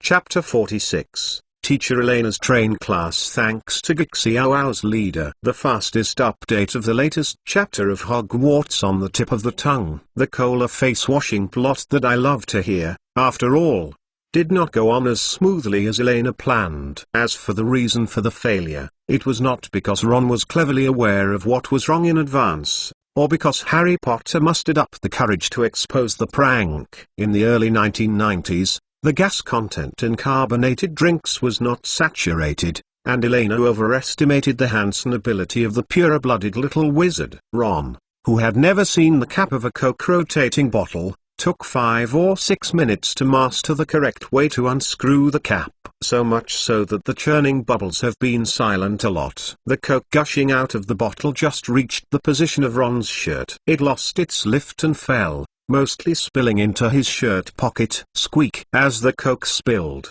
Ron's jacket pockets suddenly began to squirm, making a series of panic squeaks. Oh, my goodness, Scabbers! Ron was startled by the sudden pouring of Coke, and then quickly moved the Coke away from him, hurriedly reached out and took out a fat grey mouse from the inner pocket of his jacket, placed it on his lap, and looked up. I quickly explained to the 2 people around my eyes. It's called Shaban, it's useless and can't sleep all day long. Percy became the prefect, and my dad gave him an owl. They couldn't afford it, I mean, they gave me the mouse. After explaining a few words, Ron's ears were slightly red, and he turned his head, looked at the little silver-haired lorry sitting opposite with a slightly hurt look in his doubts, and asked instead, "What is going on?" It suddenly, "Oh no, I forgot to remind you." Before Ron's questioning was finished, Elena patted her head and let out a particularly exaggerated sigh. Her face was full of regret. She took the initiative to speak, her tone full of self-blame. "Ron, your speed of opening the bottle cap is so slow that the magical substance in the drink that was stunned by me has revived. You should shake it vigorously before opening it." "Magic matter?" Ron raised his head, looked at the Coke bottle in his hand in confusion, frowned. "But, didn't you just say this is a mole drink?" "Oh, it's like the magic world will eat ordinary potatoes. Isn't it normal for moles to collect some magic substances as a drink?" Elena spread out her hands and explained solemnly,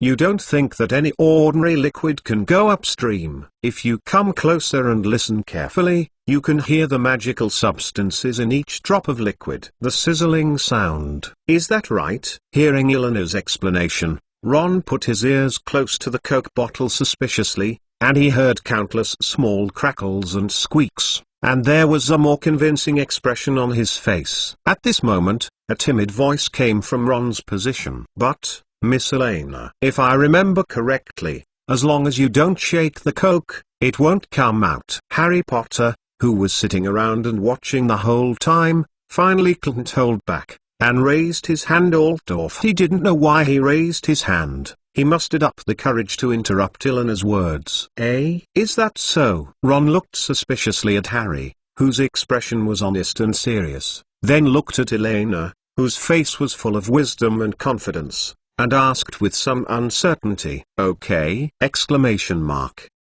"How dare to tear down Miss Spen's desk!" Exclamation mark.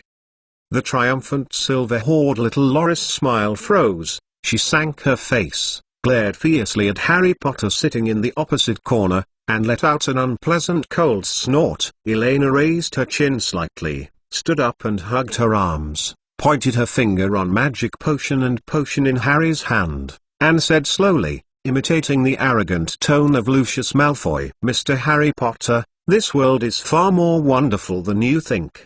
Do you know why Coke produces bubbles? Do you know what magical substances are contained in it?" Facing the overwhelming Elena, Harry Potter shrank back nervously, shook his head, and answered honestly, "I'm sorry, I don't know." "Well, then you certainly don't know about the ubiquitous hydrogen acid and the terrible substance CO2. right?" Elena hugged her arms and looked down at poor Harry Potter from top to bottom, her tone becoming more unpredictable. "Sorry, I don't know either." Harry shook his head again. Sure enough, a light flashed in Elena's eyes, as she thought, even if Harry Potter, who had just graduated from elementary school, lived in the Mole world before, his knowledge of chemistry is the same as that of other wizards. "It's all a piece of white paper." After getting a satisfactory answer, a trace of joking hung up at the corner of Elena's mouth. "Dare to tear down the stage? If this lady doesn't fool you and lame, she will be sorry for the 9-year compulsory education in the previous life." By the way, as some actions to be carried out at Hogwarts later, drills in advance, Elena cleared her throat, her face straightened, and she raised her fingers, speaking in a hurry, as if she was talking about some important ancient xinmi. CO2 is an extremely terrifying substance, and even moles can clearly realize its danger. Ancient humans call it dead gas. It can extinguish flames and can suffocate people. People even believe that it will end up suffocating. One day it can destroy the entire ground civilization. Glancing at the two boys who were listening attentively, the little silver-haired Lori paused, lowered her voice, and continued to talk mysteriously with her face. "As for hydrogen acid, it is a colorless, odorless, and tasteless magic substance. It kills thousands of people every year. According to incomplete statistics, the death rate caused by the inhalation of hydrogen acid liquid in the respiratory tract, it ranks among the top 10 abnormal deaths of human beings. Moreover, hydroxide acid is a necessary condition for the formation of most diseases. People addicted to this substance will die when they leave it." 16 inches. As time went by, the atmosphere in the cubicle became more and more serious. Harry and Ron's faces were full of tension, and even the panting voices were suppressed very low, and they listened carefully. Teacher Elena's small class. After all, what Elena said was justified, logically rigorous, and it sounded particularly convincing, and coupled with the indisputable aura that the girl had always shown, Harry and Ron couldn't help but believe it. "But, Sister Elena." Ron swallowed hard, raised his hand, and after obtaining Elena's consent, he asked in a low voice, "What do these two terrible magic substances have to do with this Coke?" Elena nodded in satisfaction, tapped her fingertips on the transparent Coke bottle, and smiled slightly. "Good question, because the most important constituents of this dark liquid are actually hydroxylic acid and CO2. You will learn about this in more advanced potions courses when you grow up. Remember to not show it in front of outsiders, especially professors. It is prohibited to learn the knowledge of upper-grade potions too early." Glancing at Harry Potter and Ron Weasley, who had been completely turned away, nodded with a serious face, saying that they would never tell the story. Elena squinted her eyes and glanced at Harry and Ron, summarized again earnestly. "Please note that you are about to become a mature wizard. Don't spoil the magic drink in a Mole way. The correct way to drink this substance in the magic world is to shake it before drinking it. When, you guys being able to suppress the riots caused by Coke with your own magic power means that you have become great wizards like Dumbledore. Understand?" "Yeah, we will work hard." "Thank you." The duo nodded in unison, with hope and determination in their eyes. "Welcome, we are classmates, we are friends. This is how it should be." Elena smiled and shook her head. "Young, really enviable, although it is a bit tired, but after helping to answer doubts, it will give people a double sense of pleasure. Who makes her such a kind-hearted and helpful little fairy. Oh no, where is the little witch?" Back on her seat, Elena opened standard spells, elementary, and was about to continue learning the spells, when a low whistling sound came from her stomach. "Goo, why do you suddenly feel so hungry?" The girl looked out the window, and fields and meadows passed by. The train had already left London while they were talking. "It turns out that so much time has passed before you know it. It's almost time for lunch. In other words, the small dining car for various snacks should be coming soon." Elena raised her head. Her eyes eagerly looked at Harry, who was concentrating on the preparation of the potion's lesson materials. and swallowed calmly. Such an opportunity for a big dog eater like this can be taken seriously. You must not miss it. Let's just do it. Teacher Eleanor's chemistry cram school tuition just now. I'm sorry, these two chapters may be a little bit watery. On the one hand, there is no way to always be the highlight of the plot outbreak. On the other hand, the next school plot is too important, and it needs more time to think about it. P.S. I went to buy gifts for everyone during the day! I bought a lot of HP peripherals. I will give it to you slowly afterwards. I am a guilty Scottish round-faced thin chicken. I feel that I have not written well recently, and I dare not ask for a recommendation ticket to feed. I am mumbling in the self-hunting punishment. Chapter 47 Sandwiches and Ferrero chocolate. Thanks to the Lord. The fastest update of the latest chapter of Hogwarts on the tip of the tongue. Time passed quickly. Around 12:30, there was a loud noise from the aisle. A woman with a smile and dimples pushed open the compartment door, pointed to the trolley held by her hand, looked at the three children who were immersed in reading and asked, "My dear, would you like to buy some snacks on the trolley?"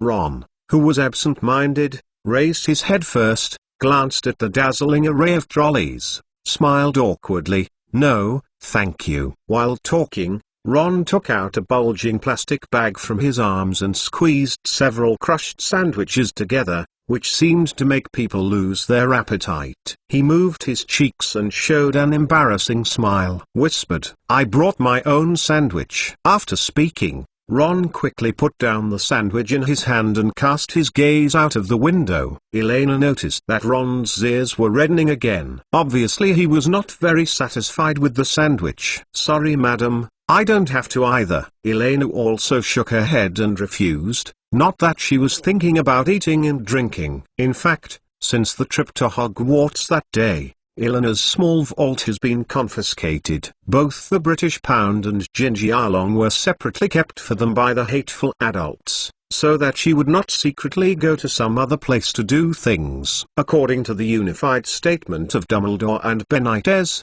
if Elena wants to buy something, just tell them directly. As for the initiative to touch money or something, at least don't even think about it before school starts. Therefore, apart from a large box of snacks, Elena is truly penniless at this time and can't buy it if she wants to. "Hey, Ron, if you don't mind, I'll trade this for you." Turning his head, glanced at Ron who was silent, the little silver hoard lorry thought for a while, walked to the suitcase, took out a box of chocolate balls wrapped in golden tin foil and handed it to Ron. "When I got on the train, I heard Fred and them say that Mrs. Weasley is going to take care of your 7 children. I think her craftsmanship should be quite good." But Ron glanced at Elena hesitantly, subconsciously trying to hide the squashed sandwich in his hand. "Don't worry, this is normal chocolate. The main product produced by Ferrero Italy. If it weren't for fear of gaining weight, I wouldn't give it to you." Raising her eyebrows, Elena simply reached out her hand directly, snatched the sandwich from Ron's hand, and then threw the chocolate ball in her hand into the boy's arms. As a positive epitome of the magical world, especially after reading Harry Potter 1 to 7, it is difficult for you to feel bad for Weasley, the big family. When almost everyone reads a book, they will imagine whether, if possible, can the life of this family be made less embarrassing. After all, apart from failing to properly implement family planning, there are almost no obvious black spots on the model parents of the Weasleys. "You won't like this, it's too dry." The sandwich is filled with canned corned beef. In fact, it's not delicious. Ron, who caught the sandwich off guard, shook his head and said sadly, "She has no time." It seemed that something was wrong. He quickly added, "Look, I mean, she has to take care of the 6 of us at the same time. I mean, this doesn't represent mother's craftsmanship." Ron blushed and stood up, trying to snatch the crumpled plastic bag from Elena. "Don't worry, Ron. I'm not a spoiled eldest lady. Picky eaters doesn't exist in my dictionary." Elena shrugged, opened the plastic bag, took out the cold sandwich and took a bite. "You know, when the orphanage was just established, in order to save food for other children, Benitez and I could only eat hard brown bread almost every day. A look of nostalgia flashed in the girl's eyes. Benitez, from Spain, was not seen by the native English church, plus a small burden of not loading the language pack when crossing. During that time, he was a freshman. In order to be able to live in the small orphanage, the young two have tried everything possible. You know, the dirty and ugly under the fog of London are far more cruel and disgusting than the banana people who don't know the truth. Maintaining an orphanage in the 90s is like walking in purgatory. In comparison, whether it was the childish bullying that Harry endured, or the family embarrassment Ron faced, it was simply not worth mentioning. Of course, this is also the place where Benitez has always been the most assured. As long as the orphanage is with him, Elena will never deviate from the right path. Even Dumbledore, who has signed the unbreakable vow, does not have Benitez's affirmation. Wait, Elena, you are an orphan? Hearing Elena's words, Ron and Harry's eyes widened in surprise. In their opinion, the elegant and knowledgeable silver-haired girl has nothing to do with the term orphan in any case. Actually, in the strict sense, it's not an orphan, right? Let's not talk about it. Elena shook her head slightly, not wanting to talk too much about this issue, raised her head and smiled at Ron, pointed to the sandwich in her hand, and exclaimed with a sincere thumbs up. Seriously, it tastes good. The beef in the middle was strained and cooked in tomato soup, right? The salty taste is moderate and there is a taste of cooked tomato juice. Then the cheese in the middle is also cooked and firmly attached to the bread. It is made with great care. It is definitely not the kind of food you like, just to deal with things casually. If the level of British cuisine is divided into 50 points, Mrs. Weasley's craftsmanship is at least about 70 points. Although the sandwiches look simple, and the presentation is not so exquisite. But as a foodie, Elena can clearly feel Mrs. Weasley's feelings, whether it is a slightly fried cheese layer or corned beef strained in tomato soup. I don't know, is it so? Ron nodded blankly. His expression became more natural. Although he didn't understand Elena, one thing was clear. It seemed that the sandwiches his mother made were not as bad as he thought. If you like it, I'll give it to you. I wanted to try mull chocolate. After carefully observing Eleanor's expression, Ron loosened his brows, waved his hand generously, lowered his head and started to open the Ferrero chocolate ball wrapped in golden tin foil. Seeing the expression on Ron's face become clearer, Elena kept a smile, and swallowed the sour, salty and ice sandwich in her mouth without changing her face. Her mind does not mean cooking skills, and sandwiches are meant to save trouble. The pronoun, this is actually not white. But there is no need to say these to let Ron know. In Eleanor's view, Ron's later character that has been criticized by many people, in fact, cannot be completely attributed to such a sensitive and immature child. As a member of the Iron Triangle, Ron's meaning is more often used to set off Harry's bravery or Hermione's wisdom, which was originally an extraordinarily anti-human cruel arrangement. No one wants to live in the shadow of others' glory forever,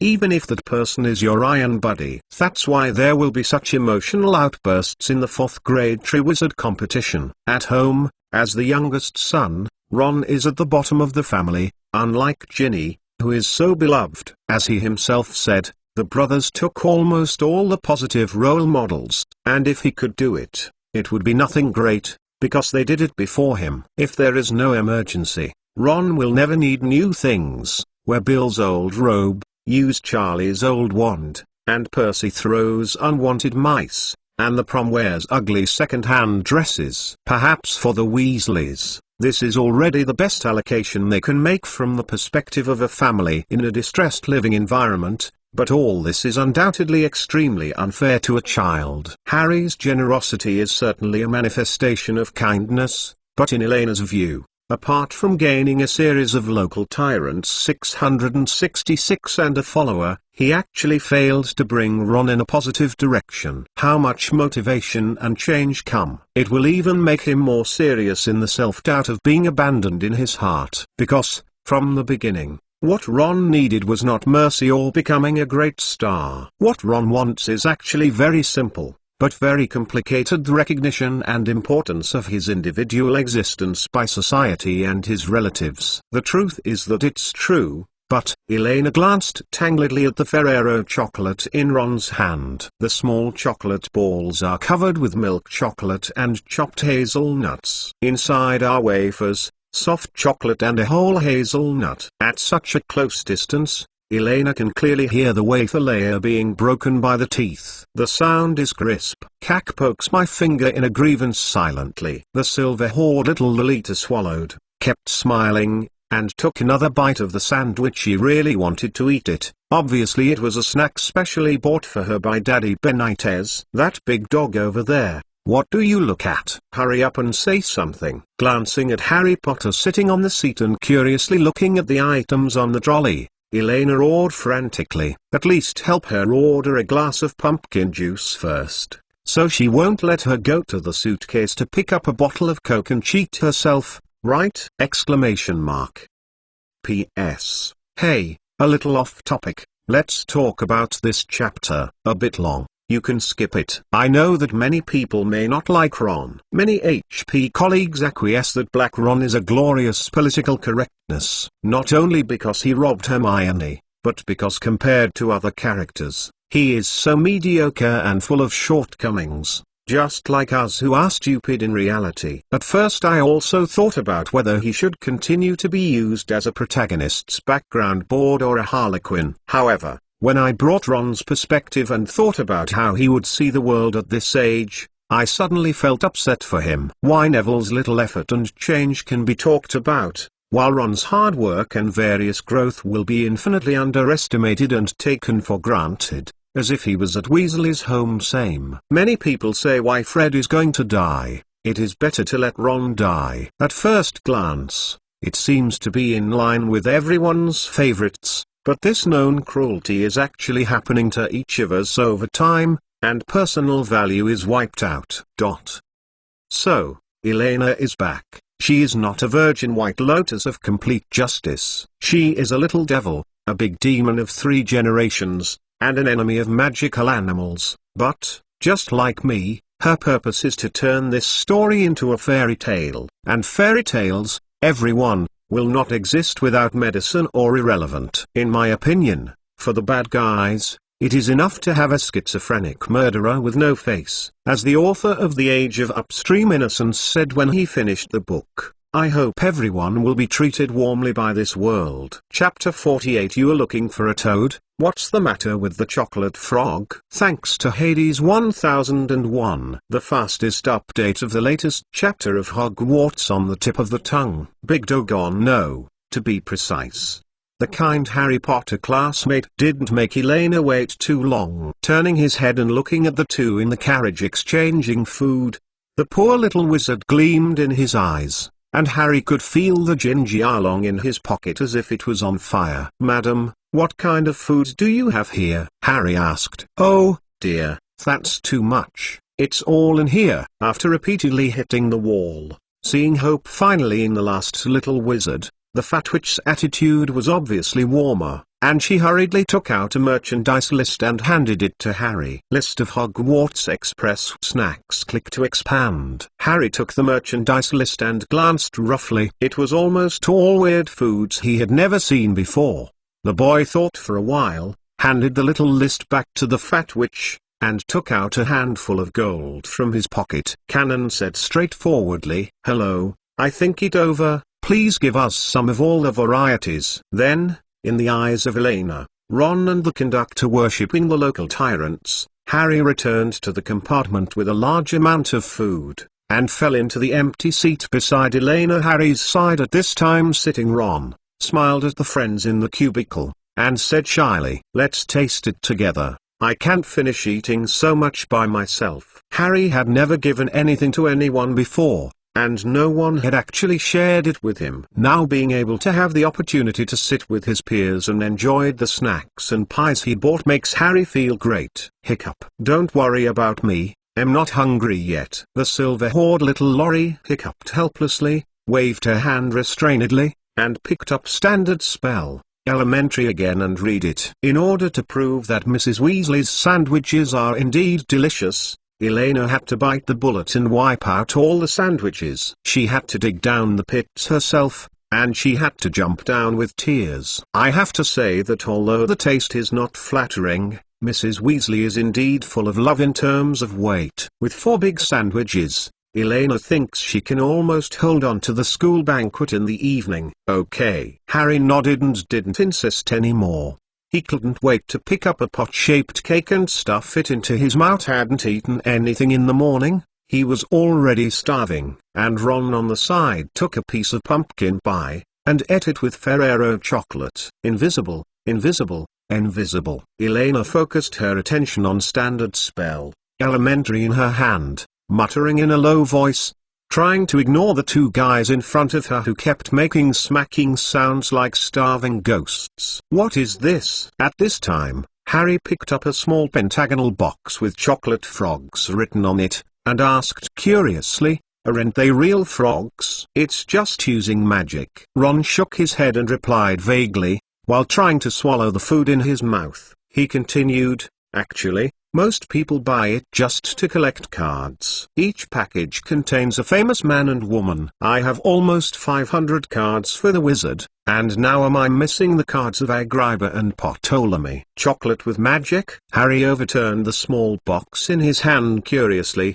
eagerly tore off the seal and opened the box. Guck, guck, as the box opened, a chocolate frog twisted its body from side to side. Before Harry reached out to grab it, the chocolate frog jumped out of the box and flew directly across from the seat. "Be careful." Ron widened his eyes and reminded Elena loudly that he wanted her to escape in time. Snapped. Before Ron's voice fell, a clear crash sounded in the air. Elena raised her head to look at the oncoming black shadow, calmly closed the book, pinched the spine of the book with her left hand, and slapped it down. The chocolate frog that looked aggressive fell to the floor with a snap. "Oh, really bad luck. I forgot to remind you that after unpacking, the first time it will jump and jump very much. It's a pity." Ron glanced at the chocolate that was awkwardly crawling on the ground, and said with regret, it seemed that he couldn't eat it. Before the thoughts in his mind had finished, a small white hand accurately grasped the body of the chocolate frog and squeezed it. "It's okay. Haven't you heard of the 3-second principle?" Elena lightly patted the ash off the chocolate frog and said nonchalantly, 3 seconds principle, what is that?" Ron frowned and repeated Elena's words once, and asked in confusion. Elena smiled slightly and was about to answer. At this moment, a knock on the door came from outside the compartment. A little girl with thick brown hair walked in. Like Elena, she had also been put on a Hogwarts school gown. "Did any of you see a toad?" "Never lost a toad," she said, although she was asking for help. Her tone was a little arrogant and defiant. There is no doubt that the last member of the original Iron Triangle, Hermione Granger,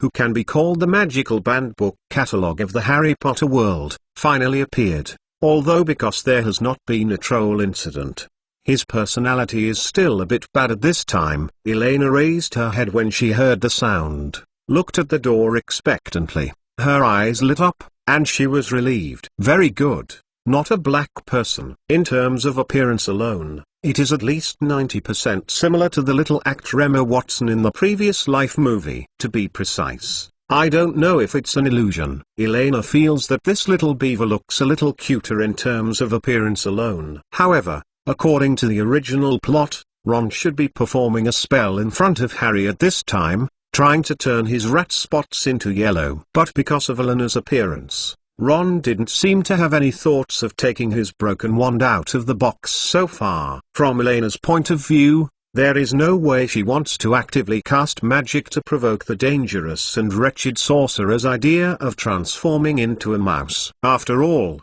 she is just acting boldly, not thinking about death at will.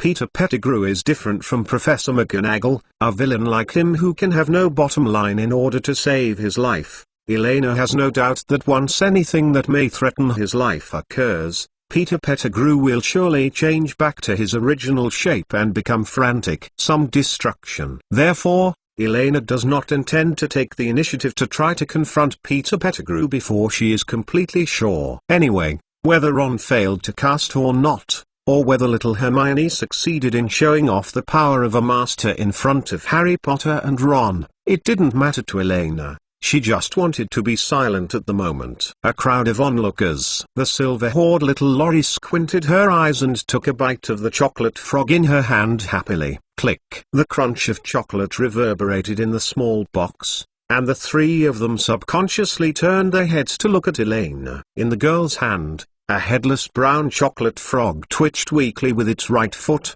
and gradually stopped moving. Hermione's eyes widened subconsciously, her right hand covering her mouth in horror. Her face was blue and white. Elena looked at the three people for unknown reasons, blinked, and muttered, "Harry, Ron, what do people ask you for? Why are you looking at me? Have you never seen anyone eat a chocolate frog?" While talking, the girl continued to chew, and chew calmly in her mouth. Neville lost the toad. What does it have to do with her eating chocolate frog?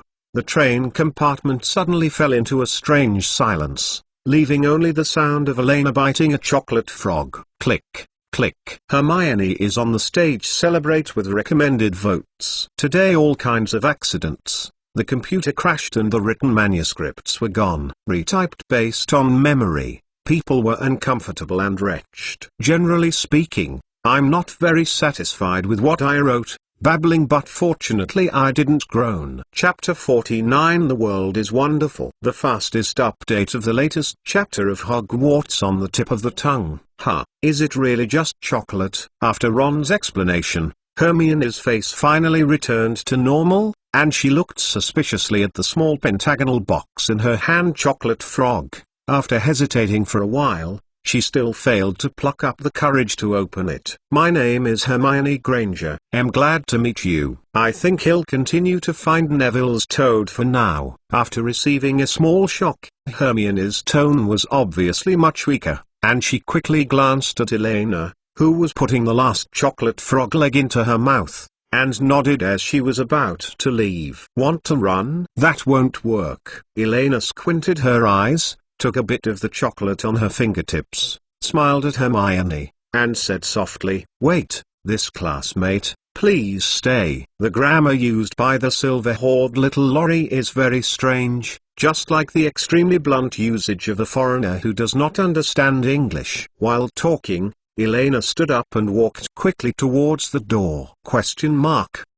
Hermione stopped in confusion and looked at the silver-haired girl who was slowly approaching, not knowing what she meant. "Your method is too slow, and it's not very efficient. Don't be so anxious when you encounter problems. Come and sit for a while, we can discuss together and help you." Wow! The corner of Elena's mouth curled, she stretched out her feet to bring the compartment door back on, and while pulling up Hermione's hand, she hey-pulled classmate Granger against herself before she could react. On the side seat, little Hermione, who is usually a good girl, could not compare with the strange power of Elena, who had been training with the priest since she was a child. She fought back weakly and was firmly pressed on the seat. Lifting her head to look at the delicate face of the silver-haired girl close at hand, and the traces of chocolate on the corner of her mouth, Hermione panicked, and finally struggled with weakness. "No,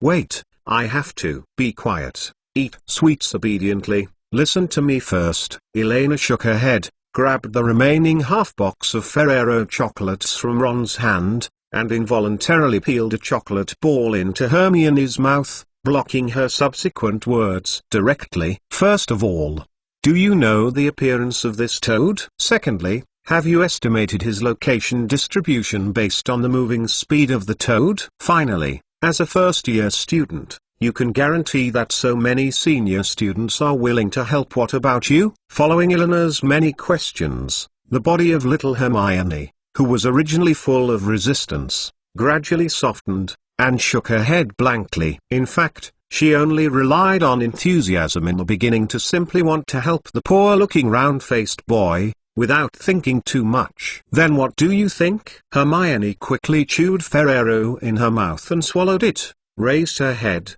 and asked a little dissatisfied, "I shouldn't give up looking for it because of difficulties?" "Of course not." Elena raised her eyebrows, chuckled triumphantly, turned her head to look at Harry and said, "Harry, can you lend me some silver for the time being? I'll pay you back when I get to school." "Huh? Oh, okay." Harry, who was listening to the conversation between the two, nodded quickly, counted a handful of silver coins from his pocket and placed it in Eleanor's hand, looking at Elena curiously, not knowing what she wanted to do. "Wait for a moment." Elena collected the silver coins, opened the compartment door, looked around, and ran out quickly. About 2 or 3 minutes later, the girl returned to the cubicle door breathlessly, clapped her hands happily, and said with a smile, "Okay, it's done. Granger, you can sit here in peace. I think it won't be long before Neville's toad will be sent here." "Huh? Why?" Hermione asked suspiciously. "It's very simple. Have you ever heard of a reward?" Elena squinted her eyes triumphantly and shook her index finger. "I'm just asking the conductor's aunt to tell them every time I pass by a box.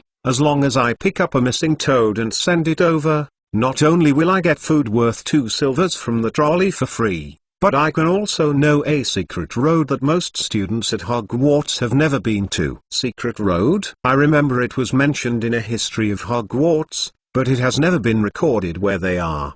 Do you know where there are secret roads?" Hermione reacted first, with curiosity in her eyes, looking at Elena. "Of course, this is the secret Dumbledore told me personally. On the 8th floor of the castle, behind 2 ugly stone beasts, there is a mysterious place that needs to be spoken. The password changes randomly, but most of them are for food." Elena smiled mysteriously and glanced at the 3 children with glowing eyes. She was looking forward to if they followed the guidance all the way through the customs, and finally found out what it was like to run to the principal's office. "Well, anyway, thank you. If there is nothing wrong, then I will go back first." Hermione nodded, and after carefully remembering what Elena had said, she stood up and adjusted the folds on her robe, preparing to leave. "Now that I have come, I still want to go." "This little Hermione lie is not good." Elena rolled her eyes, suddenly lowered her face, licked her lips,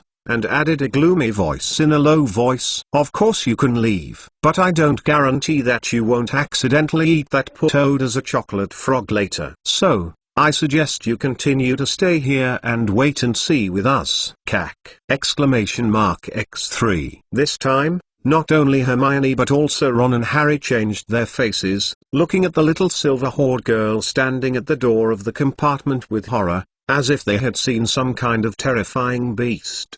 Glancing at the 3 children who were facing the enemy, Elena chuckled. The scary expression on her face was deliberately dissolving like the first snow meets the sun. She bent her fingers and moved towards the 3 foreheads. "Knocked." "Just kidding, how could I do that kind of thing?" "I'll just say it, Elena, your expression just scared me." "Harry, right?" Hermione breathed a sigh of relief, couldn't help rolling her eyes, and slapped Eleanor's hand in angrily. Harry and Ron on the side also nodded in agreement, mainly because of the combination of Eleanor's previous skillful slap, grab, and bitty operation, which gave them a little psychological shadow.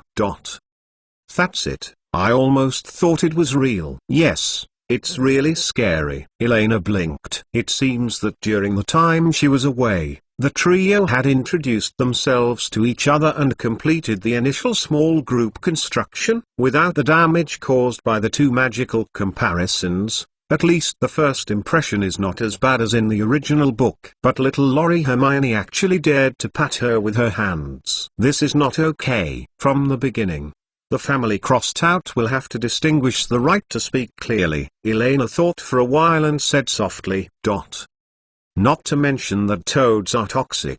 Even non-toxic frogs contain a lot of parasites. Try not to eat them raw." As the silver-haired little Lori was talking, she stretched out her pink tongue and licked her upper lip. In the eyes of the 3 little wizards gradually becoming dull and frightened, she said with excitement and earnest science, "However, frogs not only have high nutritional value, but the meat is usually exceptionally delicious and healthy. Therefore, the correct cooking method is to pinch, remove the head, peel, and remove the internal organs, and then either boil or roast. and in short, it is cooked. Eat more. Tuk tuk tuk tuk tuk tuk. Wow! Before Elena finished speaking, there was a rhythmic knock on the door outside the compartment, and then the compartment door was pushed open. 3 boys came in from the door, and the one at the head was a pale boy with shiny blonde hair. Behind him were 2 little fat peers on the left and the right, just like his bodyguards, and the little fat man on the left was holding a yellow-green toad in his hand. I heard that as long as you send this here, you can no one. Draco Malfoy opened the door and asked expectantly into the box. As the box door opened, the boy happened to hear Elena's last words, and then took a closer look at the silver horde figure with his back to him. His expression instantly became horrified, and he subconsciously wanted to close the door again.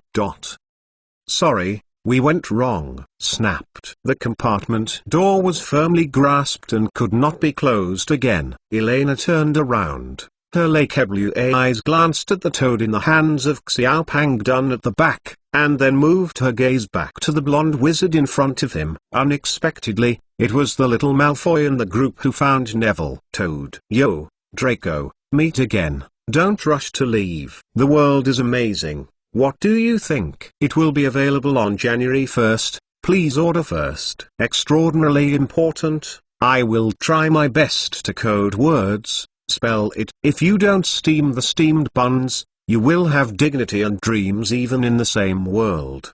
Please, everyone. Chapter 50. Do you want to cry directly, or go through the program thanks to another leader of Hades 1001? The fastest update of the latest chapter of Hogwarts on the tip of the tongue. Draco Malfoy was panicking now. The boy was shaking so badly that he almost couldn't hold the poor toad in his hand. According to Draco's vision, he should get the Hogwarts secret information and various praises logically, instead of standing in a corner shaking with a slimy toad like he is now. Vincent Crabbe, who came with him, was shaking more severely than him. At this time, he was guarding in front of him with a strong posture, looking forward with fear. In comparison, another friend, Gregory Gore, is a lot lucky in a sense. At least he will no longer feel fear for the time being, because he has fallen on the ground, unconsciously fainted. At the entrance of the box, a silver horde girl with a delicate face rubbed her forehead, stepped over Gore's body, and walked towards the two unhurriedly, her eyes full of teasing like a cat catching a mouse. Boom. Boom. What? Accompanied by the business of a few dull punches and Crabbe's uncontrollable cry of pain, Crabbe rushed forward and shook weakly and fell heavily on the box carpet. Guru. Draco swallowed and raised his head. The silver horde demon with beautiful LKWAs curled toward the corner of his mouth and showed a bright smile. You are the only one left, Draco. Why? When is it? Draco began to try to remember. When did all this start and become what it is now? Time goes back a few minutes ago, when Draco just opened the compartment door. Yes, it's here. These kind students, come in and sit down. Ignoring the nervous little classmate Malfoy, Elena raised her head slightly, looked at the two chubby peers standing behind and beckoned, and said with a gentle smile, "Ha, let me just say it. The aunt conductor said it was in this compartment." Standing behind little Malfoy, the empty-handed little chubby grinned happily, patted Draco's shoulder, which was blocking the front, and asked inexplicably, "Hey, what's wrong with you, buddy?" "No, it's okay, Crabbe, let's go in." Draco Malfoy came back to his senses, let alone the accident that happened in Diagon Alley. Almost a month has passed. You must know that the noble and elegant heir to the Malfoy family is now helping his classmates openly, and he has two little friends fighting together. There is nothing to be afraid of. Thinking of this, little Malfoy's expression became proud and self-confident again, and he signaled Crabbe to push Elena away from the door. And the three of them walked straight in and looked at the scene in the box with interest. The table in the box is full of snacks and books. In addition to Elena, there are three little wizards of the same age as Malfoy in this box. Draco Malfoy could feel that as he pushed Elena away and walked in, all the little wizards were looking at him with a little admiration in a kind of horror, this kind of respectful look. Just right to scratch the boy's vanity. "Oh, this is Crabbe, this is Gore." Draco Malfoy casually waved his hand to introduce the little friend behind him, raised his chin, and proudly introduced himself. "My name is Malfoy, Draco Malfoy. As you can see, I found Toad. Now who will tell me the information of the Hogwarts secret road?" Cough, cough. Elena, who was standing behind the three of them, gave a light cough. "Yes, I promised this way. But first, I have to verify that this is the Toad." While talking, Elena rubbed her shoulders and looked at Malfoy with some curiosity. This bear kid really shouldn't be part of Gryffindor. His courage is so commendable. How dare he even dare to push her! Exclamation mark.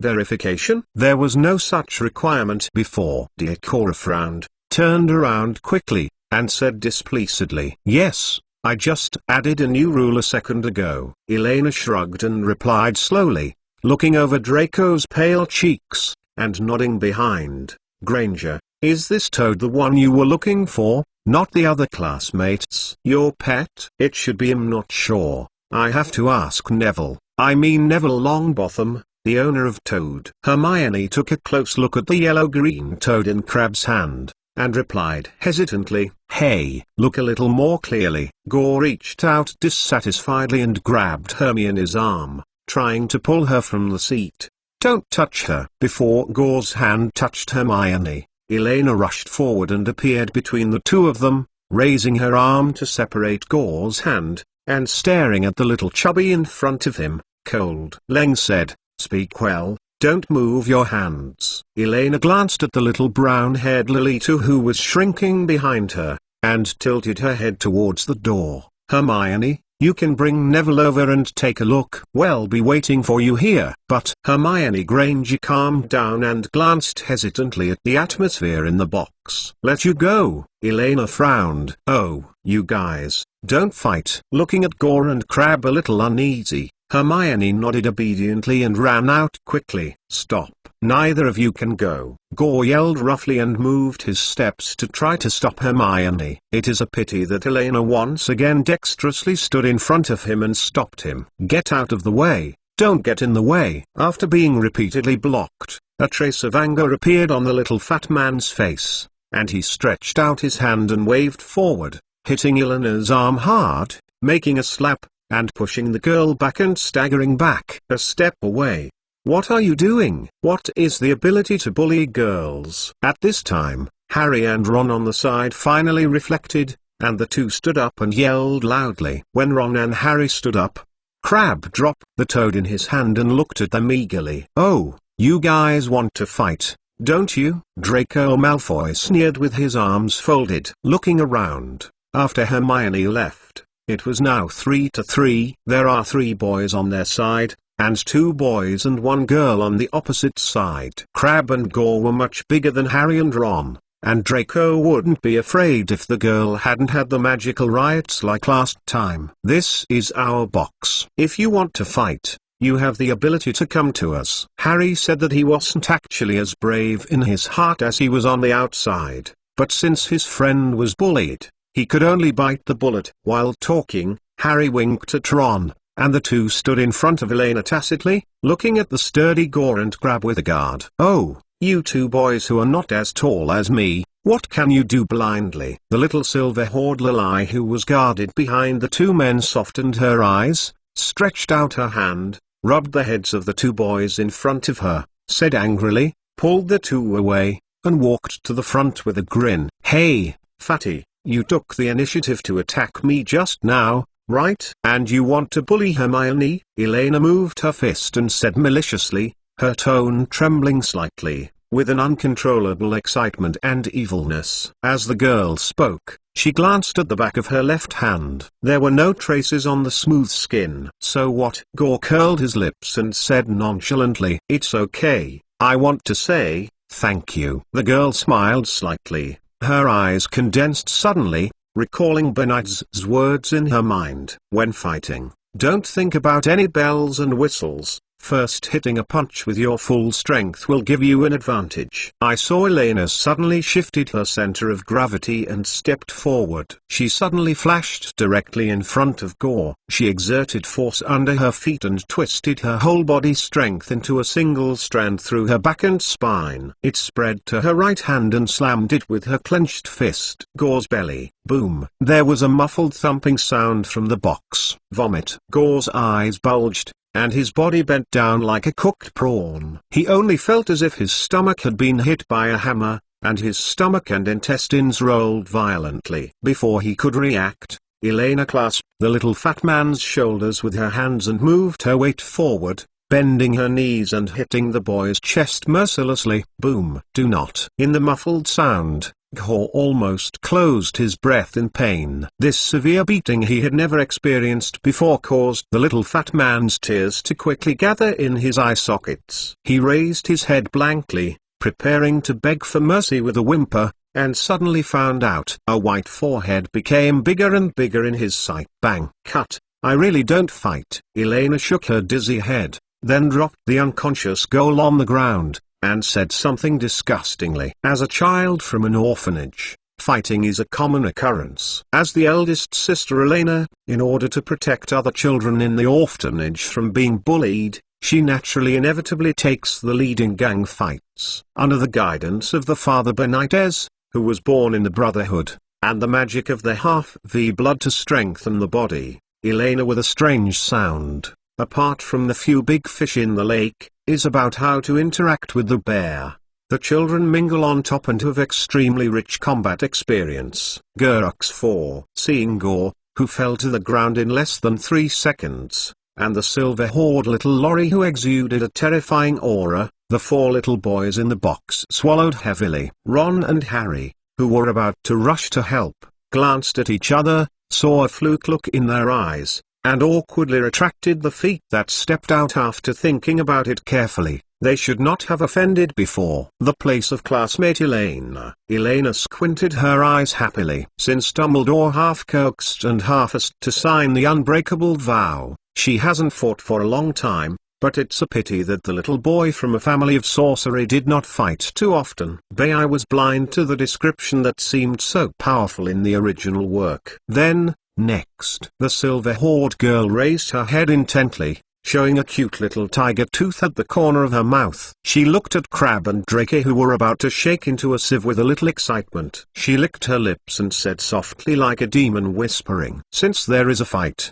I suggest you first learn to punch first." Meow meow meow. In this chapter, I am trying new writing methods and some improvements in writing style. It may be a bit immature, but I thought about it. It is not enough to write a story by selling cuteness and layout. I have to keep practicing and just learn. Thank you for being considerate. Still 3,000 words, please recommend. Of course, there is another reason because, indeed, I don't know how to write about fighting, but this is a point in the setting that the goose can't get around. I hope everyone can provide more opinions and grow up with this book after all. As a newcomer author, the number of words I have written is still too few.